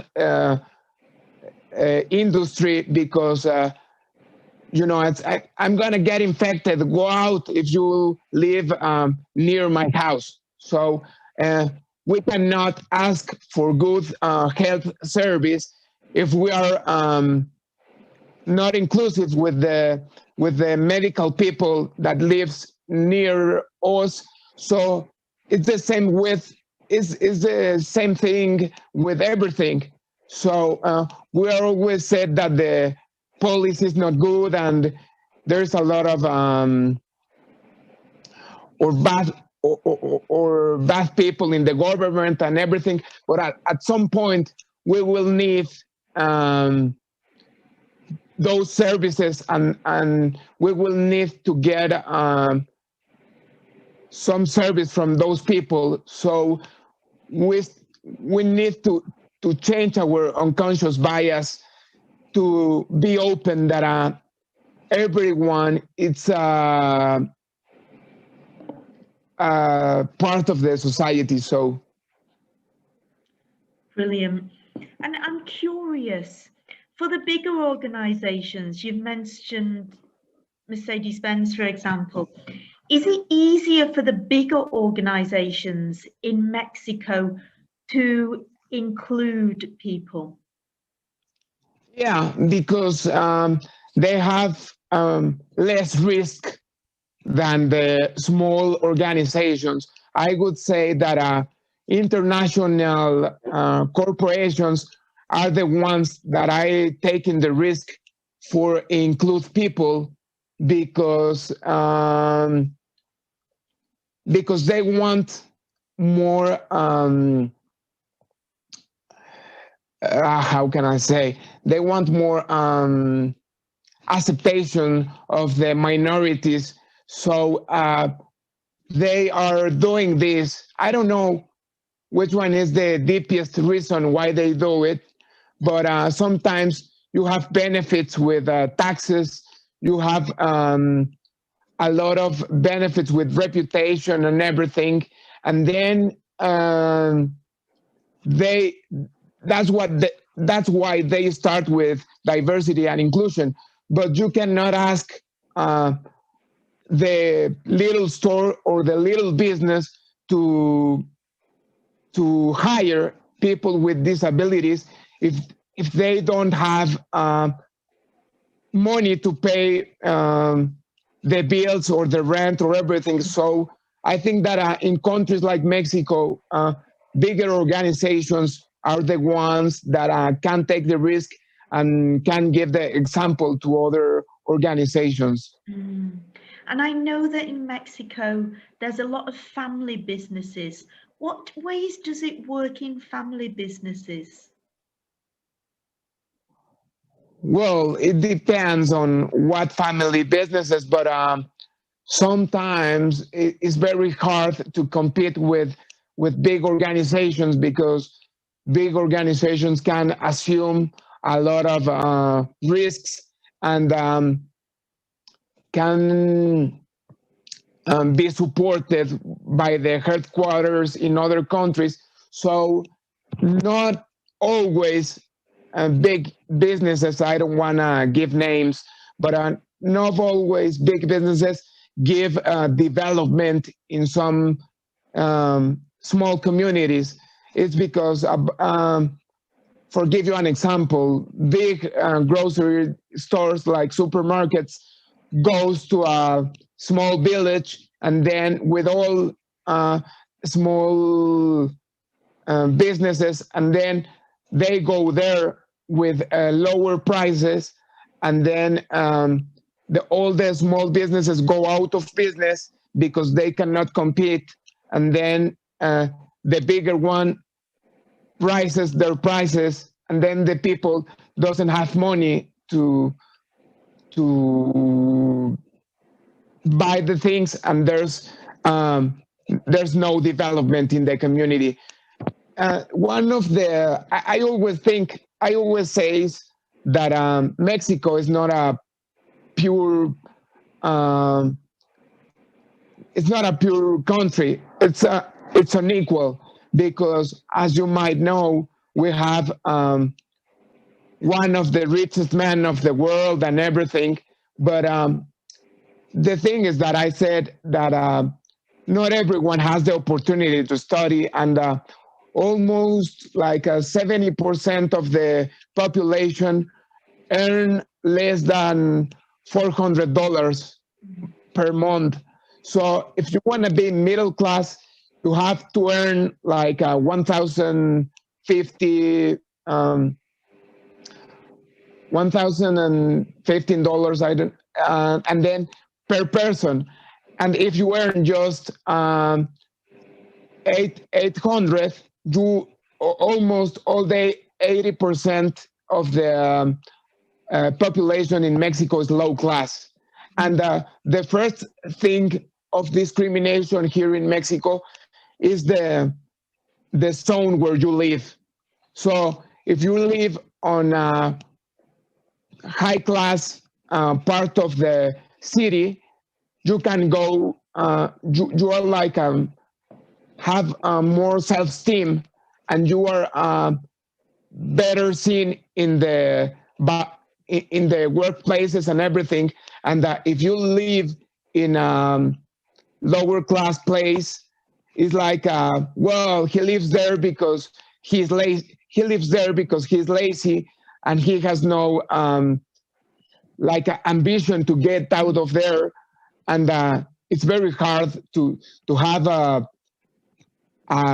place or a home in a high standing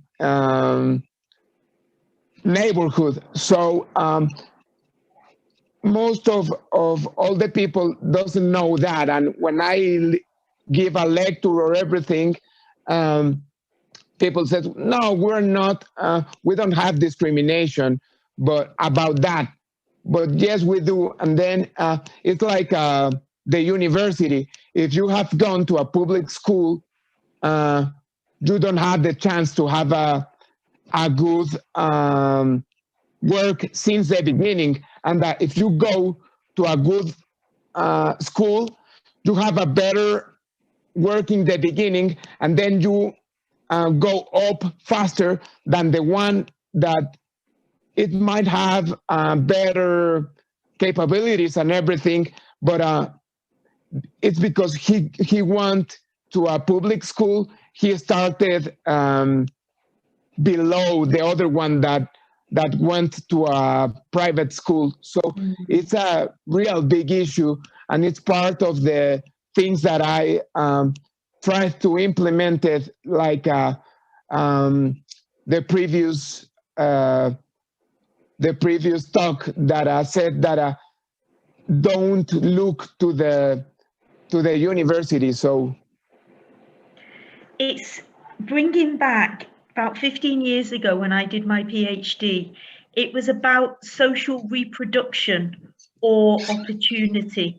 So are things, for example, the people from certain areas, when people see their address on their application, it isn't looked at in the same way as other more affluent areas. So that inhibits opportunity. Yeah. It's just so interesting.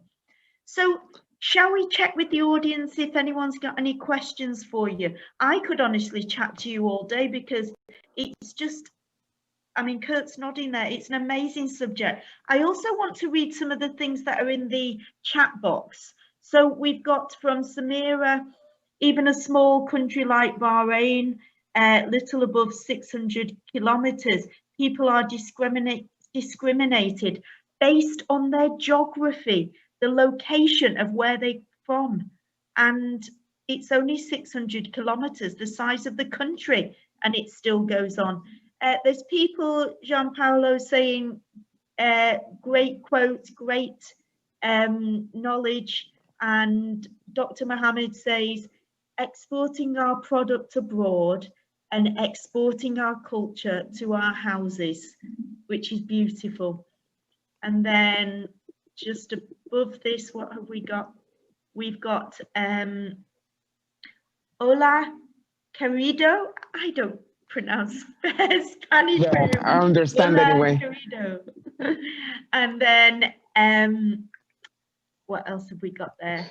We had comments about the way things are systemic in terms of the Peter Hawkins talks about wide-angled empathy.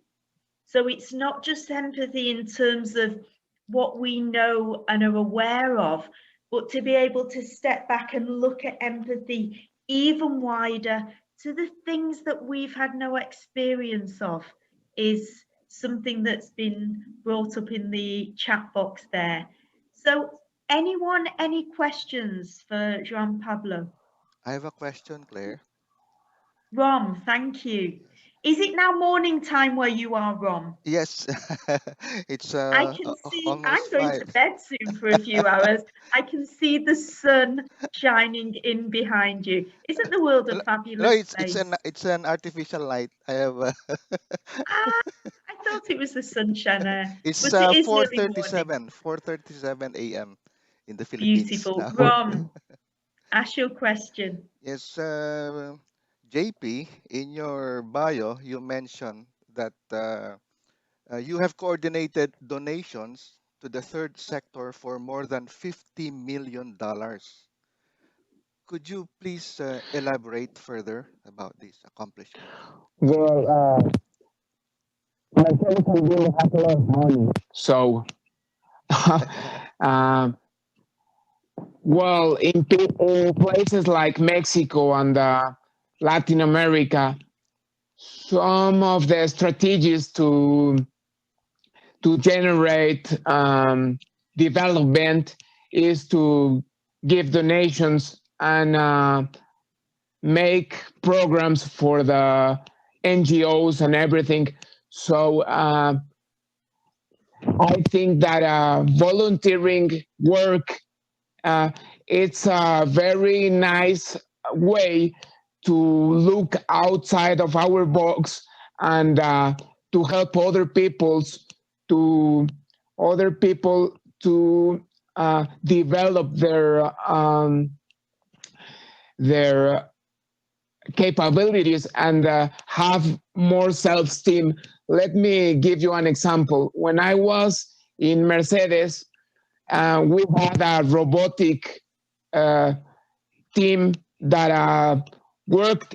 There was I don't know how to say, when you a competition, a global competition for robotics and everything for little kids in the not elementary school, but the other one in middle school. They were in middle school before university and everything, and we decided to support a team from a school that was near the plant. So when we got to the competition, there were a lot of private schools, and all these kids went to the competition with their pants of the name of schools, and all the other rich kids were looking at them like, oh, you are poor, you are not going to have a good performance in the competition. But when they took off their jacket, there was like a Daimler T-shirt with all the Mercedes logos and everything, and all the kids were astonished because they were asked for a, I don't know how to say, sponsorship.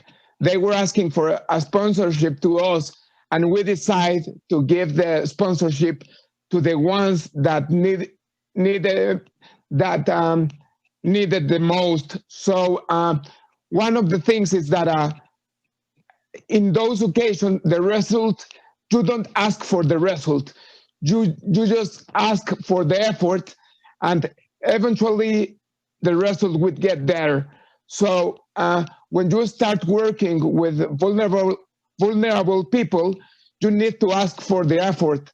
And after 10 years, there will be results, or after a year or everything. And in that occasion, there were like 40 schools, and we were in third place.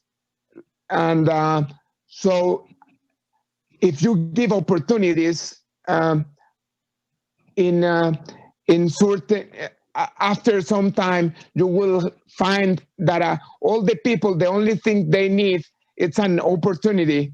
So as you asked me since the beginning, I'm here because I want to open the way from the people that comes back, so they will have the same opportunity that I have, because they always tell me that I have a very success career and how I did it.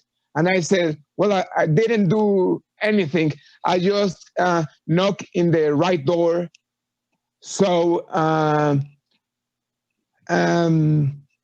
just knock in the right door and they open, but not just only open it, they let me in.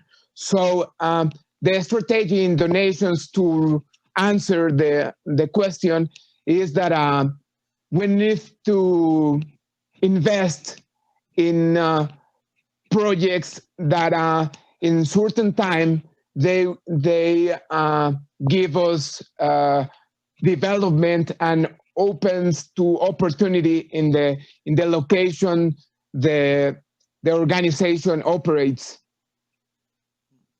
Thank you, JP. You're welcome.